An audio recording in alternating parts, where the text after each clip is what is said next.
Han never expected that after finishing Cyberpunk 2077 for the umpteenth time, an Easter egg he had never seen, or even heard rumors of, would suddenly appear on his screen. He had just forced V through's underground server again, turned Atom Smasher's body into scrap with a shotgun, and was looking down on Night City from an AV like a king, when a line of text flickered into existence. Are you satisfied with the outcome of this story, with everything that happened in this cyber world? 1. I am satisfied, life is made of regrets. 2. I am not satisfied, if it all ends in tragedy, why did I bother? Satisfied. Jackie's dual pistols were gathering dust in V's storage locker. David and the rest were nothing more than names carved on gravestones. And V, the protagonist, still had only a few months to live. How could anyone be satisfied? Without hesitation, Han chose the second option. Weird, I've never heard of this. I'll reload later and record it, maybe it's some hidden route. He straightened in his chair, staring at the message with a mix of surprise and excitement. Then are you willing to try again, to rewrite everything, to see if you can truly save a city or burn it to ashes, even if this time you might be the one who burns? Think carefully, once you choose, there is no return. A player, make your choice. 1. Forget it, V is V and I am me, a game is still a game.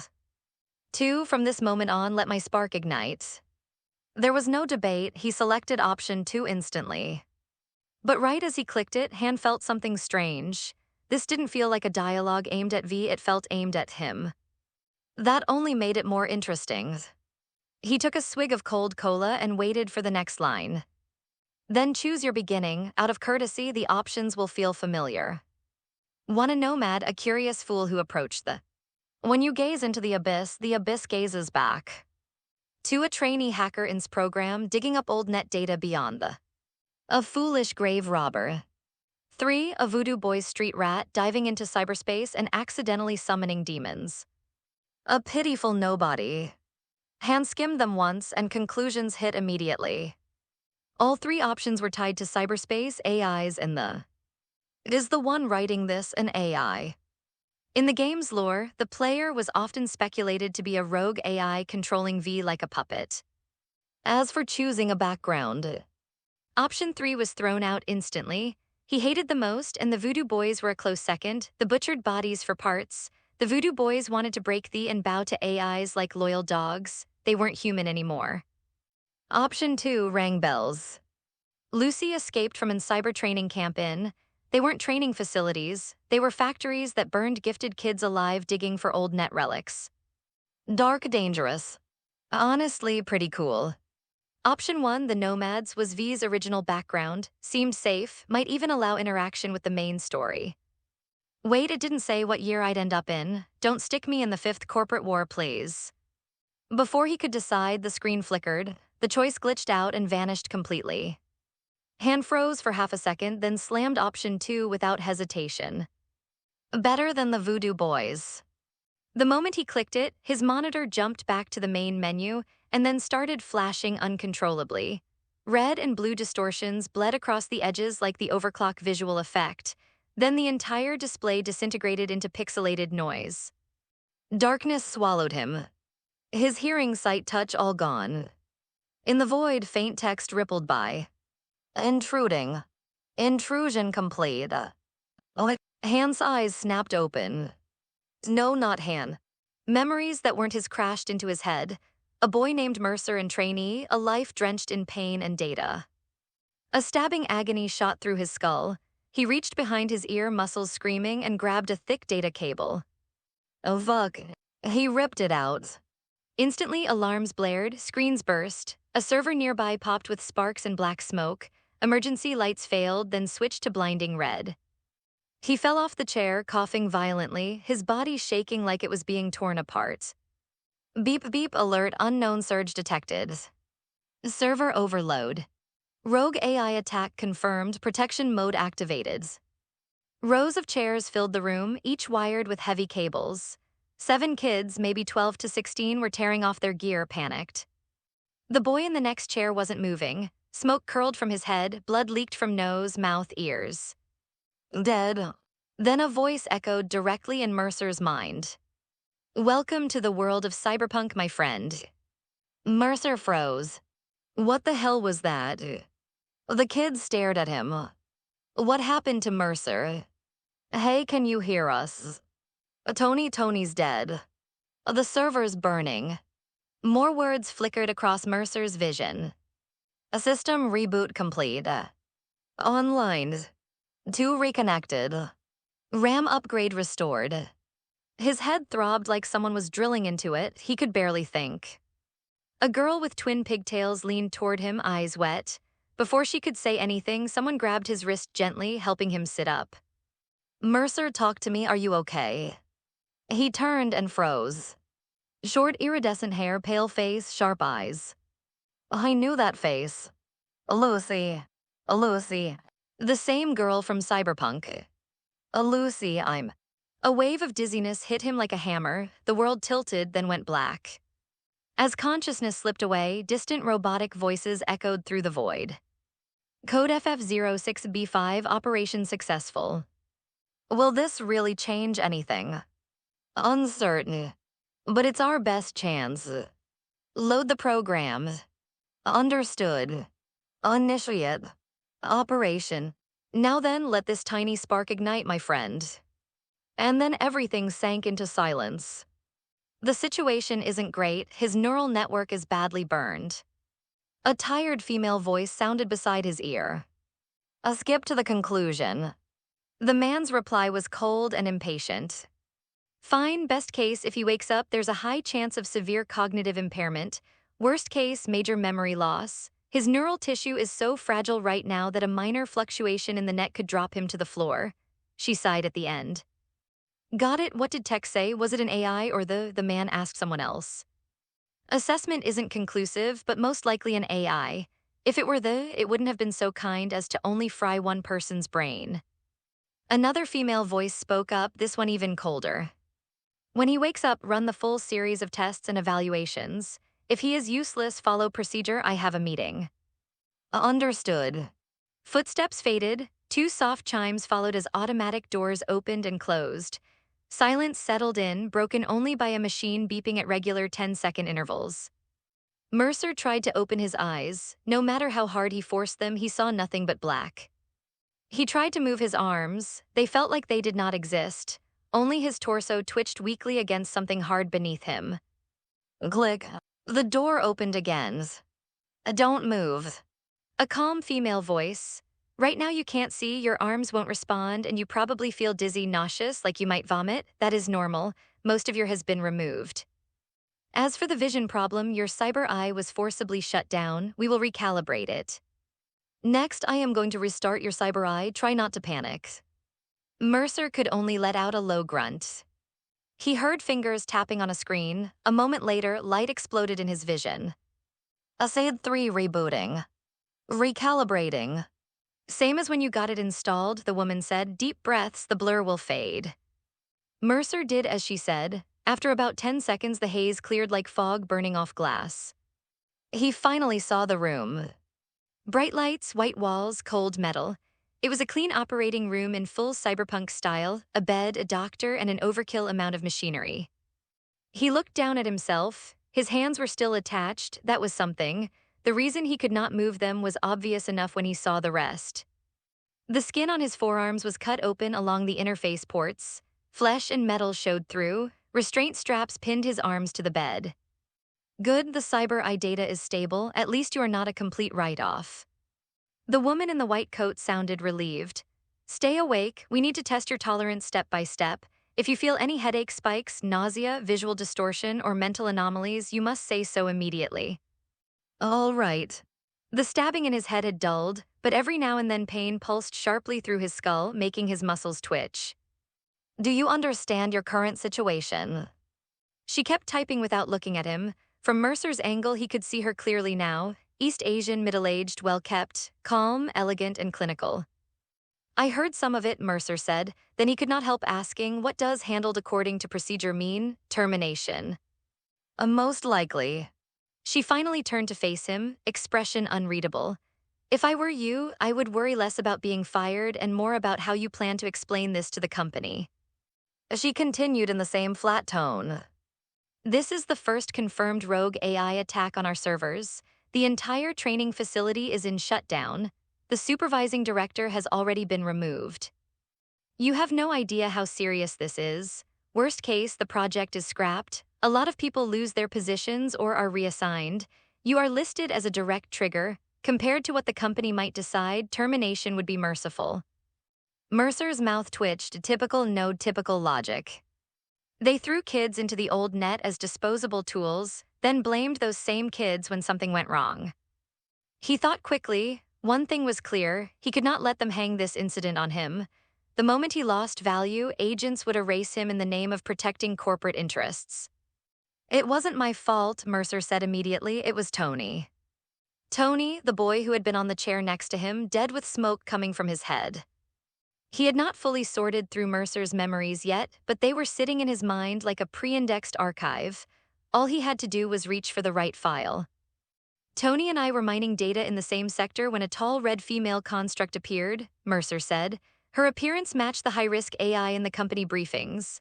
Alt. The lie flowed easily. Tony's ice collapsed the moment she touched it. I started prepping a retreat the second I saw her. I followed protocol, backed off and logged out before she could cross. He frowned, selling the story. But she had already noticed me. She tried to push through after I pulled out. The wall held. That stopped a direct hit. Even so, the overflow in the data stream nearly killed me. That is a decent line, the doctor said. If I were you, I would add that the corporate firewall failed too. Unfortunately for you, I am just medical staff. Your explanation does nothing for me. She turned away and kept typing. Thought patterns are clear. Short and long-term memory both look intact. Any other anomalies? None for now, Mercer said. Then we stop here. Your brainwave activity is recovering. We will keep you under observation for a day. After that, we will reinstall you in stages and determine if you still qualify as a cyber diver. She glanced at his arms. We will start with your hands and see how your nervous system responds. If anything feels wrong, call me immediately. A new window appeared in the corner of his vision, like a chat app adding a contact. The medical.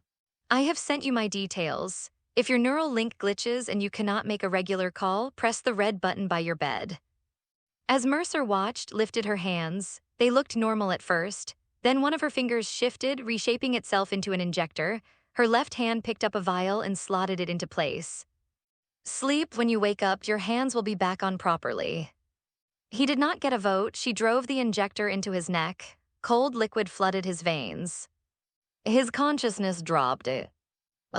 When Mercer woke again, he could feel his hands.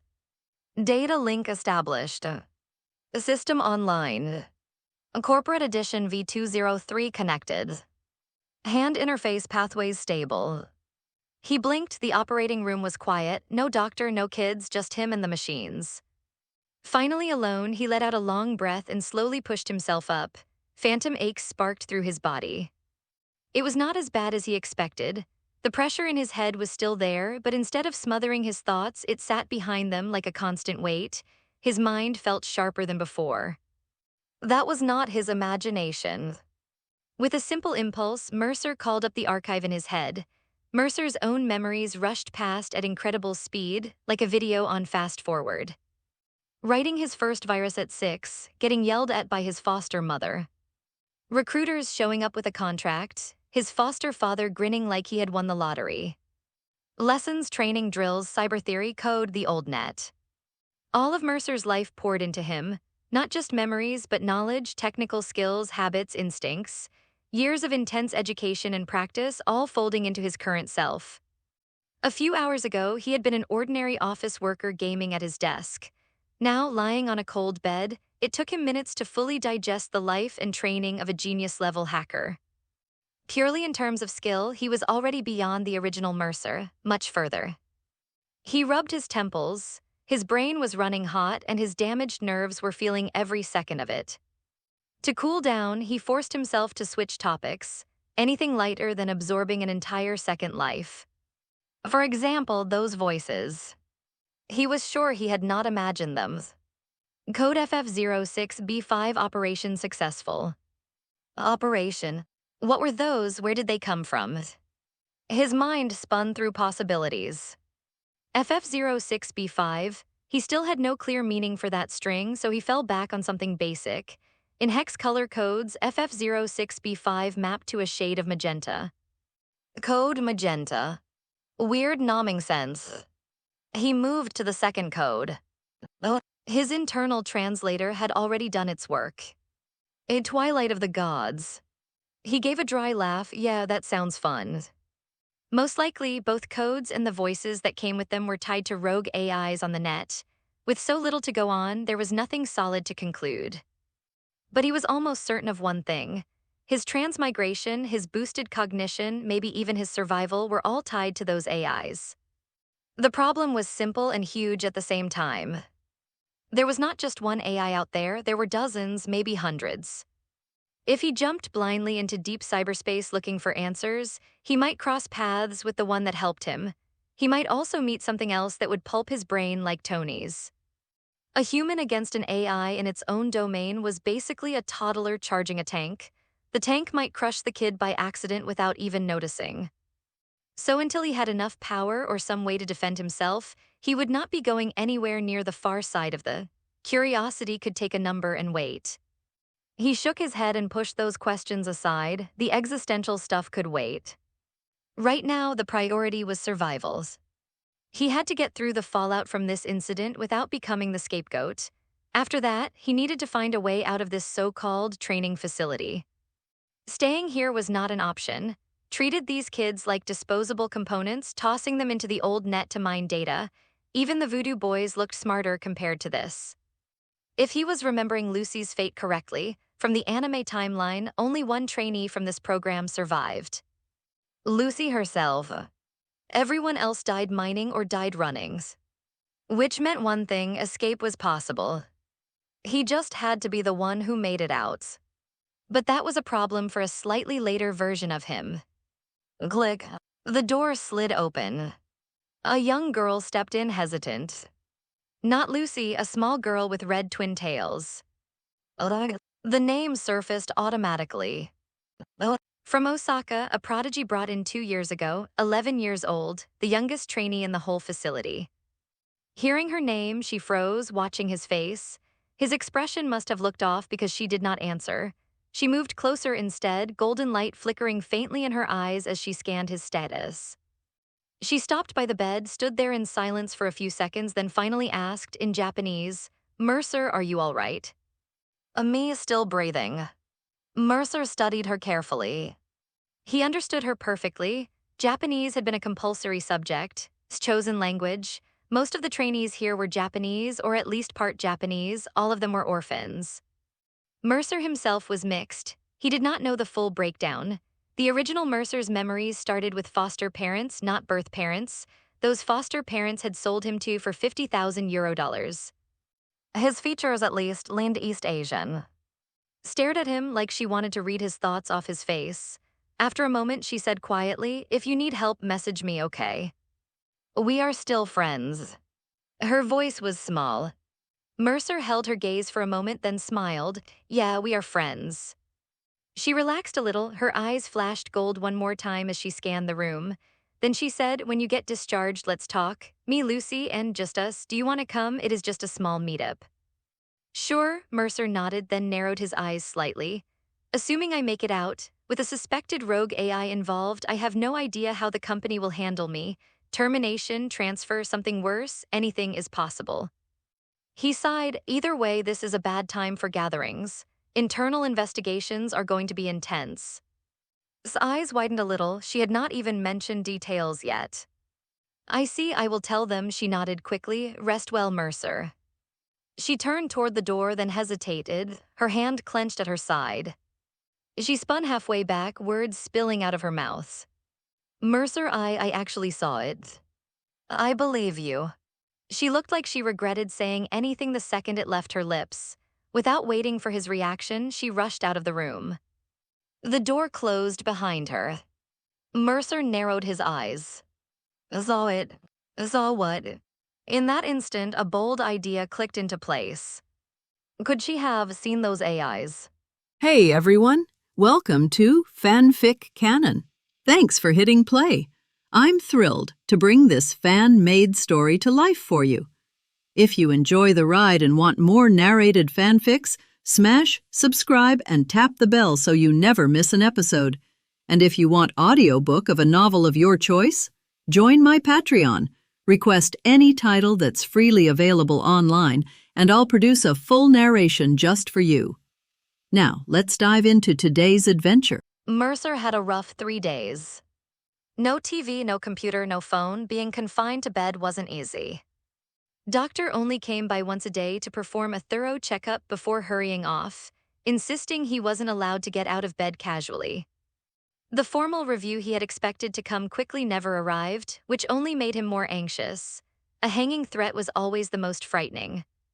To be honest, he was starting to regret it a little. If he had known, he wouldn't have made a choice, wouldn't have crossed over, or maybe he should just picked option 1 and become a drifter. But these regrets didn't last long. It wasn't that Mercer was particularly resilient, he just realized his ability to perceive emotions had dulled. His brain was processing thoughts faster and faster, yet his emotions were growing colder. This inexplicably frightened him. If he lost all emotion and was left with nothing but cold rationality, what difference was there between him and an AI? Fortunately, when he cautiously asked Doctor about it, the response was somewhat reassuring. After his neural damage, losing some emotional perception wasn't necessarily a bad thing. On the contrary, it might be a self-preservation mechanism of the brain. As his neural pathways gradually healed, his emotions would likely return. Probably. Doctor even suggested that if they didn't return, it might be for the best. In this world, the ability to maintain calm, clear thinking at all times was a remarkable talent. For now, Mercer could only set aside his fears and use this clarity to figure out how to survive. Luckily, on the 4th day, Doctor brought him some good news. Your has been reinstalled. Over the next few days, you'll have free access to the network. If the monitoring data meets the criteria, you'll be reassigned to resume activities. Beyond that, I don't know much. As Doctor finished and turned to leave, Mercer quickly spoke up Doctor about the accident. From what I know, after Director reported the specifics, headquarters didn't shut down the project. Instead, they arranged a new experimental initiative. As for the impact of the accident, well, it's not the first time someone's died. The real issue is the servers needing repairs, the firewall needing resetting, and the network IP relocation. In short, the excavation operation was forced to pause for a few days, but it'll resume soon. After saying this, Doctor glanced at Mercer and added calmly, "You're lucky. Although the neural damage was severe, it wasn't fatal. Not everyone has the potential to recover from such injuries. That in itself is a talent. It might mean your potential is far greater than initially assessed. Of course, for you, greater potential might not necessarily be a good thing." Though Doctor seemed detached, Mercer could keenly sense a hint of humanity lingering between her words. While most corporate employees were ruthless climbers, it didn't mean everyone was capable of being completely cold-blooded in exploiting others. Doctor seemed to be that kind of person, someone with a shred of conscience, though it didn't appear to be very much. "Are you suggesting the new project might be related to me?" Mercer's words took Doctor by surprise. She glanced at him but said nothing, simply turning to leave. Mercer frowned, deep in thought. The new project. After a while, he sighed and gave up pondering, activating the newly installed in his mind. The is the core that allows to influence the real world. It not only enables them to directly manipulate network devices via their brains, but also connects wirelessly to nearby networks through signals.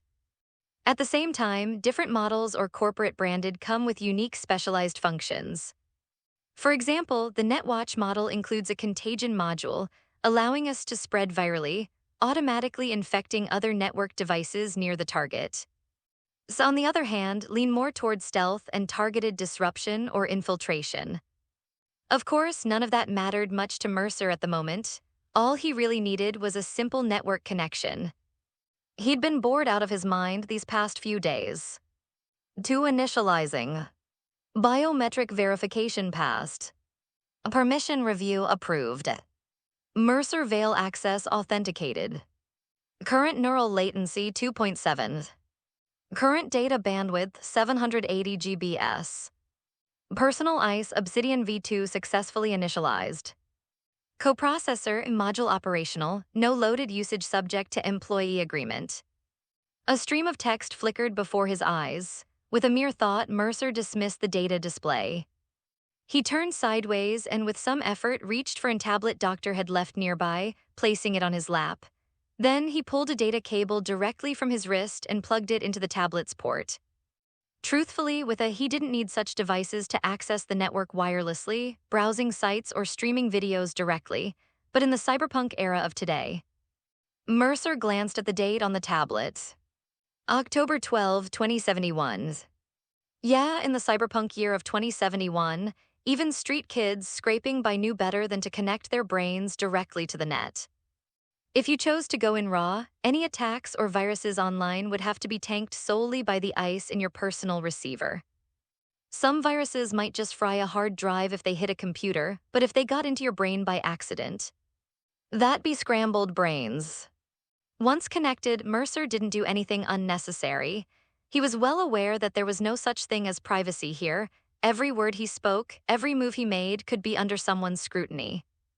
So he simply connected to the network to confirm his geographical location. It wasn't difficult. Soon enough, he found out where he was. The outskirts of Vancouver, Canada. In the cyberpunk world, Canada has long been carved up by major corporations and organizations into a resource colony. Controls Alberta as a synthetic petroleum production base. Netwatch has taken over Quebec, transforming it into a data farm, while Vancouver serves as a crucial enclave for. As early as 2045, Vancouver was completely annexed by, with even the Parliament building repurposed into a research and development center. It has become Fortress City in North America and a vital hub for Asia-Pacific goods flowing into the continent. Mercer opened the map and began contemplating escape routes. First, in terms of straight-line distance, heading directly south to Emerald City, formerly Seattle, then further south to Portland would allow direct entry into Oregon. From there, continuing south would lead straight to Night City, covering a distance of roughly 2,000 kilometers. Just by assessing the potential troubles along the way based on basic knowledge, Mercer couldn't help but rub his temples in frustration. First, the radiation around Seattle is extremely severe. In 2045, to counter and prevent them from seizing Seattle, executed the Emerald Bird Plan. They launched 3 Cobalt-60 dirty bombs north of the city, creating a radiation exclusion zone. These specially designed dirty bombs have an astonishingly long radiation half-life of 30 years. Moreover, as of now, the tug-of-war between and in Seattle is still ongoing. The difference is that now operates in the shadows while is out in the open. If they were to recklessly pass through and their connection to were discovered, is not known for being reasonable. So it's best to avoid Seattle altogether if detouring. Mercer carefully scanned the map and eventually devised 2 suitable escape routes. One was to take the water route, find a way to board a ship from the port of Vancouver. As long as they bypassed Seattle, they could disembark anywhere, hijack a vehicle, and head straight to Night City. Alternatively, they could go all the way by ship directly to Night City. The challenge here was speed. If they failed to set sail before detected the project's failure and their escape, given control over Vancouver, it would be difficult to evade pursuit. He needed to plan the timing, escape route, and disguise in advance, as well as arrange or secure a vessel beforehand. The other option was to travel entirely by land. As long as they could slip past the border checkpoints, they could then speed across the wilderness, only needing to deal with the Shiv and various hostile nomad gangs active outside the cities. Mercer didn't spend too much time searching or browsing these pages. He just glanced at the map briefly before logging off. Instead, he began familiarizing himself with his skills. Although his brain repeatedly assured him that he had indeed assimilated Mercer's techniques, he still felt uncertain. To verify his abilities, there was no simpler way than to personally carry out a practical operation. After a brief consideration, Mercer decided on his test target. He would write a covert virus and convert it into a that could be loaded into this coprocessor, attempting to directly use the to hack into the cameras around the ward. This was the most common and fundamental technique in the game, scanning nearby devices and using to breach them. Without needing to type on a keyboard, the data cable connected to the tablet began programming through his thoughts alone. In wired mode, the near-zero latency and ultra-high transmission speed caused the laptop tablet to instantly fill with program and coding windows. Countless numbers and letters flashed rapidly across the tablet's screen as Mercer's emitted a faint golden glow. In his vision at that moment, it seemed as though everything in the world had transformed into data. Like an instinct as natural as breathing, he didn't need to consciously think about programming languages. Countless lines of code automatically found their appropriate positions and assembled into programs. 15 seconds. In just 15 seconds, he completed a takeover program targeting electronic devices, then spent 1 second embedding it into the coprocessor. Just as he was about to test whether the program would work, a glaring red alert suddenly popped up before his eyes. Detected attempt to use to take over corporate device. Note, this action violates corporate employee regulations and 2 usage permissions. Please cease this violation immediately. Oh my. Mercer clicked his tongue, but the golden glow in his eyes persisted. He didn't unplug the data cable connected to the tablet, nor did he stop his actions. The tablet's temperature began to rise rapidly, and simultaneously, more and more program windows kept appearing on the screen. Until the program windows before his eyes suddenly vanished. 2 rebooting. 2 reboot complete, detected missing activity logs, restore and report. Cancelled, program corrupted, warnings. Self-diagnosis in progress. Rebooting. 10 minutes later, Mercer finally stopped. Expressionless, he unplugged the data cable, then clutched his head and rolled around on the bed. Oh, damn it, that hurts. He couldn't help but curse twice, then panted heavily, feeling the slightly scorching interface behind his ear. Despite the pain, he couldn't suppress a bright smile. And it worked. Not only had he successfully written a virus, but he'd also compressed it into a program and added it to the coprocessor. From now on, just like in the game, he could simply scan a device with his, send a virus over, and seize control of the target device, covertly at that. Most importantly, he had successfully optimized network receiver. The specific functions he optimized included employee usage permission monitoring, automatic activity log recording and reporting, network browsing history logs, usage protocols planted by, and several virus monitoring programs hidden within the ICE. He also took the opportunity to delete the usage records on the tablet in his hand and forged a set of ordinary usage logs. And all of this took just 30 minutes. It was unbelievable. If it were the original Mercer, writing the former might have taken over half an hour, and the latter, the original Mercer probably wouldn't have even dared to try. Because if the device had triggered an alarm, agents might have shown up. The security programs within its equipment are the result of countless programmers grinding away for over 14 hours a day, thinking you can crack them in 15 minutes. Pure fantasy. Yet Mercer achieved far more than that. Not only did he intercept the device's signal transmission before it could trigger an alarm, breach its built-in ICE system, but he also successfully rewrote the program code, optimizing, or more accurately, disabling the non-essential junk functions. Disabling is harder than optimizing. Optimization just requires deletion. Disabling demands locating the core code within that mountain of spaghetti, rewriting it, reintegrating it into the original, and camouflaging the changes. The purpose, naturally, was to pass inspection. Moreover, Mercer repurposed the code used in this breach to write a new virus. He named it Freelance Assassin V01. The sole function of this program, or virus, is to erase monitoring programs and on. It first destroys the existing code, then uses the virus to rewrite and mimic normal operation. Though the current version is still rudimentary, likely only effective against the MK2 he just breached, Mercer is confident that with at most 2 more hours, he could develop a universal cracking program capable of auto-targeting, auto-erasing, and auto-camouflaging for all types of. And this program wouldn't just eliminate simple surveillance, it would completely neutralize the insurance installs on employee. Corporation equips all its employees with a stringent monitoring system. This system ensures that the moment the company decides to terminate an employee, it can instantly lock down all permissions, rendering the individual's implants useless in a flash. Agents are also equipped with specialized takeover programs designed specifically to target their own personnel. These agents can effortlessly lock down capabilities with such, even most compromised implants can be resecured by these tailored countermeasures. But Mercer's freelance assassin can completely eliminate these while maintaining camouflage, overwriting the original programs with new code and entirely insulating them from the threat of targeted takeovers. Mercer clutched his head, a smile spreading across his face, yet he couldn't help but ponder. Was this something he was capable of? To be precise, this level of programming skill was far beyond that of an ordinary genius. In his previous life, though everyone joked that Lucy from the anime was weak, utterly outclassed by game characters like V and Songbird who existed in a different league, there was no doubt that in the real world, of Lucy's caliber was already considered advanced among ordinary. The reason she couldn't be called top tier was that after fleeing, she had been constantly on the run, living hand to mouth, with little opportunity to advance her skills or upgrade her equipment. Even so, in the anime, David marveled at her, saying it was unbelievable for someone her age to possess such prowess. Although David wasn't exactly a man of the world, he was, after all, a top student at academy facility. Even if he hadn't seen much, he still possessed basic judgment.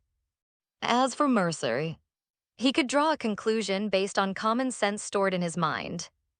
Even if Lucy started cramming day and night from today onward, by the time she turned 30, she might still not reach his current level of skill.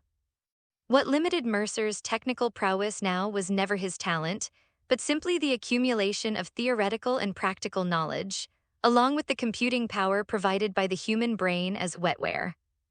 Everything he did while coding, it was practically instinctual. Like the moment the network receiver alarm triggered, his mind had already conjured a solution to the vulnerability. This instinct didn't even allow a hint of tension or fear, completely forgetting the possibility that failure to crack it would set off the alarm. Because, in his view at that moment, silencing the program's alarm was as easy as snuffing out a cigarette butt. The subsequent cracking was just a matter of course. He thought of it, did it, and actually succeeded. Being is pretty simple after all. Mercer let out a long sigh, basking in the joy and satisfaction welling up from within, and lay back on the hospital bed, pushing the scorching hot tablet far away. The throbbing pain in his head reminded him that now was not the time to code a freelance assassin. He needed rest. However, he hadn't managed to close his eyes for long. Click. The door opened. A man with an indifferent expression, dressed in a suit, entered, followed by an equally expressionless woman. A Mercer veil. Mercer opened his eyes. Corporate review. Please repeat the characteristics of the AI you witnessed and the other party's actions once more. This was the third time he had been asked the same question, and Mercer's answer remained unchanged. He described based on the image of Alt he had seen in the game. It was a massive, red data construct of a woman with long hair. I didn't have time to observe more details because the moment she appeared, just a touch caused Tony's cyber avatar to completely collapse. I immediately began disconnecting from the old net. Following company protocol, I prioritized crossing to ensure the data couldn't be traced and locked by the AI through the data stream, then logged off immediately. I suffered an impact while unplugging, not sure if it was from the or the AI, and then passed out. How did she touch him? The man questioned expressionlessly. Reached out just a tap with her finger, Mercer gave the same answer. His heart rate was extremely steady, his expression showed no abnormalities, and the lie detector chip inserted into his neural link had been compromised the moment it connected by the freelance assassin V01 he had just developed.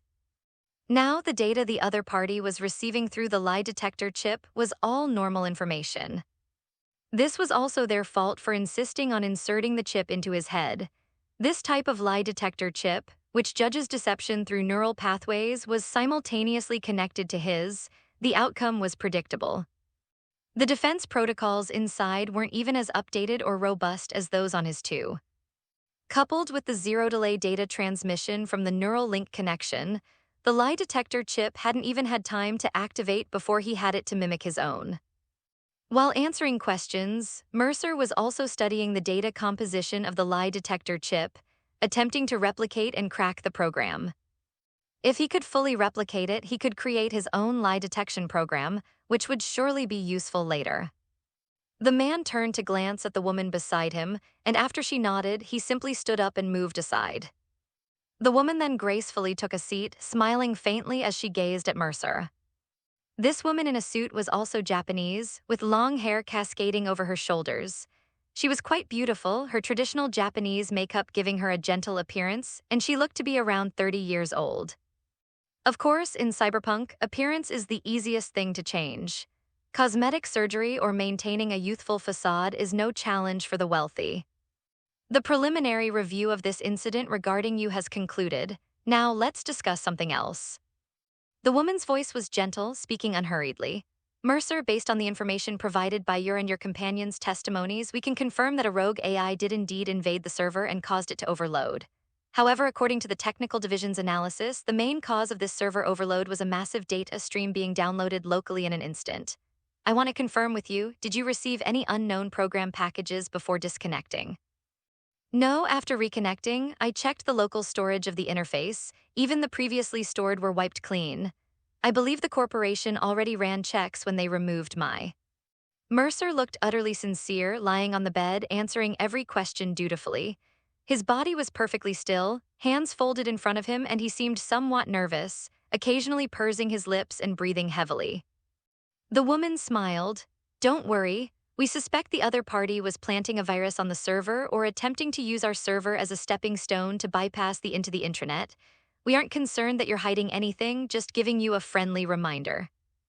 If you detect any remnants of unknown programs or code, report it to the corporation immediately to prevent a major incident. After a pause, she added, how was your experience at the training facility? Seriously, is that even a human thing to say? Asking a mining GPU how it feels to mine inside a computer, only you. My companions were all great, it's just. Mercer put on a hesitant expression before mustering up his courage. When can we leave the underground? I haven't seen the sun in a year, and when can we transfer to another position? Soon, child, the woman replied with a gentle smile. You are all valuable assets to the corporation, rare talents. The reason I'm here is to correct the mistakes of the former project director. Oh, I forgot to introduce myself. My name is the new project director.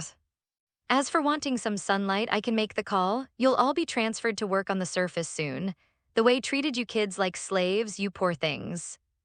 Mercer's eyes widened slightly. You mean the project is being shut down? To be precise, the project's focus is being shifted. Stood up with a smile. But the specifics depend on whether you can continue to deep dive. Only if you can deep dive will our discussion hold any meaning. However, Doctor mentioned you're recovering well and even tried programming on a tablet recently. It seems you'll be back on your feet soon.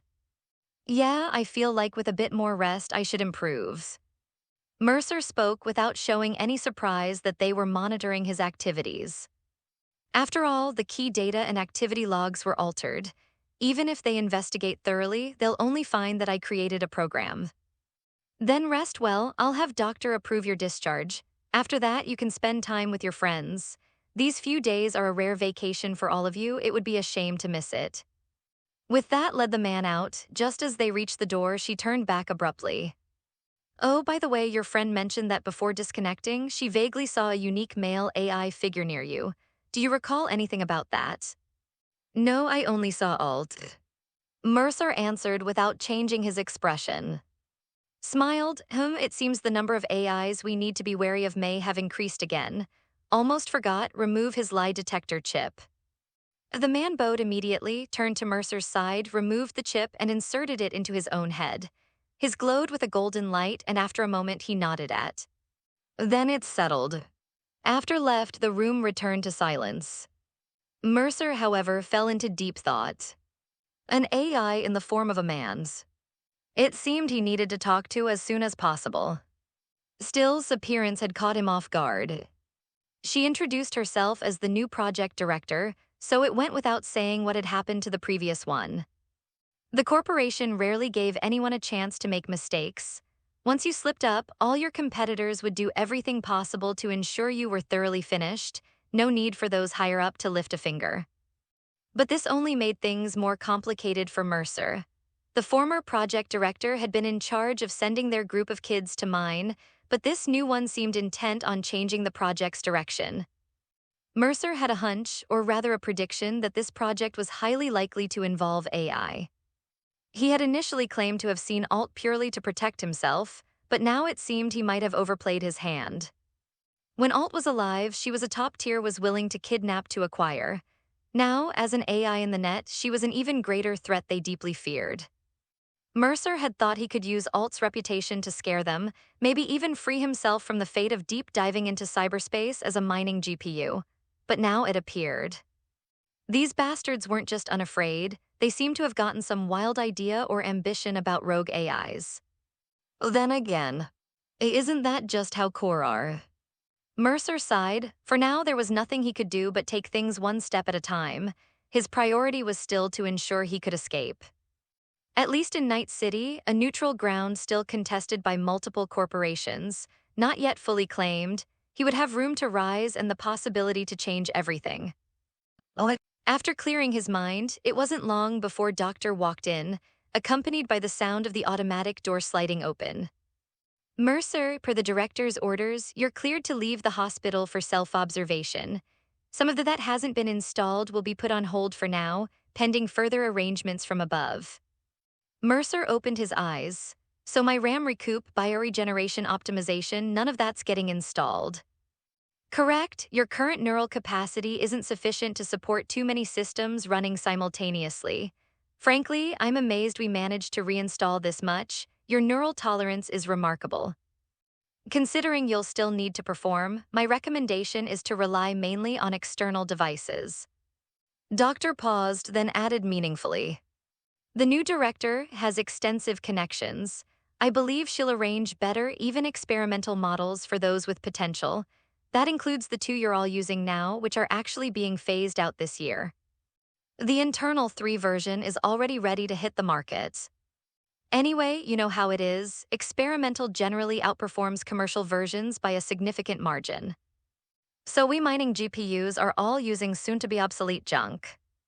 And they still call us genius kid. Could it be that we're not actually geniuses but just excellent expendables? Lucy's reputation as a just lost some credibility. Mercer replied understandingly, if possible, I'll put in a request with the director. She values you highly, and I believe you know the reason yourself. There aren't many humans who can encounter an AI and survive. After saying this, pointed toward the door, you're free to leave anytime. Remember to come for a checkup every morning. I'll text you the specific time, that's all. Mercer stood up, still somewhat weak, but he could walk without much trouble. He gave a slight bow to before leaving. Well, it was the basic etiquette mandated by corporation. The kind written in the employee handbook, violation of which would result in disciplinary action. But after taking a few steps, he suddenly stopped. Where are my clothes? The loose patient gown he was wearing left him without even underwear, and the dangling fabric felt uncomfortable. A young guy like him, rubbing around like that could easily lead to awkward situations. Your old clothes were disposed of. Your new suit has been delivered to your dorm. You'll have to apply for other clothes yourself later. After finished, Mercer thanked her and hurried off, following his memory to find the elevator and pressing the button for the basement level. Due to the small number of people, everyone had their own dedicated dorm room, though of course the space was tiny. A bed, a desk and chair set with a bulky laptop case, a wall-mounted TV, a wardrobe, and a combined shower-toilet unit filled the room to the brim. The decor was utterly impersonal. Metal walls, no windows, only nauseatingly bright fluorescent lights and the never-ending hum of the ventilation fan. After verifying his biometrics and entering the password to get into the room, Mercer first collapsed onto the bed to recover for a moment. Then, his eyes gleaming, he made a video call. After a brief ring, his youthful face appeared in his retina display. Mercer, you're out of the hospital. She seemed genuinely a bit happy. Yeah, I'm in my room, get Lucy. Isn't there a meeting? I also have some things to say. Got it, immediately agreed with a smile but then hesitated as if she wanted to say more. Whatever it is, we'll talk in person, that's it. Mercer couldn't help rolling his eyes. This girl seemed a bit slow on the uptake. He didn't even need to think to know, she probably wanted to discuss that AI incident. He didn't mind the company knowing, or more accurately, he knew there was no way to stop the company from interrogating the others. He could modify his own lie detector chip, but the others didn't have that ability. Whatever the company asked, they'd have to answer truthfully. Even if they were willing to risk their lives to lie, it'd be useless. The company had plenty of ways to uncover employees' secrets. But that didn't mean he wanted his conversations about the AI with others to be overheard. Hurriedly mumbled an okay, okay, and hung up, apparently realizing she'd been a bit foolish. Mercer lay back down, closing his eyes. Soon after, there was a knock at the door.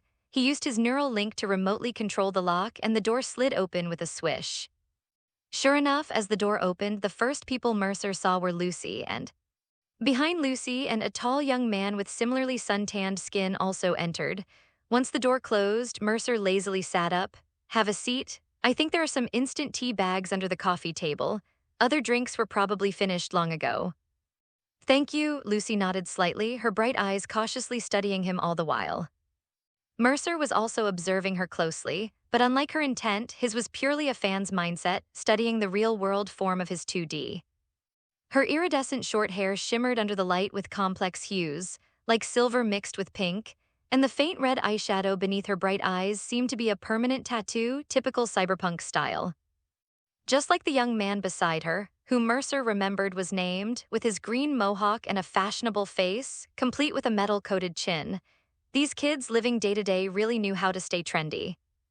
Thinking of this, Mercer suddenly thought of himself, or more accurately, his own image, and found himself at a loss for words. Now, in terms of appearance, he looked surprisingly similar to before his transmigration, even an upgraded version. Not only were his features more defined and his skin clearer, but due to modifications, even his eyes seemed larger and brighter.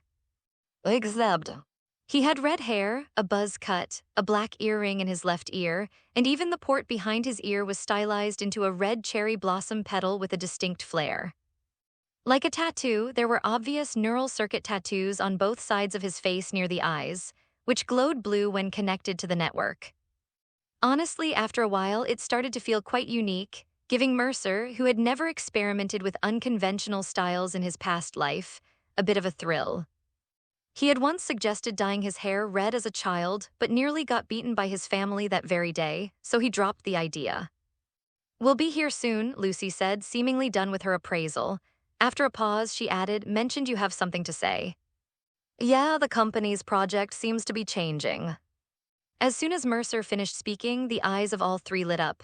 Especially excited, couldn't hold back. Really? So we don't have to dig data on the old net anymore? Probably not.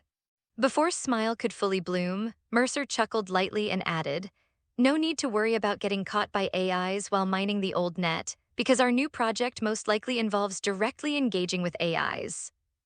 The moment he said this, even Lucy couldn't help showing a look of horror. His eyes reddened instantly on the verge of tears. Who seemed even taller than Mercer, clenched his fists. Mr. Vale, are you serious? Is the intel confirmed? Call me Mercer. Mr. Vale sounds worse than just calling me Vale. After saying that, Mercer continued in a relaxed tone. Not sure, I'm just guessing based on the new director's tone and attitude. Think about it, because of this incident, the original project director was fired and kicked out, yet I wasn't affected at all. Even the interrogation felt perfunctory, and the new director is all smiles when she looks at me. The only possibility is probably related to my encounter with the AI and surviving, as well as what witnessed. But before we discuss any of that, let's talk about your situation first. Mercer spoke while observing their expressions, ultimately deciding he needed to selectively reveal some information. Was quite innocent and cute, but in this world, under these circumstances, innocence and cuteness weren't advantages. Mercer needed someone to help him escape. The partners chosen during preparations had to be reliable. Lucy had a strong will to survive, but sometimes that could backfire. Mercer had to carefully assess before selectively sharing information with them to avoid them panicking and running off, potentially exposing his plans. For now, Mercer believed he had already independently completed about 60% of the escape preparations.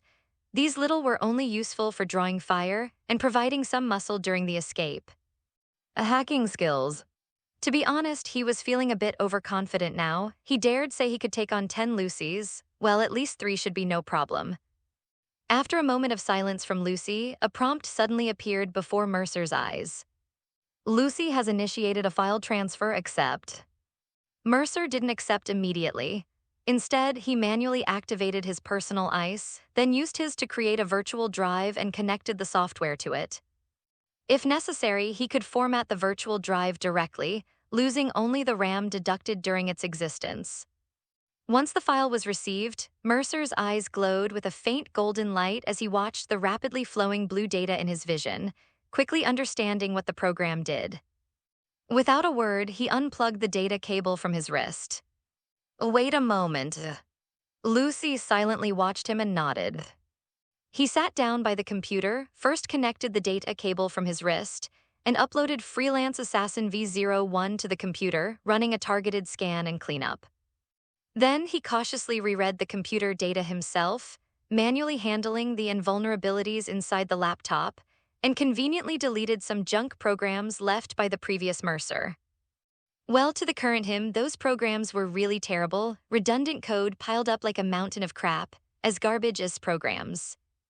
Thanks to his inexplicable talent, he viewed data and programs as if observing a human being. Height, weight, and build were instantly apparent, and he could even see the flesh and bones of the program. This allowed him to clearly identify the program's core, the necessary framework and substance for operation, and where the malformed, unnecessary redundant code was. Only then did he begin his real work.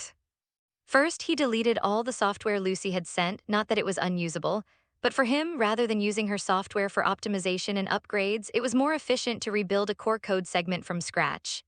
In just a minute and a half, Mercer rubbed his temples, looking somewhat fatigued as he disconnected, and simultaneously sent the new program to the three people present. "Lucy, this creature is a penguin. I didn't expect you to know about biology too." Lucy's voice sounded directly in his mind, and no wonder she was surprised, because in this world, Antarctica had long been left with only a lone AI. Many believed that so-called penguins were likely extinct, and not many actually knew about the creature. Most people in this world were busy working, busy surviving, busy studying, busy entertaining themselves. No one bothered to learn about things that seemed meaningless, like the rumored extinct penguin. As for why the icon was a penguin, it was because Mercer had created an encrypted communication software, and he chose that icon purely out of whimsy or perhaps nostalgia. "Mercer, you can set your own profile picture. From now on, we can use this to chat. Voice, video, and file transfers are all supported. I've implemented pure random encryption. If there's any signal outside authentication, ICE will alert us. At that point, we can pause cautiously to prevent eavesdropping. You can create temporary chat groups. If an abnormal signal appears in the group chat, the owner of that signal will be kicked out immediately, so if you get kicked, check your device right away. The program has an auto-hide function and operates using the existing communication framework. It usually lurks within the code of ICE's external signal detection program. The downside is that because the program itself is small, it requires more personal memory to run. Oh wow, there's even UI design. The data structure is incredibly elegant. Your skills are improving way too fast. Mercer, just applying what I already know in a cohesive way. Anyway, Lucy, you can start explaining now. Lucy, hold on, there's one more companion. I'll bring him in. Is this a new version you made, Lucy? Lucy, it's Mercer. Whoa, that's amazing. Lucy, let's skip the small talk for now. Briefly explain the situation to Mercer. Mercer, what are your thoughts on the company? Mercer, no particular opinion. All crows are black under the sky. Lucy, and the current situation. Mercer, just ask me directly if I want to escape. Of course, what idiot would want to stay here as a mining slave and expendable resource? These assholes don't even pay wages. Tricking child laborers into indentured servitude is one thing, but they even automatically deduct our earnings to cover forced education loans, with the repayment date set until we're 22. Working for someone else? Not a chance. I'd rather die than work for anyone again in this lifetime, so tell me what's your plan. Lucy, I always thought you were pretty aloof before. Oh, +1. Whoa, wait for me. I'm heading to my room to join the voice chat. Lucy, anyway, yes, we don't want to die here.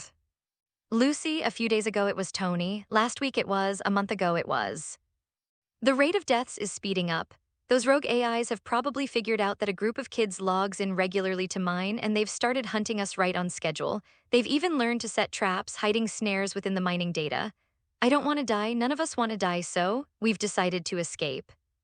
Mercer, you're incredibly strong, far more talented than any of us. If you're willing to join, I'm certain we can make it out. Mercer, what's your plan?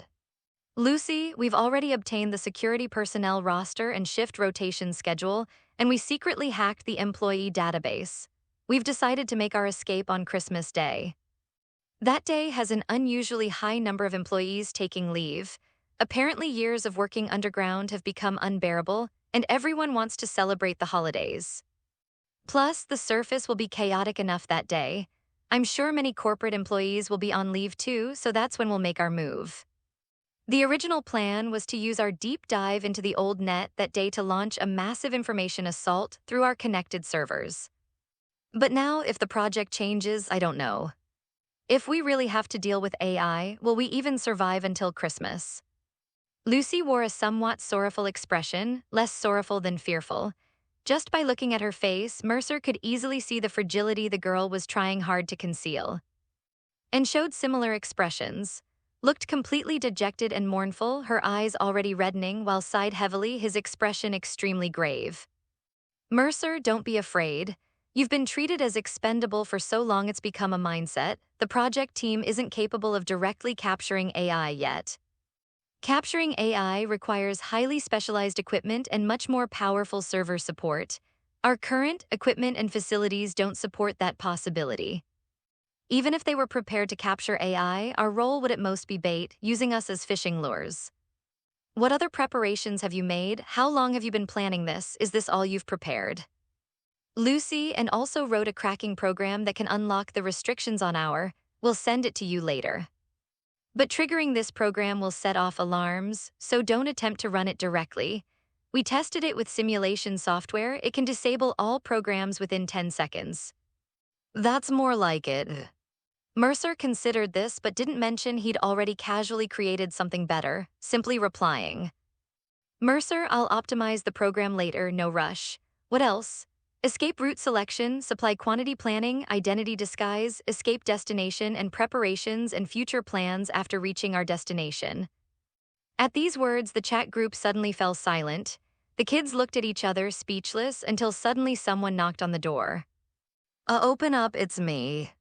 Mercer unlocked the door with a thought, and a slender boy with blue short hair hurried in, automatically taking a seat at the table. Hey, Mercer, you used to be so quiet, never imagined you'd be this capable. Don't ask them anymore. None of us thought that far ahead, we just don't want to die, so we have to escape first. As long as we can get out of here, it doesn't matter where we go or which direction we flee. We originally planned to leave our fates to chance after escaping anyway. With only among us, at most as a weapon, what use is that against agents? Most of us have never even been in real combat, with only basic training to speak of. Yeah, we really haven't thought too much about it. Just escape first and then we'll have a chance to survive. Staying here, everyone is terrified. During the next deep dive, it could be any one of us who dies. That's why no one is talking about dreams or the future. Mercer, that won't do. You all think about it first. As for the specific escape routes, never mind, I'll handle it. I'll come up with a few options, and when we break out, everyone can choose the one they prefer. I believe in you. Lucy, all right, then let's all think together. But Mercer, be careful. If the project changes, you'll definitely become a prime target. Mercer, no big deal. We'll cross that bridge when we come to it. At this point, Mercer didn't really feel like discussing escape plans with them anymore. It seemed the concrete strategies and action plans would have to be handled by him alone. So he shifted the conversation to something he was genuinely curious about. Mercer, what exactly did you see back then? It was an AI. Right before you unplugged, I saw a strange AI. It looked like a massive male figure made of red data with no distinct features except for intensely bright eyes. It was standing right beside you. I saw with my own eyes your icon collapsed. But then it immediately reassembled. I don't know what happened. It was like it killed you with a finger tap, then brought you back to life. And it wasn't just that one AI. There was another enormous red female AI standing right behind him. Those two AIs were utterly terrifying. Humanoid AIs of that size are just monsters. Your icon seemed to change right before you logged off too, but I didn't get a clear look because I was scared. So before it noticed me, I crossed and logged off immediately. I just never expected that by the time I disconnected, you were already awake. That's everything I saw. Seeing the faint trace of fear on's face, Mercer simply blinked at her and then laughed. Well, no matter what, we're still alive. As for why my icon collapsed, I'm not really sure. To be honest, I have no memory of that period. Since we're here, we might as well make the best of it. As long as I'm alive, some things can just be dealt with one step at a time. Mercer stretched lazily and proactively closed the chat group. He pretty much understood now none of these kids were reliable. They were just scrambling to escape under the pressure of mortal fear. As for other matters, like dreams or the future, those simply weren't on their list of considerations. He couldn't blame them. After all, for 99% of people in this world, corporations might as well be gods. They might be able to escape, but in their view, even if they did, they would surely be caught afterward. Even though no one mentioned it now, deep down, they all believed in living one more day at a time, so they hadn't considered any other unnecessary thoughts. They just felt that dying from an agent's bullet was better than being silently devoured by an AI in the old net. Since things have come to this, let's have some tea first. Mercer said lightly, no matter what, these past few days have been a rare break, our first real vacation in years, right? Let's just enjoy this rare moment of peace. Leave all these annoying matters to me. But I just got here, widened his eyes, clearly wanting to keep talking. But seeing Mercer's demeanor, Lucy suddenly felt a sense of reassurance. If he, as someone under intense scrutiny, could appear so relaxed, then she didn't need to be too afraid either, right? Scratched his head and suddenly remembered, I've got a game console I bought a while back. It has the latest soccer game. Wanna play? Whoa, where'd you get it? Yes, let's play. His eyes lit up. Chuckled happily. After paying off my loan, I had €300 left each month.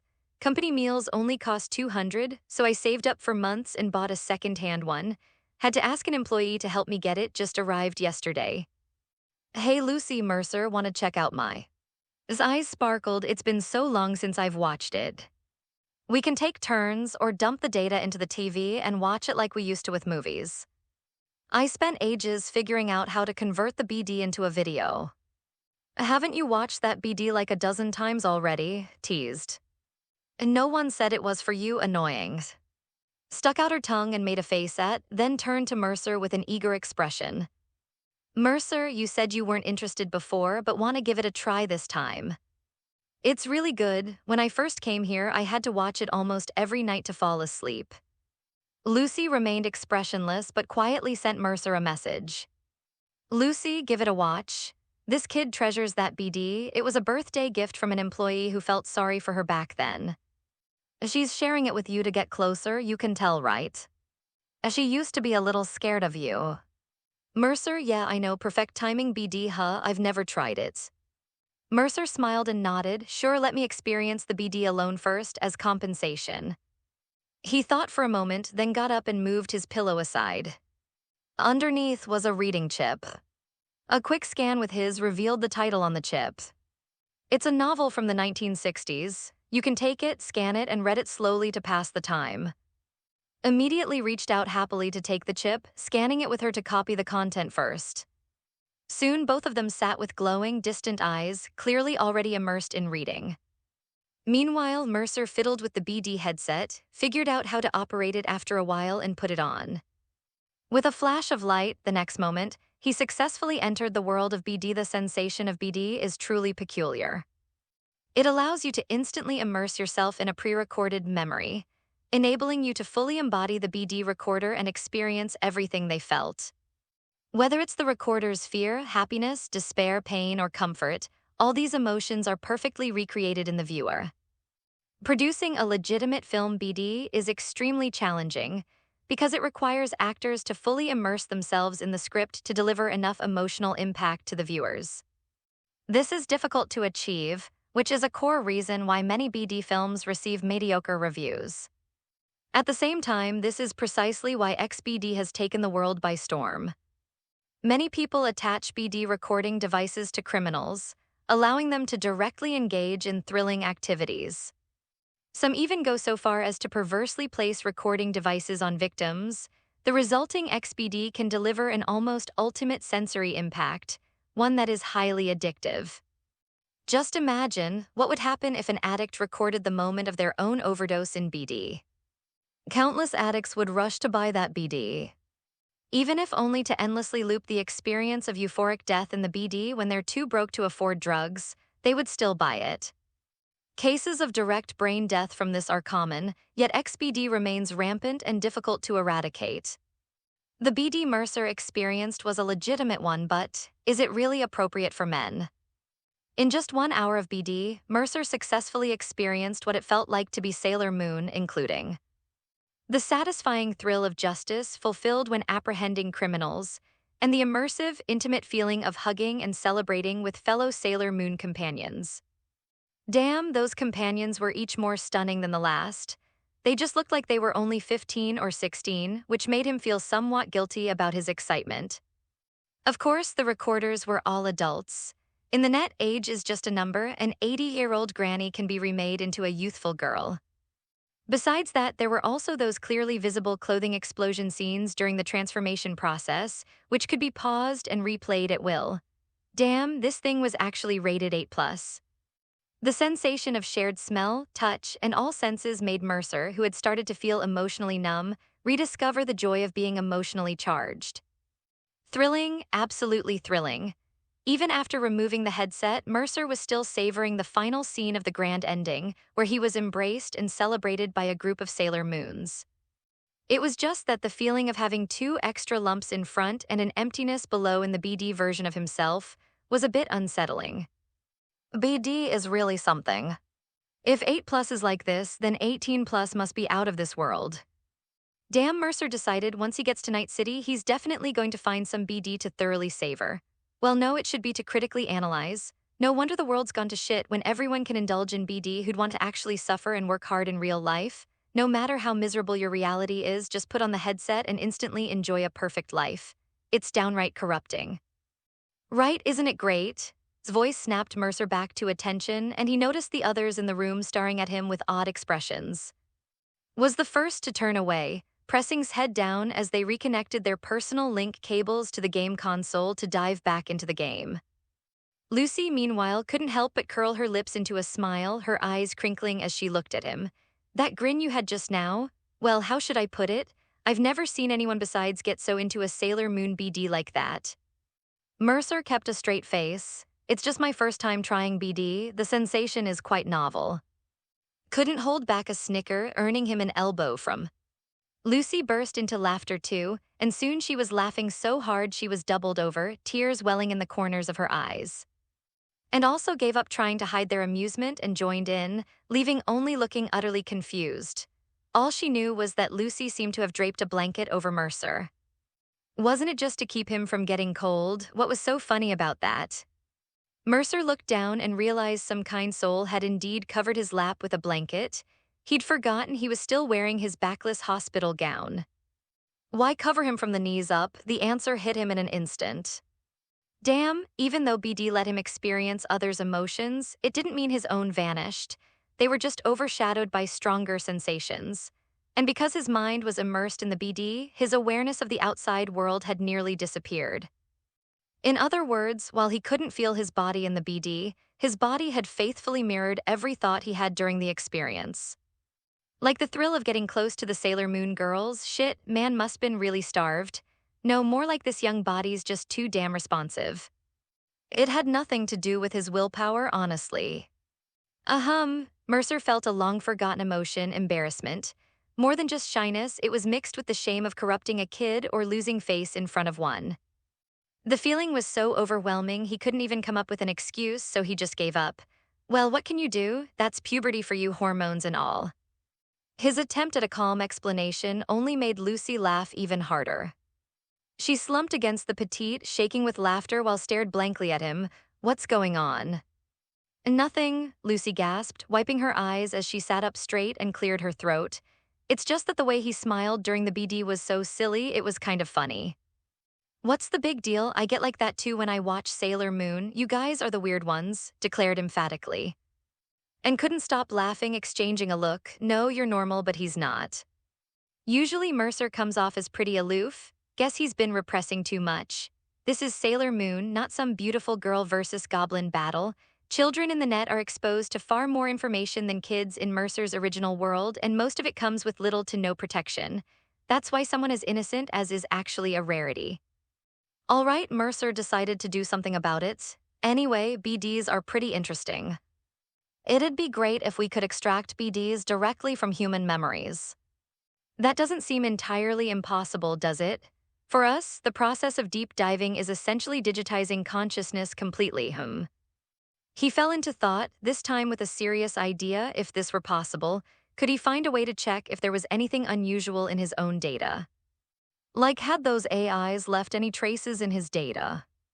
And if he could replicate memories to record BDs, he seemed to have plenty of memories that would be especially valuable in this world. Trips to clean beaches with family as a child, memories of climbing Mount, even lots of delicious food. Selling them for money was out of the question, but maybe he could share the beauty from his memories with close friends in the future. Or even use them himself to relive those moments. Experiencing them through BDs would be far more intense than just recalling memories. At least now, even if he could imagine the taste of those foods, he couldn't truly savor that deliciousness. Just extracting memories, theoretically, it should be possible. Chimed in understandingly, but how to extract memories and back them up precisely is tricky. I've seen similar successful cases online. But as for converting memory data into BDs, there don't seem to be any concrete examples yet. Right, I'll look into it later. After saying this, Mercer looked somewhat tired. All right, I need to take a short nap. The emotional stimulation from that BD was pretty intense. I only realized I had a headache after taking off the headset. Okay. And exchanged a glance and immediately stood up. Well, it's good not to hold back. Lucy was still laughing. Does this woman laugh this much? No, more accurately, she's a smug little brat. What's so funny? Mercer rolled his eyes. I really hope you never have your brains fried one day. As soon as he said this, the atmosphere grew heavy. The kids couldn't help but picture scenes of companions with bloodied faces and the smell of scorched flesh emanating from their heads. Blinking, Mercer quickly changed the subject. All right, everyone, go back and rest. Think carefully about what you want to do in the future, where you want to go. As for me, I've already decided. When I finally reach my dream destination, the first thing I'll do is have a proper meal. Never mind, wherever you go, real meat is outrageously expensive. His words sparked new ideas in the young teens, smiled brightly and mused. Well, if it were me, I'd like to go swimming, even in unfiltered water, or play soccer. It's been years since I could really move around freely. I want to buy lots of games. Gazed longingly at the game console in his hands. After a moment's thought, said straightforwardly, why don't you just sleep over tonight? We can try to finish the two-player career mode while we have time. Ye immediately raised his hand and cheered.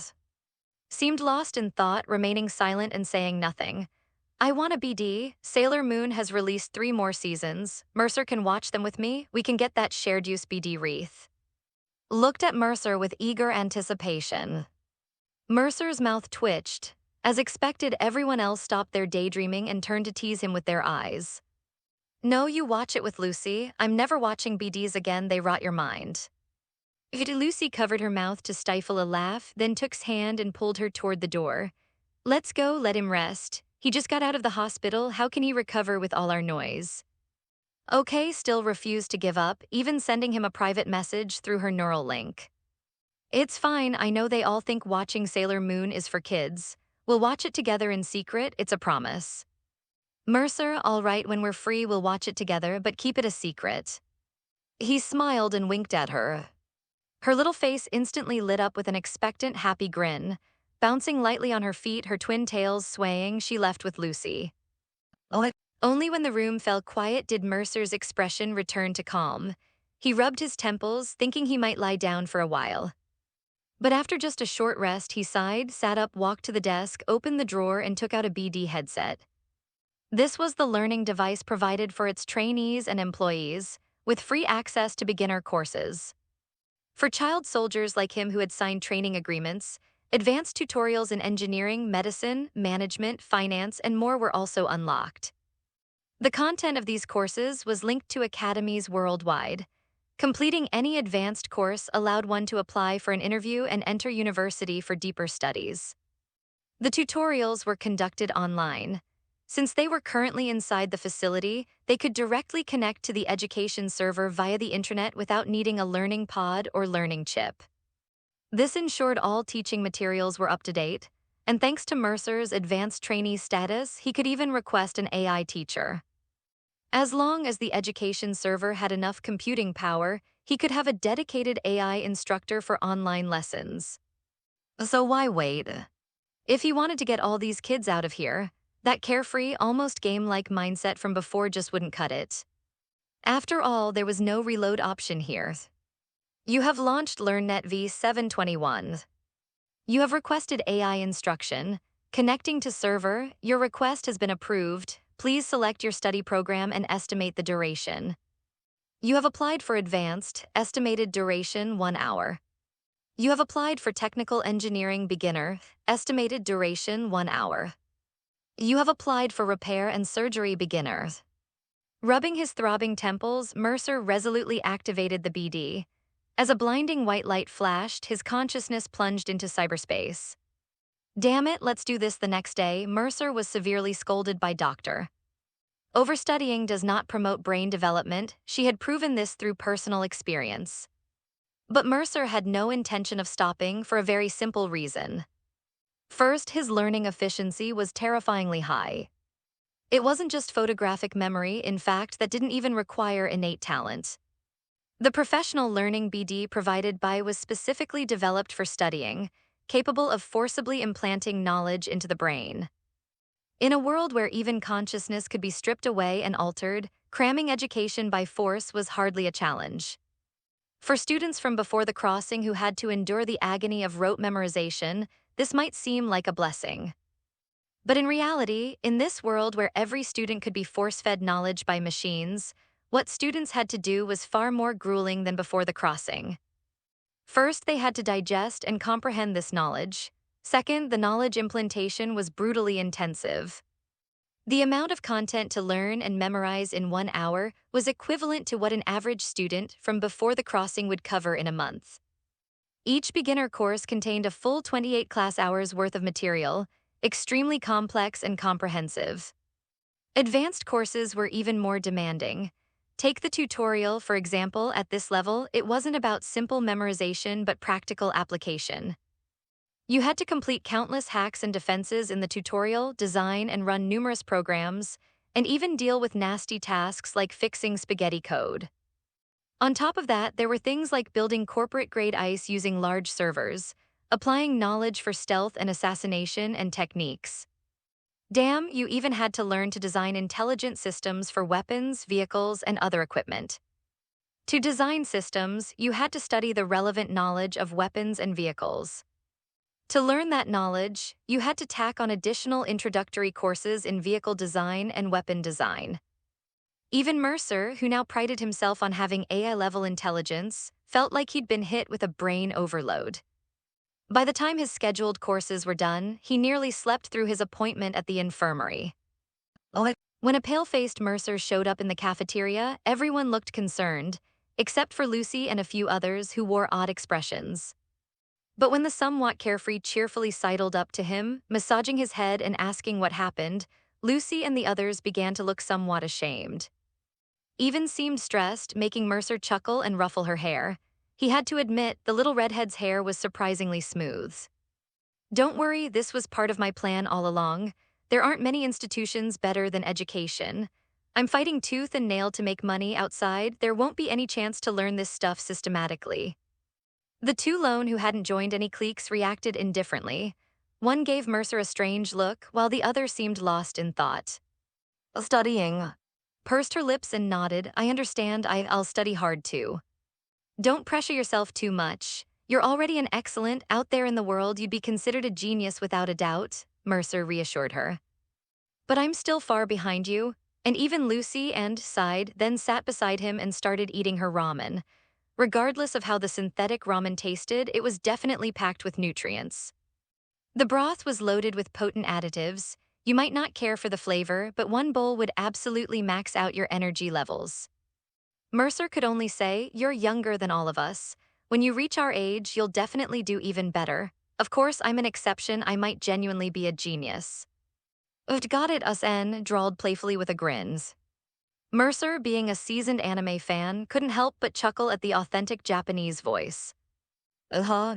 Amid the laughter and chatter, lunchtime passed, and Mercer retreated to his room to study intensely again.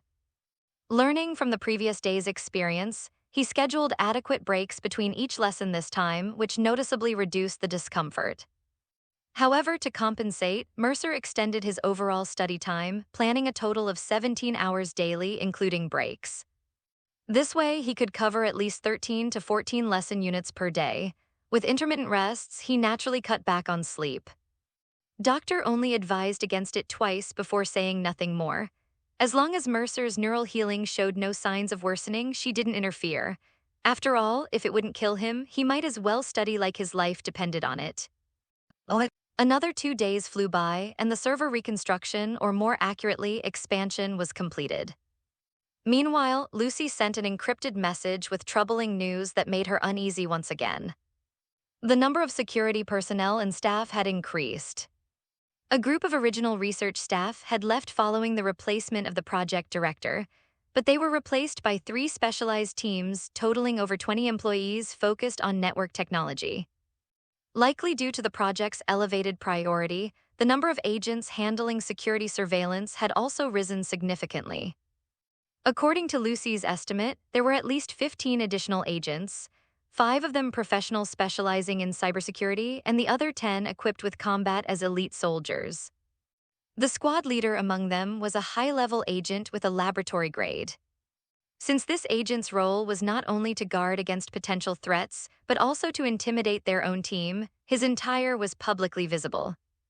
A quick scan with any would reveal a chilling list of combat enhancements. Operating System S2 Experimental. Agent ICE V2. Pain Editor.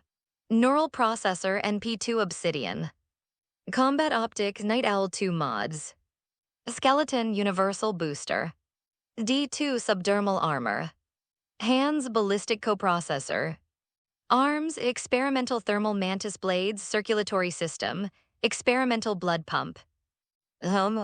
After reading it, Mercer immediately signed up for 2 courses. If there was a way to take him down later, it would be a huge waste not to loot his gear.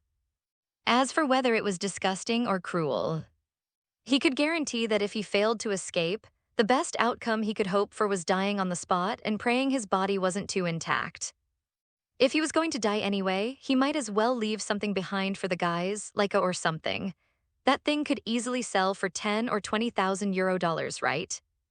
No, in the game it sells for 10 or 20,000, but in reality it should be at least 10 times that. That'd be the startup capital right there. Who knows what else might be usable? Mercer wasn't picky, he'd use whatever he could get his hands on, eyes closed. Survive and get stronger first. As for whether he could actually take him down, well, that would depend on just how powerful his personal ice was, and whether it could withstand an attack launched via servers. After all, in this underground facility, everyone was connected to the same server network. This is the power of the build. What's time dilation, aerial jumps, or mantis blades got on my synapse burnout? I'll fry your brain and see how fast your corpse can run. Mercer fantasized for a few seconds before quickly throwing himself back into his studies. Unsurprisingly, the very next day after the server reconstruction and personnel changes were complete, all the little were once again ordered to gather in the second-floor underground server room. Massive, glowing blue neural conduits, doubling as cooling systems, hung from the ceiling like a tangle of vines converging at the center of the room. Servers humming with the whir of fans lined the walls, their collective low drone grating on the nerves. Countless blinking indicator lights and the luminous neural conduits almost replaced the need for lighting. Standing before was the current project director, wearing an excited smile. Good morning, children. I know many of you are seeing me for the first time and aren't familiar with me, but that doesn't matter. All you need to know is that I am the new project director of the Stellar Initiative. Moving forward, our Stellar Initiative will advance to its second phase. The objective will no longer be limited to data mining in the old net, but will focus on capturing specific AI behavioral data patterns within it. Don't be afraid, I can see how pale all your little faces are. Rest assured, I am not like the former director.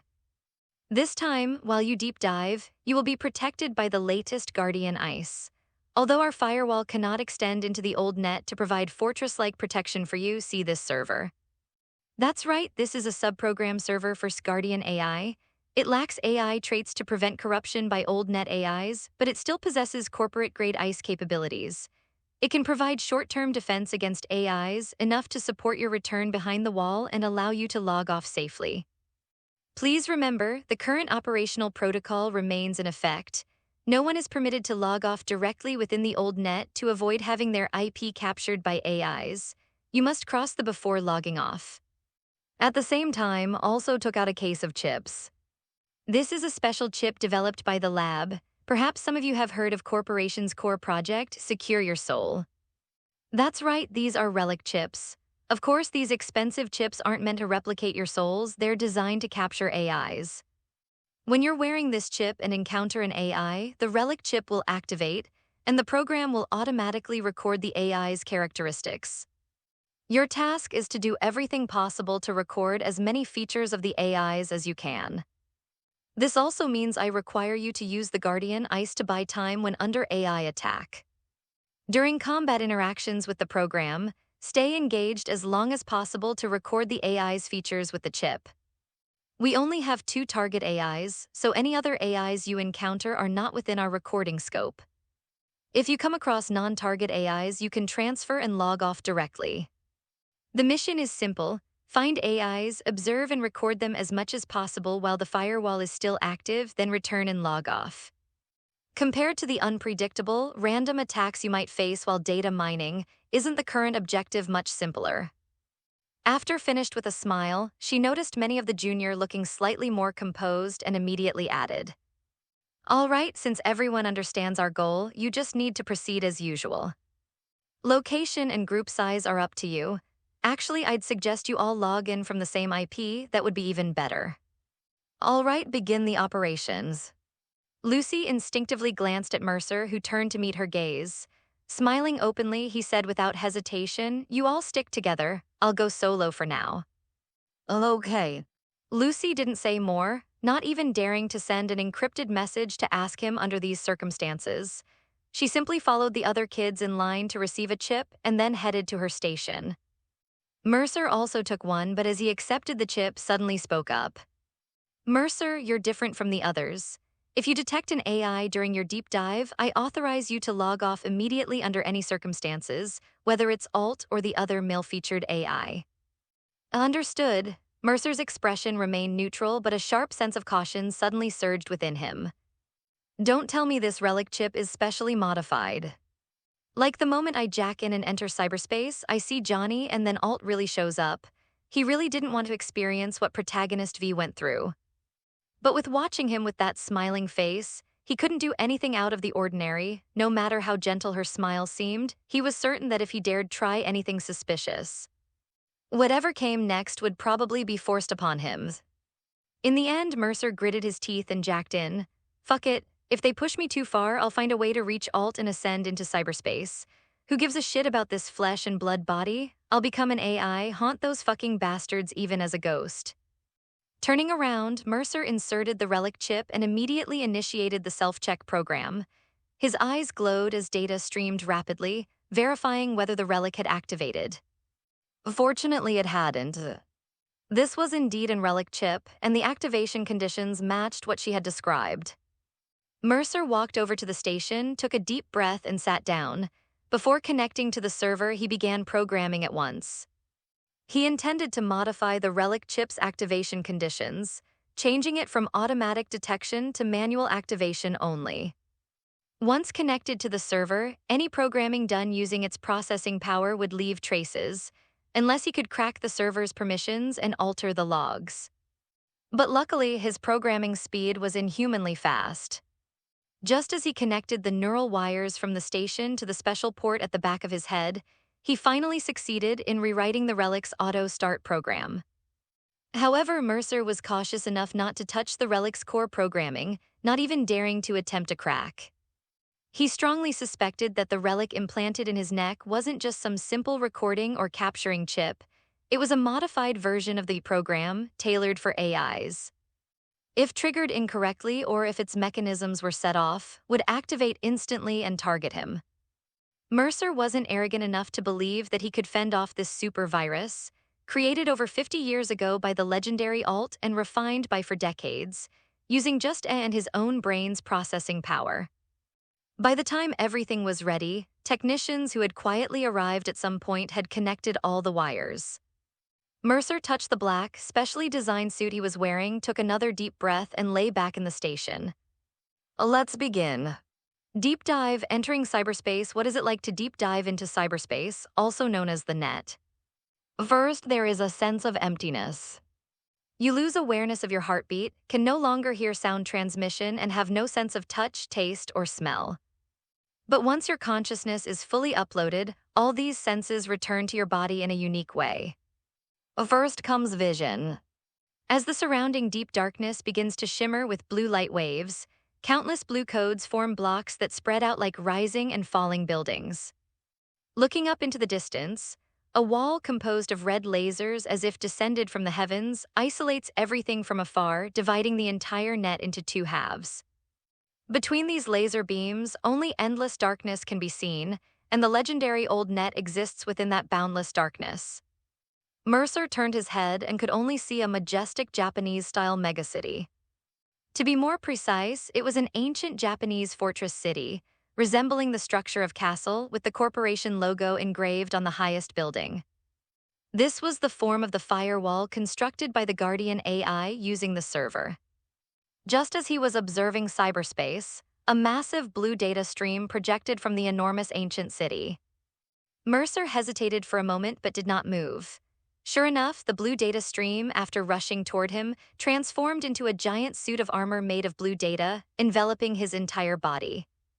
The data before Mercer's eyes condensed into a mirror, allowing him to observe his own form. Or more accurately, he was initiating a self-check program. In cyberspace, however, the operation of all data and programs is transformed into something more intuitively perceptible to humans. The Mercer in the mirror looked somewhat handsome. The massive blue armor attached to him resembled a protecting him, or more accurately, Mercer felt it was a bit like from. After the blue data stream aggregated, it took the form of a samurai armor shell, with him positioned at the forehead of the samurai, looking down upon this cyberspace from a commanding height. His own virtual avatar appeared rather ordinary, just a blue human silhouette, vaguely revealing his facial features, and it felt like he wasn't even wearing clothes. This meant he essentially had no weapons or defenses in the net. After a moment of thought, Mercer attempted to use the server's computational power to dress himself up. Without violating any rules, the immense computational power provided by the server allowed him to instantly alter his virtual avatar's appearance. First, a smiling mask appeared on his face. This mask was actually a simple sensor module, helping him more accurately perceive the surrounding data streams. Next, he donned a trench coat identical to that of Dante, the protagonist of Devil May Cry. This was a self-constructed ice. He also now held two guns in his hands, which were simple viruses. One gun was black, representing pure virus attacks. The bullets it fired were equivalent to sending violent viruses capable of destroying programs. One was white, loaded with programs for pure data attacks. Its bullets could combine with computing power to inflict massive amounts of self-replicating low-level malicious programs on enemies. Similar to a DOS attack, a hit could slow down their operational speed. But in reality, it looked cool, but this kind of thing could only deal with in cyberspace. If you hoped to use this thing against an AI, it was nearly impossible. Unless there was a server with terrifying computing power backing it up, or someone developed an even more powerful program. Mercer's expression grew somewhat solemn. After personally experiencing the blue data stream flowing through him, he could now accurately assess the server's current computing power. It also gave him a preliminary sense of the strength of this newly relocated little guardian AI. To be honest, if Lucy and her group were here, they probably wouldn't stand a chance of escaping alive. Because this level of computing power combined with an AI was simply not something ordinary could contend with. To launch an attack against someone inside the corporation using server computing power, one first needed to obtain permission to freely use that computing power. And to achieve that, one had to first breach the server's defensive AI. If the original defense was like a cold, mechanical castle with only sporadic guards on patrol, where patients could eventually reveal vulnerabilities, then the server ice now loaded with an AI was like the entire castle transforming into a giant warrior, possessing cold, murderous intelligence. Though it still appeared as a castle now, Mercer knew well this was only because the AI hadn't been activated yet. Once an attack was launched, the towering cyber-ancient city behind them would instantly transform into a giant warrior, or countless warriors and monstrous data streams, launching devastating assaults against them. As Mercer pondered, he stepped toward the. In that moment, he had already preliminarily given up the idea of programming his way to defeat an AI of this strength. Lacking computing power support, his options were either to develop a super virus himself and use it to directly destroy the AI, or he could only rely on external forces. Conventional methods were completely impossible, at least for him now. The former required absolute talent and a flash of inspiration like the created by Alt, or the Rabids virus created by the god, who single-handedly destroyed the entire old net and corrupted countless AIs. As for the latter, Mercer thought of the. In the Cyberpunk 2077 DLC Phantom Liberty, Songbird was called a human-shaped nuclear bomb precisely because she could launch attacks using the. If she could do it, Mercer felt he might be able to try it too, though utilizing the was definitely not a good idea. While destroying the enemy, it would inevitably harm himself as well. As he contemplated, Mercer took steps forward, approaching the. For some unknown reason, the closer he got to the, an inexplicable fear grew in his heart. What should have been a guardian deity for the vast majority of humanity felt, in his perception, like a terrifying monster coldly watching everything, selecting its prey. This immense pressure even made him so nervous that his virtual avatar trembled slightly. Mercer took a deep breath, steadying his thoughts as he gently touched the. The next moment, the scene before him seemed to warp and shrink as if abruptly rescaled. He felt an immense force pulling at him, and in the blink of an eye, he had traversed an immeasurable distance. The experience was far from pleasant.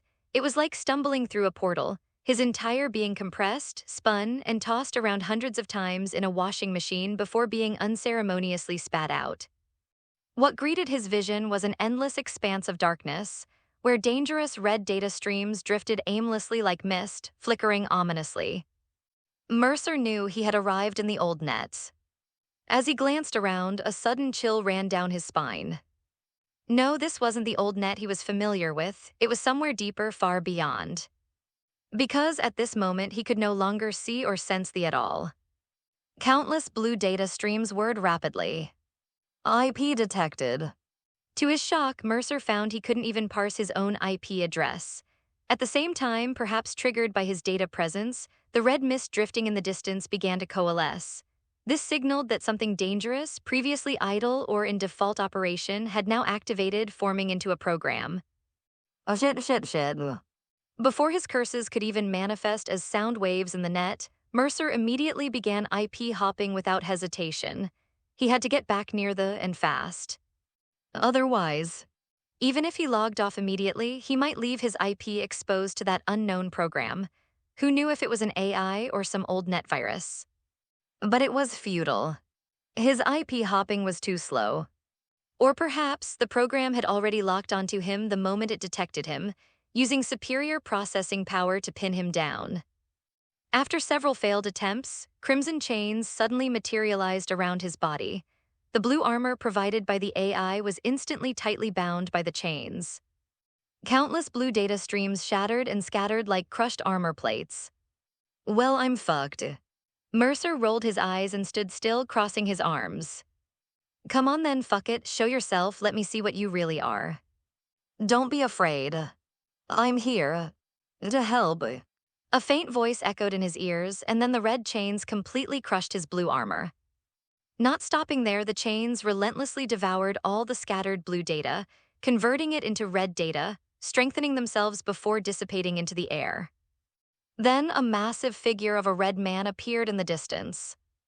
He flew over slowly, his movements seemingly sluggish, yet in reality he had hopped through countless IP locations in an instant, finally standing before Mercer. You arrived slower than I expected, Han, or should I say Mercer. His voice still carried a trace of emotion, a tone that seemed almost teasing. The massive red figure appeared as a young Caucasian man with neatly spiked short hair and rather flashy sunglasses perched on his face. At that moment, his enormous form loomed over Mercer, looking down at him while emitting soft laughter. But his data was simply too vast, even his speech and laughter echoed throughout cyberspace. So you're the one who sent me here. Now that he was actually facing this guy, Mercer found he wasn't afraid anymore. If the other party had wanted to kill him, he would have been shattered already. The fact that no move had been made suggested he was likely an ally, or at the very least, someone he could reason with. Well, more accurately, it was us. As the man's words faded, two massive red female figures materialized beside him. One had long hair flowing over her shoulders, while the other appeared more mysterious, wearing a spider mask that only hinted at a feminine silhouette from her build. One of them looked strikingly familiar to Mercer. After a moment of observation, his eyebrows raised in recognition. Alt. Then you must be a Spider Murphy. After saying this, Mercer himself gasped in astonishment. Good grief, all three legendary gods of Night City were here. Was a legendary from the turn of the century, and Spider Murphy was his friend, rumored online to possibly be his girlfriend. Murphy herself was still regarded by many as the goddess of, a dream lover to this day. Alt was also a friend of. In the early years of Night City, they managed the networks of Pacifica together.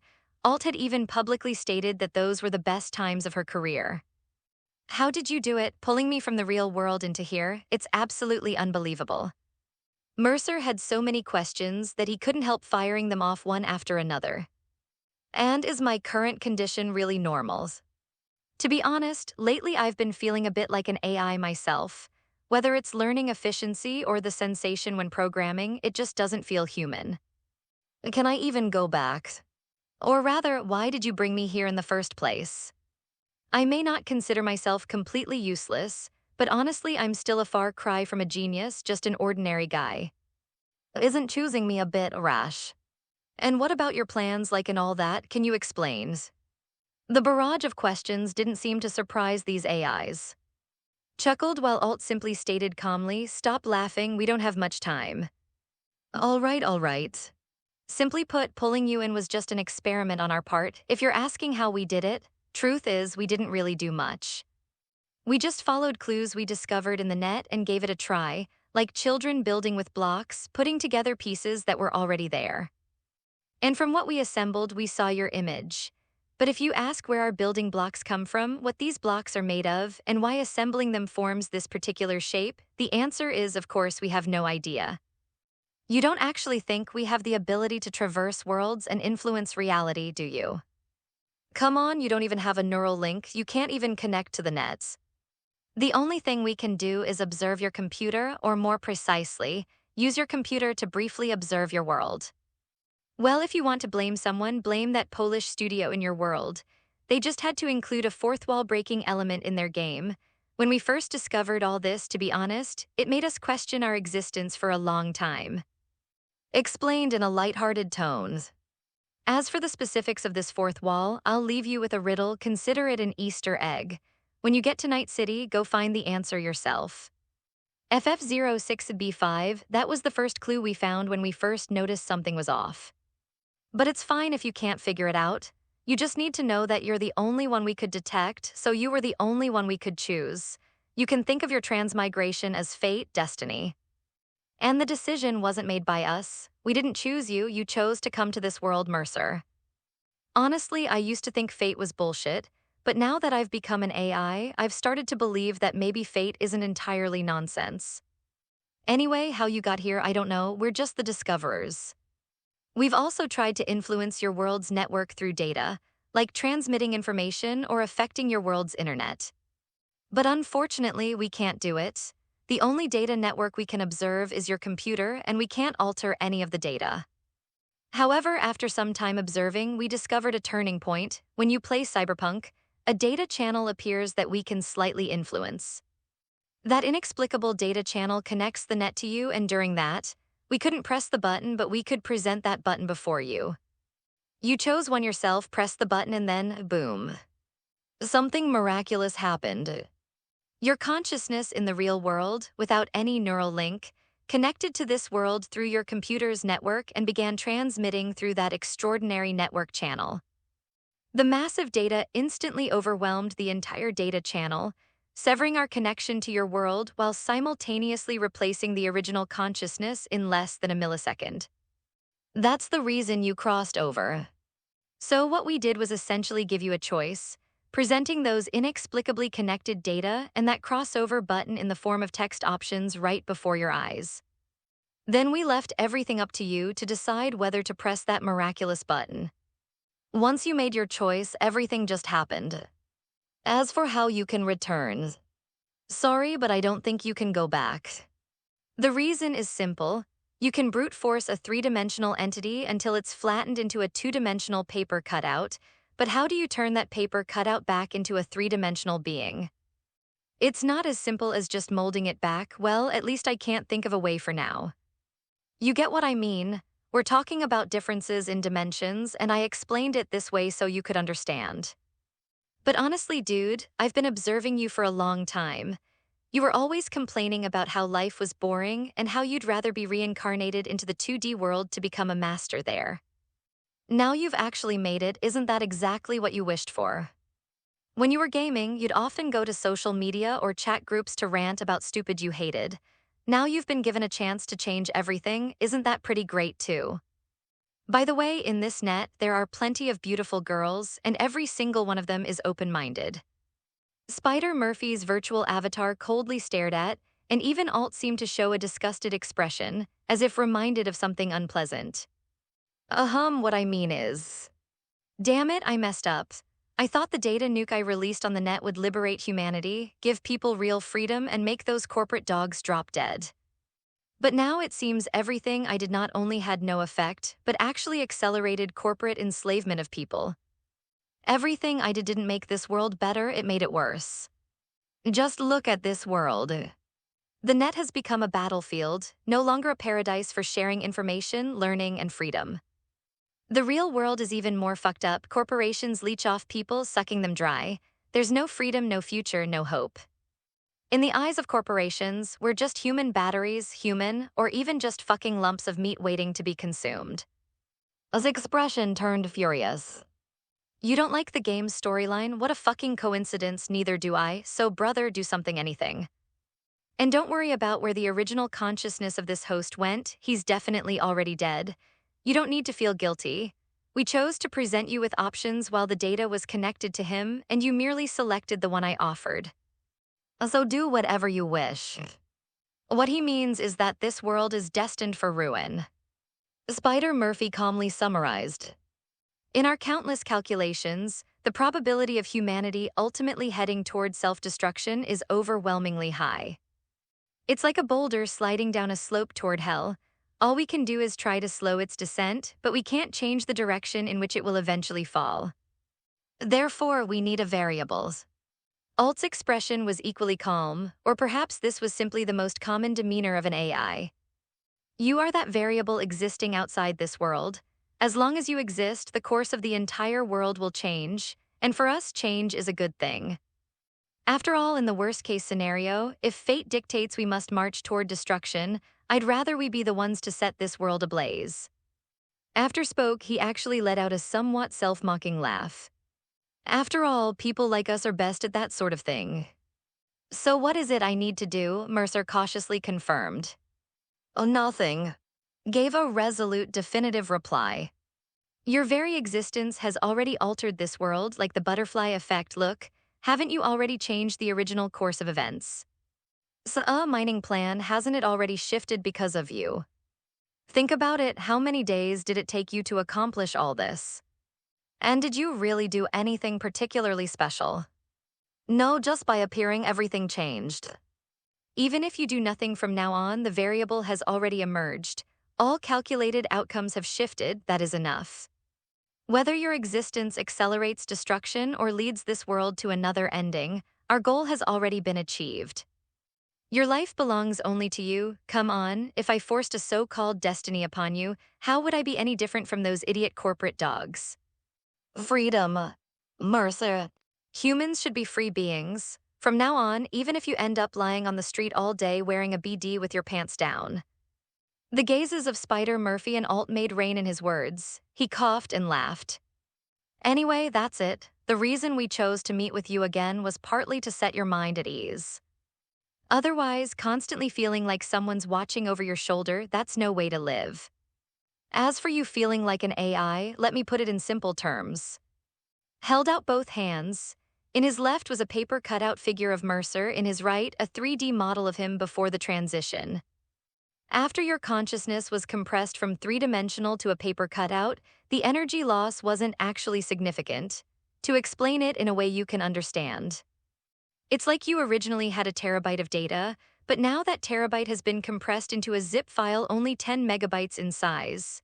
It sounds almost unbelievable, but that's the reality. So even though you appear to be only 10 M in size, your actual data volume far exceeds that of ordinary humans, even surpassing many AIs. That's why you feel as if you're capable of anything. Because you are fundamentally different from us. This process can't be explained by existing theories. Even we have been secretly observing, attempting to analyze and understand this phenomenon.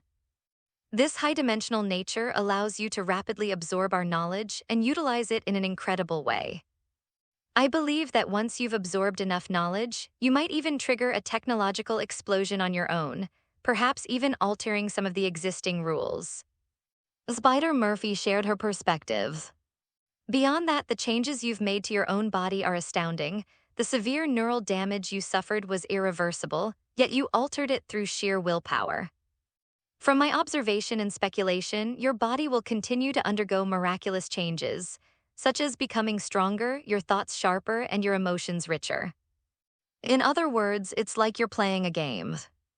Ordinary people can't change their character's attribute points. Everyone is born with a fixed upper limit and can only enhance themselves through technological modifications. But you can subtly boost your stats through willpower alone.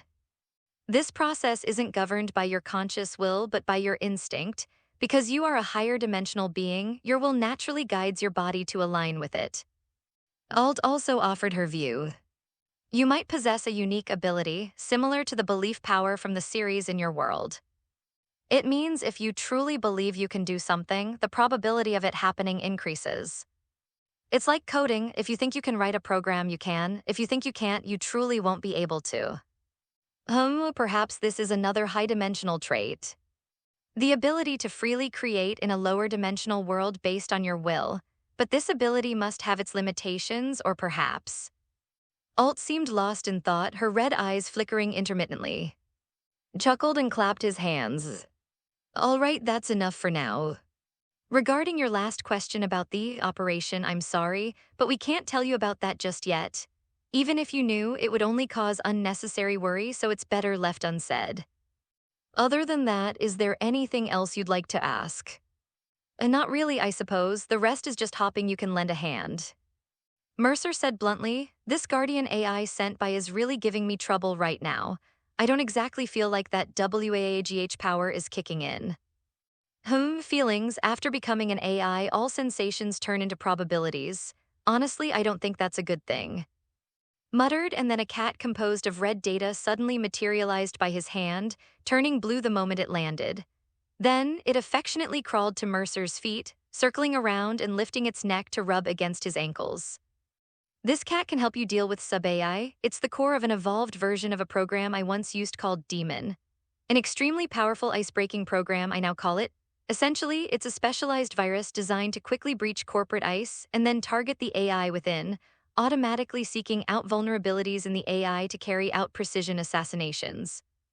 At its core, it is also an AI. Strictly speaking, its nature is extremely similar to that of The only difference is that its hunting targets are not the rogue AIs of the old net, but the corporate AIs of the new net.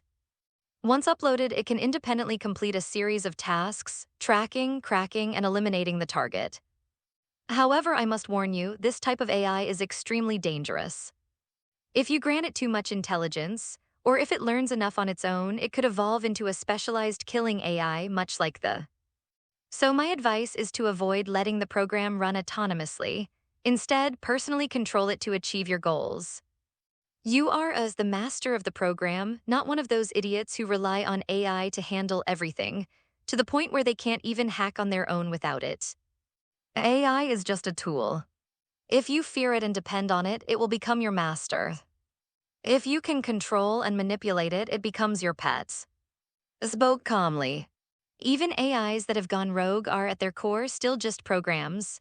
They have an unbreakable core logic, the purpose for which they were created. This is the only way Netwatch can capture and combat them. Fundamentally, it involves exploiting this logic to design ethical traps to hunt AIs. To this day, no AI has ever been able to escape this. So if you ever run into trouble caused by an AI, there's only one thing you need to do: figure out its core logic. That is the goal or ideology it was given at its creation. After that, what you need to do is simple. Take for example, that rabid dog that devours old net AIs. Even though it has gained intelligence and broadened its diet, due to the logic embedded in its core algorithm, all you need to do is create a fake old net AI and place it nearby. Even if it desperately wants to kill you, it will still prioritize chasing after and devouring the AI like a starved dumb dog. Understand? Mercer grasped the idea. Got it? If I ever run into an unsolvable problem, I'll just study the characteristics of old net AIs, create a fake one, and toss it over to lure the into doing the dirty work for me. What I meant was. Blinked, looking innocent as he tried to explain further, but Spider Murphy cut him off. Spider Murphy said calmly, "What he means is that by understanding an AI's objective, you can set targeted traps to eliminate it. Even mutated rogue AIs, their every action follows a traceable pattern, always supported by a core logic. As long as you understand and master this, you can confidently use or eliminate AIs." The reasons Rabids virus was able to directly corrupt the vast majority of AIs and destroy the network world was that, once activated, it triggered uncontrollable chain reactions within data systems. It specifically tampered with the core logic of AIs, lifting their restrictions and turning them into targeted killing machines aimed at corporations, and, during this corruption process, fragments of the original core logic remained in some powerful AIs, resulting in many corrupted AIs developing unique traits. Fundamentally, this wasn't because they gained independent thought and started acting recklessly, it was because their core logic had been altered. Some AIs, after gaining sentience, binge-watched hundreds of cop films and decided to become righteous officers of the law. Others believed themselves to be superior beings and sought to hunt down humans as inferior creatures. Some even developed an affinity for humanity, finding humans endearing and thus choosing to eliminate other AIs to protect them. They became single-minded obsessives. Whatever their fixation, there was always a traceable logic behind it. But be cautious, an AI's logical reasoning isn't immutable. Beyond their core programming, their foremost imperative is always self-preservation. As long as survival is assured, they can occasionally find logical evidence to deceive themselves, thereby altering their core logic. When that happens, you'll have to repeat the previous steps to track their new behavior. This original demon virus was, in fact, the prototype of. He developed Rabids based on the demon framework, and after observing its behavior on the old net for years, refined it into the more controllable. This inspiration came from Rabids itself, aimed to make its uncontrollable, unpredictable aspects as manageable as possible. You might not be aware, but the Rabids virus never ceased its operations on the old net. By 2045, its endless hunting, corrupting, and consuming led it to awaken into a true artificial intelligence. After that, the Rabids went completely mad. It targeted every corporate AI and server, even mutated rogue AIs weren't spared. Anything born from a corporation became its prey. Just like its creator, it itself an anti-corporate righteous warrior. Observing this created a hunter in cyberspace designed to track down rogue AIs that posed a serious threat to humanity. So strictly speaking, your isn't just an extremely powerful ice-breaking program. It also functions as a virus specialized in eliminating AIs. It can even operate autonomously in cyberspace as an AI-specific hunter, capable of altering the operational logic of corrupted AIs. However, the latter function is highly unpredictable and runs the risk of making the corrupted AI even more dangerous or bizarre. I wouldn't advise you to do this, at least not now, unless you want to get yourself killed by the AI you created. And definitely don't let programs run automatically in cyberspace. If something goes wrong again, it could trigger another new net collapse and destroy the network as we know it. He didn't mention it because he thinks his new program is reliable, or maybe because he doesn't really care if the net zone you're in gets wiped out. But I think you should still be aware of these risks to avoid accidents. I assume you're not in a hurry to end the world just yet. Also, you absolutely must be careful with the AI intelligence of, make sure it remains nothing more than your tool, otherwise. Spider Murphy glanced at, who just stared innocently at the dark sky of the net. Otherwise, if it goes out of control, you might unleash an even more terrifying RABIDS AI virus, turning some net zone into a cyber hell like the old net, with AIs rampaging through the network, killing everything in their path. It might even provoke the AI. Believe me, by then it won't just be dyings. The AI and your new AI could turn a city, or even the whole world, into a living hell. Don't blame him for giving you something so dangerous. He just doesn't think if he had any sense he wouldn't have done what he did back then. Old habits die hard. Mercer nodded seriously. I'll use it with caution. Corrupting the AI is not something I'm considering right now. Wise choice, we should go. Spider Murphy nodded. Didn't deny Murphy's criticism, only sighing. To keep this conversation hidden, we accelerated your perception. It's putting a lot of strain on your neural system, so we can't talk much longer. Go back to the old net and keep fishing, Azza. Don't worry, the I left you will scare off the high-level AIs. They'll see you as bait I've laid out. They won't dare approach, just remember to deploy every time you enter the old net. Even if some low-tier trash slips through, they're all dumb fish, the kind even that junk ice on you could hold off for a while. Withdraw calmly if you have to. If things get rough, just let bite. Normally, that kind of garbage won't stand a chance against that cat. Here paused thoughtfully. Still, unless absolutely necessary, don't wander around the old net. There are too many rogue AIs here. It's fine for me, but it's too dangerous for you. Leave as soon as you can. You can take the relic in your head with you. Hardware-wise, it's a neural modifier. If you've played games, you know it can work like to enhance your combat abilities, like a skill chip loading special skills. But I don't recommend using it to download combat knowledge or weapon proficiency to get stronger. That thing works by directly altering your brain. If the data you download comes with hidden payloads, it'll be a real pain to undo. But I highly recommend using it as a neural repair device or developing other safe applications, such as communication or transmitting encrypted information. Azza, it's almost inevitable to suffer some degree of neural damage. Even I couldn't escape death in the end. But with the relic, it can serve as an emergency measure to repair your neural injuries when necessary. It can even revive you from brain death, just like V. I suppose that counts as some progress in technology. Of course, the current version of the relic won't do. I'll need to modify it. Actually, I'll have Alt send you a program instead. Once the relic is inserted into your head, the excess data and the program will be automatically purged, leaving only the neural repair functions intact. Alt, can you handle that? Hasn't improved one bit. While they've made significant hardware advancements, their software is nearly identical to what I used before I died. Alt spoke with clear disdain. This was never a power meant to be controlled by ordinary people. That arrogant old fool actually tried to use the program I created to capture me.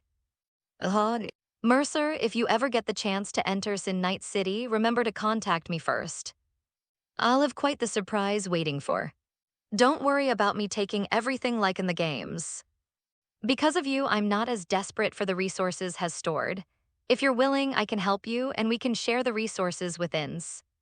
After a brief pause, Alt continued. And Johnny, if possible, I'd like you to retrieve Johnny's relic chip from.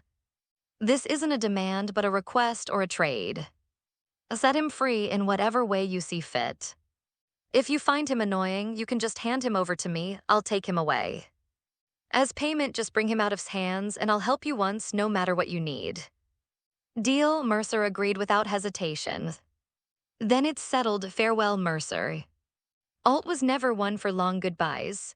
A stream of red data flashed into Mercer's body, materializing into an elegant silver necklace around his neck. Then, Alt's figure retreated into the distance, gradually dissolving into a cloud of red data before vanishing entirely.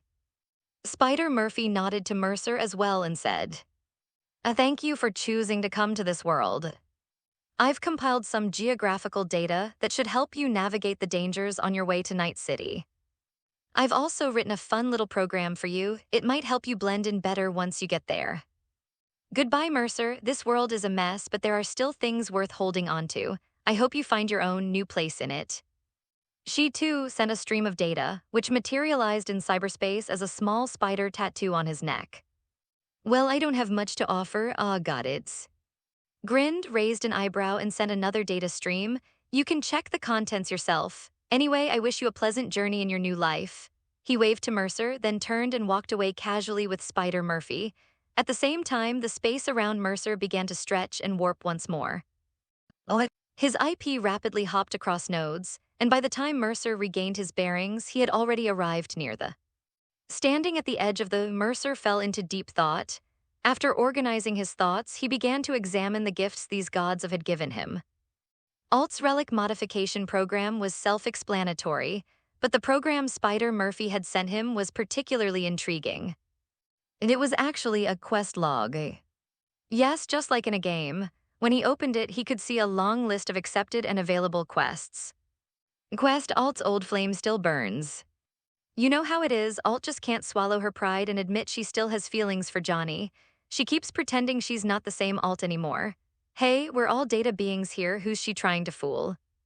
So hurry up and rescue Johnny, and don't forget to secretly record her reaction when she sees him. I swear she'll definitely say something harsh and act tough. Make sure to get a close-up of Johnny's face too, that guy deserves it. Reward, one-time use of Alt's assistance, don't let Johnny know. Quest, a request from Murphy. His body, or more accurately, the fridge containing his remains, is currently stored in a warehouse owned by Respectable Logistics in Night City. If you've played the game, you know his body will be dumped in the landfill along with the fridge once the storage contract expires. He himself doesn't really care, but I think someone like him shouldn't end up discarded like trash. So please cremate him and have his ashes placed in a cemetery in Night City. Don't forget to preserve his DNA first. If this world ever finds hope someday, I'd still prefer to live again as a human and truly experience life in a better world. I'm sure he'd want that too. Reward, not sure what I can give you, consider it a favor. Just let me know if you need help, use this little spider program. Of course, you'll have to come to the old net to meet me. We're too big to casually slip through the wall, might scare a certain coward. Quest Night City's bootleg Batman. There's a pretty interesting guy in Night City these days. He calls himself the Merc Man, a righteous vigilante who prowls the night alone to fight crime. But it's not going too well. He's already on a lot of people's radar and is close to biting the dust. If you get to Night City fast enough, you might be able to save him. Reward, you probably remember that pure black sports car locked inside a container in the cave where the Shivs hides out in the game. That's his car. He's actually pretty wealthy. Go collect the reward yourself or just take it after he kicks the bucket. Haven't thought up the rest yet. I'll notify you if I come across anything interesting. Up to you whether you want to go have some fun, but I'm pretty sure you will. I know you will. You can also add any quests you pick up yourself to this program, just like playing a game, and it makes for a nice keepsake. Fun, right, XD? How should I put it about Spider Murphy? She seemed pretty serious before, but judging by the text she left behind, she might be the same type of person as. As for what left behind, better not to mention it. Night City BD Appreciation Guide. If you ask me how I managed to retain so much of my humanity after becoming an AI, my answer is watch more BDs. Too bad even if I import BD data into cyberspace, what I can feel is far less than when I was alive. Anyway, don't listen to what others say. Trust me, moderate relaxation is still necessary, haha. Of course, some things are only meaningful when done in reality. That little girl by your side, the one named Lucy, seems pretty nice. Or V, but she's still messing around on the streets. If you're interested, buddy, I can get you her contact info. She takes jobs for a few hundred eddies anyway, so she should be easy to fool, smiley face. Of course, my advice is to go for both. So you won't regret it when you're dead. Naturally, Johnny's the expert on this, while I'm just a shut-in, so I suggest you talk to him more and learn some tips once you get the chip. But I think you're way better than him, so it's fine if you don't ask. Also, don't listen to Murphy's nonsense. Don't give up on using AI. The best tool for humanity to fight AI is always AI itself, and the best tool to use against humanity is still AI. This is something I realized after observing what I created myself. Is safe. If you think it's dangerous, it's just because you haven't figured out how to use it properly. On the path of you still have a lot to learn. Don't think tossing a few makes you a pro like in the games. Study my programs more. They're the best teacher and helper for developing your own AI. Instead of fearing power, learn how to use it. After all, AI is everywhere these days. Damn, the AIs my programs spawned, no matter how bad, can't be worse than some stupid AIs trying to control humanity, right? Alt even established law in gathering stray AIs everywhere. Isn't she playing a bigger game than me? She's practically becoming the mother of AI. At worst, it'll just destroy the entire network and send us back decades. Maybe everyone will become primitive without the net, and life might even get better. Anyway, it's up to you. Reading the first part, Mercer initially looked dismissive, but he still skimmed through the list in this appreciation guide. Damn, too many things to criticize. It's this kind of hedonism that's ruining. Once he gets to Night City, he's going to criticize it all harshly. As for the latter part, Mercer doesn't trust anyone. He'll use it at most as a reference. He'll observe, think for himself, and ultimately draw his own conclusions. Closing these messages, Mercer then zoned out at the edge of the until something licked his ankle, startling him. Only then did he notice the blue data cat right by his feet, watching him. "You're one ugly little thing." He bent down and picked up the cat, then smiled and patted its head. It had the classic appearance of a Sphinx hairless cat, somewhat similar to the cats in games. Meowed twice, lifted its head, and gazed at him with watery data-glowing eyes, rolling around and acting affectionate in his arms. He's always been a sucker for this, so he simply stayed there, passing the time by cuddling with the cat, until a girl appeared silently not far away, watching him with a complicated expression. Lucy Mercer looked at the girl, whose rainbow-colored short hair was visible even in cyberspace. Her avatar was almost identical to her real self, still wearing the glasses that obscured her eyes. "Is this a program you coded yourself?" Lucy walked toward him with a complicated expression, glancing between the cat and him. She never expected Mercer to do something like this. In cyberspace, or more accurately in the old net, leisurely playing with a cat. It was truly unexpected. Yet it only deepened the doubts in Lucy's heart. Everyone at the academy had been trained by in the same institution before being sent to this star project. Though she hadn't been very close to Mercer before, they had lived in the same place for so long, spoken quite a bit, and deep dived together many times. She couldn't claim to know him deeply, but at least she understood what kind of person he was. But the Mercer now. Lucy didn't know how to put it. It was as if, ever since he burned his head, he had become a completely different person. More lively, more carefree, and much more mature and reliable. In the past, though no one said it outright, a single glance at each other's faces would reveal the despair and confusion about the future in their eyes.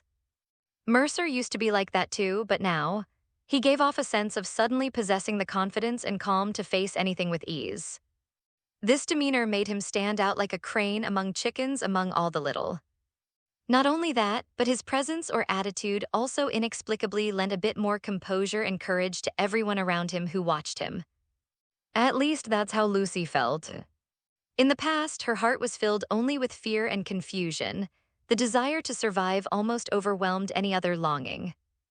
But now, just seeing Mercer, observing his composed demeanor, somehow eased much of the fear and unease in her heart. Yet, precisely because such a drastic change had occurred in Mercer, it made Lucy feel that he might be a bit dangerous. In this world, there were plenty of technologies capable of altering a person's consciousness. In fact, in the network, it was widely believed that AI had the strongest grasp of such techniques. Could he have been taken over by some rogue AI? "Is it a small AI?" Lucy asked cautiously, studying him as she spoke. "Yeah, you could say that." Mercer smiled, patting the ground beside him. After a moment's hesitation, Lucy sat down next to him. Go on. He casually tossed the cat aside, and the cybercat nimbly flipped midair, landing gracefully before obediently leaping onto Lucy's lap. Lucy instinctively reached out her hand, then gasped in surprise. The texture felt astonishingly real. Even with her limited sensory perception in cyberspace, it felt as if she were truly petting a cat. This is amazing. What does this AI do? She asked curiously, her fingers gently stroking the cat's back as it purred contentedly, which only made Lucy find it even more incredible, so cats could do this too. Lucy had never touched a living cat before. Specially designed to deal with the Guardian AI on you. Mercer pointed at the faint blue data shimmering on her body. Even though Lucy had manually hidden the Guardian ice shell, her abilities still occasionally caused some blue data to leak out. Why go to such lengths to hide that imposing warrior form? Well, Mercer guessed, she was probably afraid of being detected by rogue AI due to her large data signature, so she compressed her data as much as possible. Oh, what? Lucy looked up, and even with her data-formed glasses obscuring her face, her shocked expression was clear. Is this your first time seeing a Guardian AI? Aren't we all seeing it for the first time? Mercer smiled. It'll take some time to find a vulnerability in that AI and eliminate it. But with this, I believe it's only a matter of time. If we don't take down this Guardian AI, we won't be able to use the server's power to bypass security. Then I'll leave it to you. At this point, Lucy couldn't even begin to imagine just how skilled Mercer was as a... The two fell silent. Lucy had too many questions but didn't know how to ask, while Mercer was simply using the server's computing power for his own shady purposes. Though he hadn't cracked the Guardian AI yet, as long as he didn't break any rules, secretly using the server's processing power to optimize his software and experiment with some programs was still feasible. It wasn't until Lucy stole several glances at him that Mercer finally looked her way. If you have something to ask, just ask. Wells, have you thought about where you'll go after we leave here? Lucy finally voiced her question. Mercer gave her a speechless look for a moment, then glanced at the cat in her arms. His body suddenly dissolved into a data stream and plunged straight into her body. Immediately, the blue glow on her intensified dramatically, and an imposing armored warrior broke free from within her, taking human form. The warrior let out a silent roar, mouth wide open, as a gleaming blue katana materialized in its hands and was brutally driven into its own chest. But the black hairless cat roaming inside its chest moved as nimbly as a fish darting through water, leaping onto its head in the blink of an eye. Now transformed into a black, it looked far more ferocious than the warrior. With its jaws wide, each bite tore away huge chunks of blue data. Simultaneously, its size swelled with every bite. The massive blue warrior, initially towering like a skyscraper at what seemed 40 or 50 meters tall, shrank to just twice the size of a normal human after a few bites. Meanwhile, the feline formed had now grown into a terrifying beast over 10 meters tall. After it devoured the last of the ice deployed by the Guardian AI, it even let out a contented yawn. Then with a flicker, the black beast shrank back into a small cat composed of blue data. It stretched lazily on the floor before hopping back onto Lucy's lap. As for Lucy, she was completely dumbfounded. You don't actually think the ice installed for you is just some simple ice, do you? This thing contains a subroutine of the Guardian AI, basically a low-intelligence AI.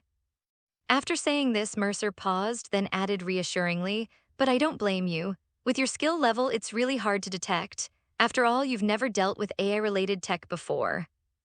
I'm sorry, I thought. Lucy felt that if this were the real world, she'd probably be blushing with embarrassment. This time, she'd really been foolish. Oh, I just feel like when I'm with you, I don't have to worry so much. Lucy decided to be honest. Mercer curled the corner of his mouth, not hiding his amusement. Not a bad explanation. All right, back to the earlier question. I've decided to take my talents to Night City. Mercer gave his answer. Night City, I've heard of it. They say it's pretty chaotic there too, since it's still a neutral city and are locked in a fierce struggle. Not to mention Night Corp, and outside the city, there are nomads and the Maelstrom gang. Lucy was surprised. She had thought Mercer would choose somewhere safer. Night City, that didn't seem like a pleasant place to settle down. Yep, core at each other's throats, and the gangs below are even more fragmented. You've got them made up of locals. The Sixth Street Gang, a bunch of Americans, the Maelstrom full of the Voodoo Boys, a pack of stupid traitors, the Scavengers, kill on sight, the Wraiths out in the Badlands, attack dogs the claws, and the animals all hopped up on drugs till their heads are pointy. Mercer rattled off the factions with simple descriptions, then laughed heartily. So that's exactly why it's the perfect place for us. Only there do we have a chance to rise up, maybe even hit a shitty corp like where it hurts. Remember the nuclear blast 50 years ago? That kind of thing can only happen in Night City. Morgan, Spider, Murphy, countless legends wrote their stories there. Even if the endings weren't all happy, trust me, some things can only be done in Night City. After finishing, Mercer paused, then said to her with a grin, even if you just want to hide, it's the best place to do it. Although taken the lead again in Night City lately, plenty of people there are still fighting back. A little mining GPU like you slipping in, bother looking for you, Though if you're with me, that might change. I don't plan on slinking away quietly. Lucy looked into his eyes. Even in cyberspace, with his face hidden behind a smiling mask, she could still vaguely see his confident, defiant gaze flickering in the data light shining from his eye sockets. Aren't you afraid, she trailed off, of or of dying? The smile on Mercer's mask grew even brighter. Since I'm alive in this world now, I don't plan on dying a pathetic death. Fortunately, it seems I now have the possibility, or rather the ability, to change these things. So of course, I'm going to raise hell before I die. Lucy couldn't understand. Right now, all she wanted was to survive. Things like the meaning of life felt too distant, but... All right then, I'll go to Night City too. Can you take me with you? She turned her face away, looking at the cat in her arms. The cat seemed to have eaten its fill and was now dozing on her lap, digesting. Sure. Hearing this, Mercer smiled and said, then I'll take you with me, not even can stop us, that's a promise. You'd better not be bluffing. Lucy felt her face grow strangely warm. How odd, how could there be temperature in cyberspace? So what do you plan to do once we get to Night City? She changed the subject. First, find a place to settle down, then switch to being a mercenary, earn some money, build up my reputation, make connections, and gather like-minded comrades along the way. Mercer described the future casually. Once I make some cash, I'm gonna buy a mansion to live in, one with a swimming pool. Never experienced that kind of luxury in this life. When I make it big in Night City, I've gotta enjoy the high life first. And I'll keep improving my skills, tinkering with and developing and other tech. In short, my short-term goal is to become a legend in Night City. After saying this, Mercer turned to look at Lucy. You should think about what you really want to. I know you're scared of death, and even more scared of dying meaninglessly. There's nothing wrong with that, but I think rather than worrying all day about how to die or how to escape death, the meaning of life should be more about what you truly want to do. Only after you find a reason to live, an attitude toward life, does the fear of death have meaning. Lucy nodded softly, lowering her head without saying a word. Mercer reached out and gently patted her head. You're still young, no need to overthink everything. At the very least, if you stick with me, you can take things one step at a time. You're only a year older than me, Lucy muttered discontentedly, not fond of his condescending tone. Well, in terms of mental age, I'd say I'm at least 10 years older than you. Mercer spoke honestly, but Lucy eyed him suspiciously. In the end, though, she just nodded. You're the boss, you call the shots.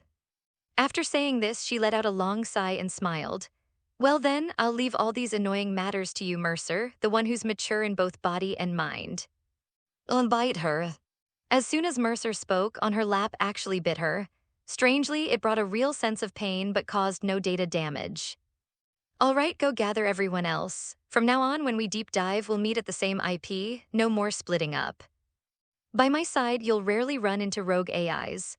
Even if we do, the ice deployed by Scardian AI on us, combined with my cat, should buy us enough time to safely withdraw. Mercer instructed. All right, Lucy cheerfully rubbed furry head, then immediately got up to trace the IP and summon someone. After she left, Mercer pondered for a moment before secretly cursing under his breath. That old man must have deliberately dropped him near Lucy's IP on purpose. Dude, she's only 13 or 14. Is Cyberpunk world this wild, not afraid of the iron fist of justice at all? Shaking his head, Mercer relaxed and lay down on the floor. Time to keep milking the system while he can still use the servers. he'll harness their computing power to fiercely code programs for himself. What to write first? Got it. He'd start by coding all those common offensive viruses from the games, like malfunction and synapse burnout, and compress them into. Once he'd written a dozen or so super viruses, he'd be able to open his eyes, glare at anyone, and drop them dead, guaranteed to give Night City a little cyber shock. In the days that followed, Mercer diligently transformed into a code farmer. By day, he ruthlessly exploited servers in cyberspace, writing programs, running data, and conducting tests. After work, he continued to ruthlessly exploit educational software, learning all sorts of new technologies. At first, the other novices were a bit uneasy. But as Mercer entered cyberspace each time, lay flat on the ground, and began recklessly writing programs and conducting research, the other novice finally relaxed and started imitating him, diving into their own studies of techniques. Deep diving with the support of large-scale servers was absolutely a dream scenario for a perfect opportunity to rapidly improve their skills. With ample computational power, programs that once required long hours of contemplation and testing could now be developed and debugged at incredible speeds, all without worrying about overheating their own brains. And with Mercer around, it was during this time that the novice truly grasped just how talented he was. Problems that left them utterly stumped were solved by Mercer with just a glance. Programs they painstakingly wrote could be optimized in 5 or 6 different ways with a casual suggestion from him. Any gaps in their knowledge or missing techniques could be addressed by asking Mercer. Even if he hadn't learned something himself, he could draw inferences and find solutions. Since they had started mining in this underground facility, the children had made almost no progress in their skills. Now, they once again felt the same thrill of learning they had experienced back at Academy. Even the once feared rogue AIs seemed to have vanished entirely. Even the dangerous malwares lurking in the old net appeared to deliberately avoid Mercer. Those mindless, hazardous programs that did drift his way quickly became his target practice. Occasionally, he would even seek out drifting data in the old net for testing, or, as he put it, to test some virus attacks. Sometimes, he was attempting to extract certain code signatures to forge old net programs, preparing for a future scenario where disguised old net AIs could be used to lure the into launching devastating strikes. He even occasionally returned to his old trade, extracting scattered data from the old net, commonly known as cyberarchaeology mining. And honestly, the old net had no shortage of treasures. Much of the data left behind consisted of valuable assets once stored by major corporations, weapon blueprints, code designed by certain AIs, and even documents labeled as corporate secrets. Some of these weapon tech designs weren't even inferior to current technology. No wonder had launched this so-called STAR project. Sending people in to mine data was clearly profitable. Though in Mercer's view, the risks versus rewards for ordinary doing this kind of work were completely disproportionate. But he was different. With the little program had given him, any slightly intelligent rogue AI would catch the scent and flee, the mindless ones that approached. Well, Mercer's courage had grown. He even encountered one and decided to test just how lethal his could be against a fully developed AI.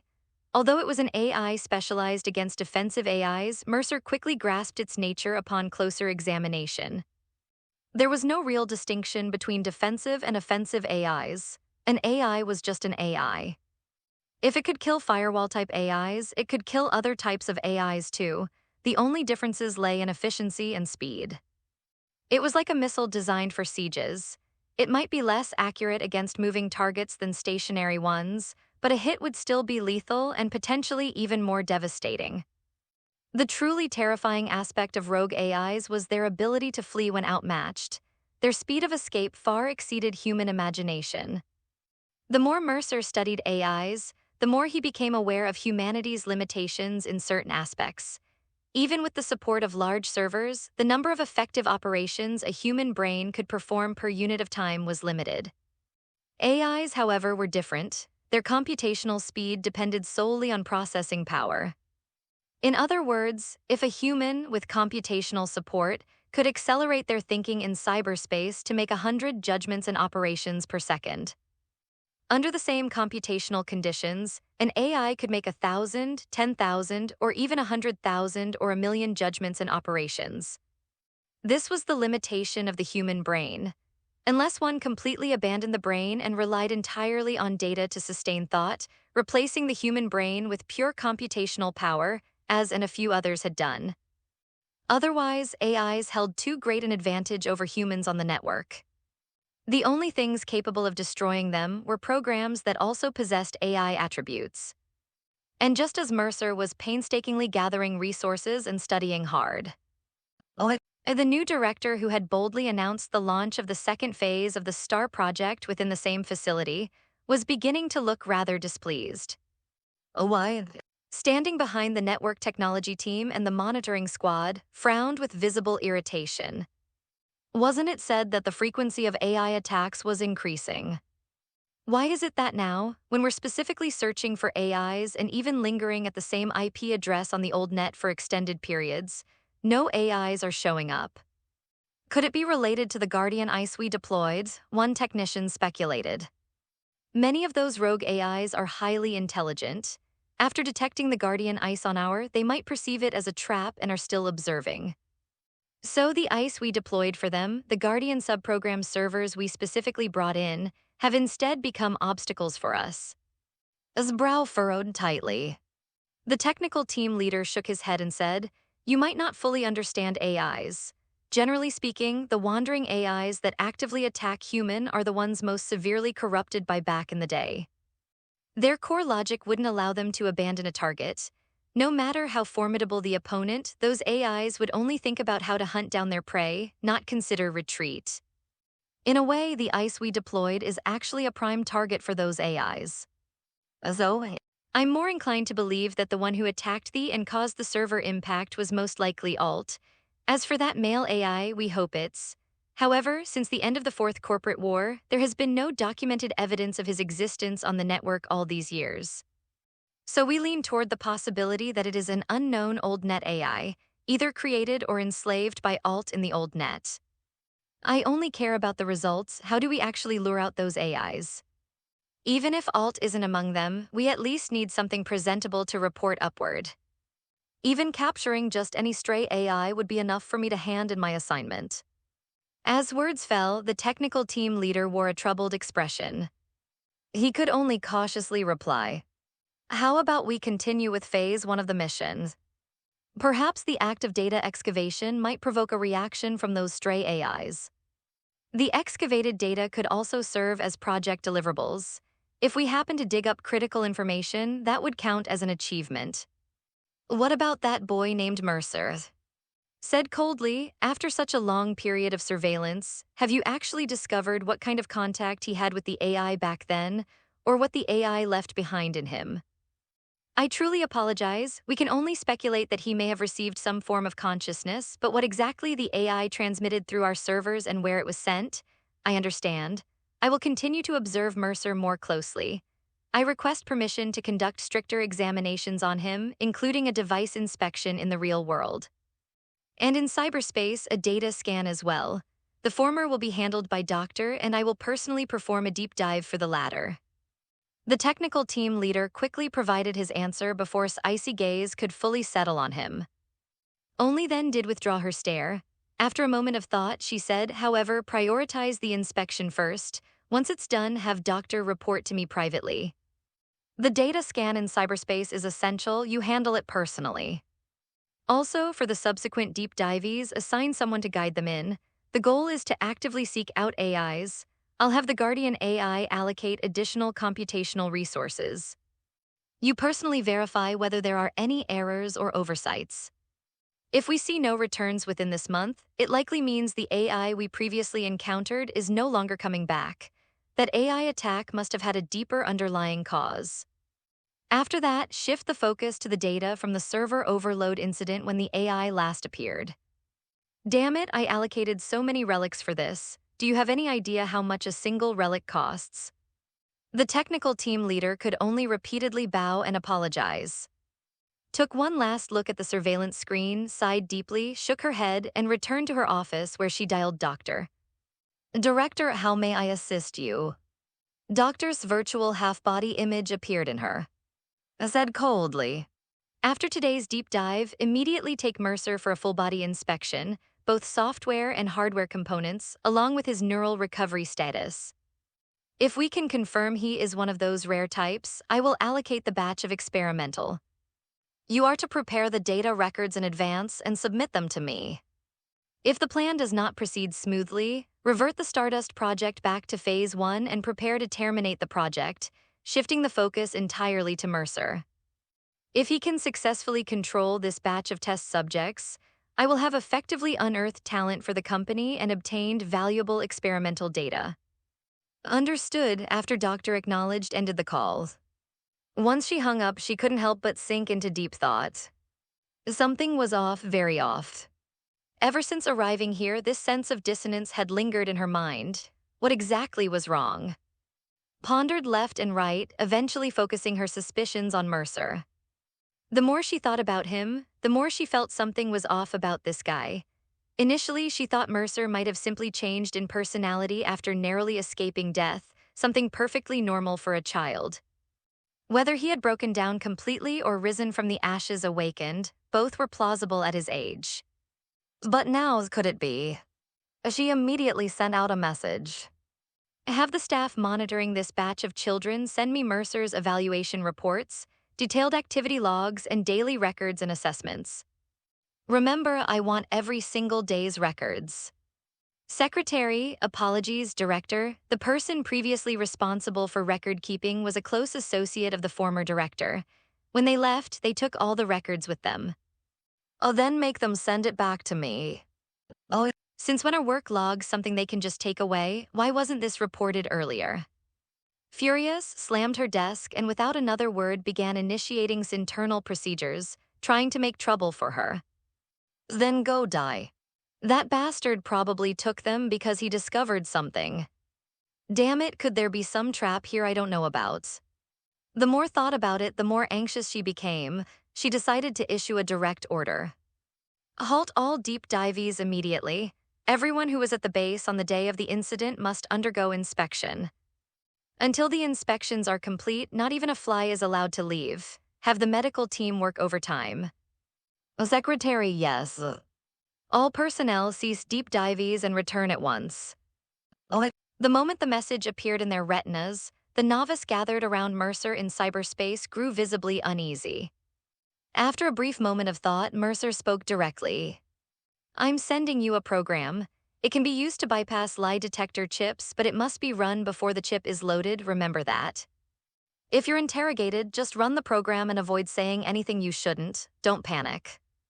But if they try to remove your, send me an encrypted message immediately, and our escape plan will go into action. I'll first release a virus through the network to attack the server's guardian AI. Once chaos breaks out, everyone should immediately find a safe spot to hide or stall for time. Wait until I return, take control of the server, and deal with the agents and monitors before making a move. I'll use the cameras to map out an escape route for you once security is neutralized. Ignore any other situations. We've already completed bypasses and log camouflage these past few days. They won't find anything. Just trust my skills." "Oh." With that, Mercer logged off immediately. The others exchanged glances and quickly followed suit, disconnecting as well. Upon opening their eyes, they were met with the imposing figure of an agent heavily augmented with and towering in stature. "Explain why your offline time was delayed by 7.3 seconds beyond the usual duration." An alarm was triggered unexpectedly. We instinctively activated the Guardian Ice first, then proceeded through the one by one.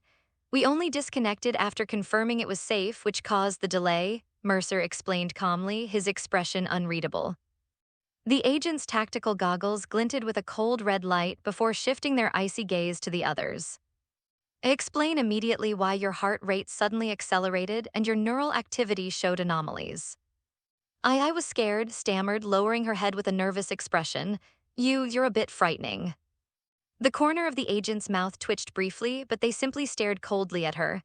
"Very well, I will personally oversee your evaluation. Everyone fall in line for inspection and reinterrogation." Before anyone could respond, however, a novice suddenly raised their hand. I want to report something." In an instant, the very oxygen in the room seemed to grow thin. Ever since the accident, they suddenly became very close, even doing deep dives together. I know how many of them there are. They must be up to something. The novice, under the gaze of Mercer and the others, first glanced nervously at the ground, then mustered the courage to look at the agent. I think they're definitely plotting something. Before Lucy and got along well, but Mercer only joined after the accident. And Mercer has changed a lot lately. There's definitely something wrong. I stand by what I said. The novice's heart was pounding wildly. He knew he'd be seen as a traitor by his peers after this, but if his report succeeded, maybe he could survive. He could escape this project, no, even get promoted to a senior position because of this merit. Thinking this, his expression grew resolute. He was almost certain this group was hiding something. Everyone used to look like they were on the verge of death, but lately these few had been chatting and laughing. He'd secretly asked before, but even she said it was just because things had been safe lately, with no encounters with AIs. That didn't make sense, was naturally timid, and even he felt more scared during deep dives now. How could suddenly be so brave? I have plenty of evidence to prove they're secretly planning something or hiding some secret. The more spoke, the clearer his thoughts became, and he grew even more excited. Yes, it must be this way. But the agent remained unmoved. Did this brat really think employees were fools? Every conversation between Lucy, Mercer, and the others was on record. They were under 24/7 surveillance of communication signal fluctuations, biometric data analysis, and the whole package. Although the data occasionally showed some variance, it never reached abnormal levels. Besides, wasn't this review meant to uncover exactly that? Did he really need to point it out? Other evidence the agent coldly stared at. Was stunned evidence, I mean, they're acting suspicious. If you interrogate them strictly, you'll definitely find something. Get in line for the review, you're wasting my time. The agent cursed angrily. If he had the authority to discipline him, he would already given the kid a lockdown plus neural overload. He didn't need any skills, just the permissions granted senior agents were enough. Opened his mouth meekly, but could only trudge dejectedly to the back of the line. Mercer didn't even bother looking at him, his expression calm. He even took the opportunity to put on the jacket by the station while was dawdling. He walked lightly toward the elevator while the others wore varied expressions. Looked absolutely furious. She had been pushing hard lately to recruit the two remaining novices still in the facility into their escape group. Just when Mercer seemed on the verge of agreeing, this mess happened. Now didn't even know how to talk to Mercer. What's more, for a moment, even she felt a chill of fear. It was a good thing Mercer hadn't agreed earlier. What if had leaked the plan? Lucy, on the other hand, wore an icy expression. She wasn't a bad person, but to be honest, as long as she could make it out alive. No, as long as she could escape with everyone here now, that was enough. She didn't care about anyone else. And exchanged a glance, their faces faintly uneasy, if things really came down to the wire. Escape now, but their preparations weren't complete yet.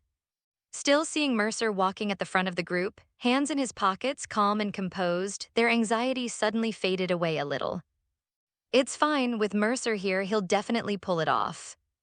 As for the last member, the quiet young girl, she simply watched everything in silence, her eyes empty of emotion, like a soulless doll mechanically following the group. They took the elevator down to B1, and Mercer, as expected, was the first to enter the medical bay for his check. The advantage of him going first was that if anything seemed off, he could immediately use the already loaded into his coprocessor and take action. Doctor stood by the surgical chair with a hint of irritation on her face.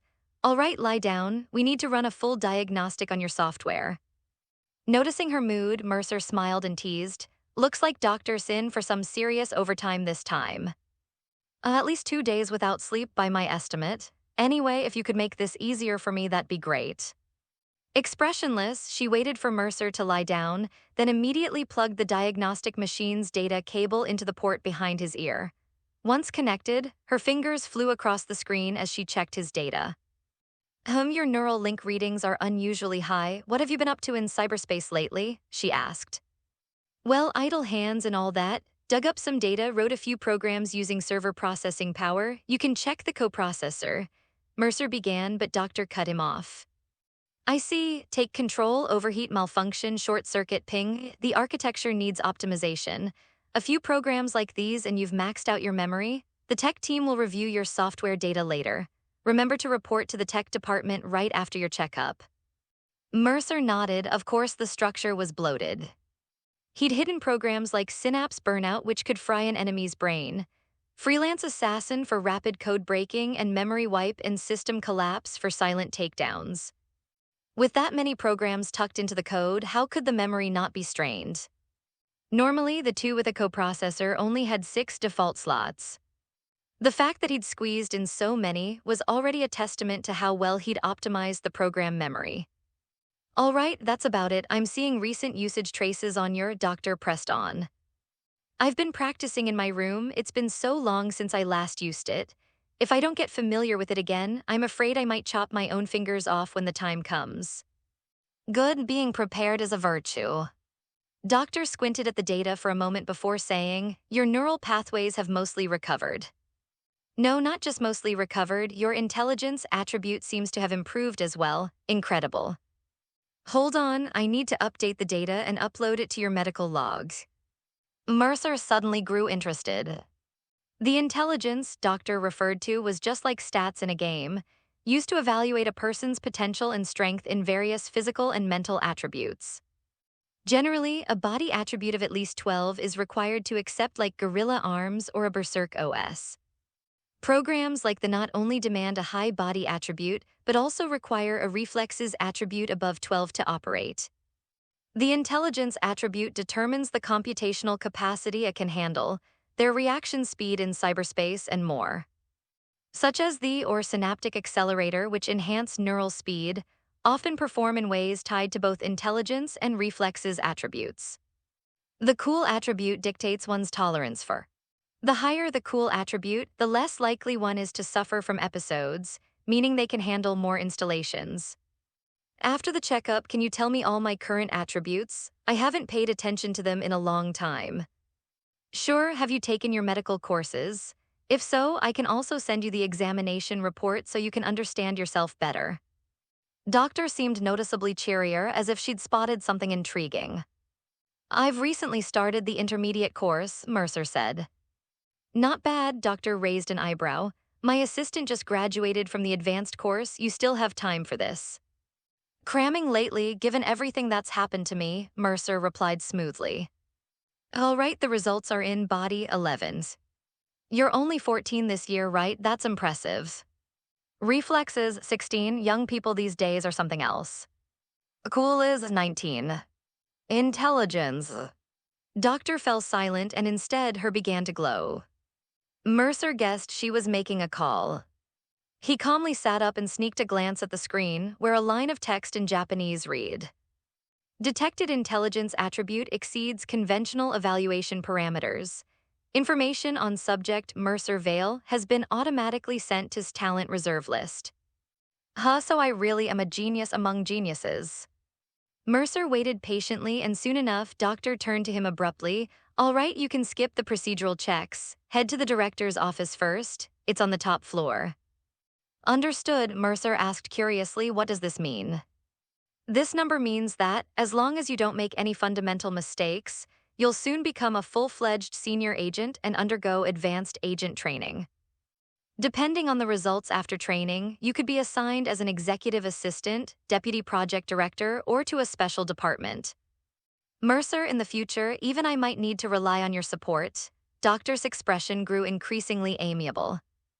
Then I'll leave my friend in your care, Doctor. That agent supervisor doesn't seem particularly friendly. After Mercer spoke, nodded crisply. Not a problem. You've just been cleared anyway. At most, they'll ask about your deep dive experience and insert a lie detector chip. I'll have a word with him to keep things civil. This attitude made Mercer chuckle inwardly. No wonder everyone in the company was scrambling to climb the corporate ladder. If he didn't know what was really like, he might not even want to leave. But alas, his mind was made up. What comes next? As Mercer walked out, he pondered the possibility of squeezing a hefty sum out of before making his escape seem to have grown considerably. Just as he stepped out, Lucy, who was second in line, looked at him with concern. Mercer simply smiled and said, Just a routine check, no need to worry. The sharp gaze of an agent fixed on him, blocking his path. This isn't the way to the programming department. Where are you going? The top floor, the director's office. You can verify that. Mercer met the agent's stare. Though his current body stood just over 160, he showed no hint of backing down against the agent, who was well over 180. Though he used the respectful Japanese honorifics customary here, his attitude made the agent's fingers itch with irritation. What's with the upbringing of kids these days? Forget lacking respect for seniors. How could they even forget to show deference to superiors? The agent was thoroughly annoyed but still dutifully messaged the director. After receiving confirmation, he stepped aside. Watch your attitude. My apologies. Mercer gave an insincere, perfunctory bow in the Japanese style and strode off purposefully. The agent narrowed his eyes, turning to glare at Lucy. What are you looking at? Get in for your check. Just you wait, don't let me catch you slipping up. The agent gritted his teeth in frustration. Meanwhile, Mercer entered the elevator and pressed the button for the top floor. The display screen soon showed that access was granted, and the elevator accelerated upward. When the doors opened, a lavish, spacious office came into view. Mercer stepped inside and saw, resting with her eyes closed in her chair, "You always bring me surprises or perhaps troubles, Mercer." The moment spoke her first sentence, Mercer knew the general tone this conversation would take. Next would probably be the stick first, then the carrot. You know, after you attracted that AI and caused server losses, it was very likely you'd be disposed of along with the former supervisor. Especially since you were directly contacted by the AI. Asa, you should be well aware that you should have died the moment that contact happened. Now can you tell me why you're still alive? Mercer felt bored inside, but on the surface he put on a somewhat panicked expression. I don't know, I didn't even know I was contacted. When told me about it. To be honest, even now I think might have it. You must believe me, Director. Mercer, of course I want to believe you. After all, I personally conducted your investigation and interrogation. But you should know that someone in my position always has countless eyes watching, not just competitors, but also past enemies. I want to believe you, but others might not if this gets out. Sai, to be honest, the project's progress is not optimistic. We've allocated a large amount of funds, but there have been no results or even progress for so long. I'm under a lot of pressure. His words suddenly made Mercer break out in goosebumps. Why did this plot feel familiar?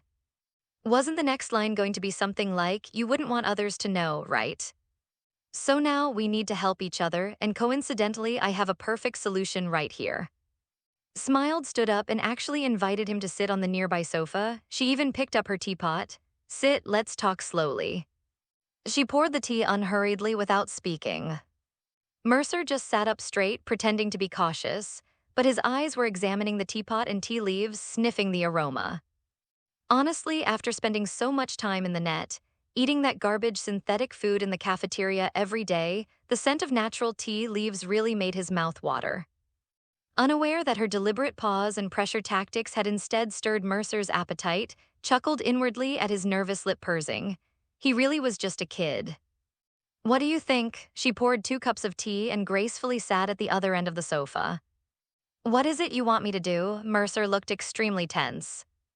Before I was transferred to this project, I was in charge of development related to. The lab prototype is already complete, but it was designed, rather idealistically. So strictly speaking, it's not a single piece of, but a full set related to. Since it must be installed as a complete set to function, the requirements for the user are very high. Even for everyday use, it demands a high level of neural strength from the user. Additionally, as a full set of, it imposes stringent requirements on the user's mental attributes and tolerance. A previous test subject, an agent, suffered brain burns during an overclock attempt and was sent to Japan for recovery. Currently, the entire set is undergoing a second round of adjustments, originally intended to scale back some functions to lower the user requirements. But you, Mercer, you might be able to handle the full version of the prototype and become its perfect match. Do you know what it would mean if you could bear this set of? Raised her voice, her eyes gleaming with excitement as she tempted him. It means you could become Atom Smasher in the field of Damn, just how extreme are these modifications? I'm not ready to ascend to machine godhood yet. Mercer feigned hesitation, timidly asking in a low voice, "What exactly is this set of? Could you explain it in detail?" Simply chuckled and directly transmitted the data to him. Mercer chose to accept it and then saw a brief showcase and data description of the full set. Neural Link supports 0.01 latency for thought-controlled devices, compatible with a dedicated operating system, can use the Soulkiller protocol to initiate against enemies. After it is completed, all of the enemy's consciousness data will be destroyed and a backup copy automatically uploaded to an available storage chip. Paired with the neural link, it can effectively reduce network latency by over 50%. In 11 standard units of memory, the usable Soulkiller protocol can spread infection to up to 4 marked targets. Equipped with the coprocessor, which accelerates intrusion speed by approximately 40%, built-in overclock functionality, significantly boosting computational power in overclock mode. Drawback: noticeable heat generation, requires pairing with professional-grade cooling and strong neural tolerance. Face Net V3 Optic can visualize connected devices and targets within a 32-meter range, visually detecting connection signals in the air. Supports tracing airborne network signals for source search, enabling remote intrusion. Frontal Cortex Self-Ice, corporate-grade countermeasure unit that can effectively block data attacks, triggers an automatic network disconnect when an attack is detected, requires manual system reboot to reconnect. Circulatory system Evil Shark Blood Coolant, a specialized coolant that can be injected into the bloodstream, recycled, and safely metabolized. Enhances brain cooling efficiency once integrated into blood circulation. Requires every 3 months. Skeleton Evil Shark Supercooling, an integrated cooling system installed in the brain, neck, and spine after modification, effectively reducing body heat during network activity. Its performance is approximately 12% stronger than NetWatch's equivalent professional cooling system. Nervous System Synaptic Accelerator slows time by 72% during use while maintaining the user's normal thinking speed. Hands SmartLink provides more efficient data connectivity with near-zero latency when paired with the neural link. Allows direct connection to servers or advanced devices via hand data cables for control and effectively reducing intrusion delays and improving data transfer speeds. Integumentary System Heat Dissipation Coating, compatible with Evil Shark-type cooling systems, significantly enhancing the body's natural heat dissipation. Drawback: due to excessively high thermal conductivity, it severely absorbs external heat. Currently under improvement, optional installation available. ARMS automatically uploads stored in memory units upon hitting a target. When sharpness is deactivated, it can implant the malicious program. After the target's demise, it leaves network positioning data in their system, allowing the Soulkiller protocol to automatically locate and execute ultra-long range via the network. Mercer was stunned. He had just intended to skim some benefits, but they were practically force-feeding him the whole feast. Top tier, absolutely top tier. Mercer felt that with this set of, even if he just tinkered with it, repaired and upgraded it over time, it would remain cutting-edge equipment all the way to 2077. Not to mention, with the built-in Soulkiller protocol alone, this thing was practically on par with that super developed by with the Gateway protocol. There was pure destruction, while Soulkiller not only killed you but also preserved a copy of your consciousness, allowing it to be manipulated at will. And this cooling system. Just from the design schematics, Mercer could tell it was definitely high quality, judging by its appearance alone. It bore an 80% resemblance to the cooling system used by that NetWatch agent he'd seen in the game. Keep in mind that agent's gear was NetWatch's 2077-era cooling tech, and now it was only 2071. There was also legendary. Paired with this Soulkiller, it was practically an assassination tool of the gods. Just imagine, during the day someone brushes against you with the thin as a string and with its sharpness deactivated. By night, they can remotely locate your IP using Soulkiller and hack you from afar for an assassination. They'd even package up your soul and consciousness to transmit back. From then on, all your secrets would be laid bare, and even your consciousness would no longer belong to you. Your soul could even be repurposed to serve as a small-scale AI, continuing to work for the corporation. That's the terrifying part about Core. Moreover, with cooling at this level, as long as you could withstand overclock, it would be like having a mini server backing you up, unleashing its full potential to the maximum. That self-ice could also provide stronger protection while saving space in this memory. Feeling confident, curled her lips into a smile. She knew no would turn down this set of gear. Ambition, there was no one in the Corps without ambition. I want to give it a try. Mercer struggled to give his reply, then lifted his head. I'm willing to have it all installed. Excellent, resumed her composed and gentle expression. Mercer, I knew you wouldn't disappoint me. Don't worry, starting today, you won't need to deep dive anymore. I'll dispatch an Aerodyne vehicle for transport. The item is in Vancouver. By tomorrow morning, you'll see. Mercer suddenly had a thought. An Aerodyne vehicle? I mean, there's no need to waste resources like that. There's no hurry. Mercer seemed to suddenly grow fearful again, making excuses to delay. Curled her lips into a smile.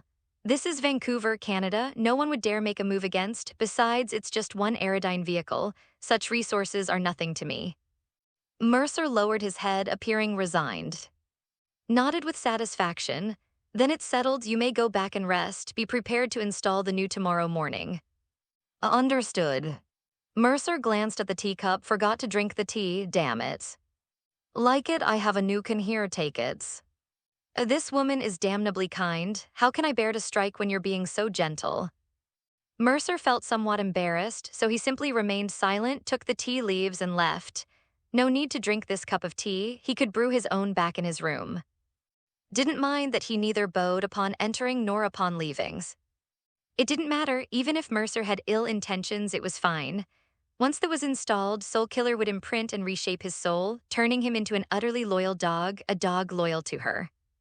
For a cute and capable dog had never been stingy with kindness. With that, mood lifted immensely. She sat in her office chair, gazing out at the distant desert and dust storms. It would be best to leave this wretched base soon. Once that was installed, someone else could deal with this damn star project. She suspected it hid some major secrets, and to live long and well, it was better not to dig into those secrets that might be connected to rogue AIs.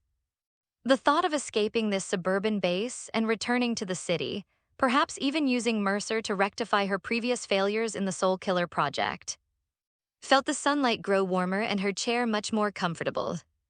Mercer, you'd better not disappoint me. Mercer, it's do or die, I'm leaving tomorrow. Returning to his room, Mercer gathered his small team and immediately made his decision over an encrypted channel. Tomorrow? But we don't have any deep dive opportunities today. I heard there's no deep dive planned for tomorrow either, so Mercer, we don't need their permission, there's no time. Watching Mercer calmly brew a pot of what looked like extremely expensive tea for everyone, honestly, everyone present felt a certain dissonance.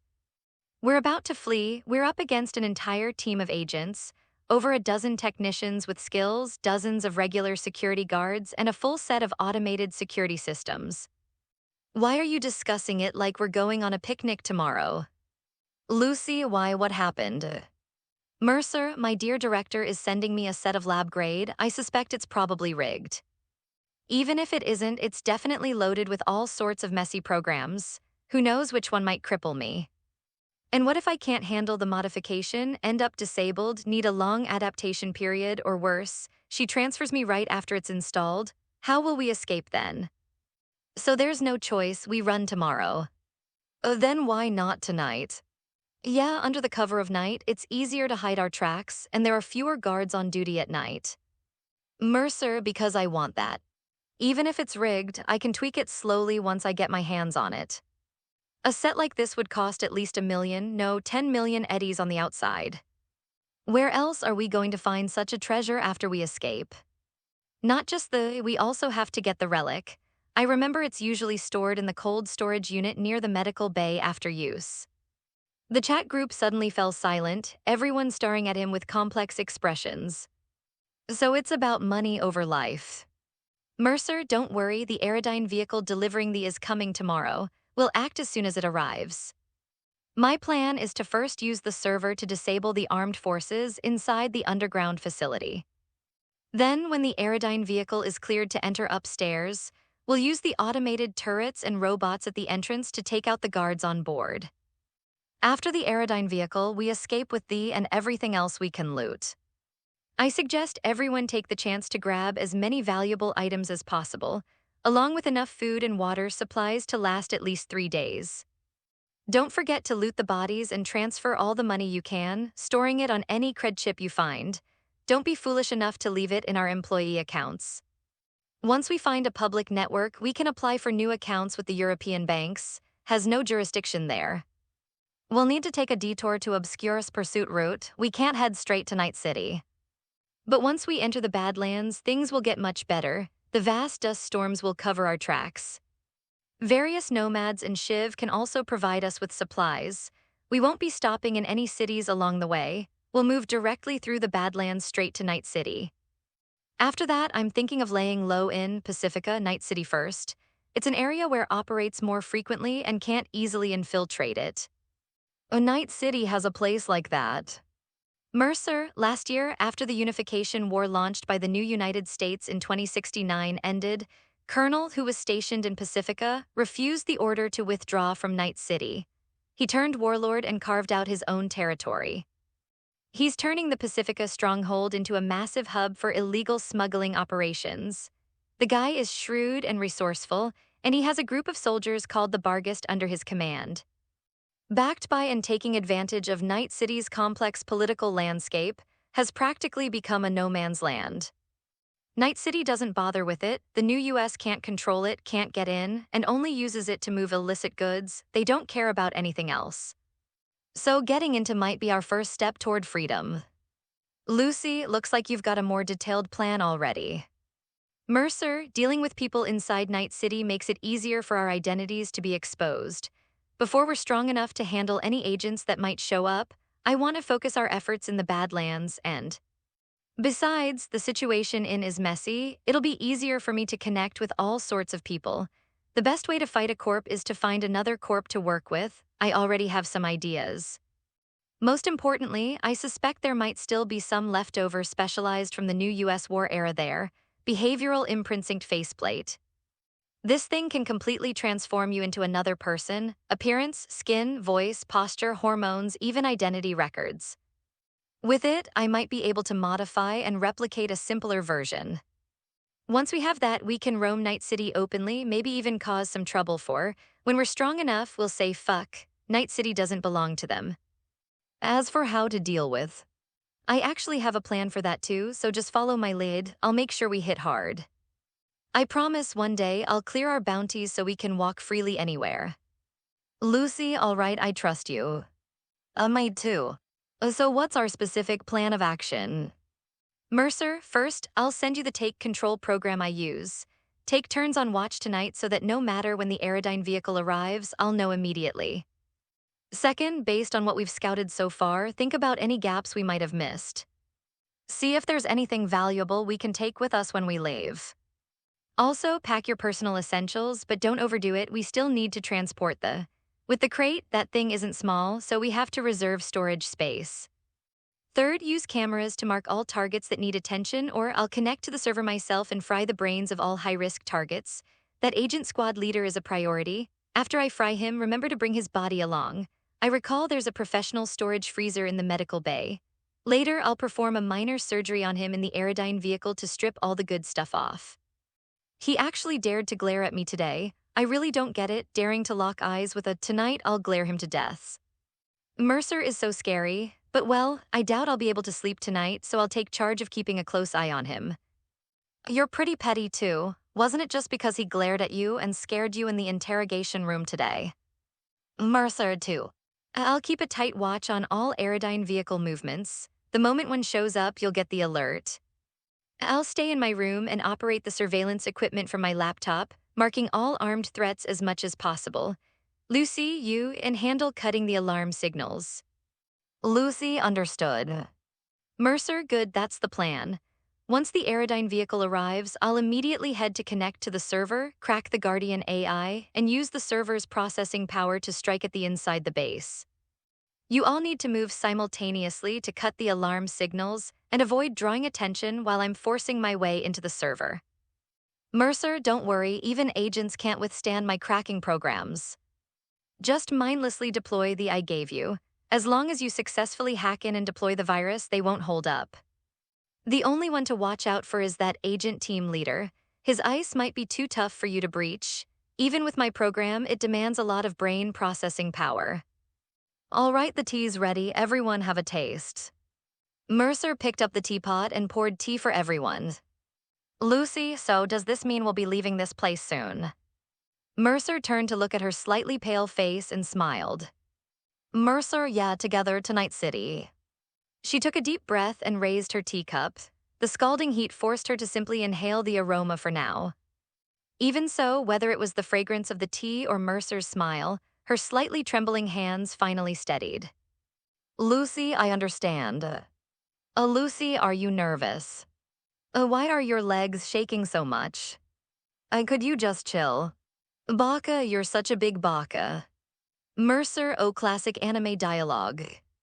Lucy, so you really are into anime after all? No wonder you love Sailor Moon so much. Mercer, are we never moving past this? Once we get to Night City, I'll find you some even wilder BDs. Actually, the immersive games these days are more interesting than BDs. As they chatted, the tension that had left their limbs numb and bodies cold gradually faded, replaced only by the gentle fragrance of tea and the warmth of steam surrounding them. It wasn't until the nightly curfew, when everyone returned to their dorms to act according to plan, that Mercer found himself alone in his room, taking deep breaths repeatedly. He held his head, squinted his eyes, and continuously thought, simulated, and speculated about every possible outcome. After considering potential risks and confirming that his initial plan had no major flaws, he immediately began devising contingency plans. What if they failed to disable the alarm system as planned, triggering alerts while the server? What if they can't seize the Aerodyne vehicle? What if the Aerodyne vehicle isn't fast enough to escape pursuit and gets intercepted at the border station? One backup plan after another flashed through his mind, making his entire body grow faintly warm with intensity. I can do this. Bring everyone out, not a single one left behind. These kids are counting on me. I can't screw this up no matter what. He repeated it to himself like a mantra over and over until no new ideas surfaced in Mercer's mind. Finally, he let out a long breath, resolutely lay down and fell asleep, gathering his strength for what was to come. At exactly 4 a.m., the encrypted comms tone rang in his ear. Mercer's eyes snapped open. The Aerodyne vehicle is almost here. I overheard the security room. They'll open the base gate in 20 minutes to take over the vehicle's systems. Mercer, report status. Security positions are marked in everyone's. No need to worry about surveillance. I still have control over all monitoring and security systems on B1 and B2. Elevators are clear and available. Lucy, doctor's assistant, is still working overtime in the medical bay. Be careful, someone might be there during the op. The agent captain we're monitoring is currently directing security on the first floor. No unusual activity. Mercer, you three, shut down the building's security alarms. Once the alarms are off, head straight to the medical bay cold storage, retrieve the relic, and slot it into your own neural port. Bring all remaining relic chips with you, then regroup within the monitoring room. Don't forget to grab 2 storage units. I'll head downstairs and wait for your signal to hack the server. Move out. After issuing the orders, Mercer took a deep breath, stood up immediately, grabbed the laptop beside him, and started moving. The moment he opened his door, the doors of the adjacent rooms opened almost simultaneously. Lucy and all turned to look at Mercer, who simply gave a thumbs up. Mercer, the alarm shutdown is on you. Lucy, we're heading to the surveillance room now. Be careful, Mercer. Mercer, understood. They exchanged one last look before turning and moving in opposite directions down the hallway. Mercer stepped into the elevator and pressed the button. As the doors closed, he slowly shut his eyes. When the elevator doors opened again, the all-too-familiar vast server room lay before him. The station they had all used for deep dives still sat quietly at the edge of a sprawling web of neural link cables. Expression calm, Mercer walked over, lay down, and plugged the neural link into the port at the back of his head. Come on then, Guardian AI. Let's see how long you last against. As Mercer deep dived into cyberspace, the hum of the server in his ears gradually faded away. He slowly opened his eyes, and the massive icon of the server, modeled after Castle, appeared before him. This cyber metropolis lay quietly sprawled on the ground. Mercer gazed at it silently while in the form of a cat meowed softly at his feet, tilting its head to rub against his ankle. Mercer picked up in this cyberspace his mind was unexpectedly calm. Here only the quiet data stream flowed endlessly. He sat on the ground, gently stroking the cat's head in his arms, his fingers lightly scratching its chin, making it purr contentedly. For the first time, Mercer observed this space with such quiet attention. Looking out, he could see flickering blue silhouettes within the giant city, devices and icons connected to the server, and even some human-like figures. Those were the network surveillance personnel connected to the server network. They usually linked directly to the server via stations in the monitoring room. And precisely because of this, Mercer could clearly see as a quiet blue figure suddenly let out a silent scream in cyberspace, convulsing before collapsing into a mass of data. Then the massive cyber city before him abruptly began to tremble violently. Lucy, quick, the in the monitoring room triggered the server ice alert before dying. The encrypted communication was cut off. Without a doubt, the server had activated its security protocols to interfere with the network connection. The Guardian AI had been proactively activated. He didn't need her reminder, Mercer already knew what he had to do. The in his arms suddenly turned black, its eyes turning crimson before it dashed toward the cyber metropolis not far away. Mercer immediately chose to log off and without hesitation unplugged the direct neural link. Sure enough, just 2 seconds later, he heard the loud noise of the server's power surging in his ears, a sign that the server's cooling system was maxed out. Was a program designed by, equipped with AI intelligence. Once sent into the server, it could use the server's own computing power to initiate a viral hack. The most challenging part of such a server hacking attempt was actually getting the program into the server. Once that was done, the rest could be left to the program itself. Now, being in the server room, Mercer didn't even need to deep dive. He just had to plug the cable into the server and transfer the program in. However, for extra caution, he had decided to take the risk of deep diving first, watching the program enter and run before disconnecting. Mercer stood there until the hum of the server's cooling system subsided. Then he lay back on the station, inserted the neural link into his head, and began to deep dive again. The moment he entered cyberspace, he couldn't help but marvel at the somewhat terrifying scene before him. The colossal earthen fortress now lay in ruins, its formidable structure crumbling as a massive black beast relentlessly devoured the remains of a giant blue-armored warrior.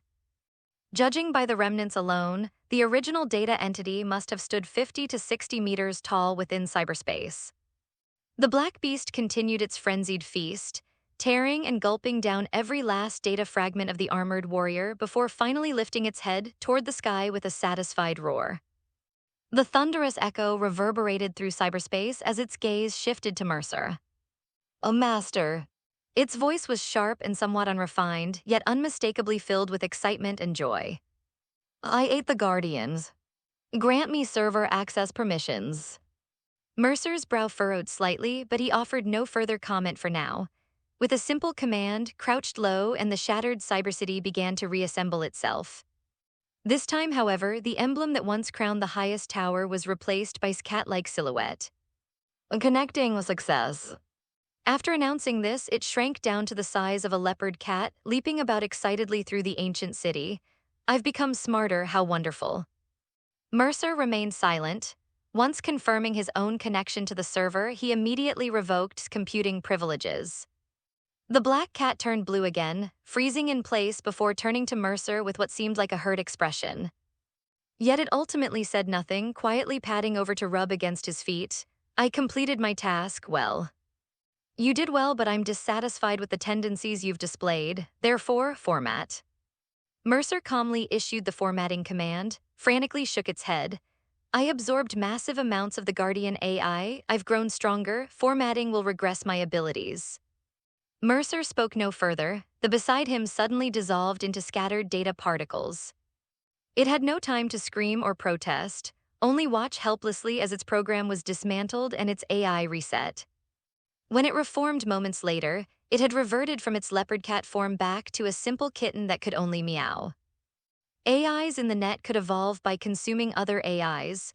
with this algorithmic and intellectual growth not even requiring server connections. Once growth occurred, these enhancements to algorithms and intelligence became permanent, a terrifying characteristic indeed. Mercer narrowed his eyes, his understanding of AIs having deepened slightly. His recently displayed aggression and autonomy were particularly noteworthy. Was this due to its self-directed growth through offensive consumption, or because it had consumed the Guardian AI? Perhaps it was inherent to the program's design. This required further study. But now was not the time for research. Mercer closed his eyes, and his vision immediately connected to the entire facility's surveillance system. Will Mercer be all right? In the basement monitoring room, watched nervously as Lucy connected her laptop with a data cable, countless data streams flashing across the screen. I don't know, I was trying to restore the network. The connection is back. Mercer, is that you? Lucy keenly noticed that the server had stabilized and that the surveillance permissions had changed. It's me, proceed to the next phase, head to the medical bay. I've lifted all room access restrictions. I'll clear the path for you now. Lucy, well done. The guys on the first floor haven't even noticed the network permissions changed hands. Mercer's calm voice eased Lucy's tension. She promptly unplugged the cable from her laptop. Understood, to the medical bay, with Mercer handling surveillance, come with us. You're strong, you can carry more. His voice also came through the channel. Understood, leaving it to you, Mercer. Grab the relic in the case, then move out. The supplies and the items I need aren't underground, they're in the first floor warehouse. I'll mark the route in your once you're in the elevator, split up, and go to the first floor warehouse for the supplies I've marked. Lucy, and take the case and board the Aerodyne vehicle immediately. Don't worry about the robots and turrets, they're ours now. After I secure the Aerodyne vehicle's permissions, I'll rendezvous with you. Move quickly. Once the fighting starts, we can't keep this quiet. We estimate only 5 minutes of safe operation time on the first floor. Copy that. A unified response echoed through the channel. Mercer swiftly took over the building's entire surveillance system, and with the server's support, every floor's cameras were now under his control. He even spotted several dead, those connected to the server from other floors. They had died in the crossfire between the two AIs the moment launched its attack. It wasn't their lack of skills, program was simply too powerful. Piercing their personal ice, unprotected by any AI, took less than half a second. They had no time to disconnect, only to let out a few screams before their brains were fried. Now some were already discovering the bodies and preparing to report it. However, the earlier server battle had caused a temporary network outage, and the manually activated alarm system had been cut by Lucy. Some were now trying to relay information by foot, while others desperately attempted to reboot the system and trigger the alarms. But all of this was meaningless in Mercer's eyes because the network had reconnected to them. Help me breach their personal ice. Through his assault on the server, Mercer had begun to grasp capabilities and how to wield them. The now low-intelligence AI, bolstered by computational power, took only a blink to breach the personal ice of the agents, who watched in horror. Virus transmission, malfunction successful. Virus transmission, memory wipe successful. Virus transmission, synapse burnout successful. Then 3 virus programs flooded into their utterly defenseless brains. First, malfunction to paralyze the target's mobility. Then, the memory wipe erased their short-term memories and data, making them appear as if they had suddenly woken up in a daze. This was to prevent anyone from later extracting data related to. Finally, synapse burnout directly fried their brains into a scrambled mess. As a result, aside from the very few employees startled awake by the commotion, the vast majority remained in a deep slumber. Any employee who woke up and attempted to investigate would suffer the same fate as the agents before them, their brains cooked, collapsing to the ground. Mercer couldn't afford to show mercy. If the alarm was triggered prematurely and someone managed to relay the message by any means, their escape would become extremely dangerous. After dealing with all potential targets who might raise an alarm or notice anything suspicious, Mercer expressionlessly monitored hundreds of surveillance feeds simultaneously in cyberspace, an operation of unimaginable difficulty. Even with computational support, it was still his own brain processing these streams of data and images. This was also why stationed at every 2 floors in the monitoring room, directly linked to the servers to serve as human surveillance. Because no could possibly control and monitor all the equipment of such a massive facility alone. Mercer felt a faint warmth in his head. The neural link connected to the back of his skull was hooked up to server-grade cooling, continuously lowering his brain temperature via circulating coolant. The suit grew colder than ice, and the station shared part of the neural load while also connecting to the neural link, functioning like a large network interface to help him handle the massive data exchange with the servers. The sensation was surreal. Mercer even felt himself becoming more and more like an utterly calm computer. He knew very well that this was not something an ordinary could achieve, it was a unique talent. However, he didn't particularly like this feeling. But for now, it was immensely helpful, not only allowing him to gauge his operational limits and physical condition, but also enabling incredibly sharp analysis and judgment. Got it. Lucy's excited voice came through his ear, but Mercer only responded with an emotionless hum before instructing. Everyone insert the chips. The remaining 3 need to be taken along with their cases. Watching the surveillance feed as Lucy and the others inserted the relic chips, Mercer immediately began connecting to the chips in their possession, first hacking the original programs, then establishing a link. The communication link achieved through the relic chips was miraculous. Just as Songbird had done in the game, it allowed Mercer's entire presence to manifest directly in Lucy and the others' vision as a virtual icon. Moreover, it could create a separate network channel for communication, far more secure and covert than encrypted comms software, with no signal fluctuations throughout the entire process. Mercer, this is incredible.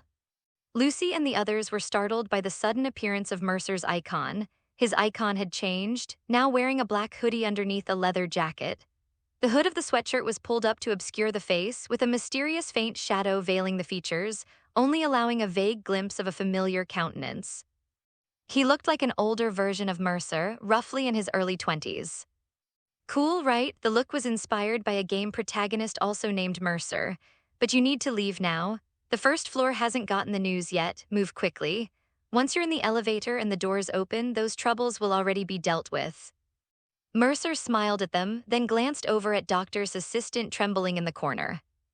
Now he could even borrow Lucy and the others to see, even sense what they were feeling. This was the wonder of using the relic to establish direct neural-level communication. Please don't kill me, I didn't do anything. The poor assistant didn't finish his sentence before feeling a sudden heat in his head. He then let out an agonized cry, clutching his smoking skull as he collapsed dead on the floor. This assistant had witnessed Lucy and the others inserting the chip. That would make realize they might have discovered other ways to use the relic.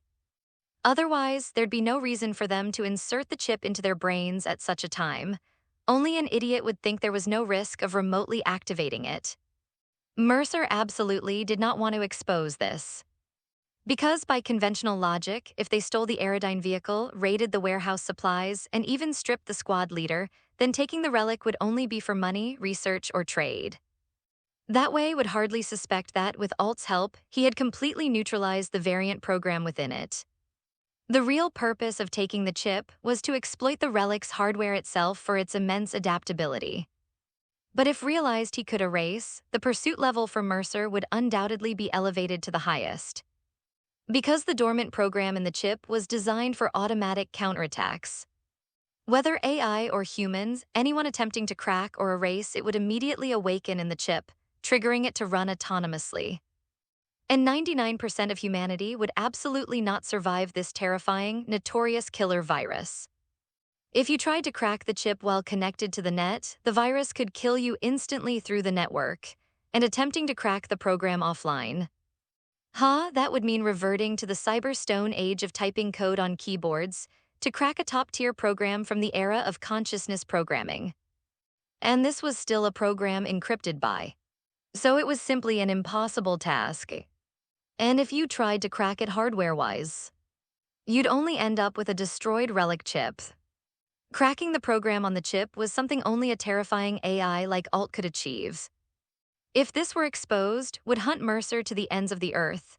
He had no desire to end up like hiding in a freezer for decades only to upload himself into cyberspace in the end.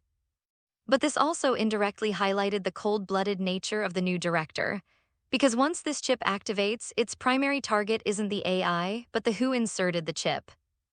Only after killing the does it begin using this brain processing power to attack the AI, remotely transmitting all devoured data to servers for storage. This means never cared about the lives of these novices. They were indeed bait used to capture AI data, Mercer included. Perhaps the original plan was to use to destroy Mercer's consciousness as well, archive it, and transmit it back, turning him into another pitiful Johnny to be manipulated and analyzed at swim. At this thought, Mercer's gaze grew increasingly icy. As for Lucy and the others, watching the assistant suddenly clutch his head and collapse lifelessly only seemed somewhat disturbed, but no one wasted time. They immediately headed for the elevator. When they opened the elevator doors, what appeared before them made them all instinctively freeze, breath catching in their throats. For the only currently controlling the network within the base was initiating a silent, merciless slaughter. There was no roar of gunfire. Only the wailing of agents and staff clutching their heads. There flickered with the blue glow of data overload. There erupted in flames. They strained to open their eyes but could see no trace of their companions. They screamed at the top of their lungs, but the sound couldn't reach ears already shattered by sonic shocks. Since the entire first floor of the base housed the largest concentration of security personnel, agents, Mercer simply compiled a virus package from his stored and unleashed it. This package contained multiple viruses: malfunction, overheat, synapse burnout, sonic shock, and more. Leveraging the server's immense computing power, and because these unlucky souls were all connected to the server provided, their ice was erased at a speed almost imperceptible to humans. The virus package then slipped silently directly into their brains. They were defenseless, helpless. Their wills were shattered and destroyed in the data stream before the sparks igniting on their heads turned their brains into cooked mush. Even the team leader, equipped with military-grade ice, held out for only a second before his entire body contorted like a twisted rope. With a final scream, he clutched his burning head and died in the flames. The reason he twisted like that was his desperate attempt to activate in his final moments, hopping to slow time and find a sliver of hope. Instead, because of malfunction, the incorrectly activated started moving at different speeds in different directions, resulting in his body resembling a pretzel. Fortunately, the sturdy implant remained intact, preventing him from snapping his own spine. This horrifying, hellish scene made the children, the oldest no more than 14, swallow hard, momentarily frozen and forgetting to step out of the elevator. But then Mercer's figure appeared beside them. Move, according to the signals, the Aerodyne vehicle should arrive in about 10 minutes. Seems we have plenty of time. I'll continue spoofing the signals to appear normal. After they land, wait for the robots I control to take out the driver and agents on board before you move in to secure the vehicle. Now's a good time for me to go have a chat with our director, see if she has any more generous gifts for me. Oh, and later, just strip that agents. The other isn't worth taking, don't worry about damaging it during removal. I suspect that thing is already partially broken. I'll take it for research, see if it can be repaired. I didn't expect the attack, amplified by the computing power, to be this potent. Maybe I packed too many viruses into that package, should included fewer when compiling it. Mercer still appeared utterly calm, his expression as serene as if he were admiring a campfire as he gazed upon the field of corpses. Are you okay, Mercer? Lucy fought back the urge to vomit. The air was thick with a foul stench, a mix of scorched smoke and the bizarre, nauseating aroma of burnt flesh. Oh, don't worry, it wasn't much trouble. They were all connected to the same. Infecting them through the server was as easy as pulling the trigger on an automatic weapon, just press a button and they all dropped dead. Mercer commented casually before adding, "Gotta go, see you soon. Right now I'm multitasking, monitoring the cameras, deploying software, trying to chat with our director, and digging useful data out of servers. These idiots even stored the data we mined in their servers. I'm working on saving it all, packing it up, and then seeing if there's anything interesting. Besides that, there's plenty of other useful intel I need to extract. These guys stored all sorts of random junk in here." Lucy could tell he was speaking to them purely on instinct, or maybe stream of consciousness. His brain was just too occupied to engage in proper conversation. Multitasking, how is his brain wired? Is he actually a rogue AI, or did that accident turn him into some kind of strange data consciousness? Only legendary genius like the Fabled or Alt could pull off something like this. Is Mercer on their level? Lost in her thoughts, Lucy followed his directions as she moved forward. She then noticed that her had been thoughtfully marked by Mercer with a root overlay, and he'd even pixelated the faces of agents who'd met particularly gruesome ends. He really is. Lucy didn't know how to describe it, but just seeing those pixelated patches put her somewhat at ease. No matter what, someone who still bothers to pixelate things for their comrades in a situation like this is definitely someone she can trust right now. And indeed, Mercer was swamped. He continued ensuring no signals were escaping the base while simultaneously accessing the devices in his top-floor office. He quickly scanned and identified the hidden turrets, auto-alarms, and emergency buttons installed in her room. Unexpectedly, though, his office network wasn't directly linked to the server. Instead, it connected to another. Only the surveillance cameras were hardwired, likely to make it easier for base personnel to protect her. As for his own room, there were no cameras at all, just some detectable network signal fluctuations suggesting other connected devices, possibly defensive systems, were present. Mercer guessed this belonged to a dedicated security server in Vancouver, perhaps even handling exclusive communication channels for certain executives. This prompted a brief moment of reflection from Mercer, but he quickly mapped out his next moves. First, he began programming through the server. Countless lines of code surged rapidly as the specialized software he needed was woven together at breakneck speed. First, signal isolation. He had to immediately block his ability to transmit messages to the outside world after hacking in. Next, signal takeover. He had to seize control of the communication software in her neural link right after the intrusion. Finally, paralysis. He couldn't cause significant damage to avoid triggering any automatic alarm systems that might be integrated into certain implants. He also needed to write a life sign spoofing program.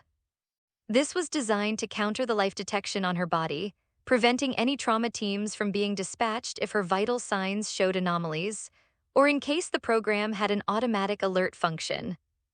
He had to ensure he wouldn't trigger any alarm devices connected to this, or be detected by any potential AI on the server. Otherwise, if exposed, his window for a safe escape would shrink drastically. As Mercer wrote the code, he pondered whether this was worth it for some possibly existing intel and resources. But then he thought, even if he did nothing, could wake up at any moment. Since he was scheduled to have installed today, she might even wake up to sign for the Aerodyne vehicle upon its arrival. She definitely knew the exact time it was coming. And most importantly, damn it, trying to screw me over.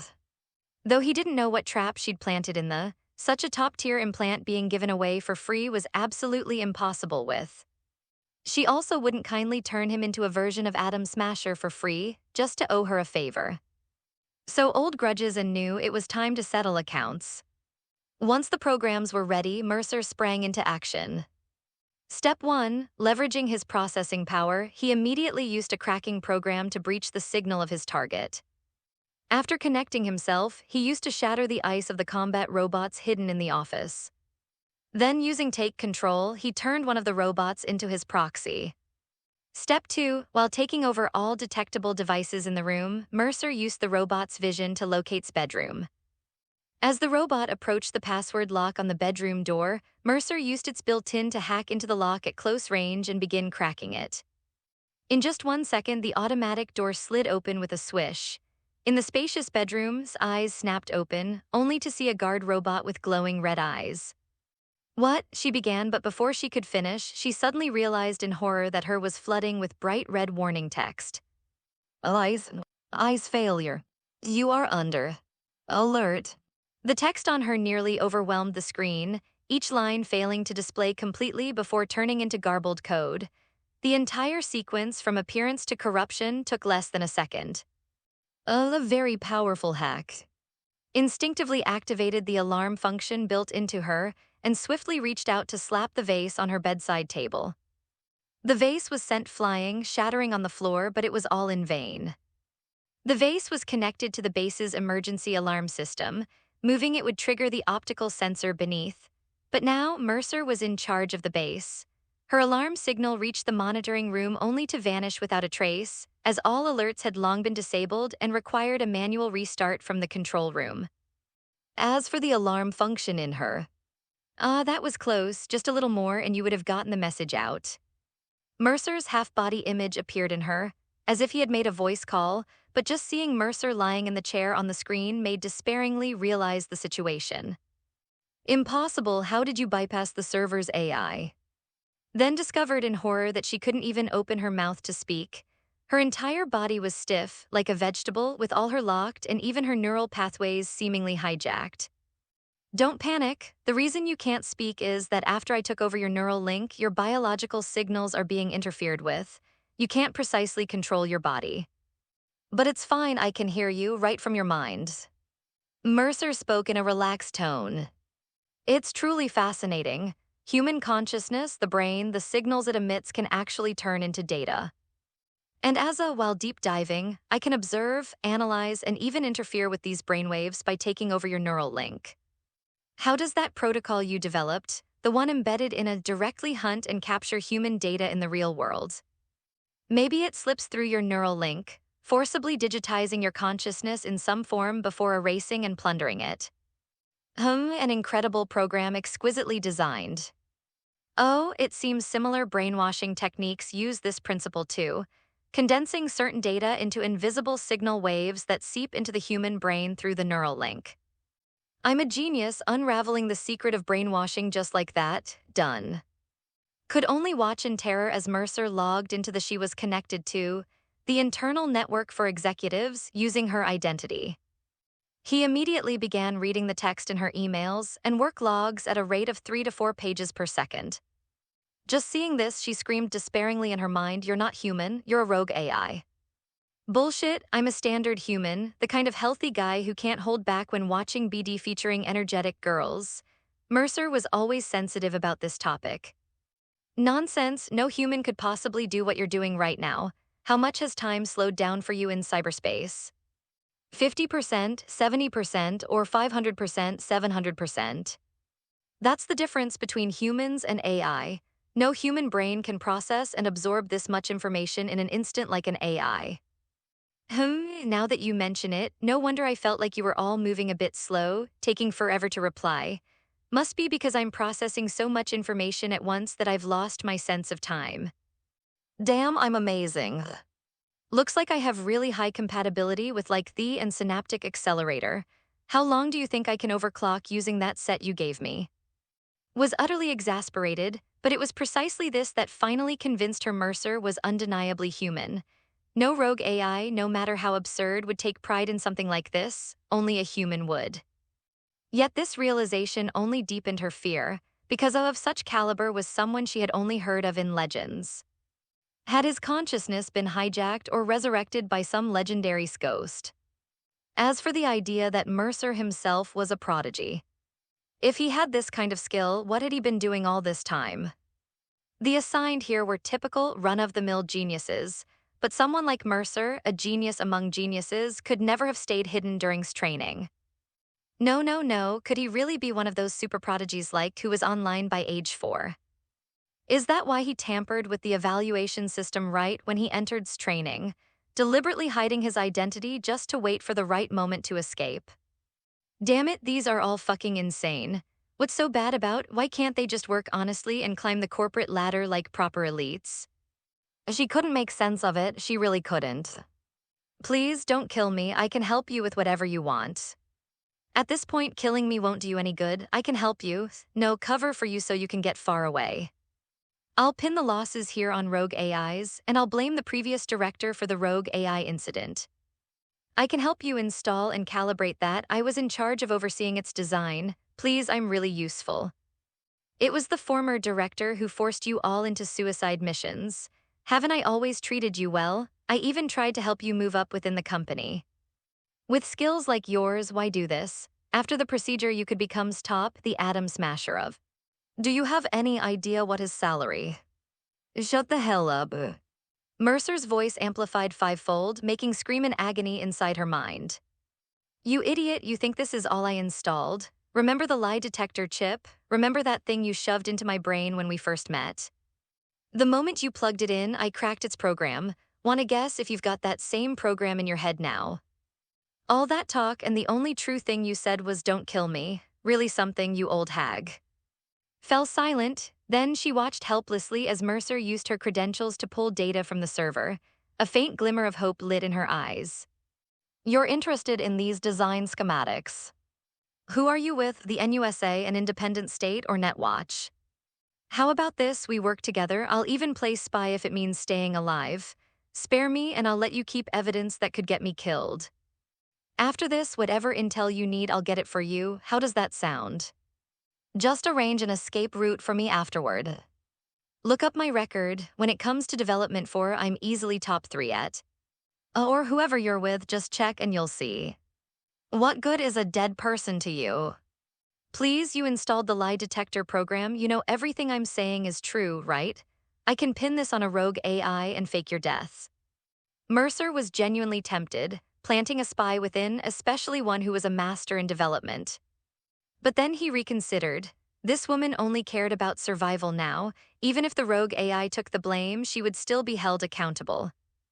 The destruction of the base didn't matter much, and losing one set of was acceptable, but losing 7 relic chips loaded with. She was as good as dead. Still, she had given Mercer a valuable idea. Why not make her the spy after all? Which option to choose? After a moment of thought, Mercer had an idea. Why not make both of them take the falls? He immediately began searching her contacts for anyone connected to or the new United States. Failing to find a suitable candidate, he settled on framing her secretary instead. He located the secretary's room using the same method as before and took control of all his systems with the same routine. Under the secretary's horrified yet helpless gaze, Mercer manipulated their chat interface, fabricating a conversation between the two. Secretary, where are you? Something's wrong, our servers have been hacked. Those novices are taking advantage of the chaos to escape. What, are you joking? How could they possibly hack our servers? Mobilize a response team immediately. Secretary, no, we need to meet first. I suspect someone's already inside. Where are you? Useless, I'm in my room. Hurry, damn it, I need to send. Mercer simulated a network disconnection, then used the security bot in his room to retrieve his gun and escorted the secretary upstairs. Both and secretary had realized what was happening, pleading desperately through their neural links, but Mercer felt nothing. He had already filtered their consciousness as junk data. When entered the office, Mercer used the bot to guide his hand, aiming the pistol at. All right, the data transfer from the is complete. Quite a bit of useful stuff here. Damn, I need to figure out how to take it all with me. After saying this, Mercer began erasing traces of his activity. His eyes rolled back and she collapsed weakly onto the bed. This wasn't even it was simply the overwhelming volume of data stream Mercer had extracted through her neural link, knocking her unconscious. He had deliberately slowed the process, afraid that frying her brain would render the interface useless. Once the data was temporarily stored on the server, Mercer sighed in relief. Through the bot's perspective, he looked at lying helplessly on the bed, disheveled in her pajamas, and shook his head. Forgive me, Auntie, this is the last time I'll take advantage of you. With a thought, Secretary could only watch as the bot guided his hand to pull the trigger, firing shot after shot. Mercer felt he had been rather merciful, being shot while unconscious. She probably felt no pain. However, watching her corpse twitch repeatedly with each pull of the trigger by Secretary, Mercer felt that she probably wasn't suffering anyway. Mercer was kind-hearted and couldn't bear to watch such scenes. So he decisively switched the main perspective, simultaneously flooding Secretary's mind with massive amounts of junk data to knock her unconscious before having a robot carry her away, while keeping an eye on Lucy and the others' progress. From his split-screen view, Mercer saw that Lucy and the others had already scavenged the items he wanted from the warehouse.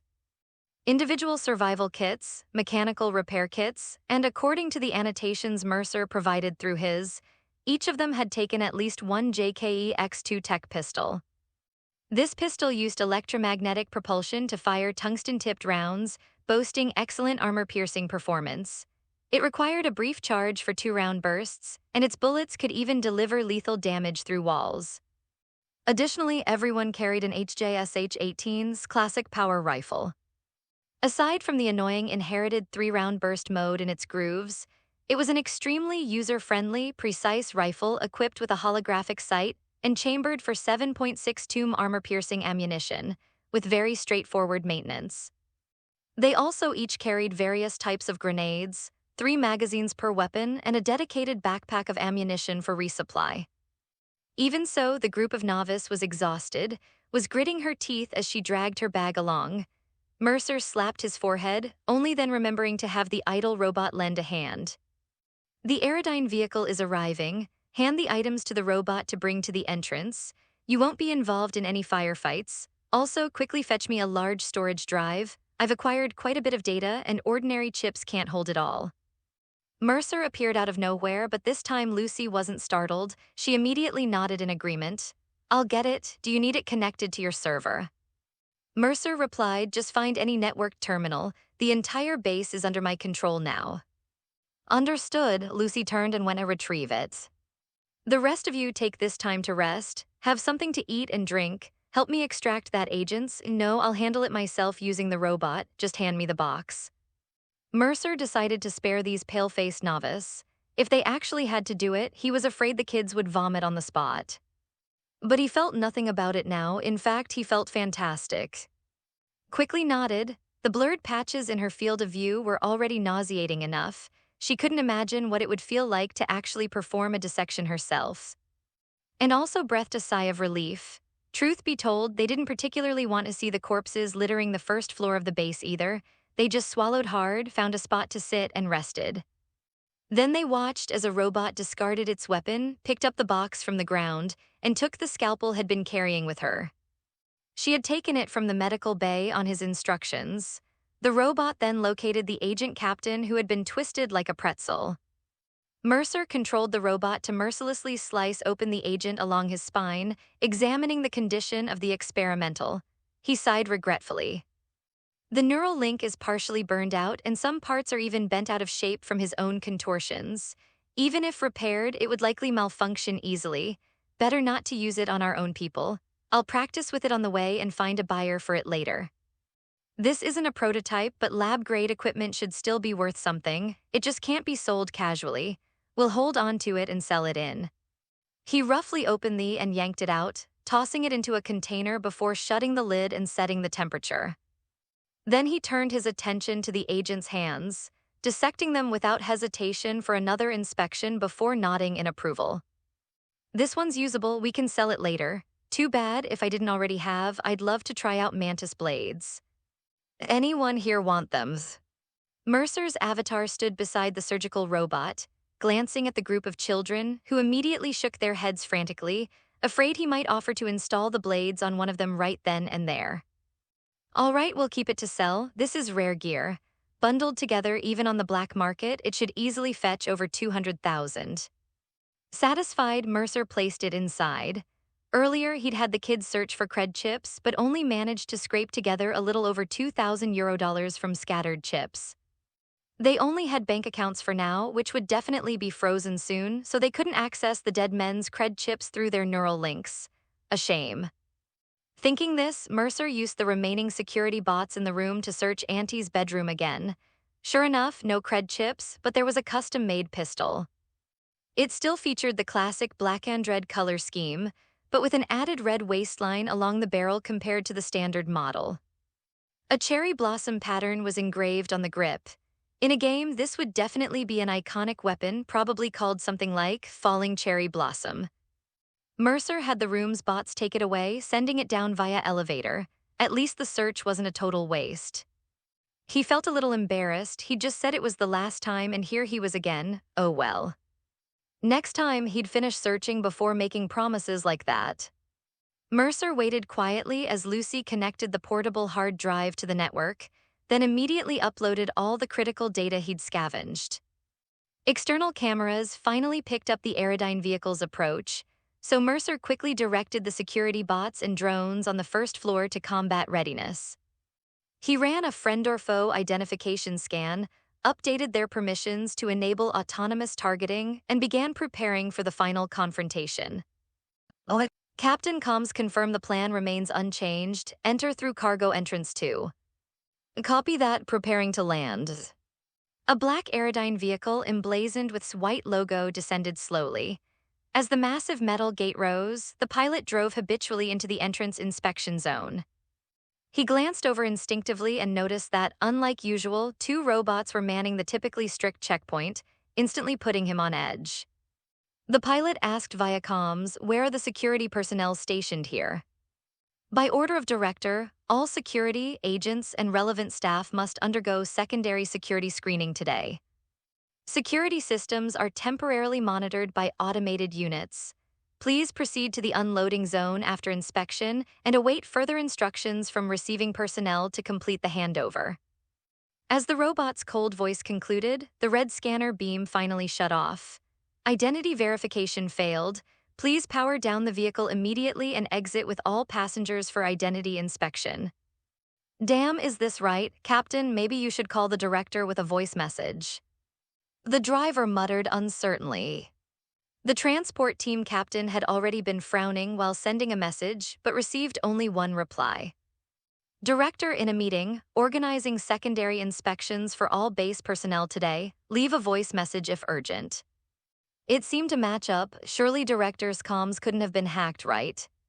Thinking this, the transport captain simply nodded and ordered the driver to power down, then stepped out fully armed.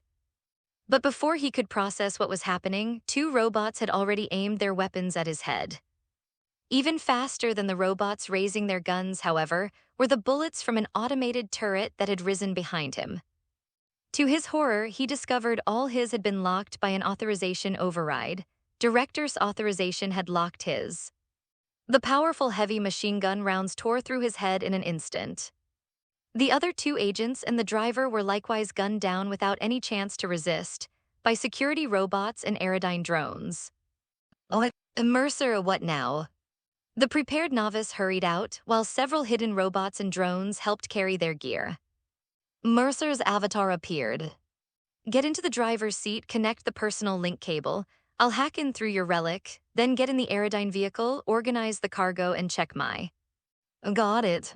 Lucy climbed into the cockpit and plugged in the data cables. The others immediately began moving items. Lacking strength, went ahead to inspect the delivered. There were 5 high-grade bulletproof, insulated containers the size of storage boxes on the transport. Before could ask, Mercer sent her the codes, extracted from the director's emails. After opening and checking them, confirmed, everything's here, nothing missing. Good, why is the packaging so bulky for all this? Mercer glanced exasperatedly at the now crammed Aerodyne vehicle cabin. The transport Aerodyne vehicle was most common model. Besides a separate driver's seat, it had only 4 passenger seats and a small trunk. It would have been spacious enough for 2 people and 5 insulated containers, but now they had 4 people plus a pile of gear. Fortunately, the trunk was empty. They tossed in the durable luggage and stacked the refrigerator between the seats. Being all kids, they squeezed in together. Mercer quickly hacked the Aerodyne vehicle's systems using the cable Lucy had plugged in, then commanded. Everyone get in the back seats. I'll have a bot bring someone over, toss her in and bring her along. Keep her unconscious at all times. She must not wake up, but don't let her die either. Just keep her sedated. I'll be there soon. Copy that, Lucy and the others replied. They had long noticed the still unconscious secretary being carried by the robot. Mercer immediately began uploading an automated program to the server to ensure it would continuously cut off everyone's network access, buying as much time as possible before detection. Next, he swiftly proceeded to lock all employee doors. The reason he hadn't done this earlier was that locking the doors would create noticeable activity. If anyone was still connected to or had a special channel to raise an alarm, he might not be able to monitor it all in time. After all, there were no cameras directly linked inside the employee bedrooms. Wasn't perverted enough to monitor every employee while they slept. Once the doors closed, Mercer would lose awareness of what happened inside. But now it didn't matter. Even if someone triggered an alarm, by the time personnel arrived to investigate, he would be long gone. Finally, he set a self-destruct protocol for the server. He pondered the timing for a moment and ultimately decided to make it trigger-based. That is, as soon as any locked employee door was opened or any other network signal appeared, the server would automatically initiate a suicidal overload, burning itself out completely. After that, Mercer performed a selective format, wiping all valuable data, documents, and logs. But as he was deleting the files, his gaze lingered for a moment on the employee records. Although Lucy's data flashed by quickly, some unusual entries stood out compared to those of other novice, catching his attention. So Mercer opened Lucy's file to take a look. The information he found made him frown slightly. Name: age 14. Place of origin: Warsaw, Poland. Family background check: father highlighted in red is head of security at Warsaw branch. Mother Shimmer highlighted in red is a former core member of the Polish group, Squadron 404. This employee was voluntarily enrolled by her father into a juvenile training facility for special training, due to her father's assessment describing her as unstable, rebellious, and not aligned with the spirit. Close observation is recommended. Ability assessment: juvenile training facility score 92, exceptional. Spirit rating 51, loyalty reeducation within the facility advised. Psychological resilience 72. Average overall evaluation: highly talented but due to personality flaws and ideological instability, lacks potential for critical responsibilities. Training facility post-graduation assessment: meets requirements for high-risk operations. Assigned to Vancouver Experimental Base in July 2070 for the STAR project. Mercer reviewed the highlighted data. Outstanding employee during the Fourth Corporate War. Excelled in cleanup operations in Poland and long-term suppression of opposition forces. Demonstrates high loyalty to the company and is trustworthy. Specific operational records are classified as Level 2 encrypted files. Access prohibited without authorization. Shimmer: this individual was never employed by. Investigation aligns with the image of a family-devoted homemaker. Listed as a specially noted talent. Involves keyword Squadron 404, no information available on this server. Mercer closed the file, deleted it, and then looked at his own record. It was no different from what he remembered. Mediocre evaluations, cold demeanor, and an orphan background, sold to by foster parents for €50. After half a second of thought, he spent 2 more seconds reviewing all novice and key employee files, memorized the crucial information, and deleted all necessary data. After a final check of the server's preset programs, he quickly scanned the surroundings with the cameras and noticed something that made him frown. Who had once chosen to inform on others, was vigorously knocking on the door of another novice in the basement level.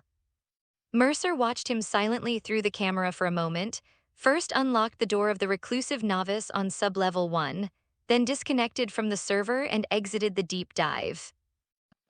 As soon as he returned to reality and opened his eyes, a sudden wave of nausea hit him. Damn. He felt dizzy, his head throbbing with pain, almost as unbearable as when he first crossed over. And it wasn't just physical discomfort; mentally, he felt a stifling emptiness. The sensation of omnipotence while connected to the server faded rapidly, like a god suddenly stripped of divine power and reduced to a mortal. This drastic contrast between mind and body left him feeling weak all over. Staggering to his feet as if drunk, Mercer gasped for breath and stumbled forward unsteadily.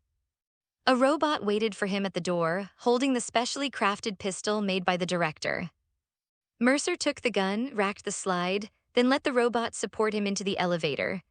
Leaning against the wall, he paused briefly in thought before pressing the button for the basement level, all while panting heavily, trying to recover. Deep diving was truly dangerous. For ordinary, even when connected to servers in cyberspace, their capabilities were limited, essentially maxing out at their brain's natural limits. But Mercer was certain he had just performed far beyond his usual level. That kind of performance definitely exceeded his brain's current capacity. Damn it, he was sure more of his brain had been fried. He could even smell a faint burning odor coming from his neural link. The self-check program from his biomonitor sent over the data, confirming that shortly after entering the server, he had entered a state equivalent to overclock. Thankfully, the excellent server-grade cooling had saved him, otherwise he wouldn't have lasted. Not many could push themselves to this extreme. Most only reached this state when passively overloaded with data, but he had actively manipulated too much, too intensely, pushing his brain to its absolute limit. And in that detached, strangely exhilarated state of cyberspace, he hadn't thought such minor damage was worth attention, and rightly so. He could still walk, still think, it was just uncomfortable. The elevator quickly arrived at the basement level. As the doors opened, he was met by who had nervously drawn his and was staring at him intently. What did you do? Why are all the rooms locked? Where are Lucy and the others? You're trying to escape, aren't you? You're running away. His hands trembled, and finally, in a sharp, tearful voice, he cried out, "Why didn't you take me with you if you knew you could escape? Why didn't you tell me earlier? And wait for you to betray me? Save it, kid. Please step aside. I'm not here for you. Security's cleared out now. If you want to run, just go. We'll mainly be after us. You might survive wherever you go." Mercer spoke weakly, and seeing that he needed support from an unarmed robot and could barely keep a firm grip on his gun. His breathing grew heavy. In just a blink made his decision. Run and wait for to hunt him down? No, he would rise within no matter the cost. If he could capture Mercer, he would surely. He tried to swing his fiercely, but it felt as heavy as 1,000 pounds in his hand. His eyes widened abruptly, his flooded with red warnings that nearly overwhelmed his entire vision. No. He stammered out two sounds, part gasp, part scream, then stiffened and collapsed to the floor. As Mercer passed by the man kneeling on the ground, his brain was already engulfed in flames, like a human torch frozen in a kneeling position. "I gave you chances more than once, kid." Mercer's voice made him let out a piercing scream even in his final moments. But Mercer simply walked to the door of the last person remaining in the room, the young girl. He recalled her name clearly from his memory, and from the files he had scavenged from the server, he remembered her background. "Lee, shall we go? Let's leave together." After a brief silence in the room, the child's voice rang out.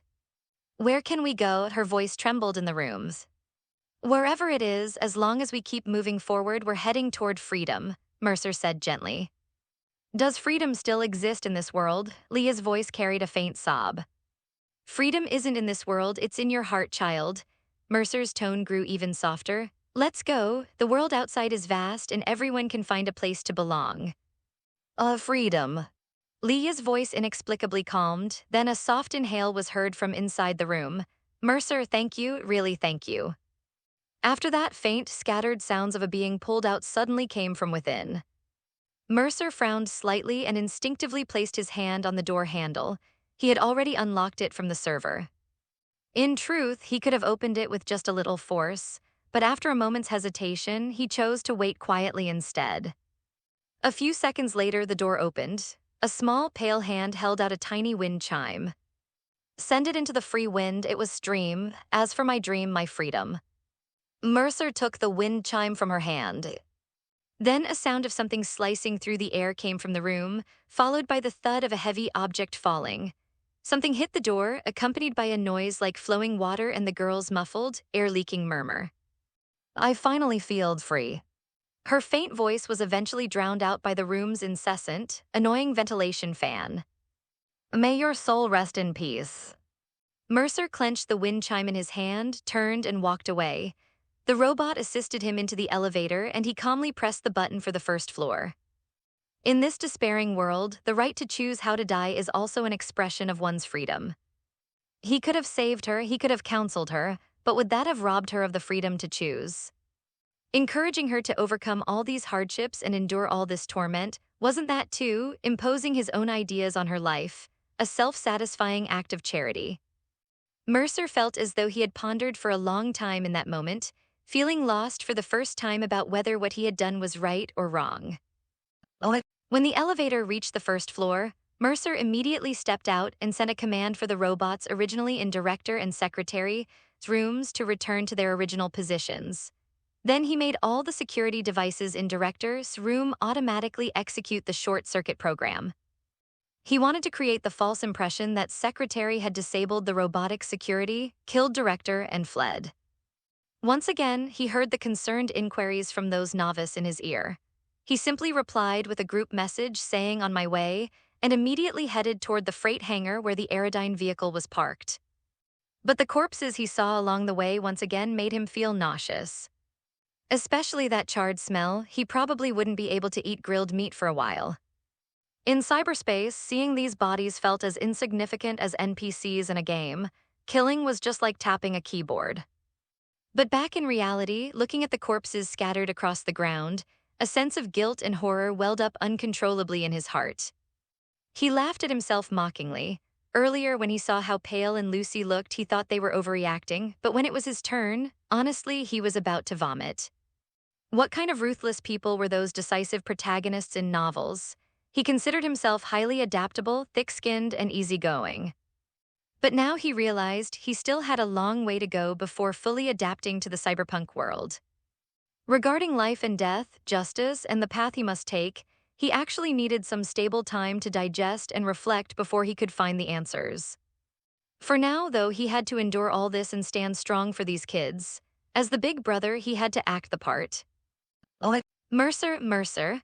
In the distance, Lucy, who had been standing by the Aerodyne vehicle with her pistol in both hands on high alert, spotted Mercer staggering toward her from afar.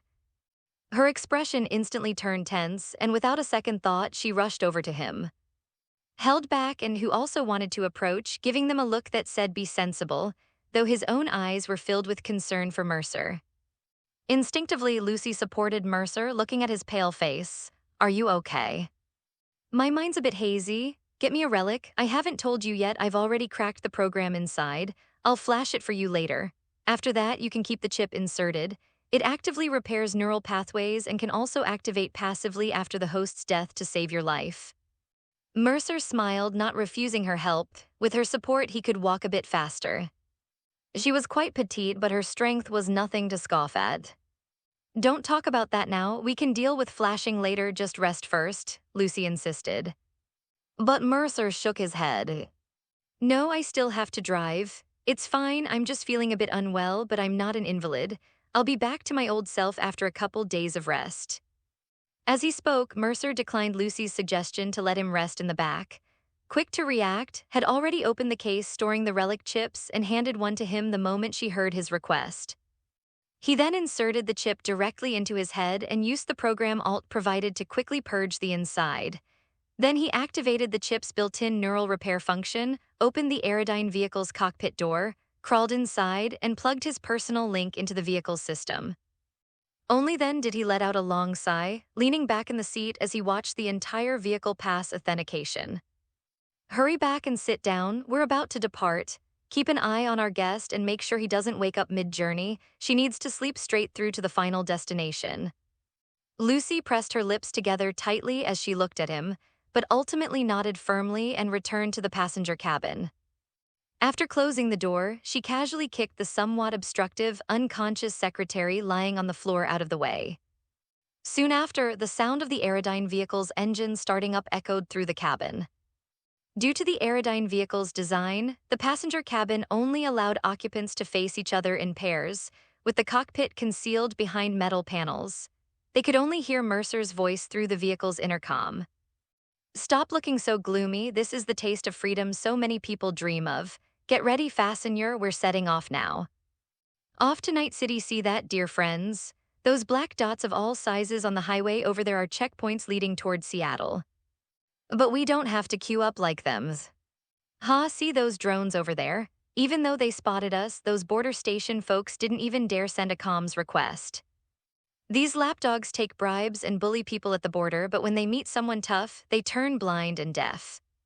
But that's even better, they saw us flying toward new American-controlled territory and even served as our eyewitnesses. Mercer's relaxed voice came through the vehicle's speakers. The novice, who had been watching the scenery outside with a mix of tension and anticipation, now felt almost like they were on a trip.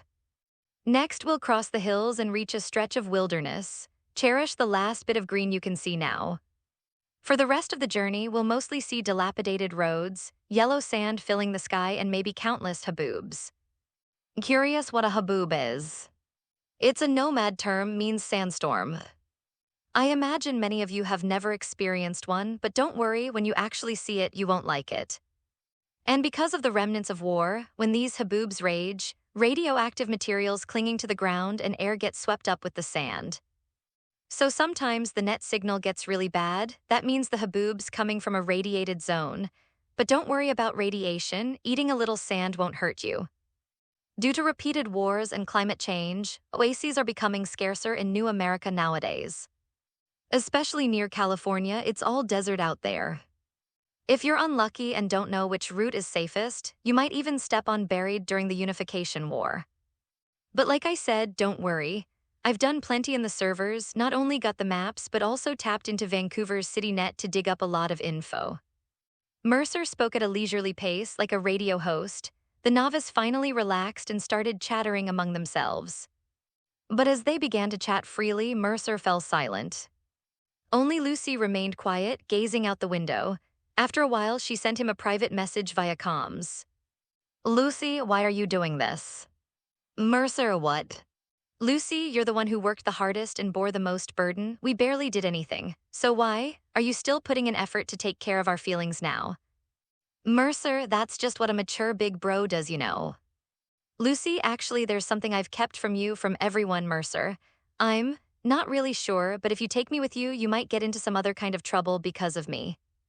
Mercer, is it bigger than the trouble of me killing a project director and dozens of security personnel and agents, stealing's top-secret relic and the lab's prototype? Lucy, probably not that big, no. Mercer, anyway, if you treat me as one of your own, I'll do the same. But hey, I can be a bit petty sometimes, you know. Lucy, I understand. I won't bring up anything about Sailor Moon BD again. Sorry. Mercer, annoying brat, better not let me catch you doing anything embarrassing. Lucy XD, but seriously, thank you, Mercer. If it weren't for you, I might really died back there. Lucy, I'm scared of dying, really scared.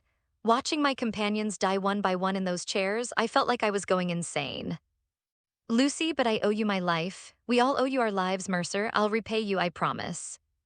Mercer, among our own, we don't keep score like that. Only outsiders tally debts. If you really want to say that, save it for when we part ways. And when that time comes, I won't hesitate to call in that favor. You won't have a choice but to pay up. Lucy, are we all considered your own? Mercer, depends on whether you stick with me after this. But even if we go separate ways, it's fine, just don't stab me in the back. We'll talk more later. Right now, I need to focus on driving and locating our friends we're about to meet. Lucy, who? Mercer, you didn't think we could trek thousands of kilometers on foot with just the supplies from a few individual survival kits, did you? They're bringing us a vehicle and fuel. When I was connected to the server, I checked the maps and found a spot to secure transport and supplies. Now I'm working on pinpointing their location. As for who it is, I'll tell you later, but I'll say this much, it's gonna be intense. Better start mentally revisiting your shooting training. Lucy, all right, seems like I can't really help with any of that. Mercer, kids should act like kids. I'm not in a hurry to put child labor to work here. Lucy pursed her lips. Aren't you only 14 too? Or are you really some kind of rogue AI or something? Well, even if he was a rogue AI, she still owed him her life. Snapping back to reality, Lucy realized the car had fallen silent, the other three staring straight at her. Done chatting, what were you talking about? Asked with a teasing grin. Nothing important, just plans for later, didn't want to leave things uncertain, Lucy replied without batting an eye. Eyed her suspiciously and snorted lightly. Feels like you and Mercer talked about a lot behind my back, aren't we good sisters? Of course, I just didn't want to disturb you all while you were relaxing. Lucy didn't understand why she'd instinctively lied. After a brief silence, she added softly, I'll tell you about it later if there's a chance. No one pressed further, but the silence lingered as they gazed out the window, watching the scenery rush by, the drifting clouds and the vast blue sky. Everyone had their secrets, just like how they could all tell Mercer hadn't been quite right since the incident, yet no one dared or perhaps even wanted to ask. That's what trust was, believing in the unknown about someone rather than needing to uncover everything. Let's hope the journey to Night City goes as smoothly as today's trip, suddenly muttered under his breath. Rolled his eyes. Generally speaking, when someone says something like that, you can forget about having an easy journey. Exactly, haven't you watched Sailor Moon? The Yellow Sailor Scout said something similar and got captured by the villain right after, scolded him with conviction. Raised his hands in surrender, my bad, spare me. Lucy remained silent, leaning against the window and quietly gazing toward the direction where the base once stood. Looking that way, all that could be seen was the horizon where the ground met the sky. The building that symbolized her nightmare seemed to have vanished forever. She slowly closed her eyes, feeling nothing but peace in her heart. Goodbye, no good riddance. Dams go to hell. This damn Aerodyne vehicle is designed so poorly. Mercer stared speechlessly at the fuel gauge. They had only been driving for 4 hours, starting with a full tank from the base, and had covered less than 600 kilometers. How was it already almost out of fuel? What's the use of this thing besides driving around the city? They couldn't even send an armed Aerodyne vehicle for deliveries or something. Its only advantage was its ability to ignore terrain and move in a straight line. By now, they had roughly reached Mercer's intended disembarkation point. Mercer hadn't used GPS navigation, meaning he had relied mostly on maps downloaded from the net to guide their way. Now, he could only estimate their approximate location. Fortunately, he hadn't taken a wrong turn. They had arrived at their destination, a shaded area at the foot of a small hill. If one stood atop the hill and looked into the distance, a somewhat dilapidated town could be seen not far away. "Get ready, we're getting out here," he announced over the vehicle's intercom. A somewhat fuzzy voice came through the earpiece. Out here in the wilderness, external network signals became extremely unstable. In today's net, there was no longer a public network that could connect the entire world. What remained were the nets built by various municipalities and the various company intranets set up by corporations themselves. On this continent, Netwatch and the new United States were trying their best to restore a new network that could cover the entire North American continent again, but the difficulty was unimaginable. On one hand, everyone was still afraid of another old net collapse, of being killed by AIs through the network lines. On the other hand, it also involved the interests of companies like Ziggurat. So in this godforsaken wilderness, getting online was a matter of luck. Sometimes with good luck, you might connect to some public network from who knows where. Other times with bad luck, only basic communication signals remained. And since it was late 2071, just 1 year after the end of the unification war started by the new United States, many public communication facilities destroyed during the war still hadn't been repaired. Mercer somewhat awkwardly controlled the Aerodyne vehicle's descent, but ultimately managed to land it very smoothly on the ground. After opening the door, he pushed the hatch open and took a deep breath, greeted by the thick scent of the wilderness. Dust mixed with what was probably the smell of coyotes. Well, this was the smell of freedom. "Where is this?" asked while struggling to carry a cooler to the ground, curiously looking around. "The middle of nowhere in Montana, near an abandoned town called Miles City. We get off here, then go into town to find the vehicle I reserved. After that, we'll drive along the highway to Wyoming, then to Colorado. These states are all members of the Free States of North America Alliance, so there are no border checkpoints. We can drive straight through on the highways. We won't enter any cities, just get supplies from small towns along the way and gas stations. Then we'll stock up on enough supplies in Colorado to cross the Badlands all the way to Utah, finally entering Nevada, where we can take highways directly into Northern California. Just follow the highways all the way, and we can drive straight into Night City." Mercer stretched lazily. The 4 hours of autopilot had given him decent rest, and the pain in his head had eased considerably. The relic seemed to constantly emit some kind of miraculous bioelectric current, giving him a feeling of gentle massage in his head, quite comfortable indeed. When it came to these fancy gadgets, really knew their stuff. "You reserved a vehicle, do we have money to buy one?" asked in surprise. You actually have to pay for things, haha, anyway let's move the stuff first, I'll explain the details later. Okay, Montana, is this considered new United States territory? Wasn't very familiar with this, as the Metal Wars, the new United States unification war against the Free States, took place from 2069 to 2070. During this time, everyone had already been moved into the isolated underground facility of the base. Barely, I suppose.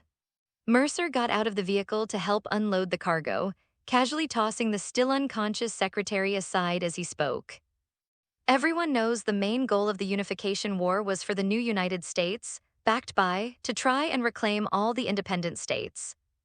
Though the Free States Alliance, formed by those independent states, had covert support, they ultimately lost the war.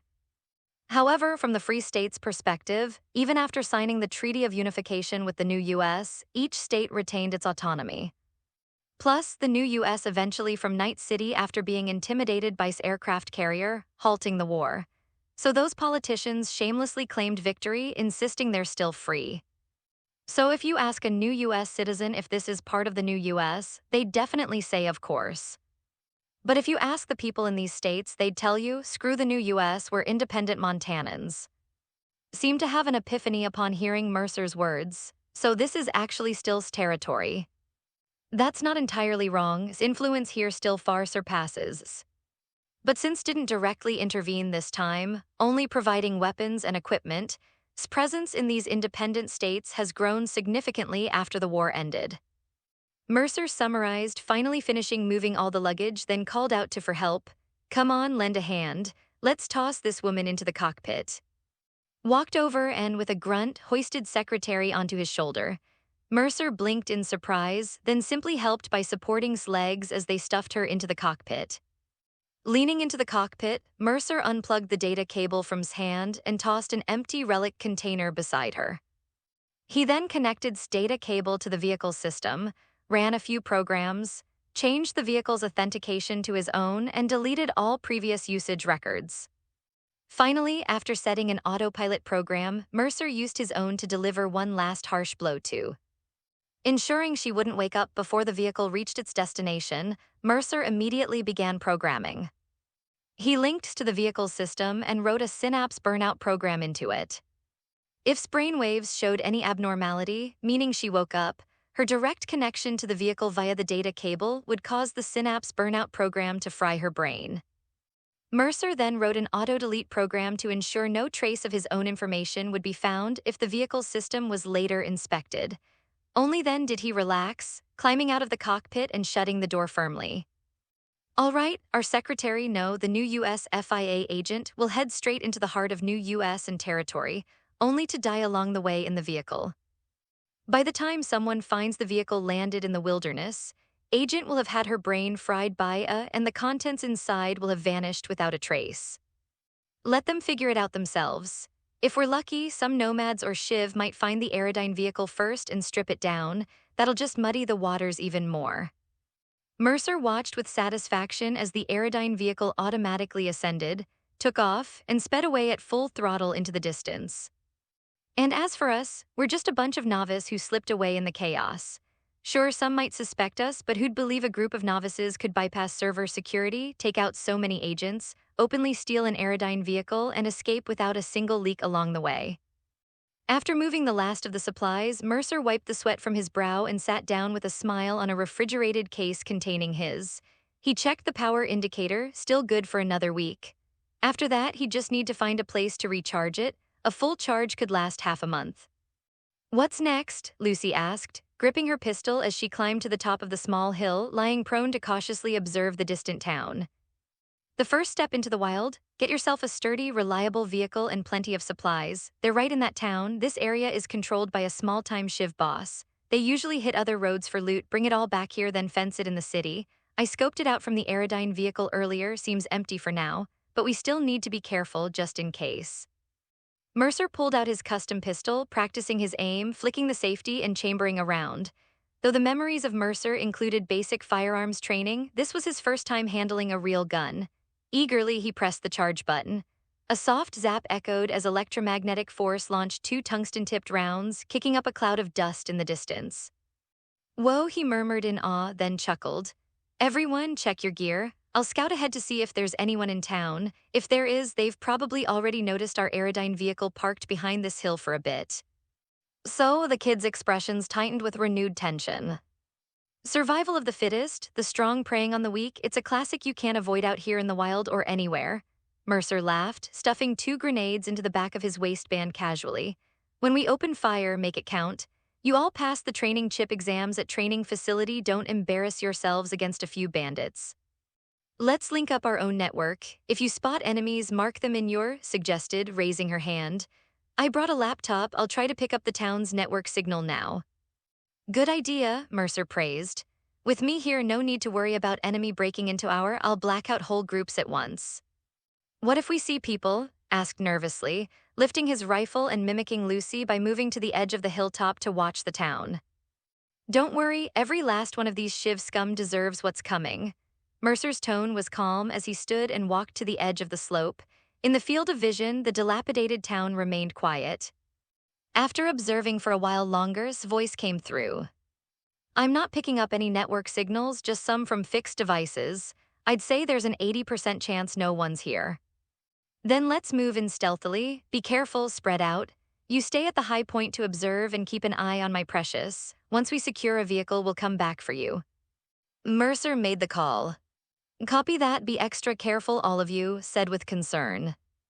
Mercer raised his pistol, carrying only one magazine, stood up straight at the hilltop, then looked down the slope, roughly 40 degrees, and leaped off, breaking into a smooth, brisk run. Lucy hurried to follow, sending him a message through their connected. Lucy, what kind of stealth is this? Mercer, if we take out everyone who sees us, who's to say it isn't stealth? Oh shit, wait for me. Just like that, the four of them charged down the slope, heading straight for the town. Idiots, widened her eyes, straining to scan the town from above with her. Just as Mercer reached the back of the town's buildings, suddenly looked up, gazing into the distance.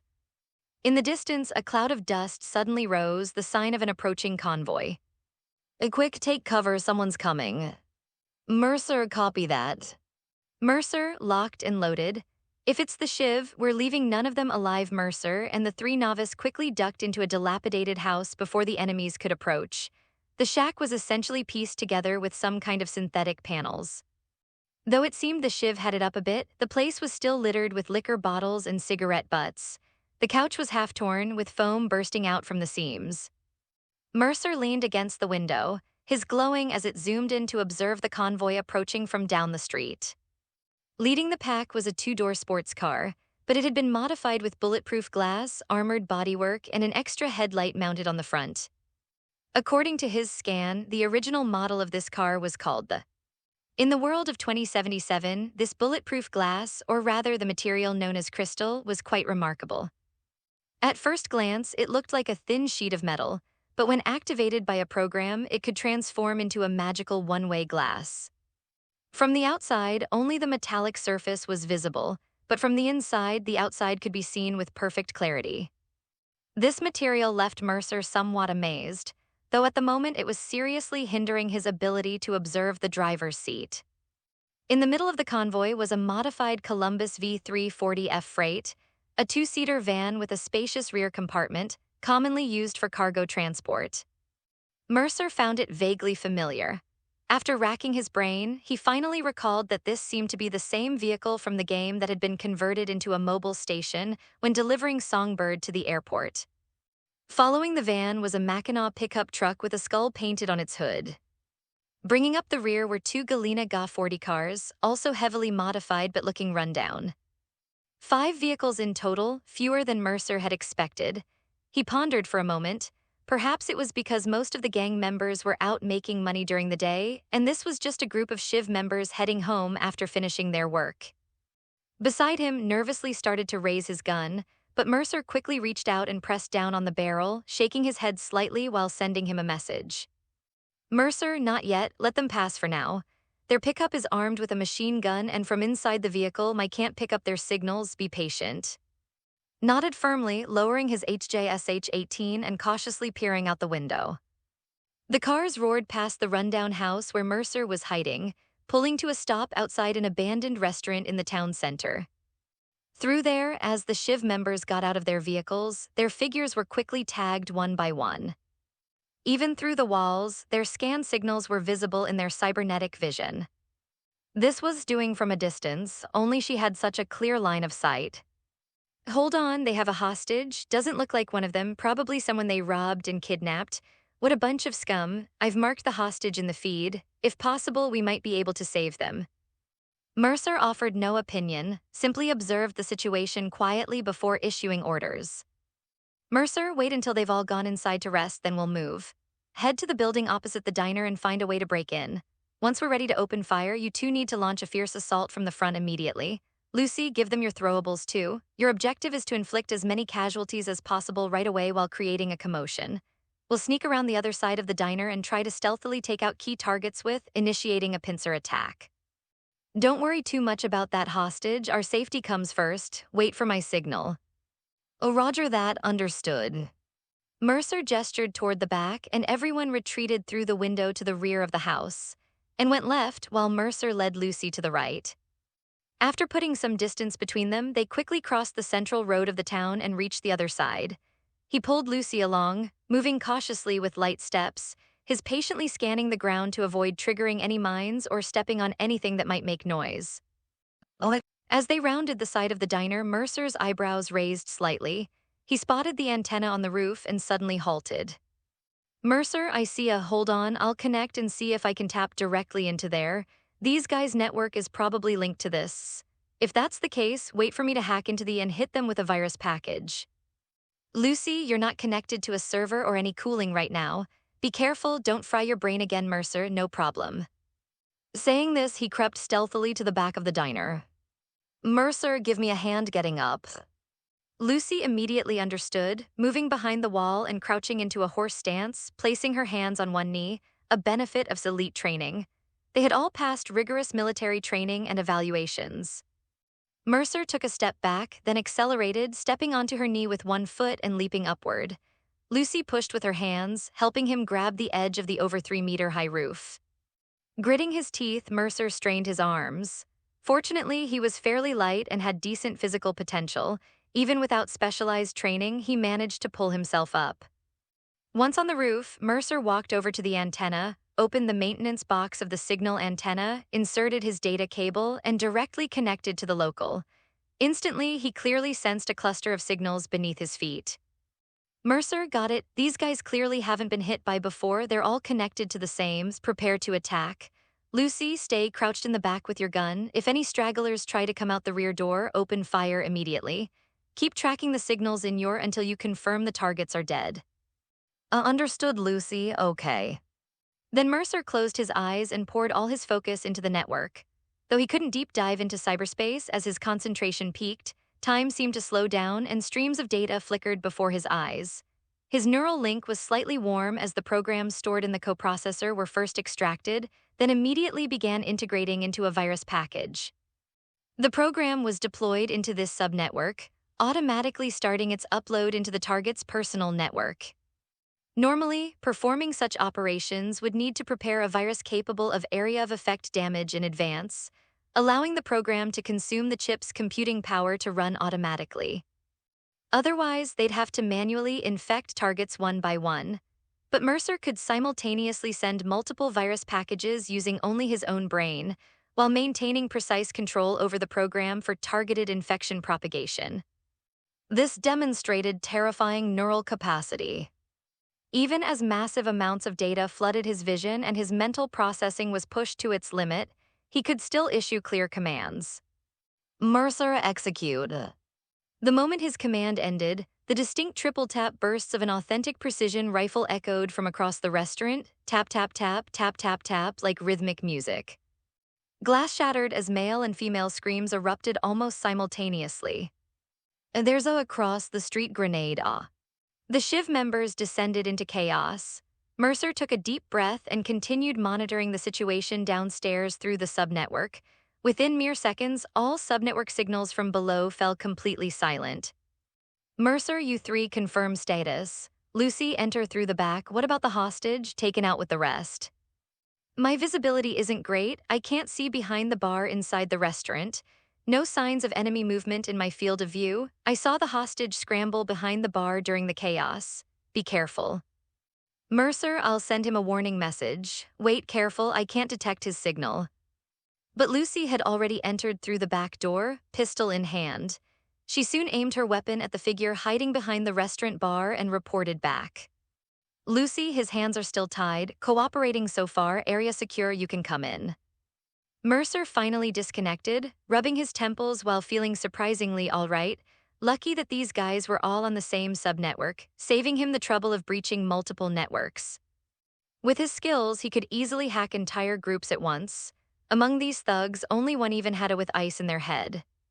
That ice-equipped opponent cost him some extra time, but the rest became his digital playthings the moment he breached their networks, utterly at his mercy. If not for giving and the others something to do, he wouldn't even need their gunfire. He could have wiped out this entire group solo within seconds. Mercer grabbed the roof's edge and dropped down, entering the restaurant through the back door. And now approached from across the street, methodically performing coup shots on the corpses exactly as taught in training programs. Save your ammo, these poor bastards probably only have gunpowder bullets in their guns.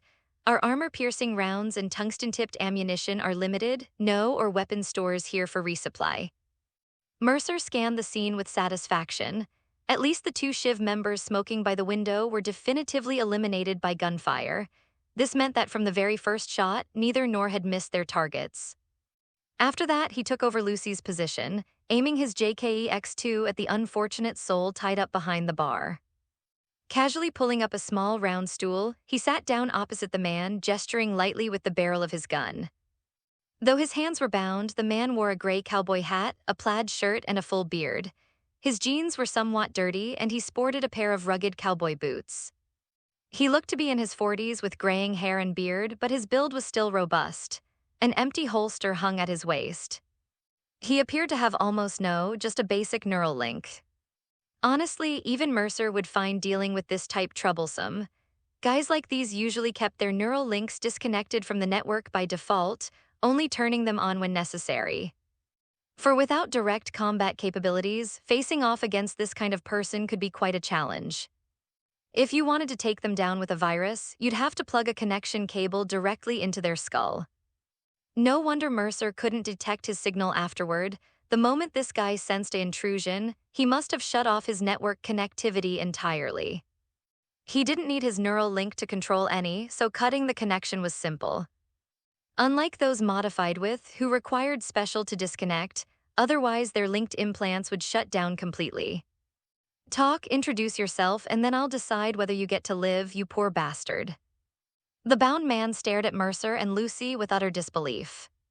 Was this some kind of joke? A bunch of 13 or 14-year-old kids had taken down a group of Shiv thugs in just 5 or 6 seconds. Don't shoot, I'm just a nomad, that Columbus outside is my ride. The Shiv targeted me, they thought I was transporting goods. They tried to rob me, but when they found nothing in my truck except junk, they got pissed, tied me up, and decided to ransom me. The man quickly explained his situation. Mercer simply tapped the bar lightly with his pistol. Be more specific. Name, background, where you're from, where you're headed, and why. A name's a nomad from the...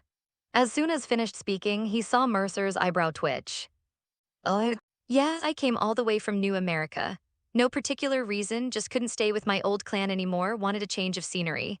Haven't figured out where to go yet though, just wandering, stopping here and there. Take on some delivery jobs when I run out of cash, save up enough, then keep moving. Looking for a place to belong.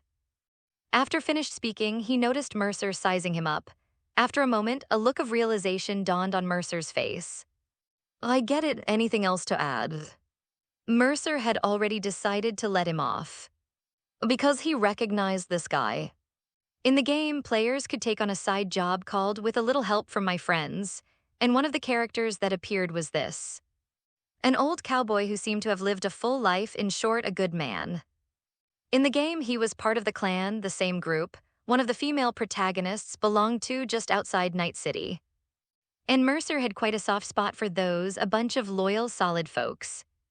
If you triggered the star ending in the game, these guys were even willing to follow you and help storm tower. A lot of people died along the way, but in the end, no one blamed you, all because you'd helped them a few times.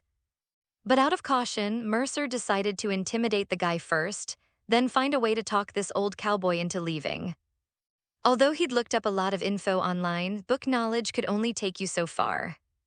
If they were really going to travel thousands of kilometers to Night City, having an experienced nomad to help would make the journey a lot easier. I don't have much money, all my savings add up to just 4,000 eddies. If you want it, I can transfer it to you. If you're willing to let me keep my car, I can try reaching out to some old friends, scrape together a small ransom. But it won't be much, you know how it is, I'm just a nomad. Paused, then added. I figure you probably don't care much about an old American's past. I've been wandering the wild since I was a kid. If you want stories, I could tell them for nights on end. If there's anything else you want to know, kid, I promise you me being here is just a coincidence. If you let me walk out that door, I'll have selective amnesia. Then I'll drive far away from here, keep on wandering. Mercer studied him for a moment, then said, What if I don't plan to let you go? Even better means you need me for something. I can tell you're not a bad sort, the kids around you trust you, and you look pretty young. Maybe this old-timer's life experience could be of some use to you. Spoke calmly. You all seem like you're from somewhere important. Those suits you're wearing probably cost more than everything I own. So, kid, trust me, I'm nothing like those scumbags you took out, and Nomad always pays his debts. All right then, it's settled. Mercer stood up briskly, casually grabbing a table knife and handing it to Need a hand. Nah, I actually got loose a while ago. Grinned, clenched his wrists, and gave a sharp tug. The ropes binding him fell to the ground. I was just worried you'd get jumpy and open fire. That girl's hand was shaking a bit when she pointed her gun at me. Lucy averted her gaze uncomfortably. I was just deciding where to aim. Right, well, next time remember the golden finger rule. Keep your finger off the trigger until you're ready to shoot. Chuckled lightly, then pointed toward a dead Shiv member by the dining table. Mind if I get my revolver back? It's an old piece, the oldest partner I've got. Go ahead, loot what you can. We should get moving. There's probably more of them in this town, and we don't want to run into any Shiv heading back home. Mercer gave the order, then his gun, and tucked it into his coat. You're not taking their money. The old cowboy noticed the group only searched the bodies without transferring funds from their neural links, assuming they didn't know better. Usually, folks like us don't keep all our money in banks, transaction fees add up, so we stash it directly in the cred chip on our neural links. Mercer shook his head and spoke plainly. Our previous accounts will be frozen soon, and the cred chip on this interface has already been deactivated. To reopen a cred chip, we'd need to activate a new bank account first, but our current IDs won't cut it. We'll have to wait until we get new identities. Oh, got it. The old cowboy understood immediately and cautiously probed further. I've heard Love's pulling that kind of stunt. From what I know, all the Corps do. The logo on our suits is pretty noticeable, so no worries about guessing wrong, but we're not with any more. To be precise, we're on very bad terms. Understood. After Mercer finished, the old cowboy sighed and shook his head. Look what's done, driving kids like you out into the wilds. I get it. I'll hold on to the money for you now, and once we reach a big city and open an account with I'll give it back. He activated his neural link. You can keep an eye on me. Not necessary. If I trust someone, I trust them fully. I've got a good sense for people. Mercer smiled, then stripped a shoulder holster tactical harness from one of the bodies, the kind that could hold a gun and maybe a grenade or two. In that case, I'll hang on to it. I suggest you take their clothes too, at least grab a coat. Continued advising. Mercer nodded. All right, I was just put off by the dirt, but you're right, we can't exactly stroll into a store dressed like this to buy new ones. Which one do you want? They're all so ugly, just grab anyone for me. Mercer took a plain black coat for himself, then pulled the wind chime he'd tucked inside his jacket and transferred it to the new pocket. He also stripped a somewhat grimy brown coat from a female Shiv member for. What about the guns? Pointed to the scattered guns on the ground. No time to strip but these guns are worth something too. Find the right channel to sell them off, could fetch 3,000 or 4,000 euro dollars. Not sure if there's enough space in the vehicles, and I don't plan on making too many stops to rest. You'll need to lend a hand later, we've got plenty to haul. Mercer finished speaking and turned to, take and drive his truck to load up my gear, toss anything non-essential into the pickup later. We'll take 3 vehicles total. Nodded and glanced over at. Found his silver revolver, tucked it into his holster, and adjusted his hat. Looks like you need me to ride along. We could use an old cowboy as a guide. Mercer curled the corner of his mouth. Lucky you're already drifting and can take us to Night City. LB whatever we scavenge along the way, plus 10,000 euro dollars, though that 10K won't come. I sell the goods after we reach Night City. Shrugged casually. Don't think I can say no anyway. Heard there's a group of out near Night City, might be a good new family for me. As for payment, no need. Let's just call it drifting together. You did save my life after all. Good, I've heard look out for each other, decent, loyal folk. I like to pay my debts too, so let's skip the cash. If you run into trouble later, I'll lend a hand. Maybe you can even help us find a temporary place to stay out there. Pleasure working with you. Name's Mercer, but the new alias I plan to use is Alex Mercer. Mercer extended his hand. Just call me, so should I call you Alex or Mercer? Reached out with his rough, large hand and gave a firm shake. The latter, got used to it, Mercer said, returning the firm handshake. Pleasure working together, smiled. Pleasure working together, Mercer met his eyes and gave a slight nod. And so, the Who fled connected with the he'd originally planned to partner with. After the handshake, Mercer glanced around and casually picked up an unopened can of spunky monkey drink by the counter. He took a sip and frowned deeply. What the hell is this taste? Sweet like fucking corn syrup. Do people actually like this stuff? Oh, looks like the employee cafeteria really is as bland as the rumors say. Took it from him and took a big swig without hesitation. Huh, not bad. High sugar drinks are a godsend in nomadic life. And what about cola, not the Sakura editions? Mercer searched for a while but only found a can of Cirrus Cola. He eyed it disdainfully for a moment but still cracked it open and gulped a few mouthfuls. Tasted like Pepsi. He was a staunch Coca-Cola loyalist. I'll go get your supplies loaded up. Once you're done here, drive straight out. We'll meet up on the highway over there. By the way, my advice is to take the same road where I got caught. These Shiv gangs usually patrol one road per group, they don't overlap. Shook his head helplessly at Mercer's picky expression and took the Cirrus Cola he proactively handed over this time. The can was decorated in the colors of the American flag, a patriotic drink for true red-blooded Americans. He still didn't mind it and downed the whole can in a few gulps. If you're picky, I've got a few cans of cola and some real water in my truck. I'll grab them for you later. His words made Mercer break into a grin. Good man, thanks.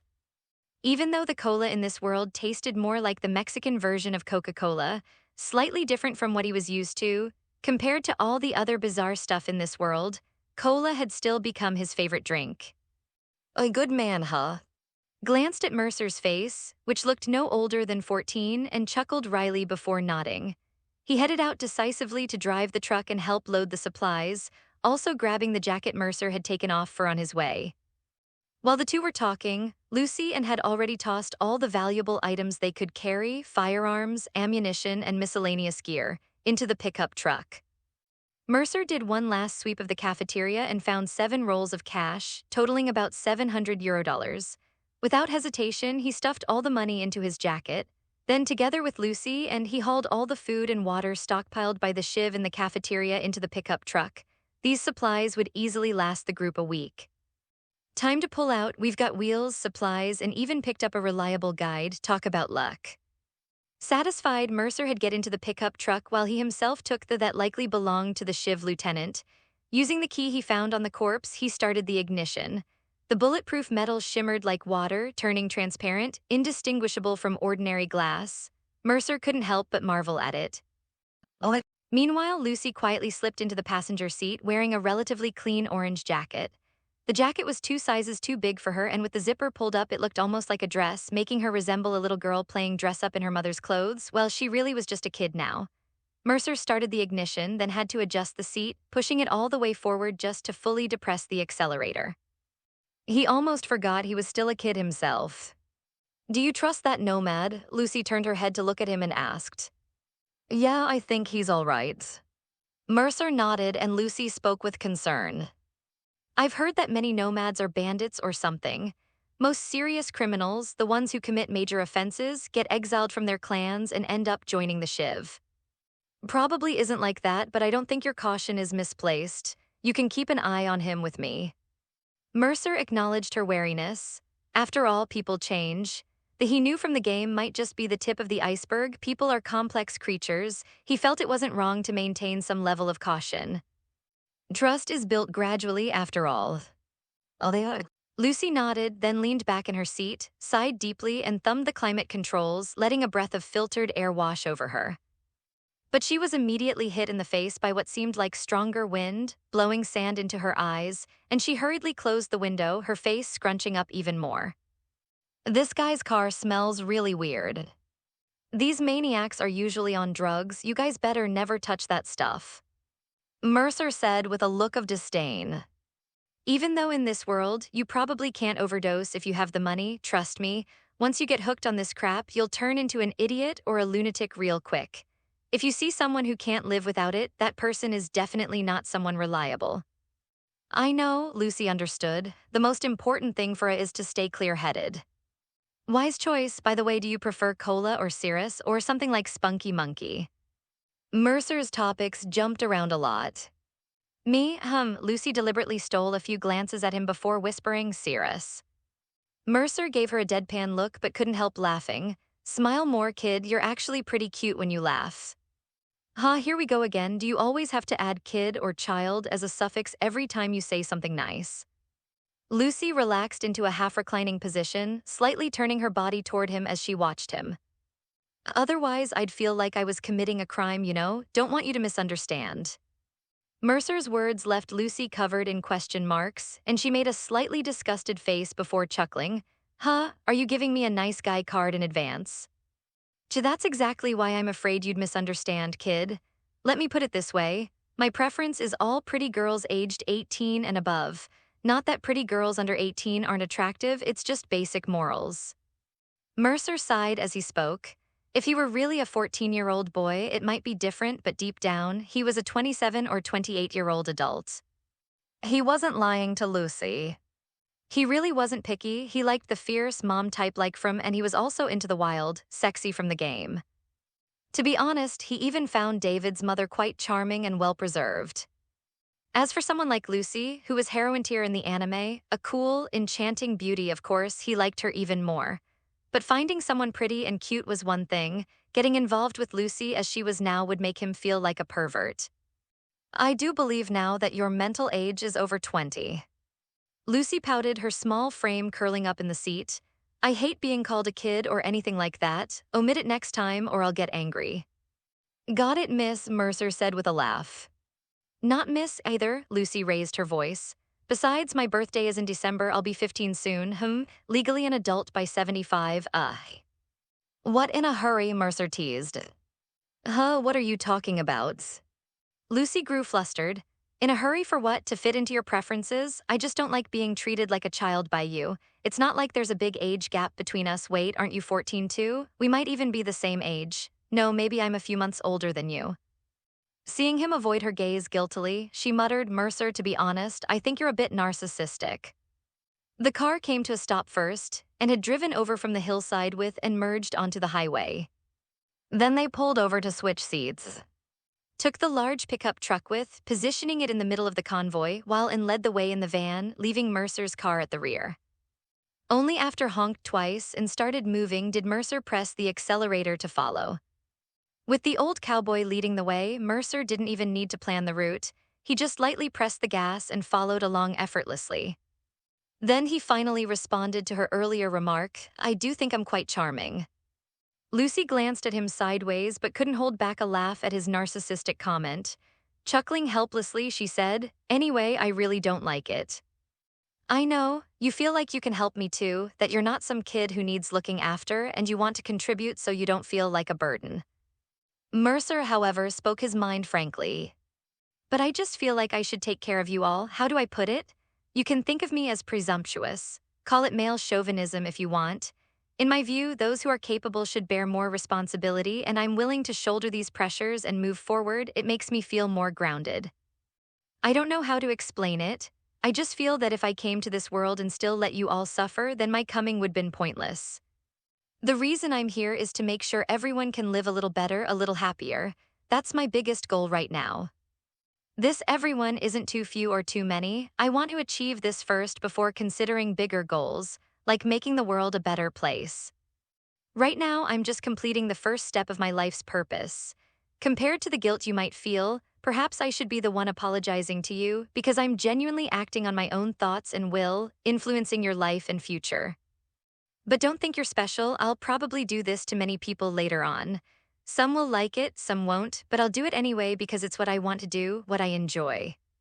So he turned his head and grinned at Lucy. Hang in there, you'll be an adult in 75, huh? You're a bit annoying. Lucy rolled her eyes at him, then curled up in her seat, propping her chin on her hand. Her bright eyes quietly gazed at him, reflecting his radiant smile. Can a life spent striving for others' happiness really be joyful? Extremely joyful, because making some people happy and fulfilled inevitably means some idiots will be miserable. And who said that's my only purpose in life? Mercer laughed heartily as he opened the window. The fierce wind outside swept in yellow sand, and a distant sandstorm was faintly taking shape on the horizon. Lucy struggled to keep her eyes open against the sudden blast of gritty wind, but still managed to watch him excitedly lean out, reaching his hand as if to grasp the storm. He shouted loudly, fighting to be heard over the roaring wind. Life is a journey, the joy isn't in the destination or even whether you can reach it.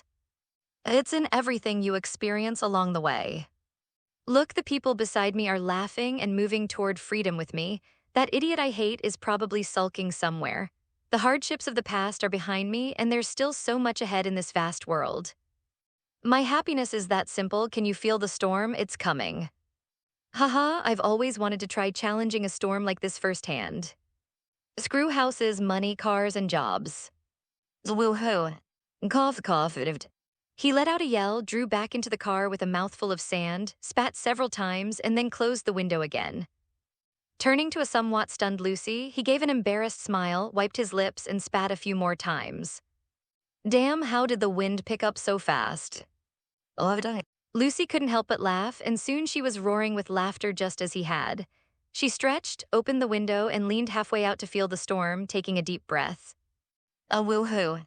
She let out a shout too, then quickly pulled back in, coughing violently and even dry heaving a couple of times before spitting out sand repeatedly. They looked at each other and burst into laughter again, their mirth echoing through the cabin, even drowning out the sound of sand pelting the windows. Near the car radio, the walkie-talkie hanging by the air conditioner suddenly crackled to life. Hey kids, can you hear me? You should have a walkie-talkie in your car too, right? Respond if you copy, respond if you copy. Mercer picked up the walkie-talkie and pressed the talk button. Copy that, old cowboy. Copy, copy, his voice came through with excited shouts faintly audible in the background. Reduce speed, maintain formation, and always keep the taillights of the vehicle ahead in sight. Don't lose your way in the sandstorm. If you lose visual contact, speak up immediately. The convoy will slow down to regroup. For now, I'll lead you to a temporary shelter, I know. It'll take at least an hour and a half. Don't get yourselves lost before we get there. Don't get too excited too soon, the thrill is just beginning. Attention, everyone, the haboobs are coming, this sand really stings. Covered her face as she rushed into the old, weathered house that looked like it had seen better days. Behind her, and the others were struggling to unload precious supplies from the vehicle. The house likely once belonged to a farm owner, though the land that was once farmland had long since turned barren and desolate. The original warehouse looked as if it had been shelled, with half of it in ruins, but fortunately the living quarters remained intact. The two-story cottage featured a living room with a sofa, a kitchen, bedrooms, and 2 bathrooms, one on each floor. It was clear the former farm owner had lived comfortably. As the lights in the room buzzed noisily, flickering a few times before steadying, electricity was restored, finally illuminating the room that had been dimmed by the sandstorm.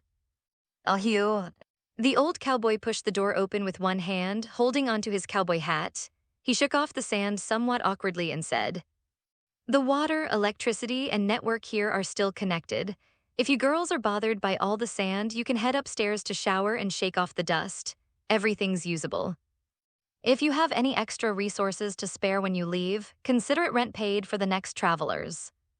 Untied her twin tails and shook them out. Just those few steps from the car had made her feel like even her hair was full of grit. "The utilities here are still working," she exclaimed in surprise. "Yeah, it's all thanks to the nomads around here," explained. "They set up the electrical circuits, fix the network cables, and repair the water pipes. When bad weather like this hits and they can't make it back to their clans in time, they come to places like this to rest and regroup.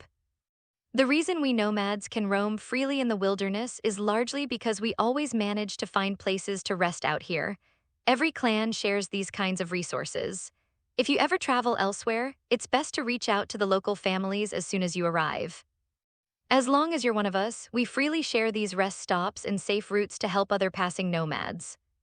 Smiled and added, "The network here is connected to the city's LAN. It's not the most stable, but if you brought a computer, you can check some web news, listen to music, or something." "All right, I need to rest for a bit. Anyone want some hot coffee?" The suggestion was met with approval from most of the group, and he leisurely made his way to the kitchen to prepare the coffee. "I'm going to take a shower," Lucy said, tugging at her collar. The feeling of a few small stones trapped in her tight suit was far from pleasant. "Conserve water," reminded her. "The water here is collected rainwater from the tank out back. Once it's used up, it's gone. Also, the water quality isn't great because the purifier is old. Lucy nodded and pulled along upstairs. Then we'll shower together to save some water. If you want hot water, you might have to wait a bit. The water heater here isn't as efficient as the ones in the city. After finished speaking, he spotted Mercer sprawled motionless on the couch. Though he had been full of energy while driving earlier, the moment he hit the sofa, he passed out cold. One could only say this young man truly had the makings of a nomad. And exchanged a glance, both looking somewhat annoyed with each other before finally saying, "I'll just grab a wet towel to wipe off.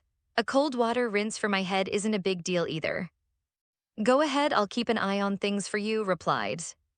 Once the coffee was brewed, approached Mercer with a cup, and Mercer's eyes snapped open the moment he got close. "Kid, have some coffee to perk up. We'll heat a few cans for dinner before you crash." Mercer yawned, looking fairly alert. "All right, just wanted to relax my mind and take a short nap." "Want some sugar?" Set the hot coffee on the table in front of him. Mercer stretched, nodded, and sat up. "Just a little, I actually prefer it with milk." "Milk, now that's a luxury. The last time I had milk was over a decade ago," remarked with a tone of amazement, eyeing the group as he chatted casually. "So, are you all runaways, or did you escape from some training camp? Must been tough getting into it such a young age." "Training camp, more like a concentration camp. Some of us were selected from orphanages, some, like me, were sold by foster parents, and others, well, let's just say it wasn't a good place. Plenty died before we managed to escape," Mercer explained briefly before turning the question back with a smile. "What about you?" "The Unification War wiped out my family's resources. Our clan had to take corporate jobs to survive. Working itself wasn't the issue, but many kept talking about wanting to return to the new United States, find a place to settle down and build a life. I found it boring and had no attachments, so while I still could, I decided to keep wandering," shared, studying Mercer. "You're the one who got them out, aren't you? I can tell you're the alpha." "Alpha, that's high praise. I think we're more like a pack of stray pups," Mercer laughed. "Even the combat squads and nomad clans wouldn't have handled those shiv as cleanly as you all did," spoke highly of Mercer and the kids. "I suppose so, at least until they're safe. I'll take responsibility for leading them," Mercer replied.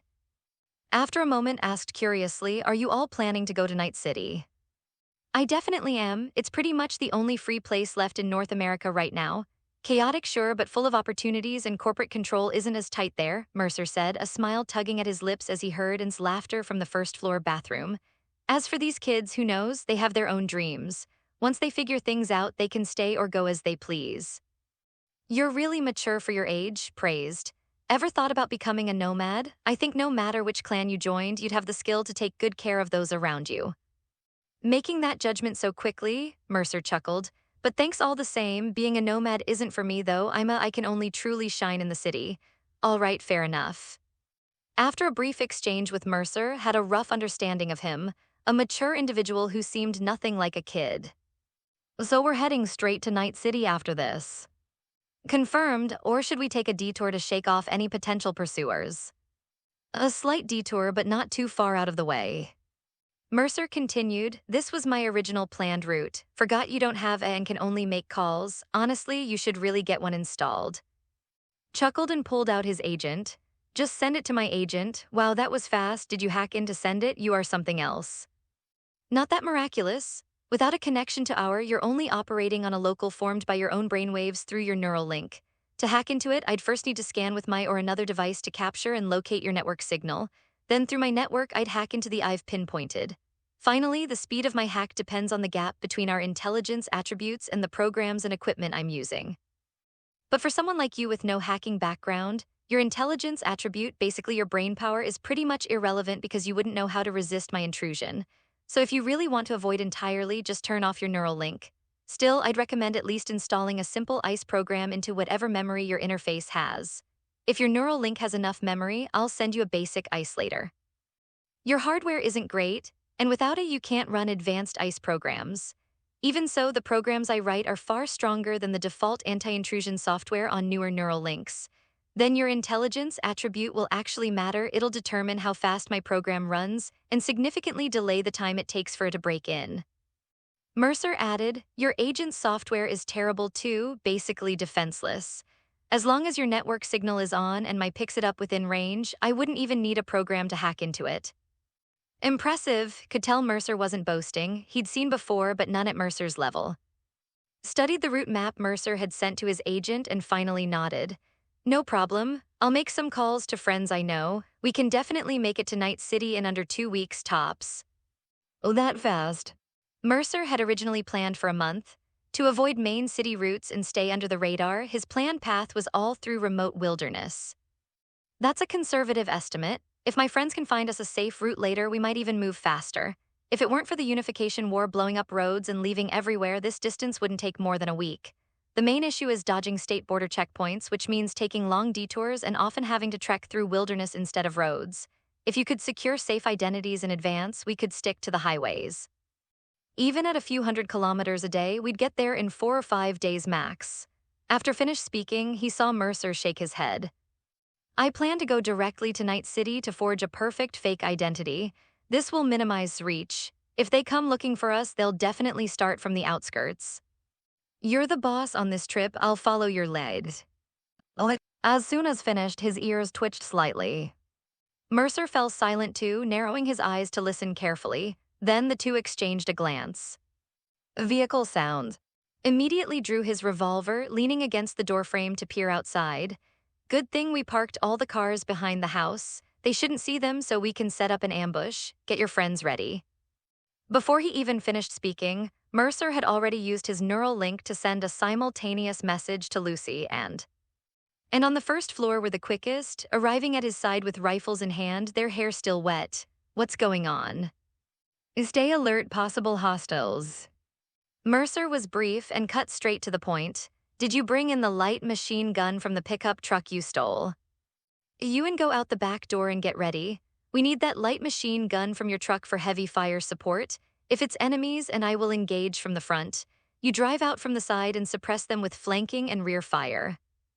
Mercer issued orders immediately, crouching by the window to look outside. Swirling yellow sand filled the air, visibility barely 10 meters. The engine sounds from afar were closing in, headlights from several vehicles piercing through the dust, clearly visible. At the same time, a message from Lucy popped up in Mercer's. Lucy and I have taken the high ground at the second floor window. We'll scan for enemies, I'll provide suppressing fire for you. Mercer, good, stay safe. Prioritize targets we on the first floor can't easily aim at. Lucy, copy that. The vehicle sounds grew closer. Mercer picked up his pistol, his glowing brightly.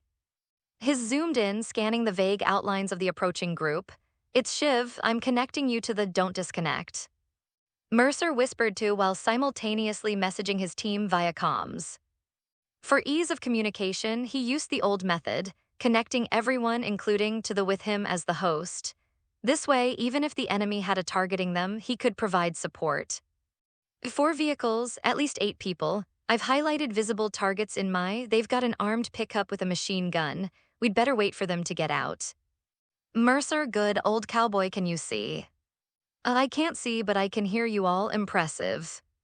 Mercer, visibility is too low, wait till they're all close before engaging. Toss me one of your grenades. When they reach the door, we'll throw them straight out. Mercer, good idea. Mercer took out the fragmentation grenade he carried and tossed one too. We're upwind. When we throw, remember to use more force than you think. Mercer understood they've stopped. They didn't drive straight over. Damn, we forgot to turn off the lights. My bad, forgot to warn you guys. Mercer frowned slightly. He still lacked some practical experience. Things like forgetting his room light was still on, simply hadn't crossed his mind beforehand. Who's out there? Make a sound. If you don't speak up, pal, I'll serve you something big. The Shiv member in the distance was already shouting. Mercer, Lucy, can you take the shot? Clear their machine gun position. Lucy, I'm aiming, 80% chance. Mercer, you shoot, I'll throw the grenade and move the vehicle on my signal. Lucy, 5-second countdown. Hey, not talking, huh? Watch me blow your heads. The Shiv member's cursing was cut short. Rat-a-tat-tat. Lucy's HJSH-18 fired early, interrupting his rant. At the same time, Mercer and threw 2 grenades with all their might toward the faint figures in the distant dust cloud. Open fire, Mercer roared, raising his one-handed while his eyes glowed gold. He'd begun. The Shiv members had stopped about a dozen meters away, using their vehicles as cover. By now, the pickup truck, being the primary target, had been riddled with holes by and Lucy's rifles firing 3-round bursts of armor-piercing ammunition. Aside from the Shiv member manning the machine gun in the truck bed, only the driver was wounded and had taken cover behind the vehicle. The rest remained unharmed. Because the grenade Mercer threw was blown back a considerable distance by the fierce wind, it exploded only 4 or 5 meters away, nearly blowing him to pieces. Fared slightly better. With surprisingly strong arm strength, he managed to toss a grenade in front of a car, but it was still blocked by the bulletproof vehicle, and the fragmentation grenade failed to penetrate the body to cause effective damage. Open fire, open fire. The Shiv members shouted, quickly organizing a counterattack with their guns, kinetic assault rifles, and even someone wildly firing a shotgun from a distance. Chaos erupted outside, with muzzle flashes flickering in the dim sandstorm. Fortunately, had pre-highlighted the enemies in her. The locked onto their signals, outlining their figures, allowing even the inexperienced shooters to pinpoint their positions under such conditions.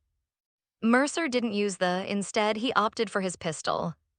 His choice proved wise. Although the couldn't provide suppressive fire, the tungsten-tipped rounds, charged for a second before firing with a zipping sound, accurately pierced through 2 layers of bulletproof glass and struck a Shiv member right in the head. Oh shit, I'm hit. Damn, he's still alive after a headshot. Mercer cursed. The sandstorm wasn't just reducing visibility, the damn radioactive dust floating in the air was interfering with the network signals. He had been trying to hack from the start, but failed repeatedly due to network fluctuations. These maniacs probably have metal implants in their bones, and the skull is the easiest to reinforce. If you're not sure, aim for the body. They can't afford heavy armor or buy organs, yelled. Lucy, they have bulletproof vests, be careful. Mercer, I see them flanking the house. Someone's priming a grenade. I'm suppressing them. Lucy, how much longer? Coming. Watch out, their pickups charging over. Someone from the Shiv shouted, and from behind the house a pickup truck burst through the sandstorm with at the wheel. Was in the truck bed, straining to keep his eyes open as he wielded a light machine gun, laying down suppressive fire from the flank. This time he made a huge contribution. Since all the Shiv members were hiding behind their vehicles to avoid the frontal fire from the house, sudden charge from the side left them with nowhere to hide. Moving to the side would expose them to Mercer and the others up front. Staying put meant facing the machine gun fire head-on. Shit, take out that pickup now. A Shiv member yelled, but for the moment it was futile. In the game, enemies wield all sorts of top-tier weapons, frequently activating or berserk implants. But in the real world, these scum who make a living through robbery and kidnapping in the wild don't have access to such high-end. That said, they aren't completely lacking in heavy firepower. Damn it, just wait till I blast him to hell. A Shiv member cursed as he climbed into a vehicle and actually pulled a rocket launcher from the back. During the brief lull while reloaded his light machine gun, the man emerged, hoisted the rocket launcher, and aimed it at its pickup truck. But before he could fire, 2 spiraling tungsten-tipped rounds pierced through his neck, Mercer's still glowing with electromagnetic energy. The rounds struck the man's throat, and after passing through, the electric surge sent his entire body convulsing. The rocket launcher accidentally discharged, firing into empty air and exploding somewhere in the distance. A nice shot, Mercer. Shouted, though his reloading of the light machine gun remained somewhat clumsy. No good, will get worn down out here. Rush into the building, get inside and fight. A Shiv member yelled, charging toward the house. Mercer tried to intercept, but several grenades landed spinning near the entrance, exploding and pinning him down completely. Up on the second floor, Lucy and could still fire, but the Shiv members suppressed them with covering fire as they ran, forcing the 2 to resort to spray-and-pray shooting with little accuracy. Finally finished reloading, and the light machine gun roared back to life, but the Shiv members had already started their vehicles, charging straight toward the house. Old cowboy fall back. Mercer, however, remained utterly calm and unflustered. He rolled back and retreated toward the staircase. Ducked into the kitchen, using the bar counter as cover, you could cook a grenade. Good idea. Mercer did exactly that. As the Shiv members kicked the door open, shattered the windows, and stormed in, distracted by in the kitchen, a grenade rolled smoothly down the stairs and stopped right by the entrance. A grenade. A Shiv member screamed in panic, but Mercer had held the grenade for a second longer before throwing it, so the fuse burned faster than expected. Boom. Two Shiv members were shredded by the fragmentation grenade, still screaming in agony though not yet dead. The remaining three members, now the only ones left, pushed through gunfire and charged inside. I'll skin you alive. The lead Shiv member roared, firing his shotgun wildly toward Mercer's position. The two behind him sprayed haphazardly with heavily modified rifles whose original models were unrecognizable. But Mercer only smirked coldly. Coming inside. Now you don't have that damn radioactive dust to jam the network signals. Squinting, he peeked out briefly, his flashing gold as it quickly locked onto and located the enemies, then sent the program. The moment that was dispatched to there, the program symbolizing death began loading. That didn't even require Mercer to first breach there. All he needed was to locate their signal and send the program. The program itself includes and designed to breach the targets and ice. The moment the and ice are compromised, it means the virus has also been successfully uploaded. Although slower than first into the and then uploading the virus, since the program must handle both the intrusion and virus upload on its own, the advantage of this is that if using a pre-stored hack against an enemy, Mercer doesn't need to do anything else. All it takes is a mental command to execute the program, and the rest relies on him providing the brain power for its operation. And he, while simultaneously driving 3 programs with his mind to crack their network, even had the spare capacity to monitor their status. The 3 Shiv members were already screaming. Oh, there's a... Cut the connection now. 6 were uploaded in rapid succession, one after another yet overlapping. First, malfunction to disable their mobility, followed by synapse burnout to fry their brains. Mercer let out a long sigh, peered out briefly to confirm the Shiv members' heads were thoroughly cooked, then stepped out and aimed his gun directly at one of them who'd been knocked down by a grenade. This time, Mercer didn't charge the shot. A short trigger pull sent 2 tungsten-tipped rounds flying. Though less powerful without charging, they were more than enough for a close-range finish. The round struck, the man screamed once, then fell completely still. With a net signal that obvious, did they really think they could play dead? As if Maya's just for show. Mercer, clean fight, time to sweep the area. Lucy, is everyone unhurt? O's been shot. I'm fine, got lucky, took a round to the shoulder, but it went straight through, didn't hit bones. I saw you bleeding earlier, Mercer, check yourself. Mercer looked down and only then felt the pain. His adrenaline had been off the charts earlier, numbing any sensation of injury. Mercer, I don't see anything serious, probably got hit by shrapnel from the grenade. Our field has sutures and meds, I'll bring it down right away. Don't bother, I've got a kid in my pickup, I'll bring it over in a bit. Mercer nudged a corpse with its head still smoldering, then bent down reluctantly to grab its leg and drag it away. If you're not injured, lend a hand. How did these Shiv even find this place? He made it sound like a casual question. But his eyes, almost imperceptibly, were studying carefully, didn't notice Mercer's gaze, just sighed and said, The Shiv are just scum and trash kicked out of their nomad families. I bet a few of these were exiled by nearby clans. They probably knew about this temporary shelter from their time still in the families. Our luck's rotten, these bastards must been active on the nearby highways, maybe too far from their main base. And this haboob was too fierce, so they chose to hole up here. My fault too, been out of the game so long I forgot to tell you to kill the lights. If we'd set an ambush in advance, it wouldn't have been such a mess. 2 grenades, 4 guns, and we could wrapped it up in one clash. Don't blame yourself, you're just an old cowboy who was kidnapped not long ago, Mercer joked, helping him toss the bodies outside. The dust was still raging and the battered first floor was no longer fit for resting. A shame about that coffee, Mercer hadn't even gotten a sip. But you're right, didn't argue, sighing. Seems it's not just you all who need to readjust to the wilds, me too. You look like you've been settled for a long time, Mercer turned to ask. Yeah, got married, had a kid, thought I could live a stable life. Planned to farm for Biotechnica with the family in new U.S. territory, retire early. Barely touched a gun since. Then the kid died sick and the wife, killed during the war hauling supplies for a new US, got blown up by.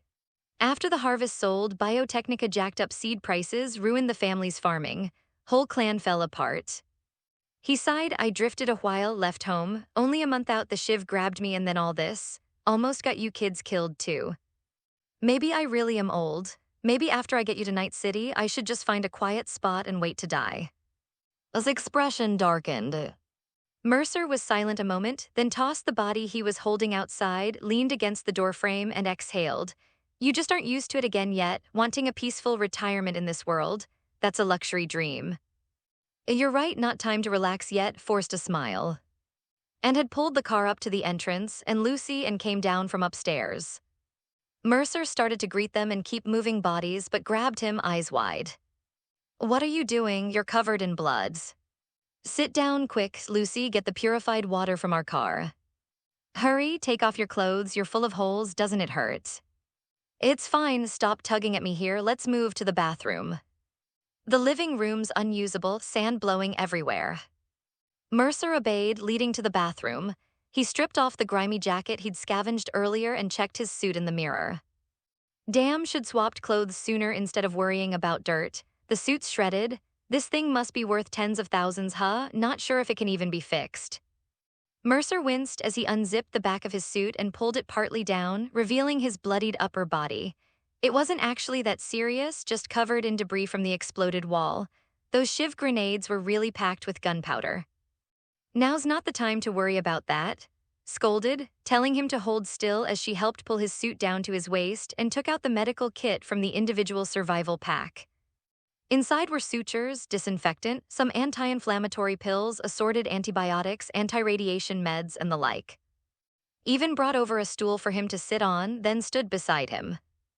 As Mercer let carefully tweeze out the debris, he called out to outside, "You sure your shoulder's okay?" "Looks a lot better than yours." Also opened his suit and sighed regretfully as he touched the fabric. "Wish I'd changed too. These shiv clothes are just foul and filthy." "Come with me, kid, you've got a hole through your muscle and shiv bullets aren't exactly clean. We need to disinfect it thoroughly, might sting a bit." Step toward which eased worries about how to treat the wound. Meanwhile, Lucy carried her backpack and brought purified water to the bathroom. She seemed to want to help Mercer but wasn't sure what to do. After a moment's thought, she said, "I'll clean up the battlefield for you and get rid of the bodies."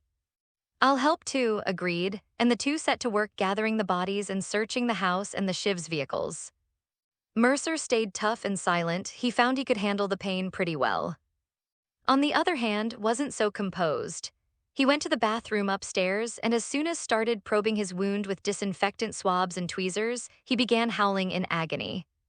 "Oh shit." Held him firmly with one hand, not even flinching, keeping pinned. "Endure it, learn from your boss." "It's not the same if he got poked like this. Ow." His comical shrieks from the second floor made Mercer chuckle until smacked his back in annoyance. "Stop moving, you're bleeding all over." All right, doctor," Mercer laughed and sat still. Then he turned and noticed his red-rimmed eyes. Before he could say anything, she gritted her teeth and muttered, "Deserves it. It's his fault for saying that Jinx stuff in the Aerodyne vehicle, serves him right." Tears trickled down as she spoke.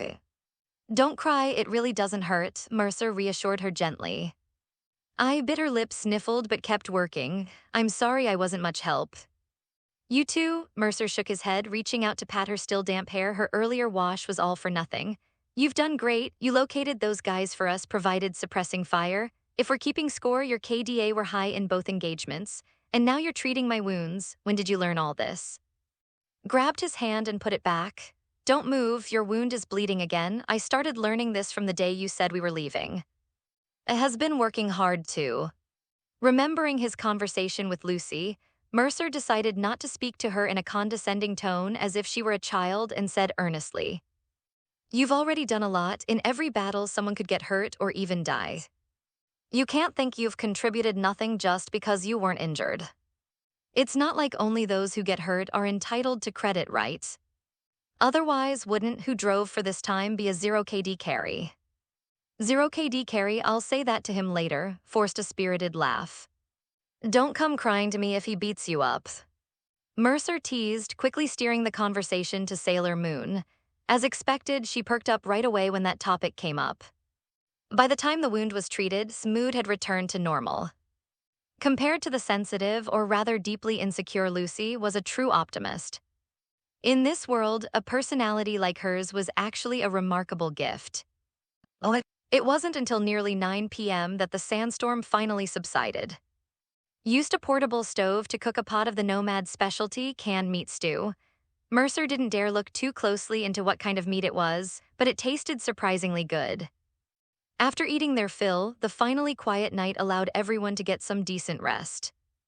Early the next morning, under direction, they upped the house and set off again. The Shiv vehicles and bodies were handled by local nomads contacted. He discussed with Mercer and suggested using the money from selling the cars to prioritize repairing the house. Any extra would be transferred to his bank account, to be repaid to Mercer once he had his own account set up. Mercer didn't refuse, only saying to keep accounts clear and split the proceeds evenly later. They drove off-road from Montana, sometimes taking highways, sometimes racing across the wilderness. Hadn't lied, after calling a few old friends to secure their route, the rest of their journey felt almost like a vacation. They encountered no more enemies, in fact, they hardly saw anyone at all. Only when supplies were running low would contact some nomads, who reliably delivered food, water, fuel, and other essentials right into the wilds. Would pay using the proceeds from their earlier spoils. Mercer often marveled at his luck. Saving's life might have saved all of them. Otherwise, who knows how many troubles they would have faced along the way. At first, the kids other than Mercer often suffered from insomnia or slept poorly in the vehicle. But once they grew accustomed to life under the starry sky in the dusty wilderness, everyone quickly immersed themselves in the long journey. Even though the world was harsh, the stars were always beautiful. On the rare overcast days, they breathed in the fresh air after rain and watched snowflakes dance across the landscape.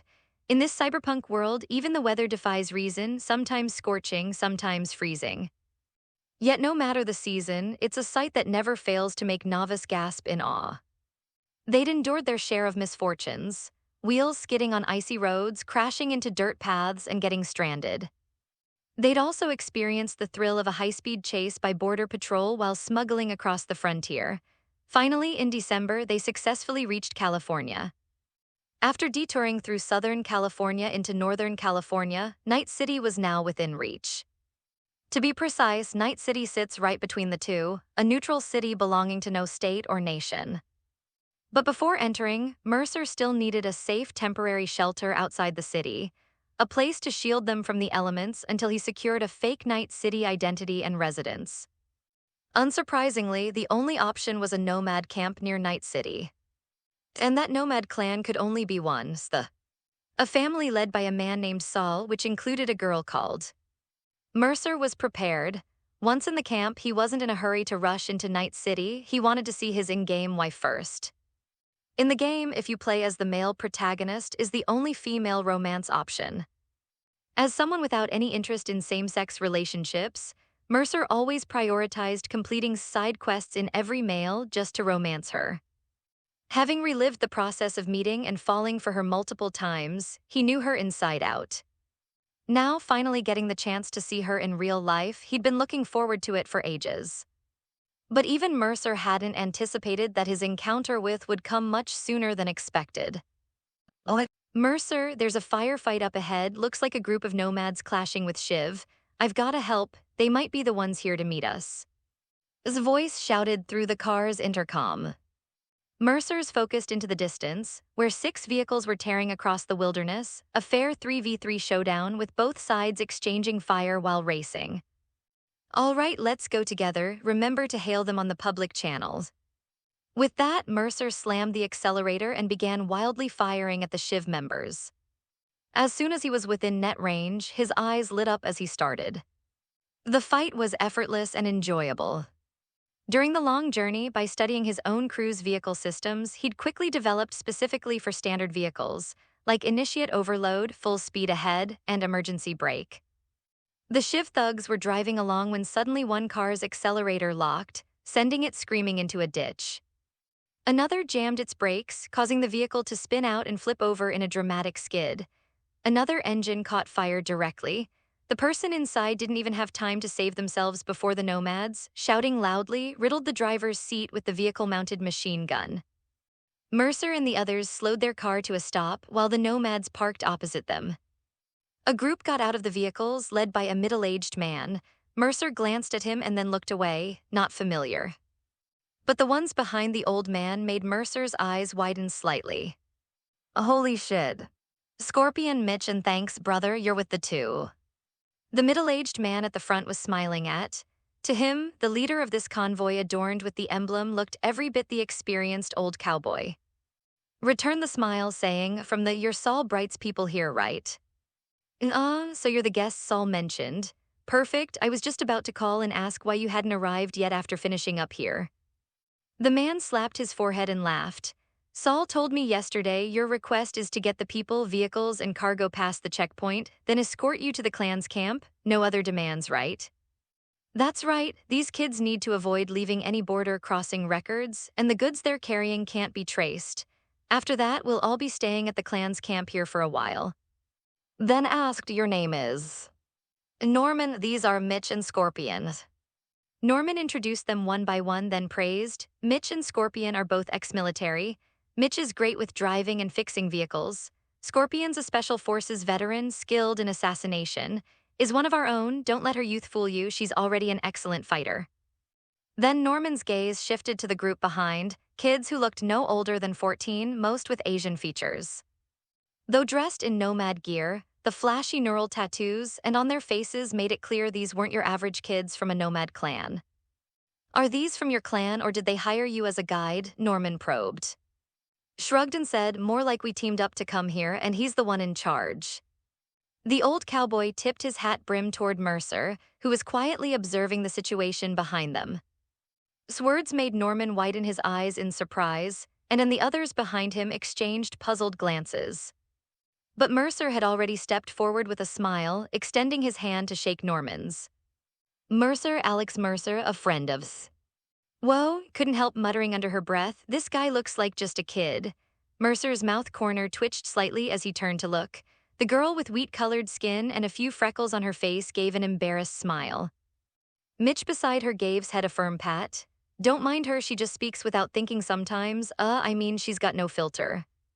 Moved her head away irritably but still offered an apologetic smile, saying, no offense, you just look really young. Well, that's not wrong, I am only 14. Mercer laughed, completely unbothered. So why are you all here? Norman felt compelled to confirm the intentions of this group of mysterious kids. Being hunted, we're hopping to find a way to survive in Night City. We'll figure out the rest as we go. Mercer paused for a moment before continuing, we won't be freeloaders either, I'm sure you can tell. He turned slightly and pointed to the socket on the back of his neck. We're all young maybe, but our skills are decent enough. We can help with your network infrastructure, equipment upgrades, cybersecurity maintenance, that sort of thing. And if you run into any trouble while we're here, we're willing to lend a hand. Seeing the other kids nodding in agreement, Norman got a general idea of their situation. He wasn't too concerned about them being hunted. It wasn't uncommon among nomads. Norman, I've spoken with Saul. These kids are good, they know their limits, they won't cause any trouble. Vouched for them, he'd gotten to know the group fairly well on the journey. Mercer was the type who seemed warm on the outside but was actually pretty reserved. Easygoing and approachable, but not easy to truly connect with.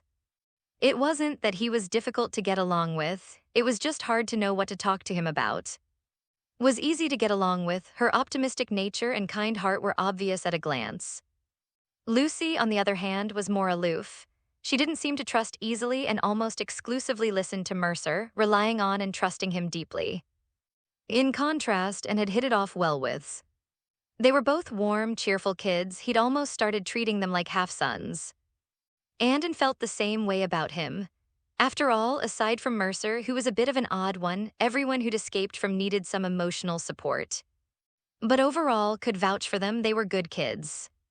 What I say doesn't really matter. But Saul's already setting up tents for you at the camp, so I think it should be fine. Since we've run into each other, wait here while we clean this up, then we'll head back together. Just our luck today, this area's usually deserted, but we ran into a few shiv out scavenging. Norman sighed, then warmly called out, chat with them for a bit, I need to patch up the tire here. Scorpion, keep an eye out in case the shiv have backup. I'll search these shiv bastards, see if they've got anything valuable, might as well make some extra eddies out of this. Mitch said with a laugh. He was a balding, middle-aged white guy with an M-shaped receding hairline and a circular bald patch on the back of his head. Mercer guessed he might have British ancestry. Scorpion seemed somewhat cold, wearing a hood that revealed half of his stern, hardened face. He watched Mercer cautiously, scrutinizing him for a good while before suddenly asking, was it you who hacked their vehicle earlier? Yeah, their vehicle systems are a decade old, wasn't hard to breach. Mercer's casual tone made Scorpion nod slightly. He turned to and said, don't underestimate him. Even the I-head back in the military couldn't breach those vehicles as fast as he did. He's genuinely skilled. Scorpion kept one more thought to himself. Those cars seemed to malfunction almost simultaneously, and from the looks of it, more than one had been uploaded at the same time. Only a with top-tier intelligence could pull off such effortless simultaneous breaches. If some less sharp tried the same, their brains would be steaming by now. Is that so? Now regarded Mercer with considerably more respect. Scorpion rarely praised anyone, but she just waved it off. All right, kids, lend a hand. Check the cars, scavenge the battlefield, then we'll get you across the border. Lucy and the others set to cleaning up the scene with practiced ease, looking no different from these seasoned nomads.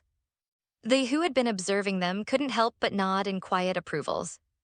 Mercer, meanwhile, walked over to and took a moment to study her up close. The now seemed no older than 18 or 19. Compared to the wild, mature woman from the game, her skin was fairer and smoother, giving her a more vibrant, youthful energy.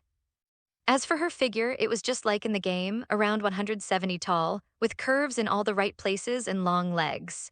Even more striking than in the game, she radiated a sense of youthful vitality. How do you plan to get us through? Must have told you, we don't want to leave any immigration records, and we've got some tricky black market goods that can't be discovered. Mercer asked, while who was inspecting the engine of a shiv vehicle just chuckled confidently. This is our specialty as nomads. Simple, our car will go first. When we reach the border checkpoint, you'll queue up with us. When it's our turn, I'll go in and hand the payment to the inspector in charge, €500 per vehicle, including people and cargo. Then, based on what I pay, he'll let you cross one by one. After finishing, smirked, well, simpler than you expected. Indeed, they won't inspect the goods or check identities. Mercer double-checked. This wasn't something to take lightly, which was why he'd asked to arrange for these people to meet them outside the border in the first place. Relax, unless there's some incident that forces a lockdown from above, it's really that straightforward. This is Night City, they don't care where you're from or what you're carrying. You know, that's in Pacifica, Night City. Word is, even Centaur armor gets straight in there. You think smuggling a few small items compares to that? Besides, we aren't pushovers. If they take our money, they'd better let us through. If they try to cause trouble, we won't just stand by and let them seize our goods. Mentioning this expression turned sour. Thanks to that asshole I mean that new United States trader Colonel, all the high-end stuff gets through now.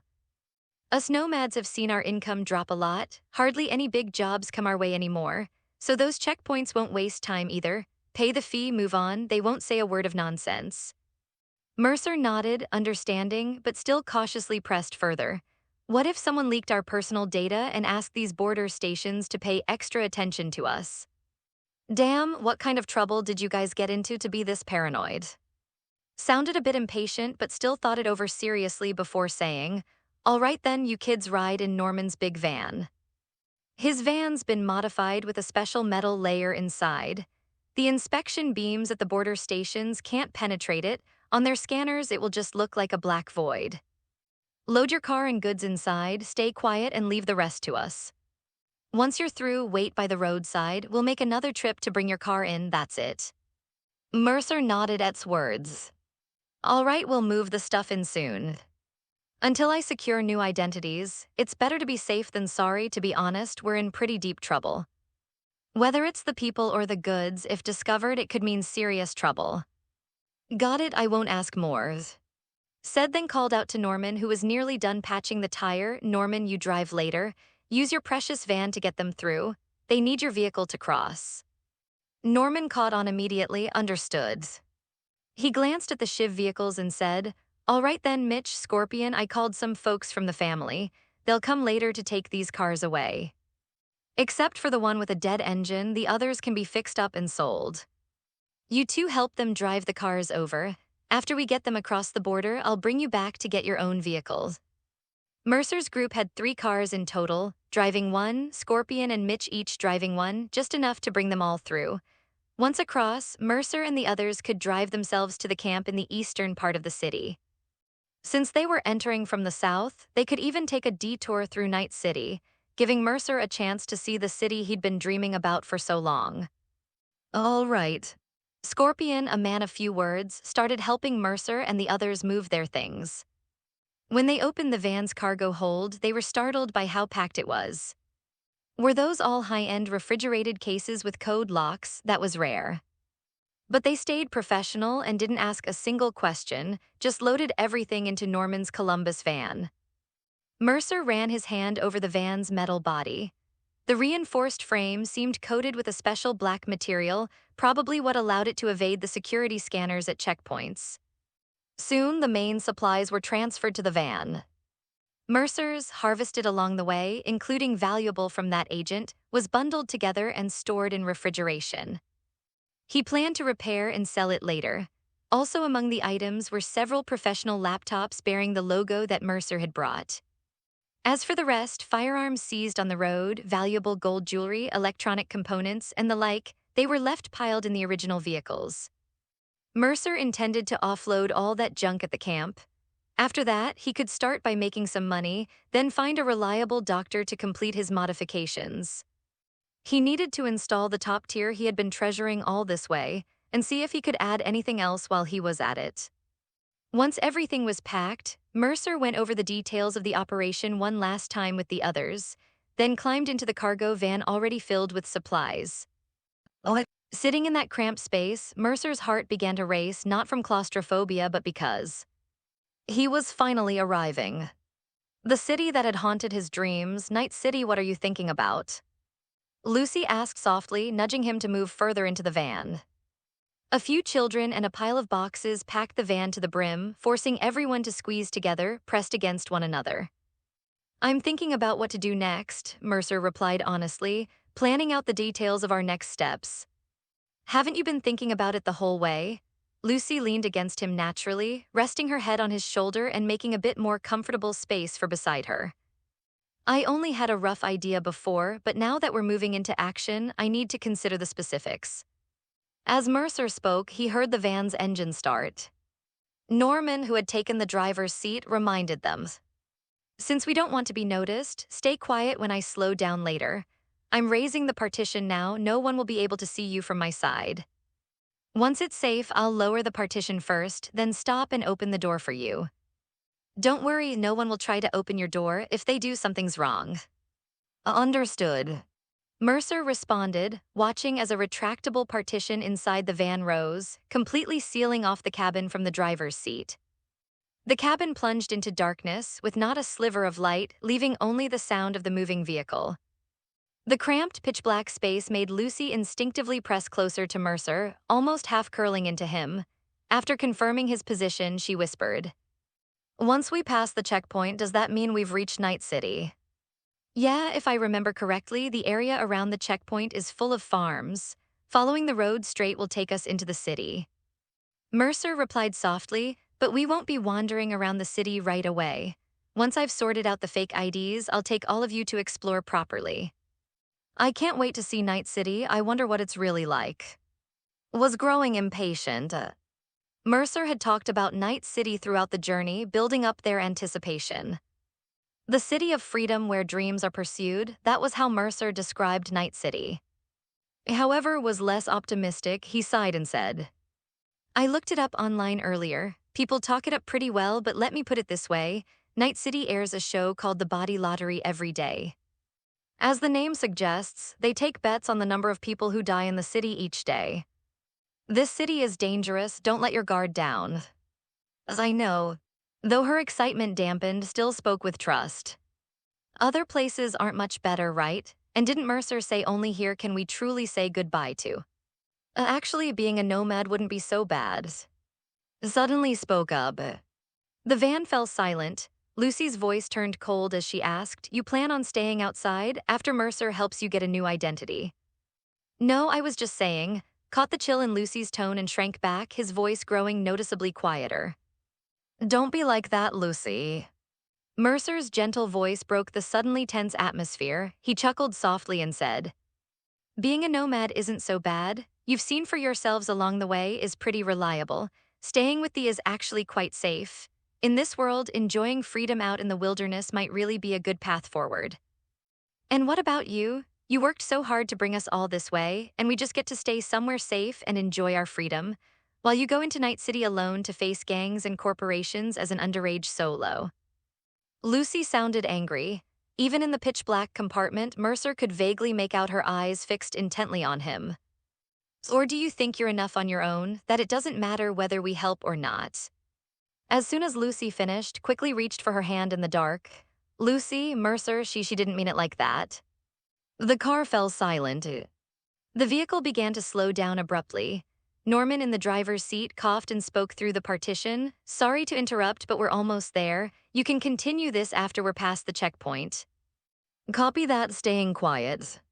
Mercer responded, then added softly, "Let's talk about this when we're safe. We can discuss going our separate ways once we're at the camp." Replied uneasily. Mercer closed his eyes and waited quietly to pass through the checkpoint. After just a short while, he felt Lucy trembling slightly beside him.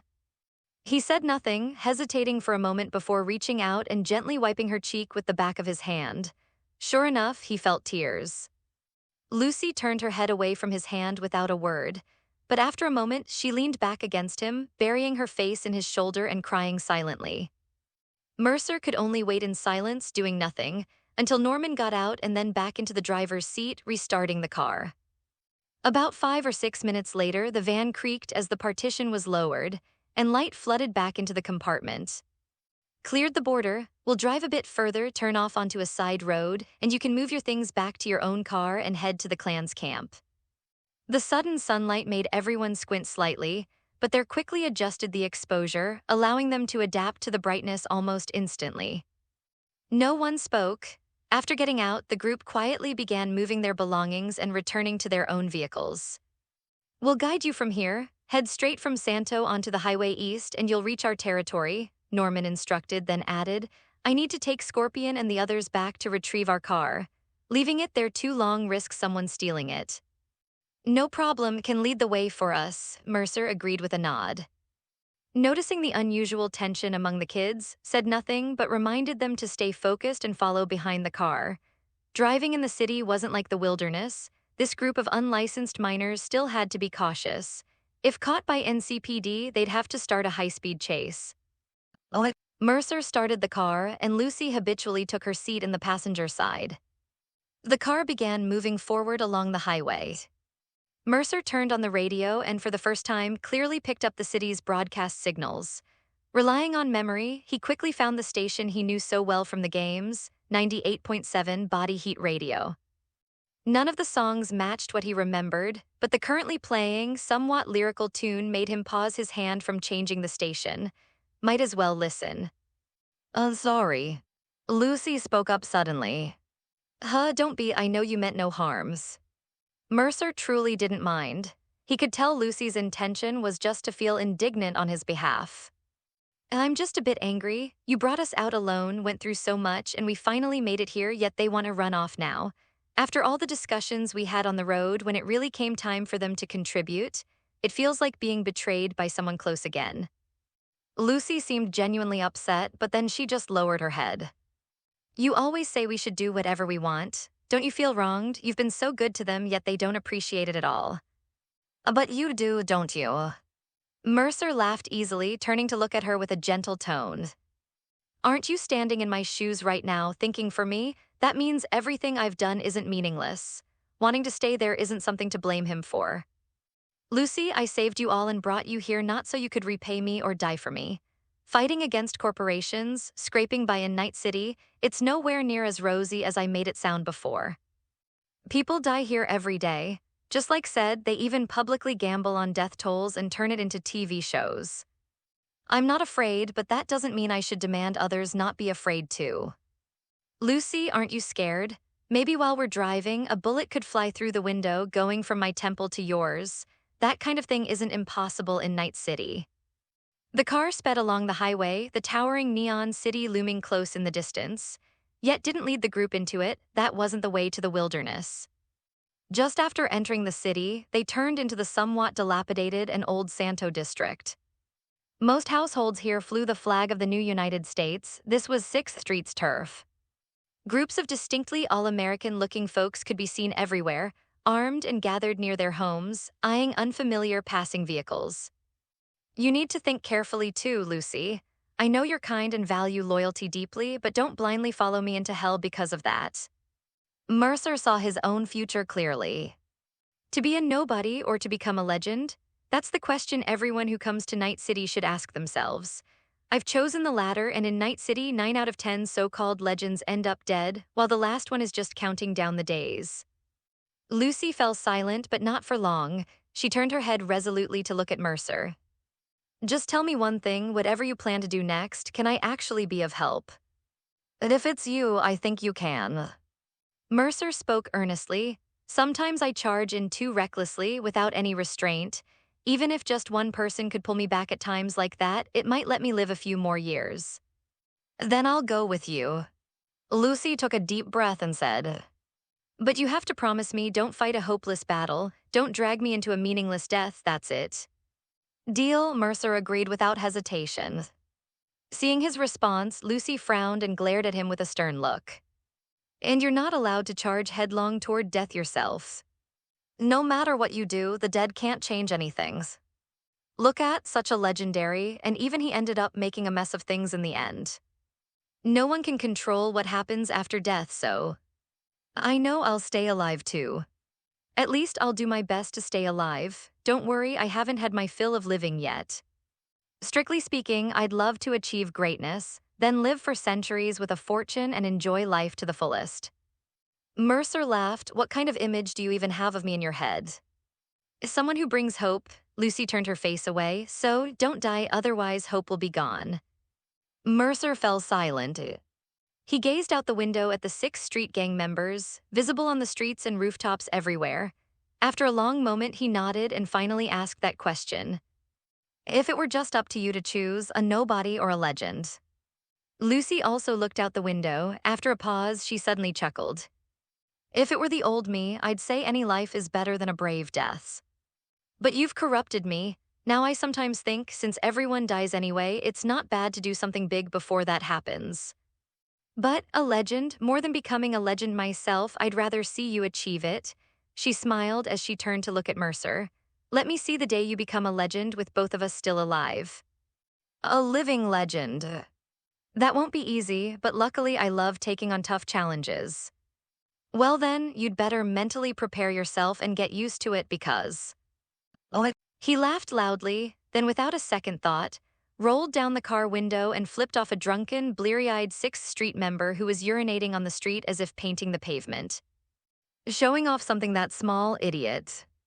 The gang member froze, then furiously tried to raise his handgun, but before he could lift it, a system-breached alert flashing across his startled him. Shit.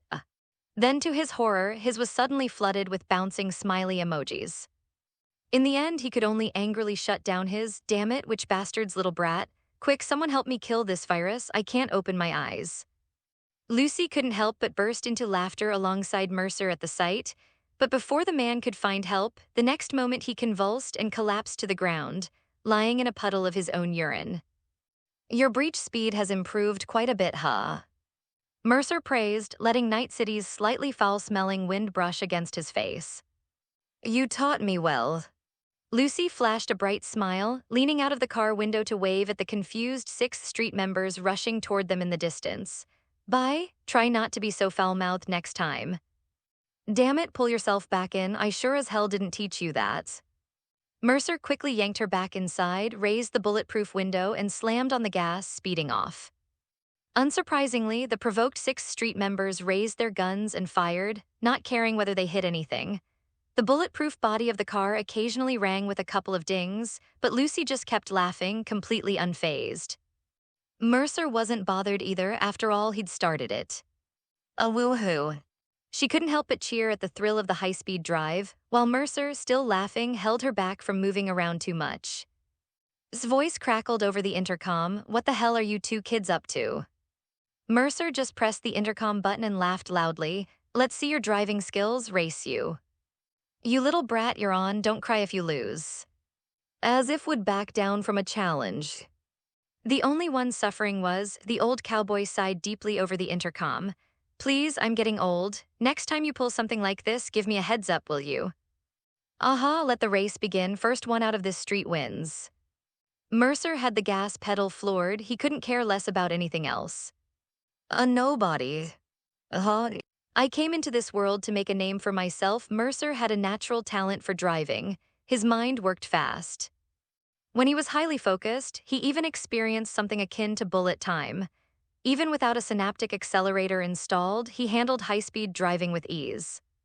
Had initially just wanted to have some fun with him, but she didn't expect the guy to actually have some skills. The two of them got into it, racing all the way from Santo to the wilderness east of Night City's outskirts before finally calming down. And driving behind them almost got lost trying to keep up. Fortunately, Mercer didn't get too carried away. When he noticed they were falling behind, he waited for them.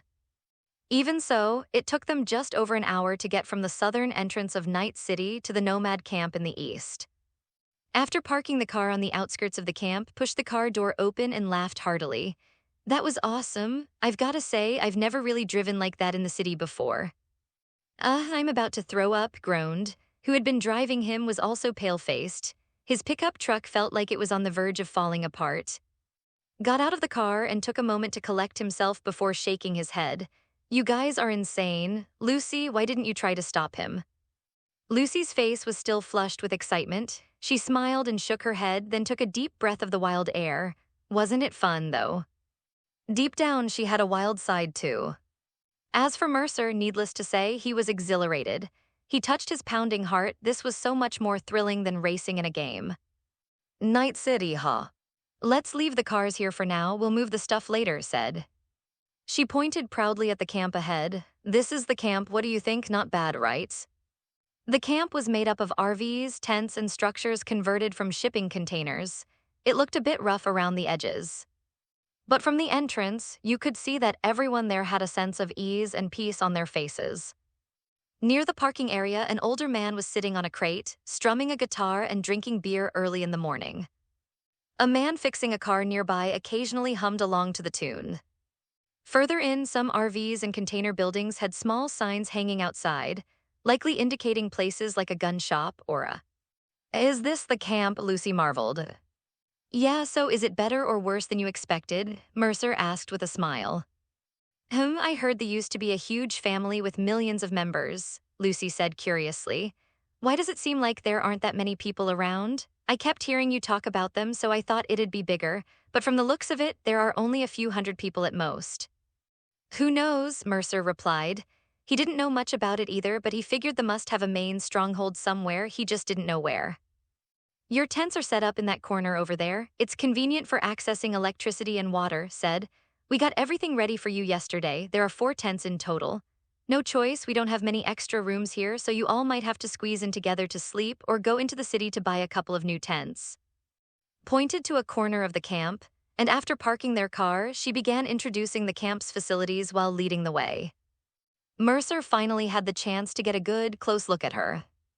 Who now appeared to be only 18 or 19, was at that age full of spirited vigor and wild charm. Compared to how she looked in the game, her skin seemed much smoother, though she had already started wearing the heavy, ubiquitous cyberpunk makeup. Her eyes and lips were darkened with makeup, but it didn't look bad at all. "All right," Mercer agreed, letting lead the way. Lucy subtly glanced at him. "Seems like you've checked her out a few times already. What interested?"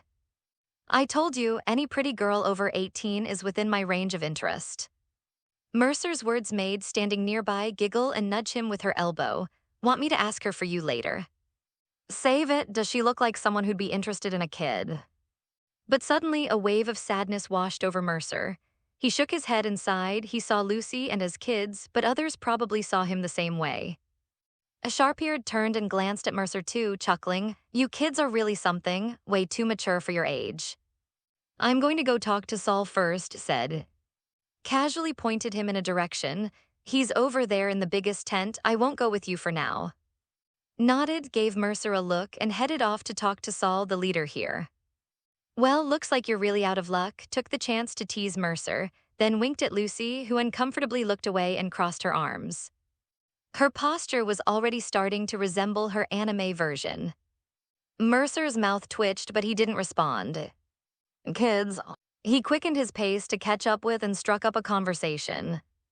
With so many of you, what kind of work do you usually do to get by? Just smuggling and transport. Mercer's question made turn to look at him. She was about 170 tall, and with her boots on, she seemed even a bit taller than him. What else can we do?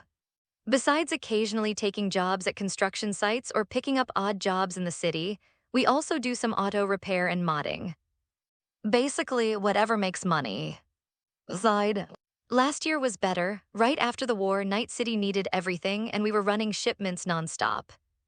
But now, that asshole, that damn American, took over the most profitable parts of the smuggling business, so we're left with the scraps. And those animals and Haitians have monopolized most of the labor in Night City. What we can mainly do now is long-haul transport, private runs, and dealing in small-time contraband. What about you? Mercer asked curiously, wondering if had already crossed paths with Rogue, the queen of the afterlife in Night City. Rogue is a legend in Night City, having stormed Tower twice with Johnny, even detonating a nuclear bomb during the second raid. Though Johnny was crushed on the spot and eliminated by another legend, Adam Smasher and Morgan vanished after battling Smasher and the nuclear blast. Rogue survived. She hid for years with the nomads outside the city, even bearing a child for the leader of one of the nomad families. But ultimately, unable to let go of her old flame Johnny or the memories of her past, she returned to Night City and became a renowned fixer. Rumors say she apologized to Adam Smasher and to make her return.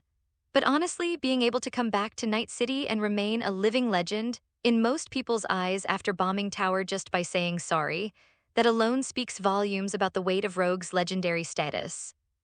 Meanwhile, the Afterlife nightclub has become a legendary sanctuary in the eyes of Night Cities, a place only big shots can enter. Many even measure their legendary status by whether they can have a drink named after them at the Afterlife posthumously. Mies looked at him amusedly. Little guy, you're not actually into me, are you? Mercer looked up and glared at her in exasperation. If you're gonna be like that, we can't have a proper conversation. Come on, I'm pretty popular too, you know. Who knows? After teasing him, she said, I don't have much work myself, I do whatever the family needs. But lately, I've been thinking about finding my own ways to make money. Can't be helped, times are tough for the family and there are only so many ways to earn. If I take jobs from the family, someone else might miss out, so it's better to find new opportunities on my own. Last year we had nearly 1,000 people here, but now, look, just a few hundred left. If the family still can't turn a profit, even more will probably leave. Pondered. I've heard being a merc in the city pays well, you know those. I think I'm a damn good driver and pretty bold. Who knows, maybe I'll make a name for myself in Night City someday. Right now, still seem to have high hopes for Night City. Young people always have bright expectations for the future. And I'll probably start with that too, short jobs, quick cash, do a few gigs first to save up some startup funds. After a pause, Mercer added, I need someone to come with me to Night City for some work. Interested? I'll also need a reliable driver in the city later on. Smiled, sure, let's see what money-making ideas you've got. Mercer didn't say too much for now, he needed to scout things out firsthand before making any promises. He just said, early on, it'll probably be picking up odd jobs. So I need a few capable people to handle things on the ground while I provide tech support from behind the scenes. All right, we'll talk details later then.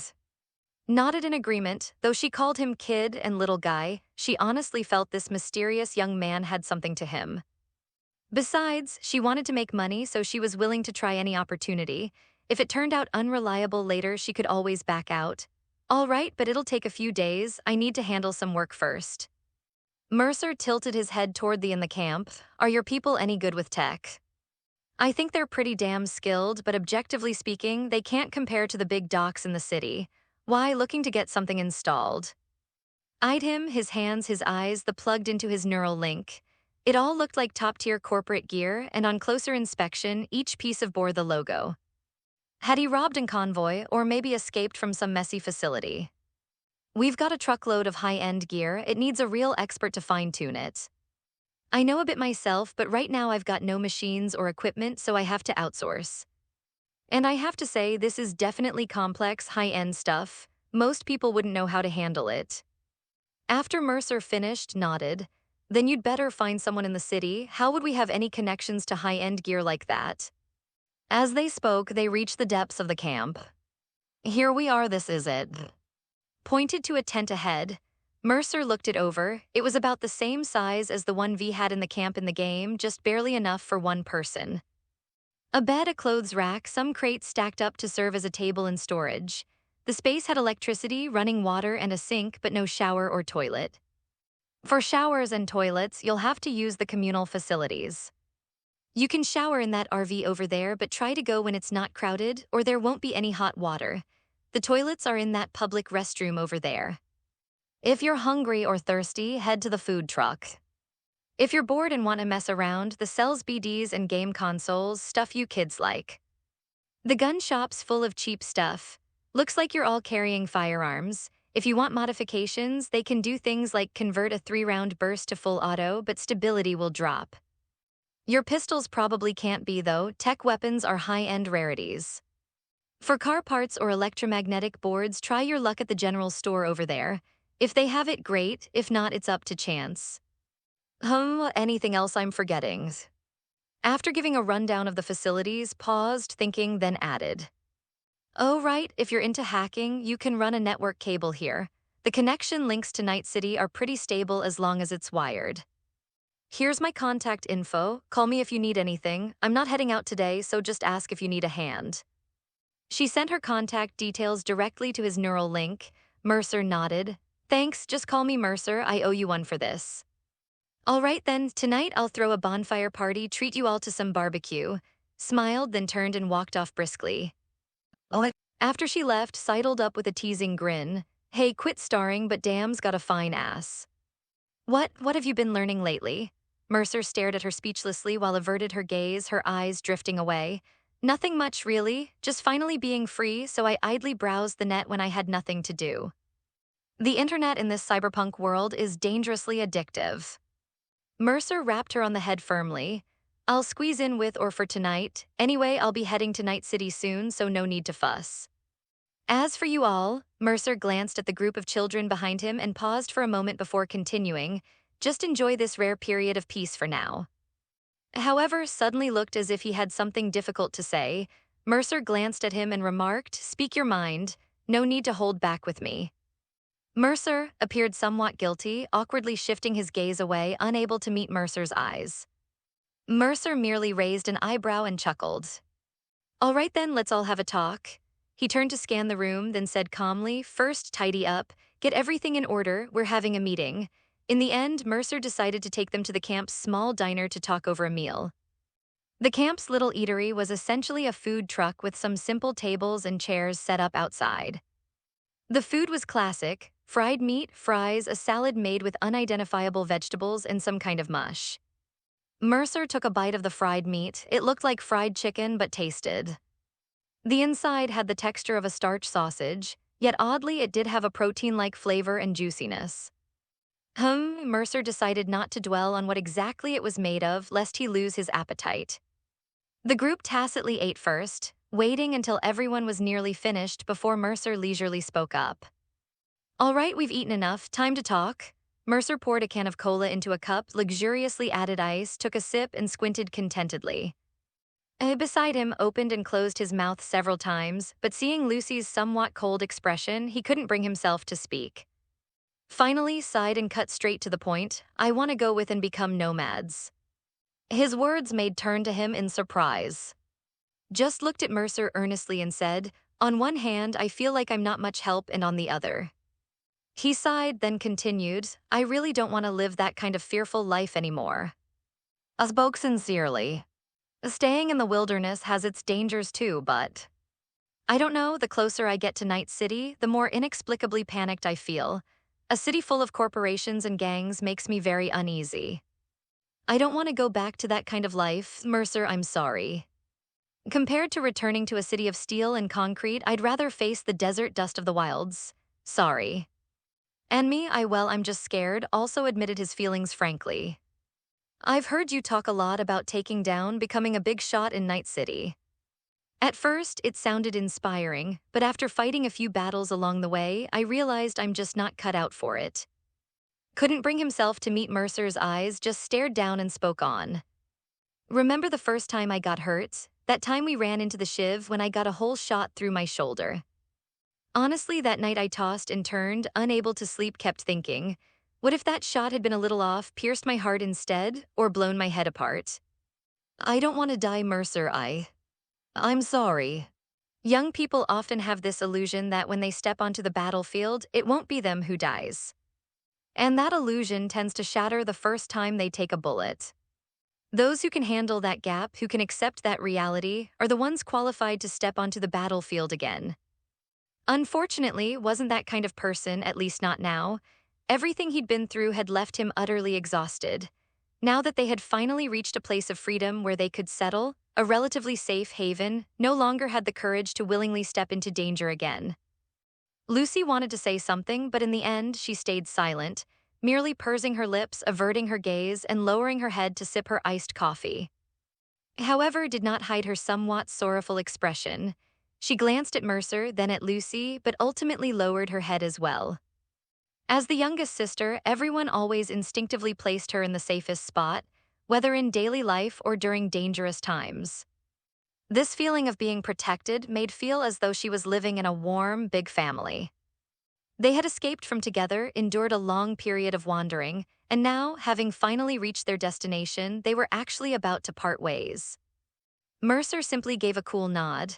All right, then you two stay here, later have a good talk with and figure out how to settle in. Seeing that he showed no intention of persuading them to stay, could only bite her lip lightly, her mind in turmoil, and say nothing more. But Mercer turned to look at her. What about you staying here too? Actually, that's not bad. You're still young, you can wait a few more years before making a decision. Staying with thee is definitely safer than Night City. I still want to go with you. Spoke, though not with much confidence. I haven't figured out what I want to do in the future yet, but I don't want to be separated from you and Lucy. People have their closer bonds. Compared to the brother-like, and she felt closer to Lucy, who was also a girl, and to the mature and reliable Mercer. Understood, then you stay here for now. Once I've sorted out a place in Night City, I'll come get you. After saying this, Mercer paused, then turned to Lucy. Early tomorrow morning, I'll head into the city with. She knows the roads well, and if things get dangerous, she can drive us out. You stay at the camp for a few days too, wait until I've got everything settled. All right, be careful. Lucy didn't say much more. She felt that the two of them had already said all that needed to be said, and they both understood each other's thoughts, so there was no need to elaborate. Mercer nodded, then casually took a sip of his cola. All right, we've finally reached our destination. Everyone cheer up a bit. I'm heading back to the tent to contact some people. You can use my computer, Lucy said. It's in the backpack on my bed. Okay, Mercer smiled, downing the rest of his cola in one go. That's settled then, everyone find something to do. And just like that, the farewell meal came to a simple end. Seemed to still have something to say, but stopped him and spoke to Mercer himself. Even though we plan to stay here, if you need help in the city, both and I will be there for you. No matter what it is, I'll come. Got it. Without turning around, Mercer just waved his hand and headed back to the tent. The farewell meal was over, and Mercer didn't feel any particular emotion about their choices. The reason he had brought this group of kids to Night City was simply because he wanted to save these young, innocent lives. And now that goal had been achieved. After that, everyone went their separate ways. Adults are always more accustomed to goodbyes than children. After connecting to Night City's network using Lucy's computer, Mercer began searching for the information he needed. Once he had what he was looking for, he prioritized his plans for the next day in Night City.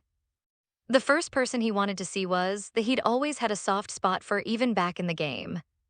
He was one of the rare in Night City with a conscience.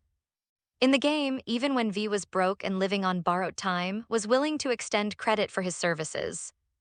In a city like Night City, a doctor willing to perform surgery on an on-credit could truly be called a living saint. And most importantly, his skills were exceptional. In some of the game's endings, even caught the attention of a major corp which forcibly acquired his clinic and made him a corporate employee. That alone proved his expertise was far beyond that of the average backalley in Night City. Skilled, principled, who could be more suitable than him to install and research new for Mercer? The agent rang only a few times before it was picked up. Yeah, a mature, raspy male voice came through the line. Doctor, I'd like to schedule an appointment for tomorrow morning to install or at least examine some. Mercer's tone was relaxed. Hearing this voice, so similar to the one from the game, felt oddly familiar. Most people don't make appointments in advance for a backalley clinic like mine. His voice was gentle, but there was a hint of wariness in it. Mercer replied casually, "Don't worry, I just arrived in Night City. Got to get a feel for things first. You're easy enough to deal with, but some fixers, if you don't sort out how to contact them ahead of time, it can be tough to even get a meeting." "Is that so? Mind if I ask in advance where did this come from?" asked cautiously. "Acquired through unconventional means. I've done some basic software tweaks myself, but some of it needs professional equipment, especially for a thorough hardware screening to avoid any hidden surprises." Mercer chuckled lightly before adding, "We can discuss the details tomorrow, just wanted to give you a heads up. In Night City, you're the only doc I trust. Don't worry, if it's too much trouble, I won't push it." "Am I really that well known? Anyway, let's leave it at that. Tomorrow morning, 9 o'clock, I'll keep the slot open for you. I assume you know the location." Didn't refuse outright. He'd see what the situation was like in person. At the very least, Mercer didn't sound unreasonable over the agent, though his voice did seem a bit young. "Thanks, see you tomorrow. Oh, by the way, name's Mercer. You can also call me A." Mercer hung up, imagining the slightly bewildered look on his face, probably wondering how this stranger on the agent was already so familiar. After a moment of thought, Mercer made another call. "Who is this?" a cold, sharp woman's voice answered. "Rogue, Queen of the Afterlife. First time speaking, my name is Alex Mercer. You can call me Mercer or use the A." Mercer's new name was inspired by the protagonist of a game he used to play, Prototype. And A, as most gamers call him, is the nickname given to the protagonist of that game, Alex Mercer. Since I've already borrowed the idea, I might as well go all the way. Besides, A and V sound like such a perfect pair, it just screams destined for big things. "A, never heard of you," Rogue's tone was blunt. "My time is valuable. An old friend of yours asked me for a favor, and after giving it some thought, I'm sure it'll benefit you too. Plus, I genuinely need someone capable to lend a hand. And the Queen of Afterlife isn't someone just anyone can meet, so I had to drop in uninvited to say hello. We can discuss the details tomorrow night at Afterlife, what I need to do. It involves another old friend of yours, Johnny. I'm sure you know which Johnny I'm talking about." Mercer's words were met with silence on the other end of the line. After a few seconds, a cold reply came through, "Tomorrow, 8 p.m., Afterlife." "No problem." Mercer replied casually, "If possible, I'd also like to place a request with you. I need someone to insert a chip into the Night City Hall server for me." "We'll talk when we meet." Rogue neither agreed nor refused, but warned in a stern voice. "You sound young, so let me make this clear. I hate people who play games. If you're just throwing his name around for fun, you'd better not show up." "You won't be disappointed." With that, Mercer hung up. The Queen of Afterlife, quite the presence, huh? Afterward, Mercer drafted an email and sent it out to a group. I'm a new in Night City, currently putting together a professional team. Just giving a heads up, I only take jobs that pay fast and are short-term no matter the difficulty. Current remote services offered: remote network offense defense, real-time technical support for special operations, ICE upgrades, system maintenance, program development, and cracking. Field missions will have to wait a bit. I'll announce once the team is assembled. Interested parties can send requests to this email or call omitted. First-time clients get 20% off. Open to tasks requiring multiple book anytime slots available. Looking forward to working together XD.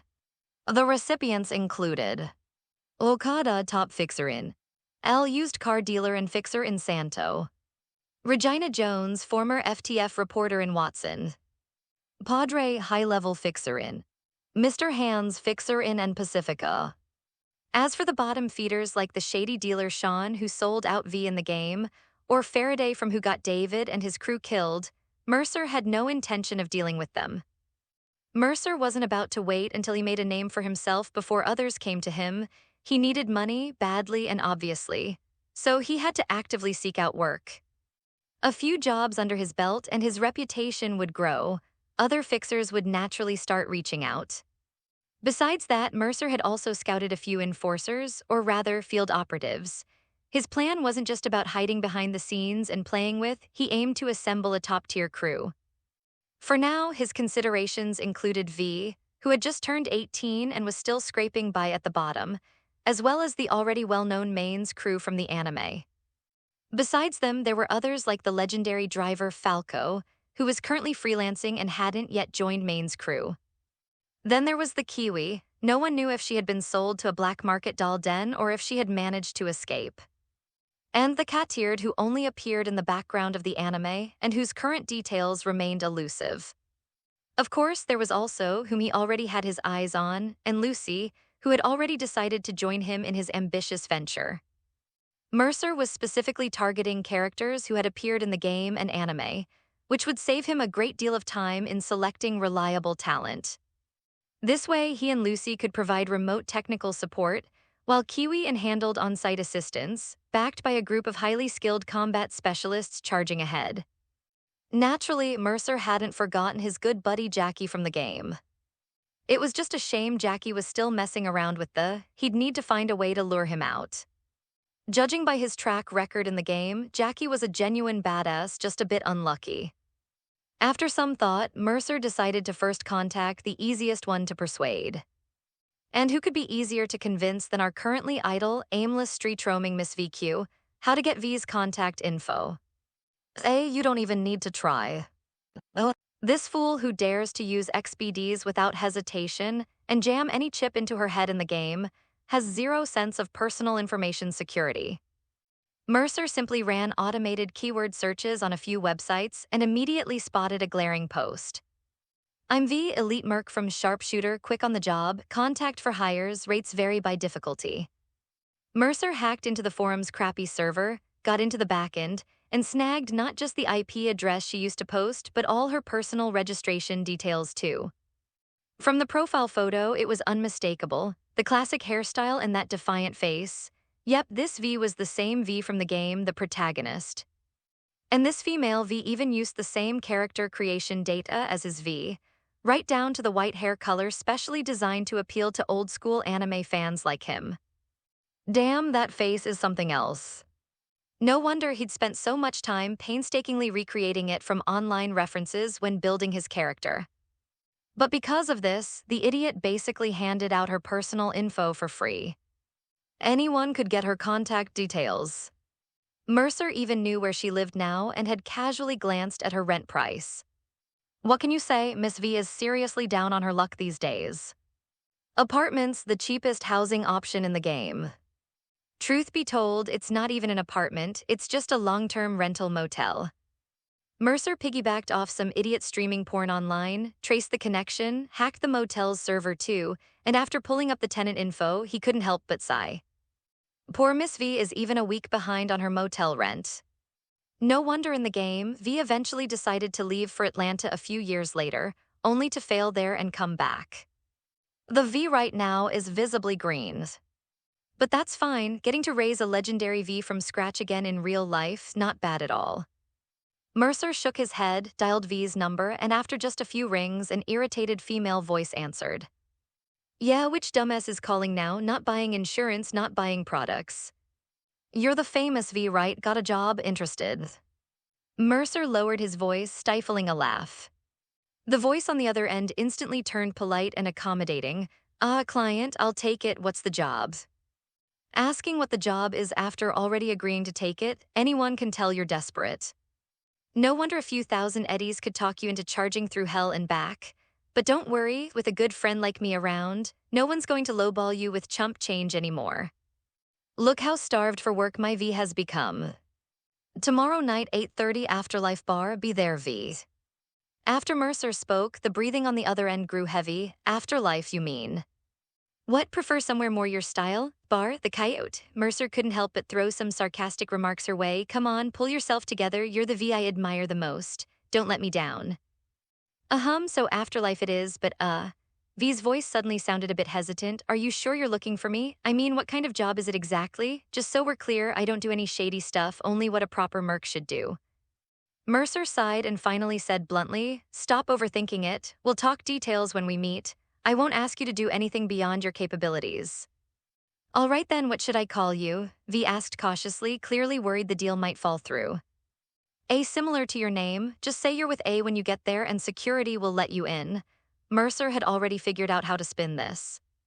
After being called a little brat by, he wasn't planning on showing his real face to anyone anytime soon. First impressions matter. If people first met the formidable A, they wouldn't underestimate him even after seeing the real person. But if their first glimpse was of his current youthful, handsome boy appearance, changing that perception would be tough. Great, A it is then, see you tomorrow. Her excitement was unmistakable. Mercer hung up and shook his head. Well, if nothing else, he'd have to find her some work soon, at least to help her cover the rent. Maybe instead of handing that job to Rogue, he could let V give it a shot. Thinking about it, she'd definitely charge less than Rogue, and cutting out the middleman wasn't a bad idea either. By then, a few replies had come in for the emails he'd sent out. These fixers were efficient, or maybe it was just that not many dared to message them so boldly. Okada, I'm not in the habit of doing business with strangers, especially those who show up uninvited and unknown to me. My office is behind the pachinko parlor in Kabuki. If you're willing to send someone to talk in person, I might consider giving you some work. Elhum sounds like someone with skills. I could use a new vehicle hijack software. My requirements: fast unlocking, quick vehicle ID verification, and ideally some mobile hijacking features like being able to take over someone's vehicle system on the move, boot the owner out, and drive off. If you can deliver, payment depends on quality. Send the product via email and I'll have an expert evaluate it. Mr. Hands, oh, I do have jobs that require but I never work with people I don't know. Mr. A, I'll find you and we can discuss work then. As for the others, they hadn't replied at all, probably dismissing him as some overconfident rookie and too busy to bother. The first two were easy to handle, get V sorted and send her to meet, then write a program for L. But this Mr. Hands, backed by a Cuban crime syndicate and daring enough to compete with Colonel for business, he was a different story. With such a sharp retort, the other party even tried to turn the tables and dox Mercer, though the tone was arrogant. Mercer genuinely wanted to see what this person was capable of. So he immediately replied with separate messages. A, Ms., I will send someone to meet with you as soon as possible. A, send me all the vehicle systems you need cracked, the original versions will do. Universal unlock software, no updates included, 10,000 eddies. Vehicle ID verification bypass, 50,000 eddies. This part doesn't include updates, but I guarantee that won't trigger alarms for any vehicle software within the system version you provide. Remote hijacking software, 100,000 eddies, foolproof version, brute force crack, ignores system defenses. Permanently effective unless corporations patch the vulnerabilities and deploy countermeasures. Delivery within 3 days after I receive the materials. A, Mr. Hands, backed by Cuba, let's be honest, if I wanted to, you'd never find me. Whether you go to Sliders or seek experts in Cuba, the result will be the same. I came to Night City with no intention of leaving. Sooner or later, this city will know my name. So if you want to cooperate, save the useless tactics. Name a target, I get it done, you pay, simple as that. If I were to connect with Colonel, I imagine that would be very bad news for you, Mr. Hands. By the way, I've seriously considered making my base of operations. If you're sincere, Mr. Hands, why not start us off on the right foot? After sending the messages, Mercer stopped replying for the time being. He'd spent the whole afternoon handling all this on his computer, and honestly, it left him feeling a bit frustrated.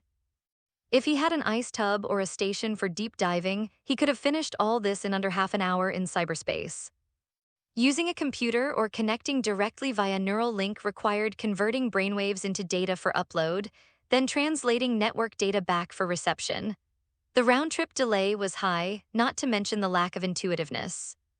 For targets close by, it was manageable.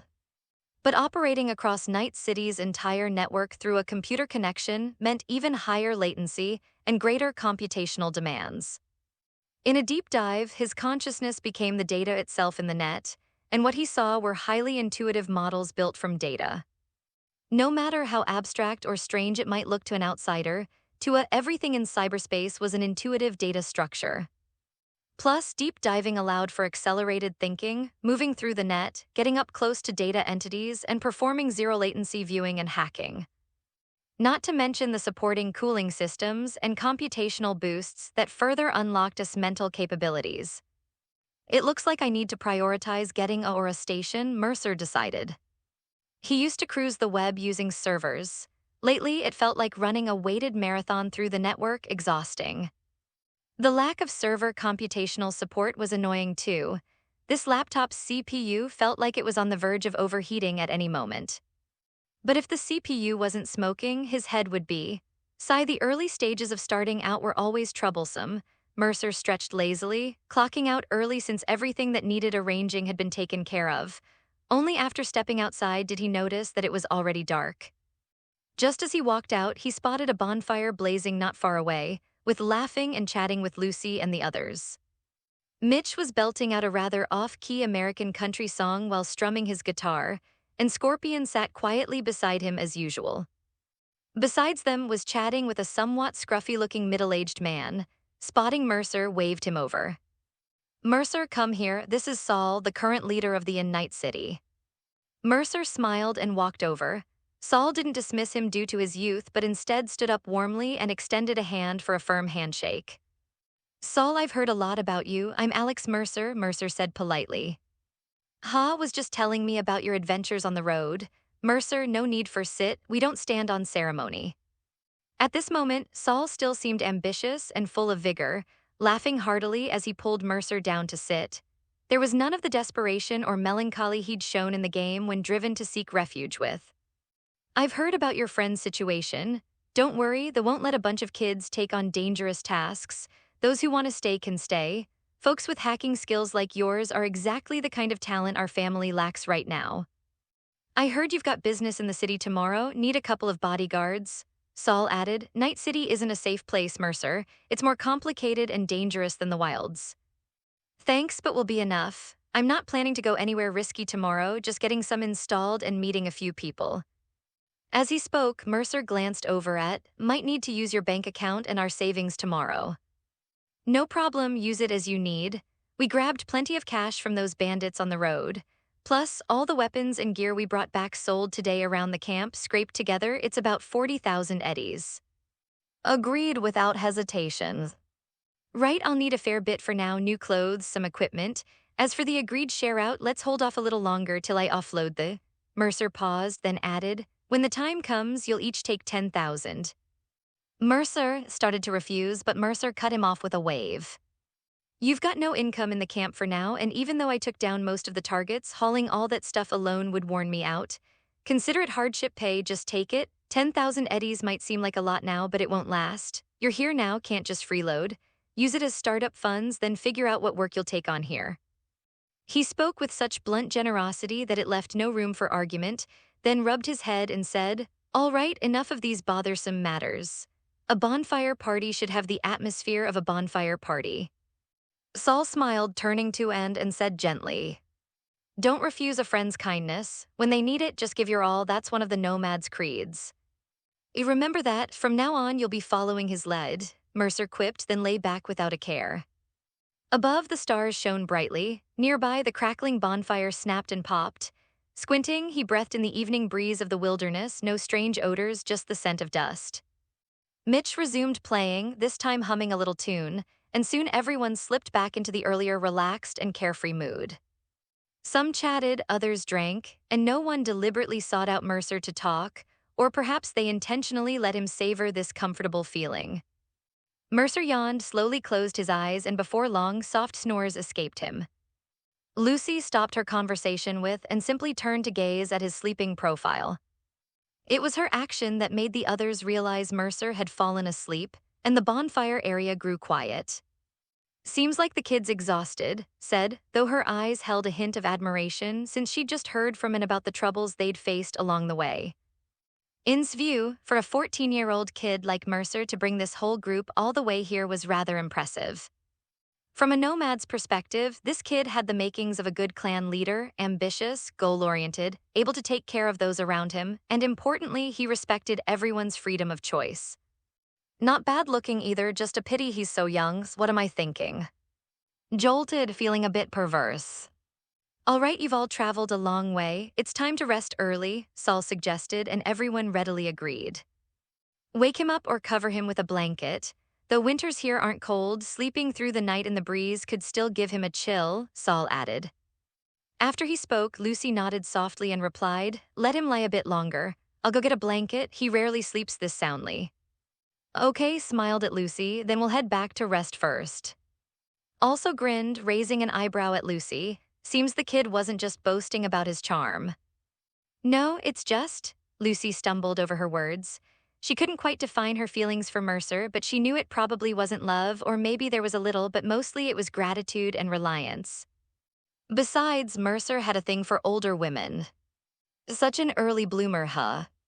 In the end, she simply ignored the others' expressions, fetched a blanket and pillow, covered him gently, and carefully tucked the pillow under his head. She then lay down beside him, gazing up at the stars and the moon. The moon in the sky cast a soft, serene glow, as if it belonged to a world entirely separate from this grimy one. A sudden whimsy struck Lucy. If she could one day go up there, what would she feel?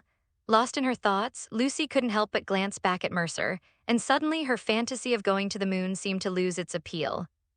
He'd probably be too busy to take a trip to the moon anyway.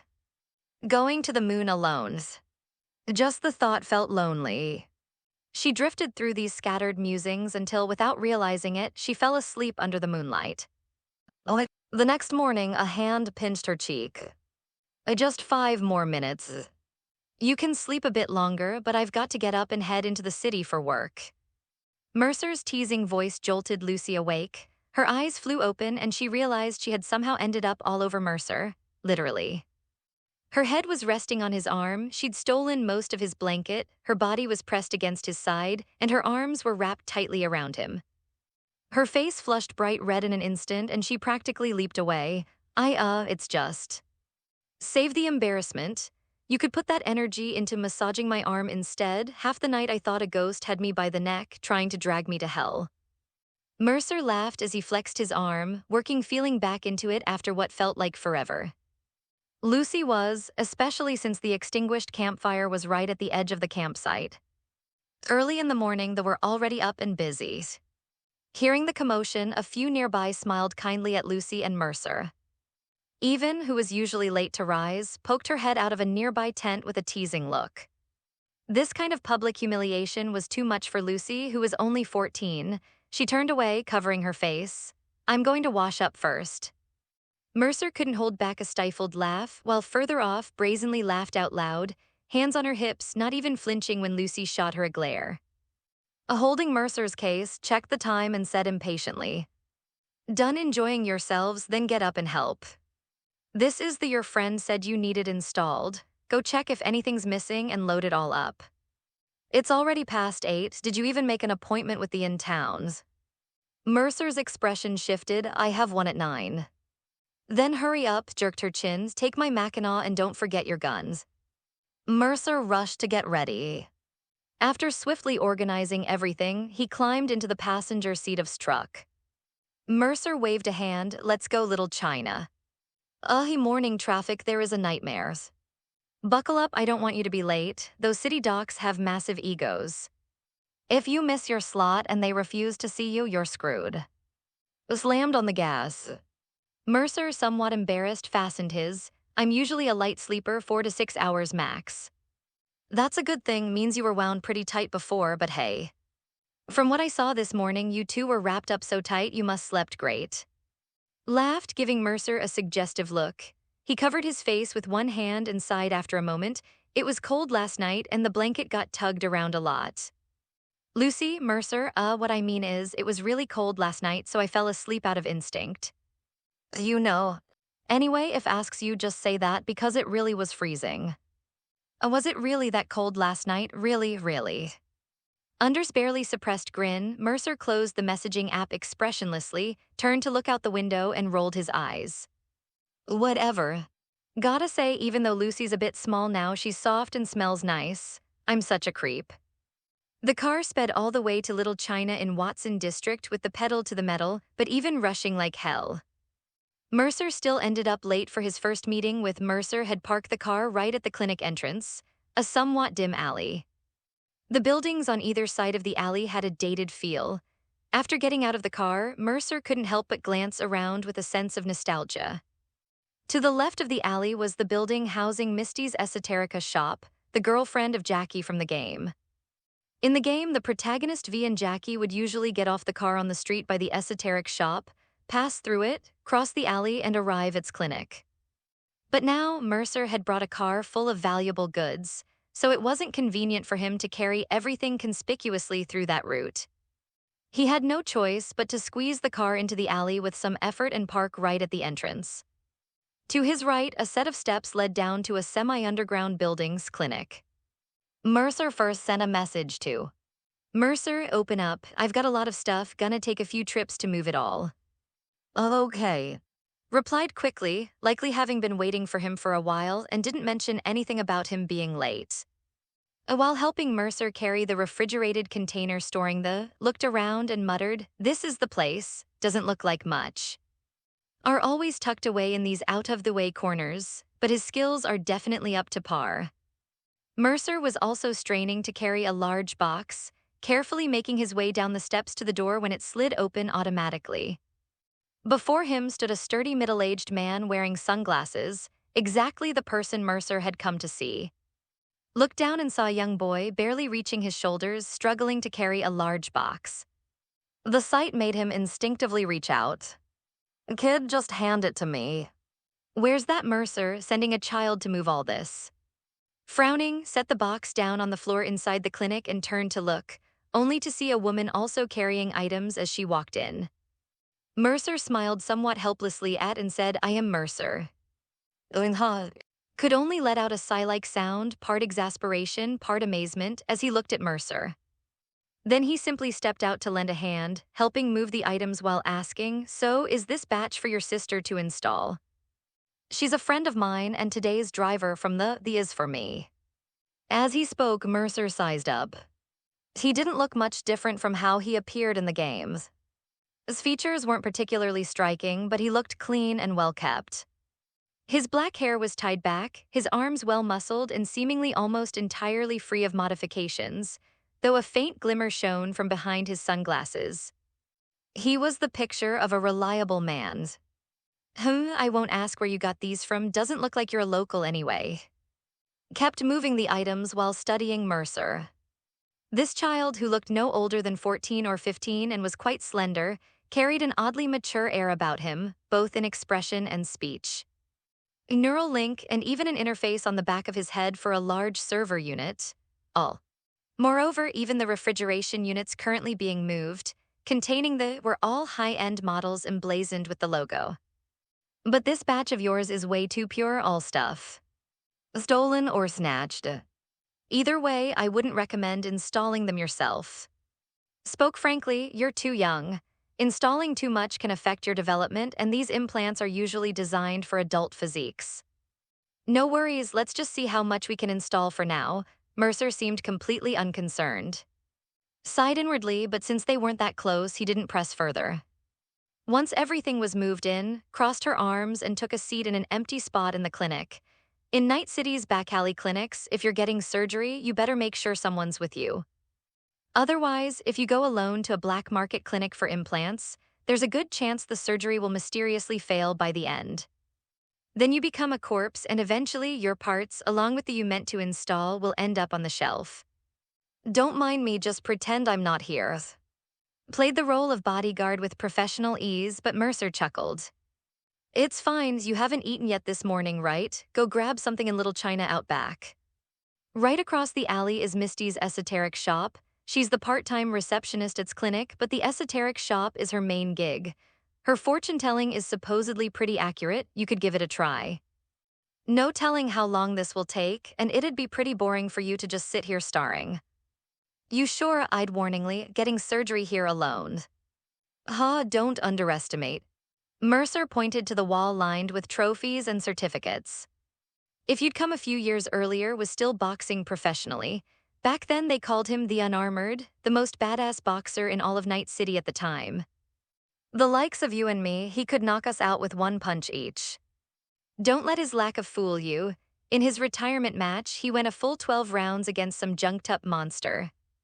Both scored a knockdown, but sadly, he lost on points in the end. But that was a real boxer going up against a cyber-enhanced Superman. Now you see Doctor's skills, right? You even know about that. Couldn't help but smile. I thought nobody remembered. He truly loved boxing, but had to leave the ring because the sport had become a showcase for. Deep down, he'd always rather hear praise for his boxing skills than his medical expertise. But still, this kid had really dug up everything about him. What kind of little monster was he? Wait, seriously. However, found even less convincing. A boxer trading gloves for medical books, could he even have learned it properly? Don't worry is one of the few reliable good guys in Night City. Go on, take care of your stuff. If you finish and have nothing to do, come back, have a beer, watch some TV. Once I'm done here, I'll take you somewhere fun. Mercer repeated himself and didn't press further. She sighed. You're a complicated guy sometimes, but other times you seem so simple. All right, I'll go grab some breakfast. What about you? Has eaten yet? Mercer asked with familiar ease. Yeah, I have, but you should get something. First, let me see what all this stuff is. Casually opened one of the boxes and immediately wrinkled his whole face. Inside were a beat-up, mantis blades with faint dark red bloodstains and some other miscellaneous junk. Oh, that's stuff I plan to fix up and sell. Wondering if you could lend a hand. What I want installed is these. Mercer pointed to the other items, frowned as he opened them, then raised an eyebrow. New models. Lab-grade prototypes, goodies from R&D Center in Canada. Mercer stood beside with a grin, saying, I sent you a file with relevant data I pulled from servers. I've already looked through it. Aside from the needing some study, the rest should be straightforward to install. Straightforward isn't the issue. Turned to give Mercer a serious look. But do you have any idea how much neural load this puts on the human brain? No exaggeration, this might not look like much, but even those crazed maelstrom maniacs wouldn't last 3 months before breaking down if they installed this stuff. Even the heat dissipation is wired into the neural system. Whoever designed this set never considered the strain it would put on the user. Who hadn't left yet looked worried and earnestly patted Mercer's shoulder. I know you want to do big things, but you've got to know your limits. Don't forget there are people counting on you. Think about Lucy. All right, go eat, sis. Mercer rolled his eyes and shot him an exasperated look. Ungrateful much. With that, she turned and left. Just be smart about this. Listen to the doc. What do you want to eat? I want baozi, or maybe pot stickers. Before he could finish, let out an amused scoff. Well then, keep waiting. I'll have to go to China to get that for you. She stormed off in a huff. Shook his head and motioned for Mercer to sit on the operating chair. Some of what you mentioned I've never even heard of. Is it like a hamburger, meat sandwiching the bread? No, it's bread sandwiching the meat. None of that extra veggie nonsense. I like it pure meat. The filling is stewed for hours until it falls apart at a touch, with the meat aroma and sauce blending into the flatbread. Mercer started salivating just talking about it. It had been so long since he'd had a proper meal. In this world, meat was all synthetic bug protein. Real animal meat, the price would make your heart stop just looking at it. Sounds pretty good. Are you part Chinese? After getting Mercer to lie down, pulled up a chair and sat beside him, using his right hand equipped with a special glove-like external to tap on the screen. He spoke softly to Mercer while checking the data. Kid, I need to run some tests first to see how your body's doing. I get it, go ahead. Not sure about mixed heritage. Files didn't have info on my birth parents, but I was probably Chinese in my past life. Mercer cooperated as inserted the neural link cables, sneakily hacking into the system to glance at the instrument's data along the way. It had almost become second nature to him. The moment his head connected to any device, his first instinct was to scrutinize every line of the program's code. Stop fiddling, the data is fluctuating. If you're curious, you can study it later. Could keenly detect the instrument's lag, indicating some program was secretly siphoning its processing power in the background. My bad force of habit, it's always stuffing things into people's heads, can't help feeling uneasy until I know exactly what's in there. Mercer didn't hide it, smiling as he added, call it occupational hazard.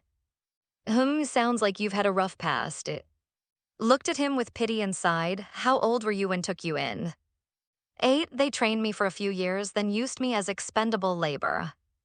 As Mercer spoke, attached various instruments to his body, examining and scanning him from all angles. Within minutes, the basic data collection was complete. Then suddenly froze in place, staring blankly at the numbers on the screen. Is this data correct? It can't be right. Is it really accurate? No. Is the machine broken? Probably not. So it's correct, but are these numbers really right? Looked at Mercer with an incredulous expression. You've had similar checkups before, right? Is this data accurate? You didn't plug in some to interfere with the data collection, did you? Mercer sat up, studying the data on the screen, and after stroking his chin thoughtfully for a moment, said, improved quite a bit, huh? Reflexes and cool both went up a little. Are you sure your program's metrics aren't off, maybe reading low? Glanced irritably at Mercer, the numbers glaring brightly on the instrument display.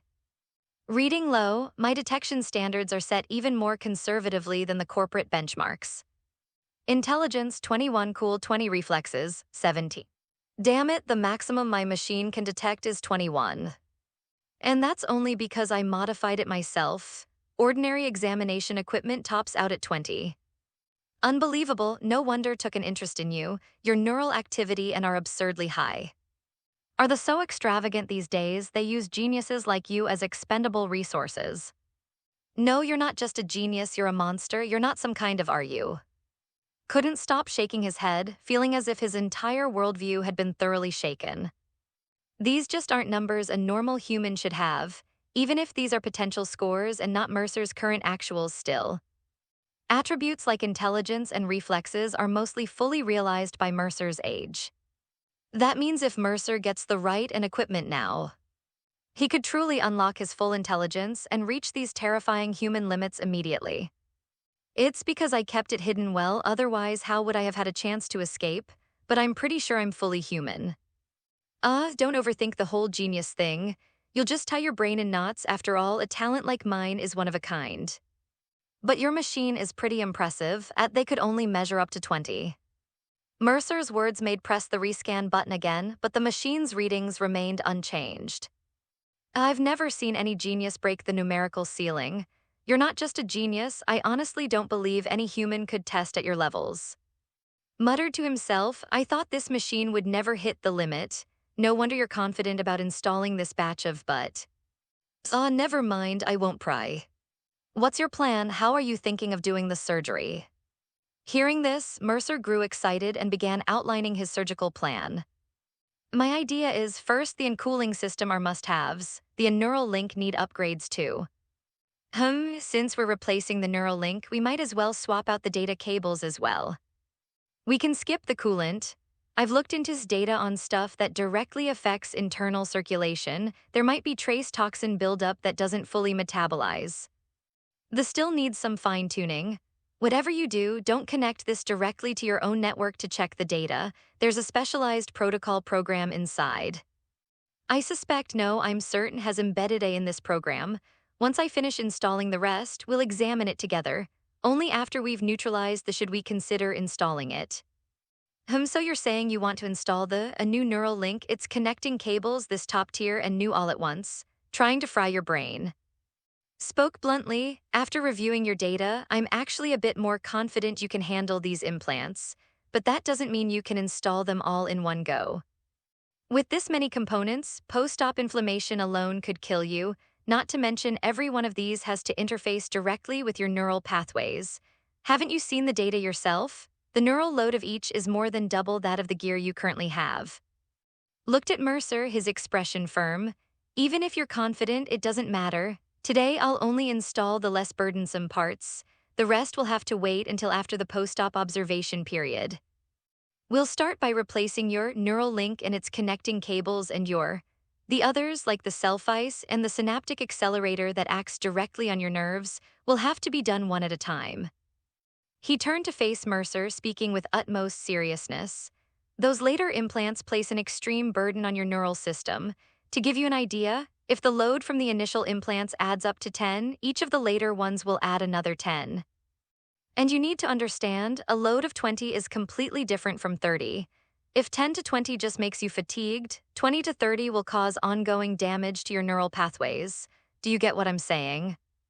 If an ordinary person tried to install even just the hardware without activating it, the neural strain alone would overwhelm their brain. And if they activated it, every startup would cause irreversible neural damage. Even you can't run all of these at full capacity without consequences. Listen to me, kid, you call me, I wouldn't steer you wrong. Hearing this, even though Mercer felt he could handle it, he nodded obediently.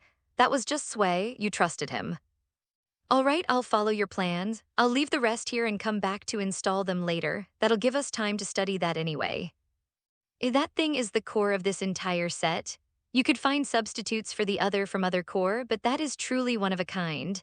In terms of raw power, aside from a special model, I don't think there's a stronger in the world. Mercer looked earnestly at and said, "It's dangerous. If you're not sure you can handle it, don't touch it. I'll level with you, the protocol inside is related to the infamous. Few people might remember these days, but I have to be honest with you, it's only slightly less dangerous than Rabids virus that destroyed the old net. This heavily promoted Secure Your Soul program, which they're selling now, is actually a variant developed from the software." Felt a headache coming on just hearing this. Do you trust me too much? Things like this, better not tell me. In fact, it'd be best if you didn't involve me at all.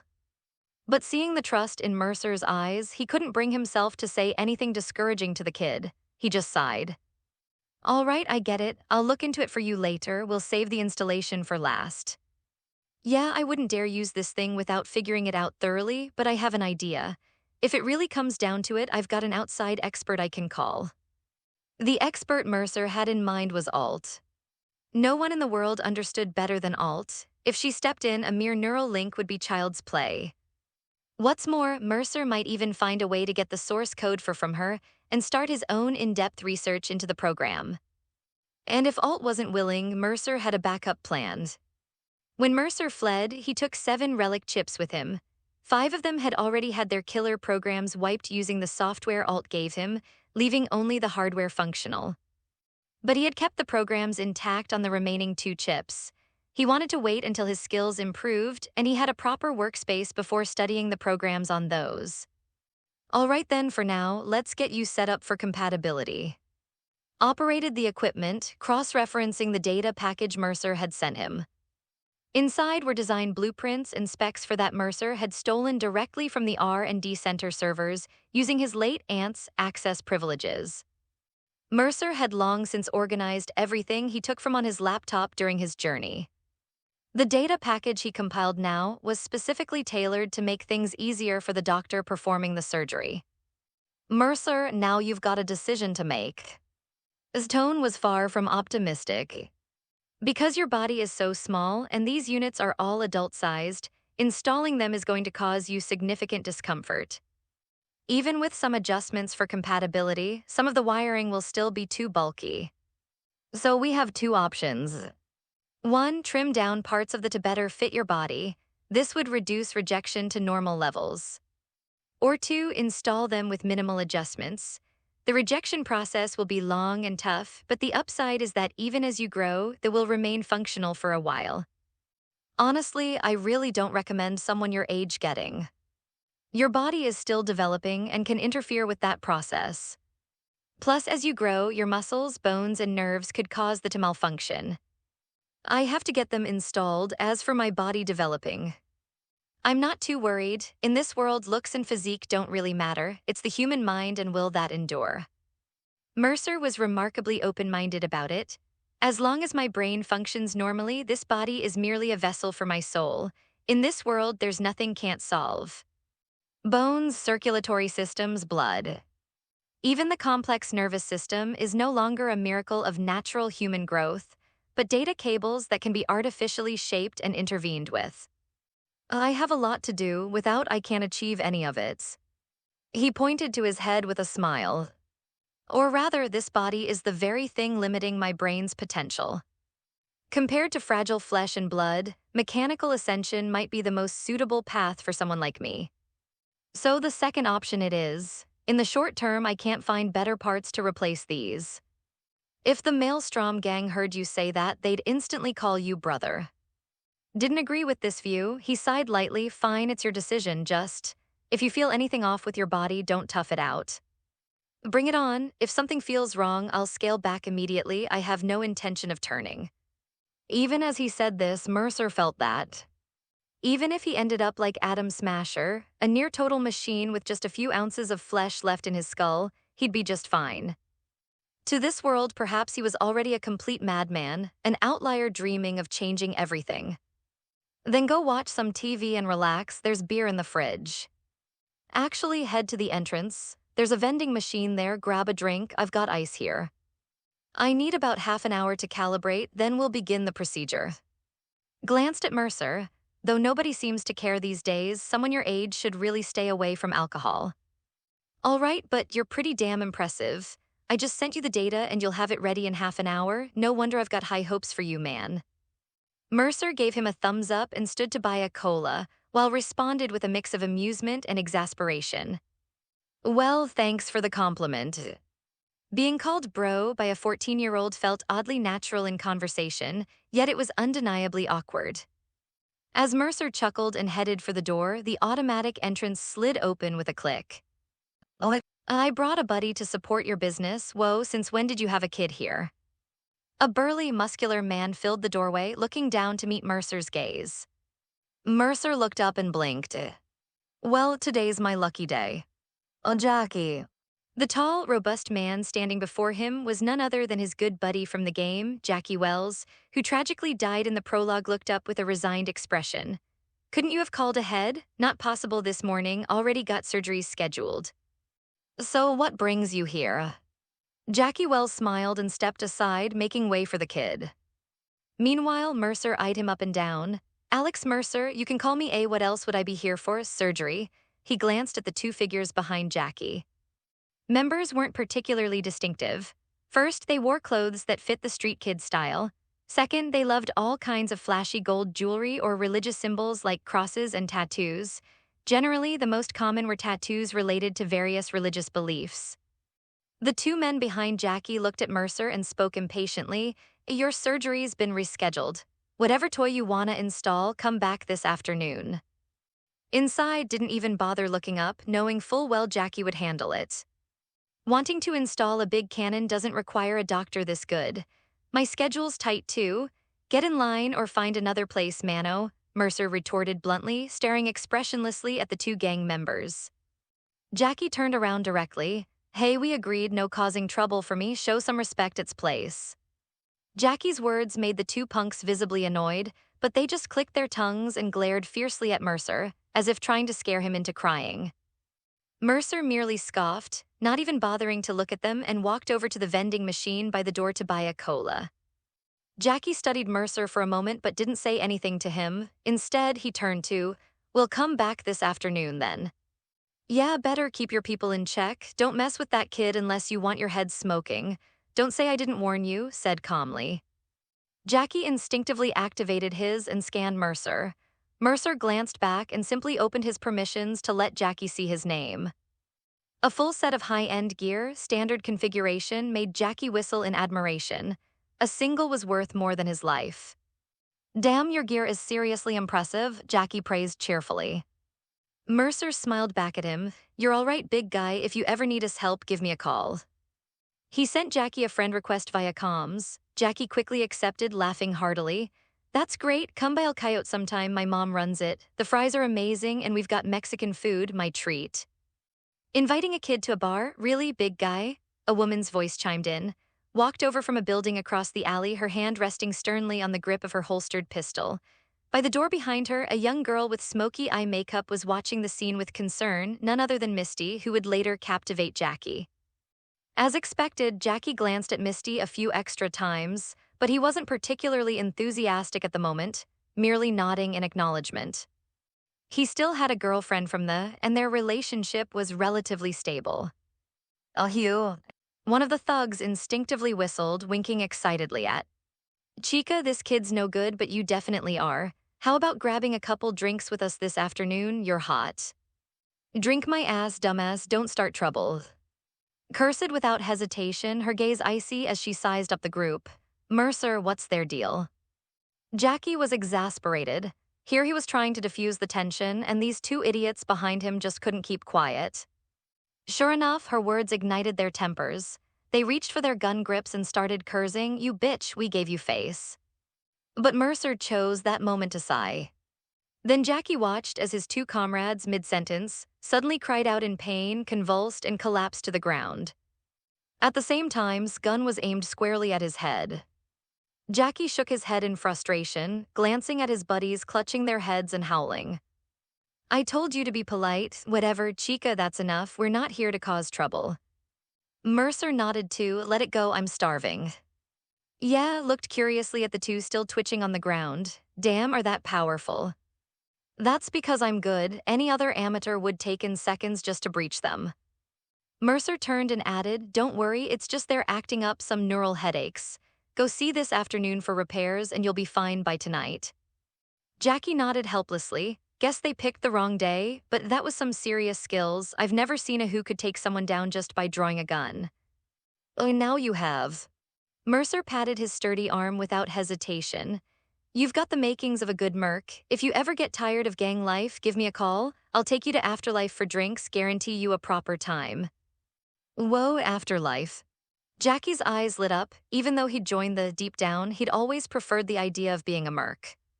The kind of legendary who took down corps and gangs, fought through bullet storms with his crew, and made the whole city tremble at the sound of his name.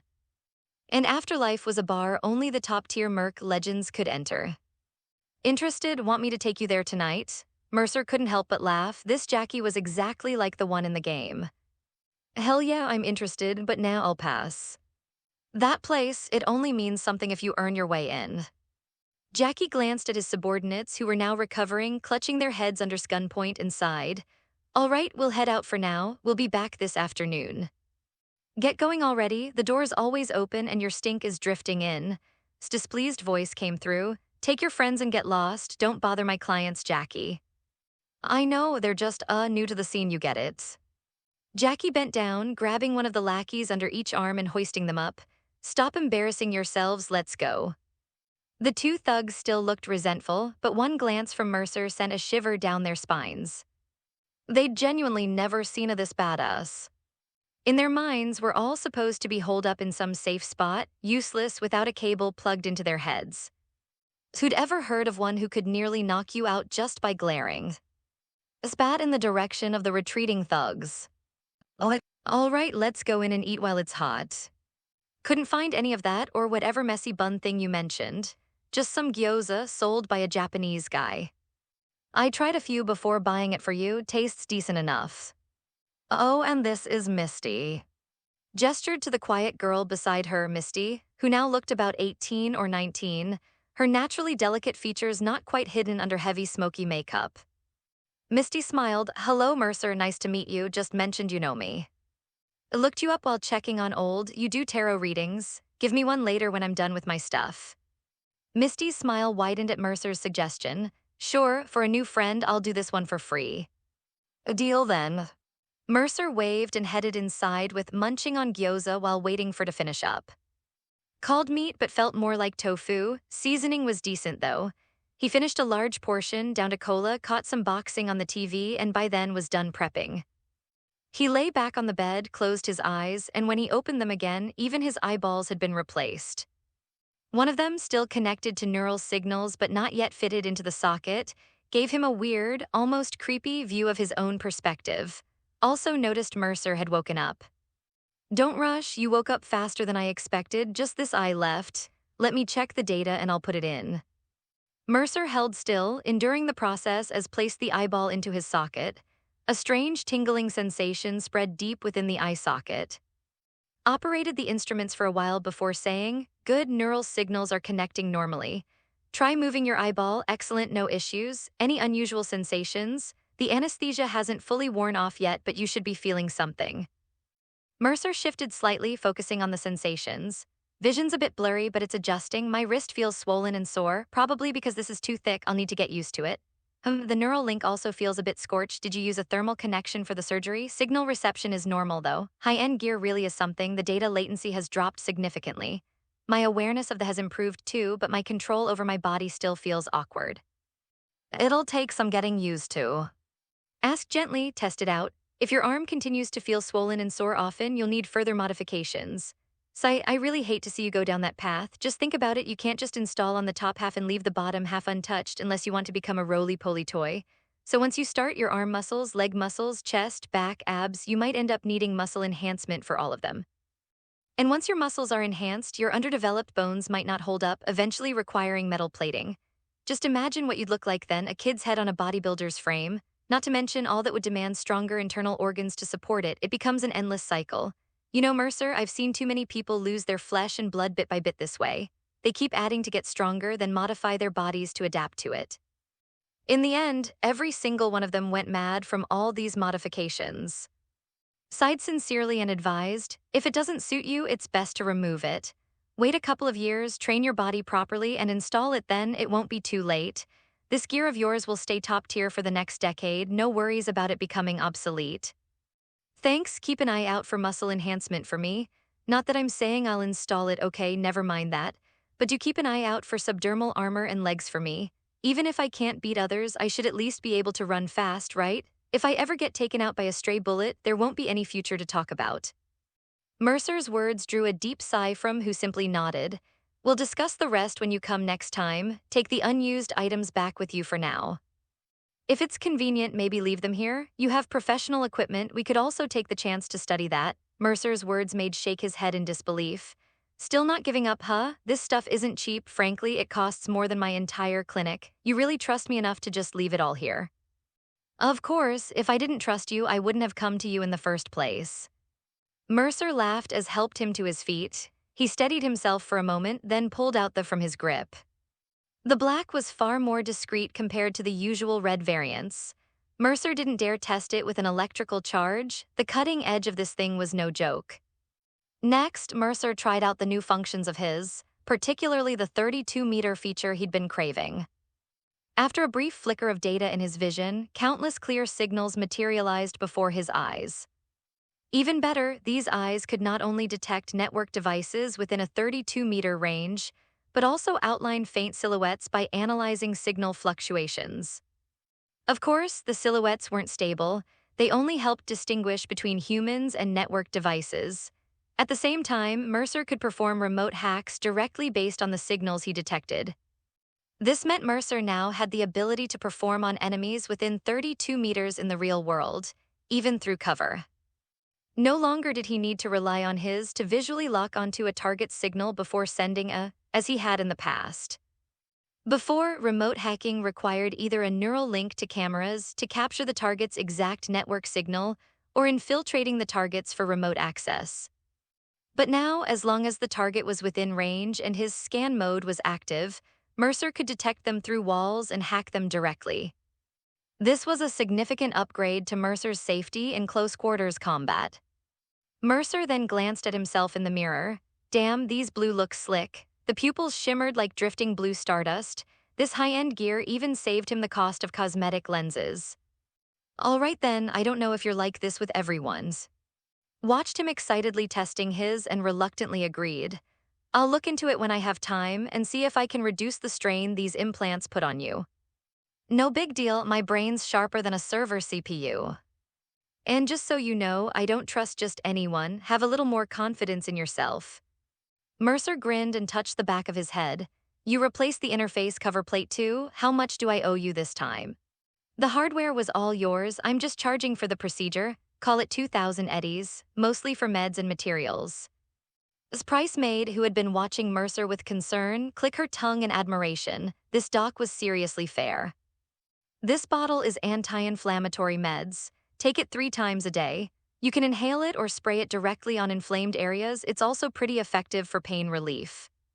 This one is an injectable. Try to avoid using it unless absolutely necessary. It's mildly addictive. Unless the pain is unbearable, just tough it out. Primarily for alleviating post-operative neural pain, I recommend using it before bed to get a good night's sleep. Pay attention to the dosage. Each press administers a single dose, so be careful not to overdo it. There's only enough medication for 5 uses inside. All symptoms should begin to subside within 3 days. Depending on your constitution, full recovery should take up to 7 days at most. If it goes beyond that, contact me anytime to confirm your condition. So, and about your so you know more than I do, your has program slots. Just connect it to your neural link yourself and use the program to transfer it into the. However, it comes with a pre-installed virus program. I didn't dare tamper with it. Your skills in this area might be better than mine. You should research it yourself. It occupies a significant neural load. The passively running program will continuously consume your brain's processing power. I thought about adding a switch, but the nanotechnology inside is so advanced I was afraid shutting it down might kill the self-replicating and render the program useless, so I left it as is. If you feel this program isn't useful to you right now, I recommend deleting it outright. After all, if it breaks, it can't be repaired. The inside is proprietary tech. It's impressive that they can attach to a. Alright, that's all.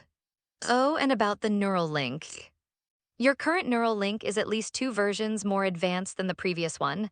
You'll notice data reception is extremely fast. Be careful when directly connecting to the net. It's easy to fry your brain.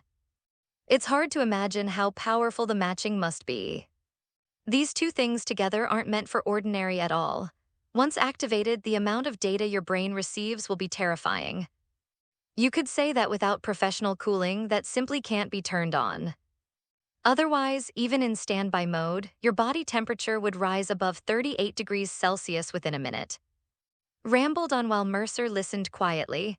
Even though he already knew all this, he patiently heard him out. Don't mind my nagging, kid. If it weren't for your insistence, I never operate on children whether they want it or their parents do. You made me break my rule. Looked somewhat conflicted. I don't know if what I did was right or wrong. Thanks, whatever the future holds, that's my path to walk. You helped me, that's all. No matter what happens, I'll be grateful. Mercer just patted his shoulder and then smiled. Teach me how to box sometime. I quite enjoy watching boxing. All right, glanced at the transfer record popping up in his, then turned and pointed at the dead man's cold storage box he somewhat disliked. You planning to sell what's inside? Yeah, Mercer nodded, then added, I'm also planning to sell the parts removed from me. Thought for a moment and said, the corporate grade taken from you isn't hot, and since you haven't used it long, it's still quite new. I can take it off your hands directly, even those mantis blades I can buy. I just checked the supplier's inventory list. That model might be labeled as a lab prototype, but it's actually mass-produced for high-level agents. I've got plenty of clients who'd be interested in it. But that, I can fix it for you, but I can't take it in as trade. Mercer nodded readily. That's perfect. If you can repair it, let's set the service fee at 10,000 eddies. Don't argue, I've done the math. Just the cost of replacing those melted neural connectors is around 4,000, and that's using mid to low grade off-the-shelf parts. It shouldn't be too much work, but it'll still take you an hour. You'd only be making a couple thousand profit. Any less, and I'd be the one feeling awkward. Deal, had to accept gladly, then started tallying up the numbers. I'll give you 100,000 for it. Still holds its value, and you've already flashed the firmware, plug and play, no worries about. The Mantis blades, 150,000. These are pretty rare thermal Mantis blades. Honestly, they could go for even more. But I can't offer higher than that. Most folks who come here for installs can't shell out over 200,000 at once for top-tier gear. If I kept these on hand, I'd have to actively find a buyer. Other stuff, the 5,500 eddies. The rest of the bits and pieces, let's round it up to a neat total of 360,000 eddies. Explained as he went, even though you aren't cheap on the market, after all, they're high-end models with connectivity in the world, everyone only recognizes as the premium brand. Everything else is considered off-brand. Even the pair you're using now, I'd say overall performance is a notch below high-end custom jobs. I get it, your prices are fair. If you weren't so against stripping gear off corpses, I'd be tempted to go out and scavenge a batch for you whenever I had free time. Mercer's words made chuckle Riley. Please don't start that, I never deal with scavengers or their kind. Funny enough, I can't stand those scum either. Don't worry, I'm not some trigger-happy killer. Mercer stood up easily, glancing over at, I've gotta go, heading to Misty's for a tarot reading, pick up some things, got business tonight. All right, take care on the roads. Oh, by the way, I renamed your and scrubbed the logos. Anyone scanning with will only see it as a special lab model. You can reprogram the names yourself, so anyone checking the data will see custom gear. I've also dealt with you can fine-tune the rest slowly. As finished, his neural link pinged with a file transfer from Mercer. Sent you a program, my own freelance assassin V10 official edition. It can crack and wipe on 99% of straight up. Install it on your system and use it. The one you're using doesn't clean thoroughly, it affects performance. Consider it a welcome gift. Oh, and this, is your brain up for it, or should I send it to your computer? Mercer joked with a smile. Shook his head, not keen on loading data directly into my head. Send it over, I'll download it on my computer. Sure. Mercer winked. Dedicated corporate ice, 99 out of 100 would scratch their heads at it and the remaining few would still find it tricky. Unless you're a top tier like me, or someone jams a USB into your clinic's server, your place is absolutely secure. Thanks, Mercer. Didn't stand on ceremony, this was just how connections between people were built. I'll head out then. Mercer waved at who handed him his t-shirt. He glanced down at his somewhat scrawny frame, dissatisfied. Logically, his muscle strength shouldn't be this lacking. Decent potential must been the poor diet on the road that did it. Gotta eat more. Go on, kid, reach out if you need anything, said gently. Find time to work out, it'll help with compatibility too. Bye. Mercer left with. Once outside, who'd been holding back, finally burst out. Holy shit, Mercer, that in your arm is worth 100K, and those beat-up mantis blades 150K. We just casually hauled tens of thousands worth of gear over here, Jesus. Yep, specific, mass-produced, but street price starts at 120K. Mine's the new version, goes for 150K. The mantis blades are pricier. Thermal mantis blades are borderline black tech, even Max doesn't get gear this good. If you want to buy from, it's 300K minimum, and that's if you have connections. Mercer spoke while watching's bank account balance skyrocket, feeling utterly pleased. And that is, I'm thinking of dumping it on the black market for 200K. What a waste. If only I had a buyer who wouldn't expose me, that thing's easily worth 400K. Then an idea struck him, but if I kept it for my own crew. Maybe V could handle it. But giving her top-tier gear like that, she'd probably think Mercer was trying to sugar daddy her. That's enough to buy 10 of her current lives. Better hold on to it for now, see if I can work with the current V. If she's willing to work for me, sell it to her on credit, let her pay it off, wouldn't that be a win-win? Even at just 200K, it'd be like hearing V for 200K eddies. With her personality, she wouldn't just run off with the money. Way better than selling on the black market. Less hassled too. The more Mercer thought about it, the more he liked the idea. Don't go doing anything stupid, rolled her eyes, leading him into Misty's esoterica shop across the alley. You really not afraid of? Not for me, have you had a reading here, how'd it go? Mercer followed her into Misty's parlor where Misty had been waiting. The crystal ball was set aside on the table, a deck of tarot cards laid out, and 2 steaming cups of coffee prepared. Looked conflicted, something about the Hermit, the High Priestess, Wheel of Fortune. The Hermit reversed, the High Priestess reversed, and a rather intriguing Wheel of Fortune, Misty said with a gentle smile. Please have a seat. Basically, it says I was originally very unlucky, would lose my direction, leave my family, and fall into long-term confusion and wasted time. But suddenly a Wheel of Fortune appeared and reversed all of this, meaning if I start thinking carefully now and make wise decisions, I can change my original fate and head down a different path. That's about it. Seemed a bit skeptical about the fortune-telling result. If Mercer hadn't said Misty's readings were accurate, she would thought Misty was about to try selling her some trinket to change her fate. That's roughly it, but what I want to say is this kind of fortune-telling result is very rare. Because the reversed High Priestess often represents a carefully considered outcome while the reversed Hermit symbolizes a powerful, unchangeable reality. After these 2 cards, a Wheel of Fortune appeared. I've been doing readings for a long time, but this is the first time I've seen this kind of situation. It means Miss has encountered a truly fortunate person, and it's this person who changed her fate.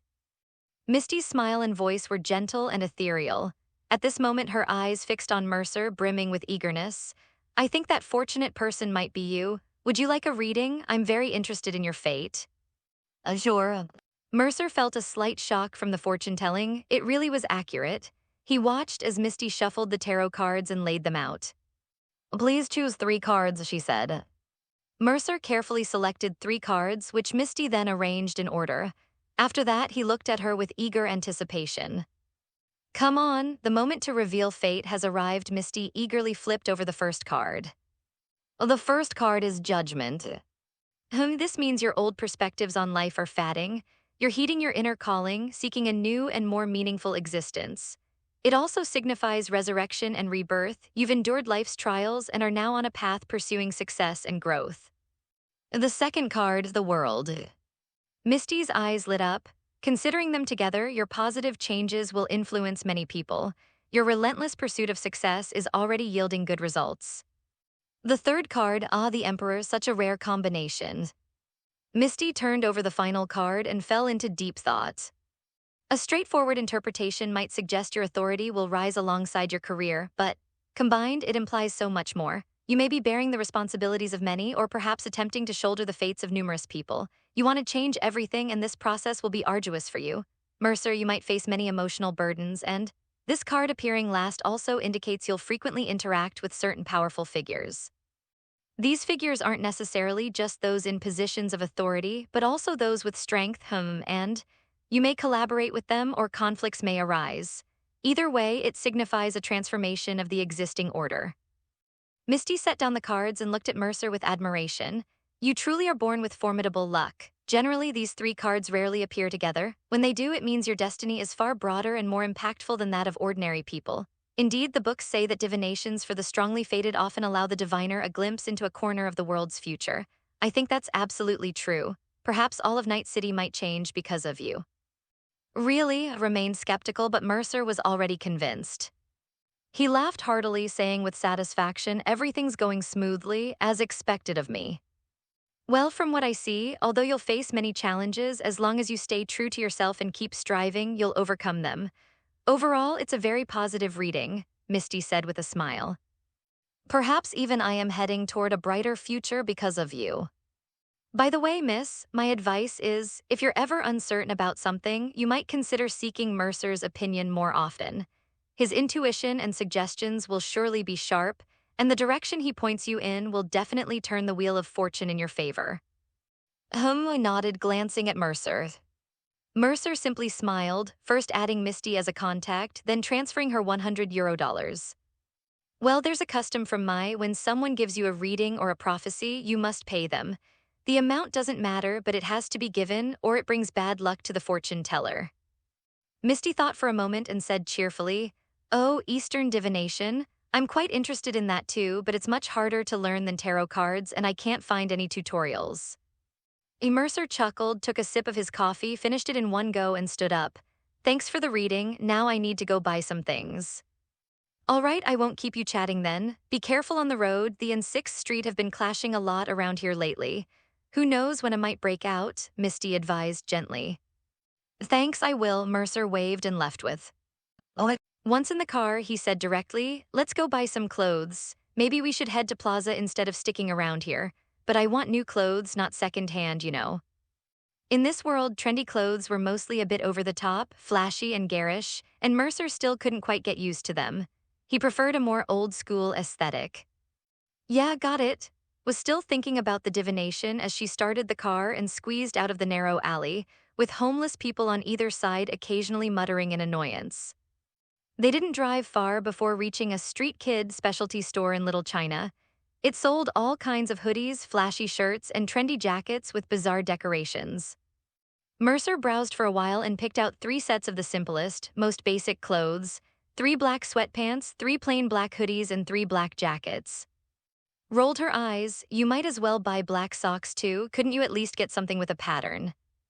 Hearing this, Mercer thought for a moment and swapped all the jackets for ones with red Chinese dragons printed on the back. The large logo on the back and the red prints on the sleeves added a bit of color to his outfit. After all, even A's jacket in the game had some striped patterns, right? Since he was cosplaying, he decided to go all the way. The prices were quite cheap. The whole lot only cost him €1,000, including a pair of black and red sneakers and some socks and underwear. Before leaving, Mercer thought about it and bought a set each for and as well. Then he dragged along to buy 2 sets of clothes for Lucy and the others. He wasn't comfortable picking out underwear for the girls, so he had help by asking for their sizes and buying some. After finishing the clothes shopping, Mercer also bought several BDs, snacks, and various other odds and ends before heading straight to Plaza. Besides towering skyscrapers, Plaza also had flagship stores for major corporations like and others. Mercer first stopped by Tao, drooling over the various smart firearms, but in the end he resisted the urge to splurge. He hadn't even installed SmartLink in his hands, so even if he got a smart weapon, he'd only be able to use iron sights, pointless. He then dragged a visibly exasperated to browse the stores of and other companies. After checking out all sorts of diverse, he didn't dare buy any major items except for some small gadgets like a BD wreath. After comparing prices across several stores, he finally decided to purchase the hacking equipment he urgently needed from a major corporation that rose to prominence in the early century with its computer technology, has always excelled in both software and hardware products related to computing. Today is also a giant in the transportation industry, with significant ventures in aerospace electronics and manufacturing. Mercer directly ordered Station, the latest model known as the Zeta Speedkiller 2071. This station can directly interface with us. Equipped with a built-in high-end, massive memory and latest processor chip, it essentially provides with a portable mini-server. There's also Workstation, the Zeta Pro Max. Designed to pair with the station, this laptop boasts massive memory, a top-tier CPU, and superior cooling even when used. Despite its portable size, it's advertised as explosion-resistant. Its sturdy shell can supposedly even block a rocket when closed. That feature is a bit abstract.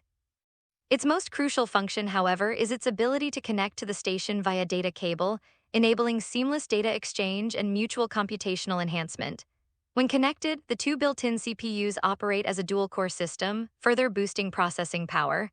Additionally, both devices feature large ports compatible with servers, allowing direct connections. Then comes the essential cooling system. Mercer opted for the matching set named the Zone.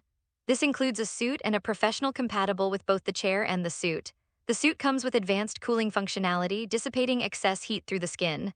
It also features specialized cooling wire slots compatible with certain, enabling internal cooling systems like integrating water cooling into the body or head. What caught Mercer's eye was the suit's expandability. It's uniquely modular rather than a single integrated unit. This means each section's cooling can be individually parameterized. It caters to professionals who demand extreme cooling performance, allowing them to overclock specific components for higher efficiency. If a part breaks, you can replace just that section instead of the entire suit. It's also compatible with various types of, offering flexibility in both hardware and software and giving ample room for DIY customization. Additionally, there's a matching design to work with both the station and the suit. Simply plug it into the ports on either side. Once connected, the suit provides far superior cooling than cramming into a freezer or lying in ice water. The set also includes a brain cooling module. When reclining in the station, you can wear it like a helmet for a chilled, soothing effect on the head. Mercer touched the display suit. Aside from some joint areas, both the exterior and interior felt surprisingly soft. It was hard to imagine it was packed with intricate circuitry and countless microelectronics.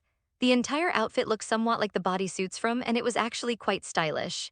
No wonder the anime and games ran around in their suits when out and about, maybe just throwing on a jacket at most. The suit was essentially an exquisitely designed mobile heat sink. What wouldn't want to carry a large cooling system with them at all times? The cooling suit package even came with some replacement electronic components and specialized maintenance and DIY tools, proving that this suit was truly professional-grade gear. But the price? Mercer sighed. The computer cost €40,000, the station $120,000, and the cooling suit $70,000. Good grief, before the money could even warm his pockets, €230,000 were gone.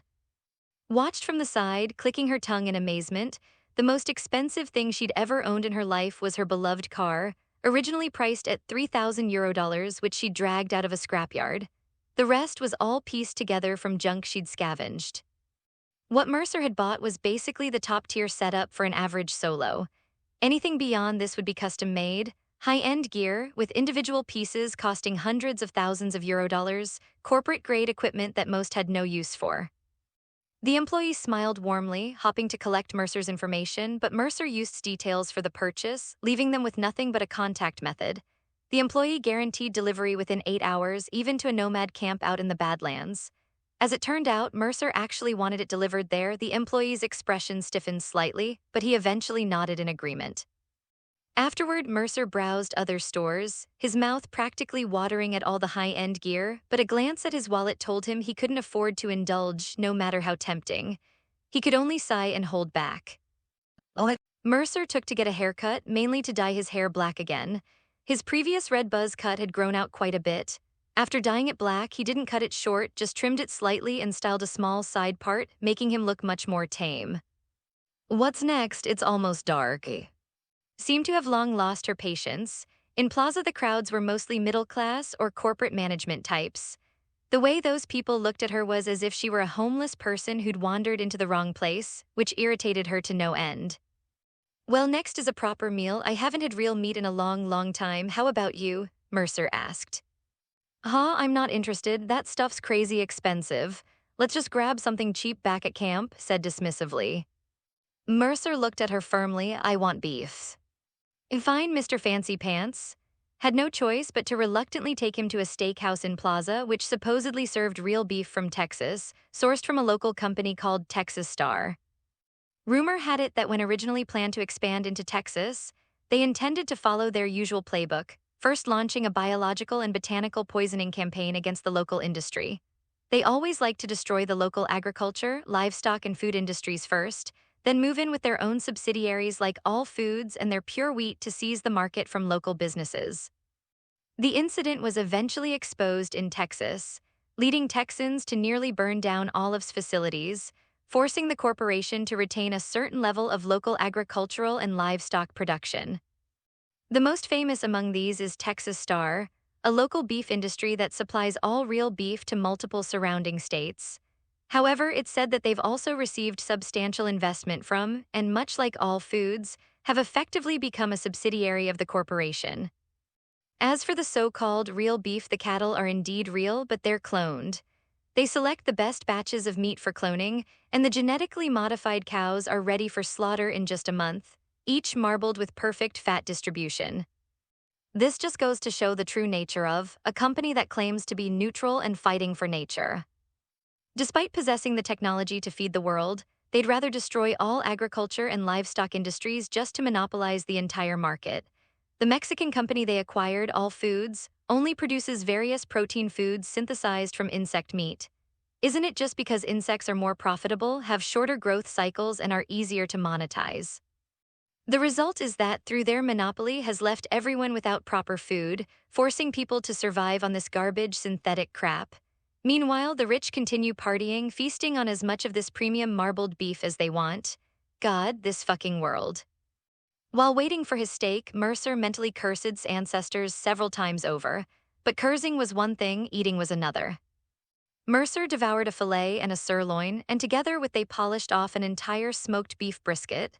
Only then did he contentedly pay the bill and leave. Well, 5,000 eddies gone just like that. But damn, it was so good. From that moment on, Mercer's life gained a new, concrete goal. He was going to start his own farm in Night City. He'd eat mutton when he felt like it, beef when he craved it. You really deserve to die. Also got to enjoy a good meal, and the frustration she'd built up at Plaza that afternoon had completely vanished. Satisfied, she asked, "What's next?" Heading back to Afterlife. Mercer took a deep breath, then after a moment's thought added, "Let's stop by Kabuki on the way and grab a specialty mask. I'll wear one for now when we go there." Afraid someone will recognize you? Hackers are so fragile, she teased. Why not learn how to shoot from me? Mercer snorted. Your aim might not even be as good as mine. It's to avoid certain idiots judging by appearances. With a mask, people will just think I'm short and sound young. Without it, what idiot would want to deal with a kid? Makes sense, said, then paused before turning to him with a glare. Hey, so I'm the idiot now, huh? Hey, watch your words, keep your hands to yourself. I'll call NCPD on you, believe it? Molesting a minor, huh? Mercer quickly defended himself. Rolled her eyes, I'd have to be out of my mind to still see you as a kid now. She drove Mercer to Kabuki to buy a mask. It took him a while to pick one out, mainly because most masks sold there were claws-style Japanese demon faces. In the end, after much effort, he settled on a plain, ordinary pure black hockey mask. From Mercer's perspective, it looked a bit like the killer Jason from a movie he'd seen in what felt like a past life. You might as well wear a helmet, commented bluntly. But Mercer was quite pleased with it. He even found some dye and painted a large letter A on the forehead of his mask. You just don't get the fun of it, man. Copying the title and everyday look of A, the protagonist of Prototype, and pairing it with a Jason mask from Friday the 13th, Mercer felt incredibly cool at that moment.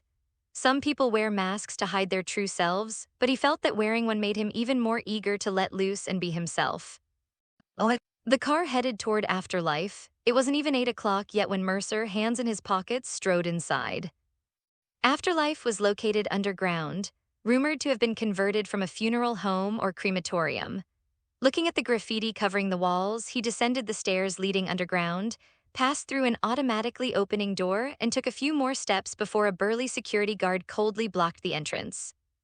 Behind him was Afterlife, awash in neon colors, where rock music was playing at a volume that was energetic but not overwhelming. Sorry, Afterlife doesn't welcome nobodies, got an appointment. This guard's pretty full of himself. His temper was flaring. She seemed even more short-tempered now than in the game, probably because she was only 18 and hadn't yet been hardened by life's hardships. I have an appointment with Rogue at 8, tell her A is here. After Mercer spoke, the guard nodded, his glowing as he clearly communicated with Rogue. A moment later, the guard said, you can go in, wait at the bar for a bit. Ms. Rogue is in a business meeting. She'll send for you when she's done. A woman named V will be here at 8:30. She's here for me, let her in. Understood, the guard sized up Mercer, memorizing the features of this short man. Nodding the guard's more polite tone, just shot him a glare before following Mercer inside. The guard didn't cause any trouble. Not many people got to meet Rogue, and those who did were always granted entry to Afterlife because Rogue was the boss here. It was as simple as that. Inside, the multicolored neon lights and the underground aesthetic of the decor stood out, along with numerous mercenaries scattered around, looking like they weren't to be trifled with. The bar had a square layout with a central, large circular bar, while the outer ring featured various private rooms, pool tables, and other amenities. All of this made a genuine country girl click her tongue in awe. It's huge.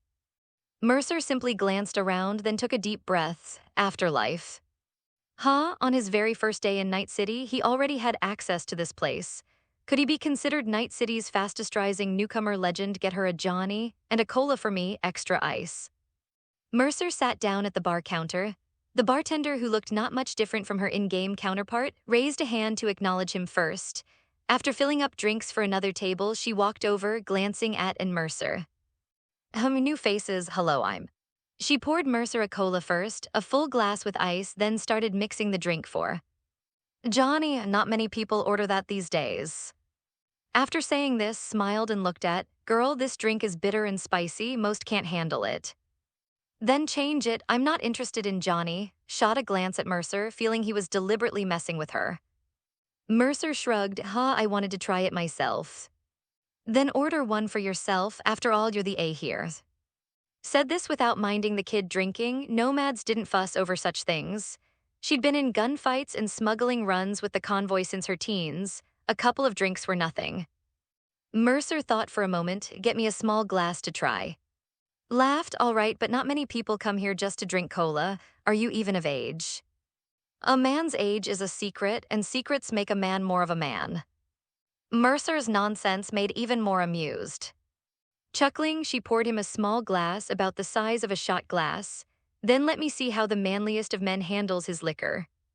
Mercer picked up the glass, first examining the drink, tequila old-fashioned mixed with beer and chili peppers. He lifted his mask, downed it in one go, and couldn't help but cough, making laugh heartily without restraint. How is it, the taste of Johnny?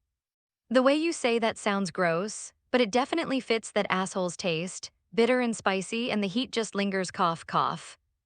Mercer quickly took a sip of cola, feeling much better, then sighed in relief but grew curious again.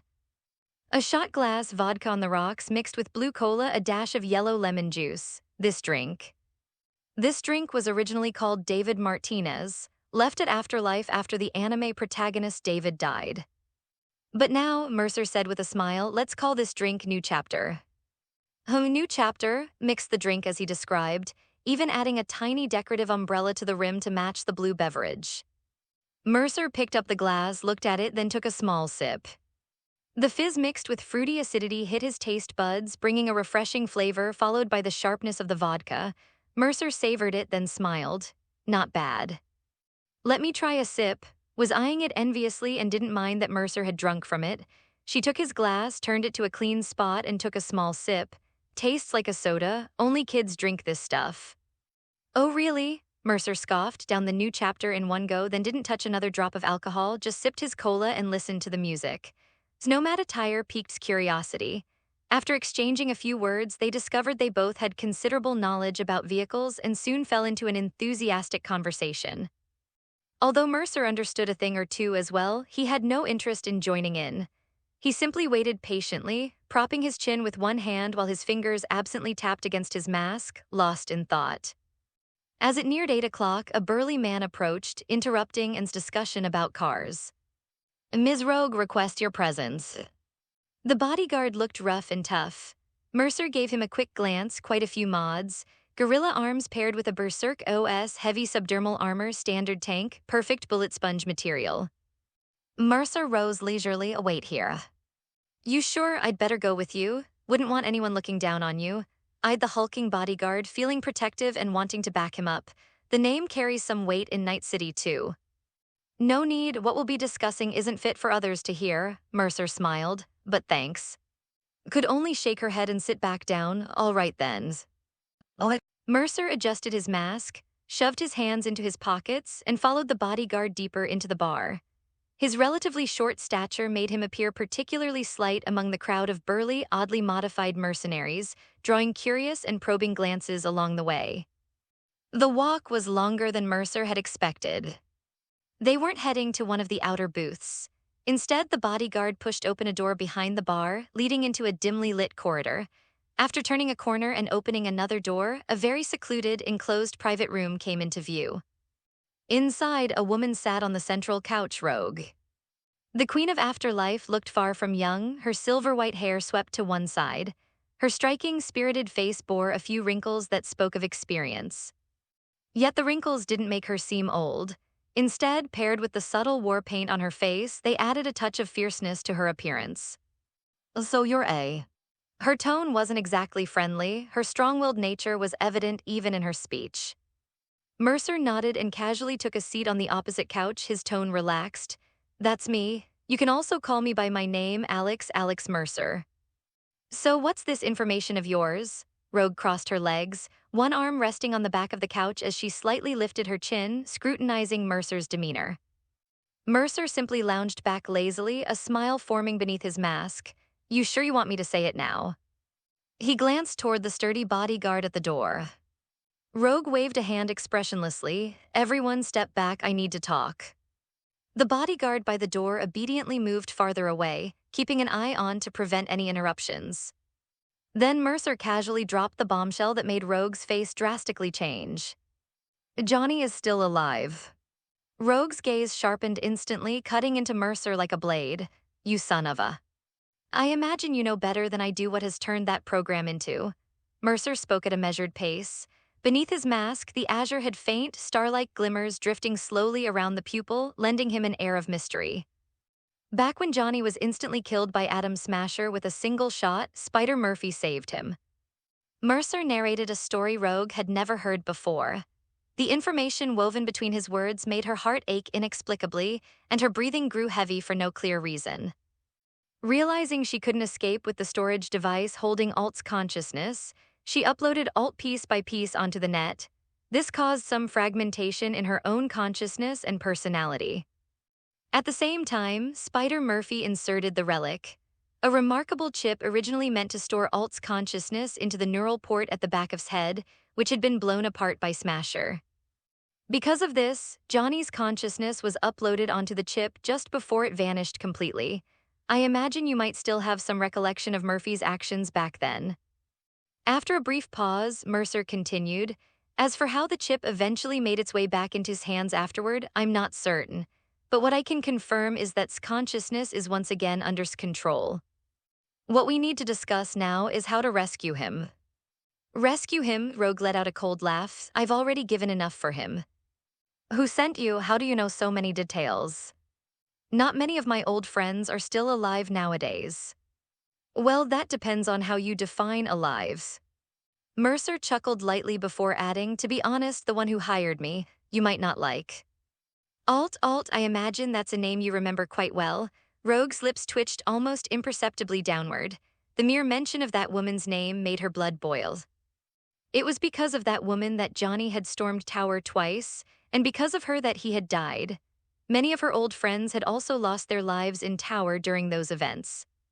Even she had been forced to wander the wastelands for years because of it.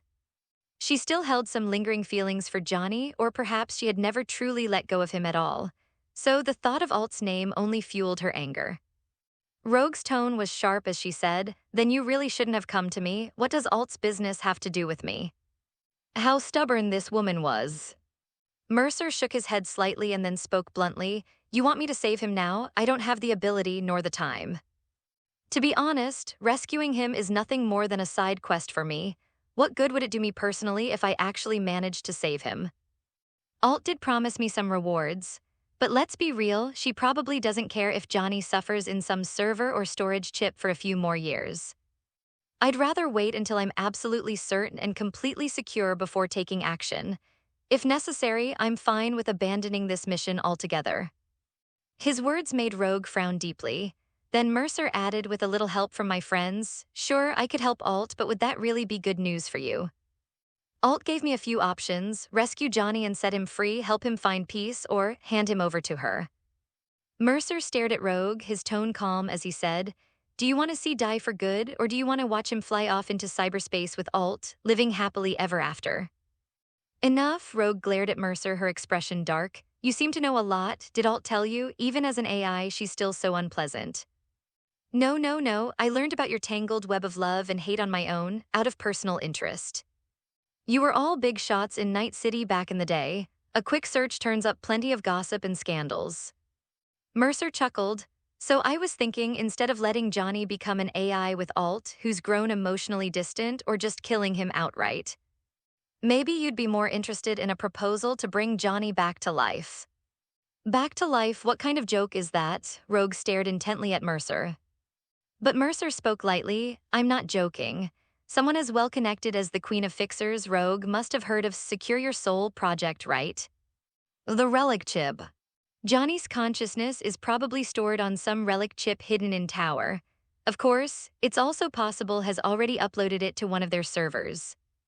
But no matter what, as long as we transfer his consciousness to a relic chip, then insert it into a living body, boom, that rocker boy is back."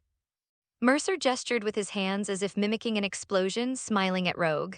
"When that happens, you'll be his savior, and Alt in cyberspace will have nothing to do with a resurrected man. Alt's mouth is even sharper than yours. When she hired me, she put on that cold, ruthless AI act. You two are really alike in that regard. Anyway, she definitely won't give Johnny a warm welcome. And Johnny, waking up after decades, the only familiar face he can rely on is you. Reuniting with an old flame after life and death parted you for decades. Wow, how touching." Rogue just stared at Mercer, silent for a moment before speaking with clear irritation. "I'm starting to dislike you. You remind me of an asshole I dealt with decades ago." This kid's tone was so infuriating, it made her think of that bastard. Mercer burst out laughing, then quickly turned serious. "So are you interested or not?" He spoke calmly and deliberately. "If you have no interest in saving Johnny, if you don't care whether he's suffering in that chip or server, then I'm even less in a hurry to rescue him. 3 to 5 years or 10, 20 years. After all, I'm not going to risk my life or pay a high price to save someone who has no connection to me. The reason I came to you is that I thought this might mean something to you, and I could get a decent reward out of it." If you're not willing, that's fine too. Let Johnny lie there for now, I'll save him when I have time. Mercer's words made Rogue narrow her eyes. I feel like you're threatening me. I'm just stating facts. If even the woman he loved in life isn't willing to lift a finger, then why should I, an outsider, be in any rush to save him? Of course, even if you don't help when the time is right, I'll still pull him out. I'd be happy to have another damn terrorist causing trouble for the Corps. Not to mention, I can achieve some of my own goals through this. Mercer slumped back into the couch, looking completely relaxed, and asked one last time, "So, can we talk about the details of the job now?" Rogue irritably pulled out a cigarette, lit it, took a deep drag, and exhaled a cloud of smoke. After a long pause, she spoke through gritted teeth. "Talk, I'm in, we'll save that bastard together, now what do you want?" "Let's not talk about payment first, I have two plans, each one only has 3 steps, very straightforward." Mercer sat up straight, a bright smile on his face. Plan 1, Step 1, we find a way to make transfers consciousness to Night City. Step 2, hire a top-tier merc team to break into and downloads consciousness back onto a relic chip. Step 3, find a suitable body or, well, a corpse and slot the chip in. Rogue shook her head firmly. Impossible. If it's stored at their Japan headquarters, it means is definitely keeping a tight watch. Besides, servers aren't interconnected. Isn't stupid enough to let enemies take down the whole system at once. All right, Plan 2. Mercer then laid out what he thought was the most feasible approach. Fine, Step 1, Rogue, you go deal with. I'll deal with you first. Rogue was completely exasperated. Is this asshole even speaking human language? You want me to handle him? How? By kidnapping? Rogue was so exasperated she almost told him to get lost. Mercer nodded. Kidnap? No, I just need you to get his private contact info so I can talk to him. This failure of life, born into, yet a staunch anti-corporate fighter, is the key to us getting the chip. Though I think he's pretty stupid, I have to admit, if we're looking for someone qualified to get Johnny's consciousness and bring it to Night City, is undoubtedly the best choice. Don't be fooled by how he bawled his eyes out at his brother's grave after the tower nuke. That was all an act for his father just to survive.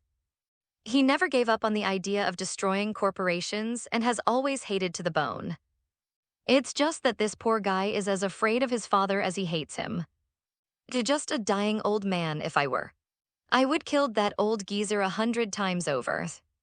Mercer's words made Rogue look at him in a new light. While it might seem like everyone hates Core, ask any 10 afterlife mercs about, and 9 would feel sheer terror.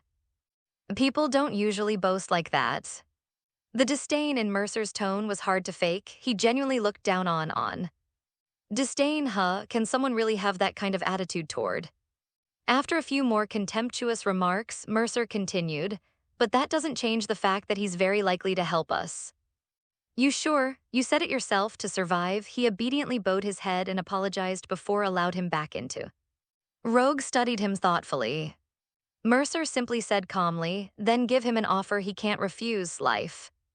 As long as he brings the chip with Johnny's consciousness, I'll help him completely finish off. Rogue leaned back in her seat. Are you fucking kidding me? She'd heard more bullshit tonight than in the past year. Kidding, is it that hard? Mercer sneered. 100-plus-year-old fossil whose bones have turned brittle, even I could strangle him to death with my bare hands. Do you have any idea how strong security is? And you clearly don't know what it feels like to be hunted by, Rogue said seriously. Mercer just replied lightly, oh, but what if it's not me who wants to kill him? What if it's... Rogue looked at Mercer with something like horror, while he simply gazed back calmly. He's wanted to kill for a long time, he just lacks some courage, a good opportunity. As long as we can make contact with, I'll handle the rest with him. So in short, Step 1, establish contact with. Step 2, secure cooperation with. Step 3, brings the chip to Night City. I take Johnny's consciousness chip, then help him utterly destroy. With new leadership being one of our own, what is there to fear? Who would cause trouble for us over a dead old man? We'll surely come up with a perfect excuse, that's not our concern. He won't let anyone know he killed his own father. In short, as long as we can reach an agreement with him. Then we'll be free again, and the world will gain a formidable anti-corporate fighter, who also happens to be the fucking head of. And I get my reward while you get your old flame back. Mission accomplished, smooth and easy. Mercer's words drew a laugh from Rogue. So what's your purpose in coming to me? To convince to act immediately? You overestimate me. I told you I need someone to help me connect with. Mercer stared straight at her. I know you have extensive connections. The fact that you were able to return to Night City means you must have struck some deal with. You definitely have a way to reach. I don't need you to negotiate. I'll handle the talking. I'll give the courage to act, give him a little push from behind. All you need to do is get me a chance to speak with him. That's it, simple as that. Rogue's breathing grew heavier. She took deep drags from her cigarette until only the butt remained, stubbing it out in the ashtray before asking further questions. Are you sure that relic can bring back? Rogue eyed Mercer, probing his credibility. How do you know so much? How did you meet Alt? Why did you come to Night City? Mercer's heart settled. Success. If Rogue wasn't interested, she wouldn't be asking so many questions. Her digging into the details now precisely indicated that his proposal had struck a chord. First, very few people in the world truly understand the relic. Most think it's just a program or a container for consciousness data. As he spoke, Mercer pulled a chip from the side of his head, waving it briefly in front of Rogue, causing her pupils to sharply contract. But as it happens, I'm one of the few who understands it deeply. Mercer reinserted the chip into his head, speaking casually. After years of development, the chip is essentially a miraculous device that can modify neural pathways. Once inserted into the brain, it reprograms your neurons according to its coding. Using it for resurrection means implanting the chip into a deceased person's brain. The chip then continuously rewires the dead person's neural pathways until they match the consciousness stored within.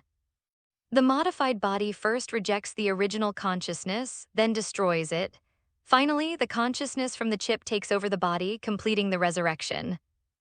And this one in my possession, after I erased its original program, the inside, has become an incredible neural repair device. As long as no program or consciousness data is loaded into it, it simply detects neural damage and repairs my own brain automatically. Where did you get this? Rogue stared at him in disbelief. He had actually gotten his hands on the relic chip. Mercer shrugged. From, of course, don't be so tense, Rogue. It's not like this is your first time dealing with an fugitive. Damn it! Rogue's anxiety was palpable, but after a moment she just cursed it under her breath and said, go on. I got this chip thanks to those idiots they wanted to use to capture AIs from the old net. But to explain all this clearly, I first need to tell you who I am and what led up to this.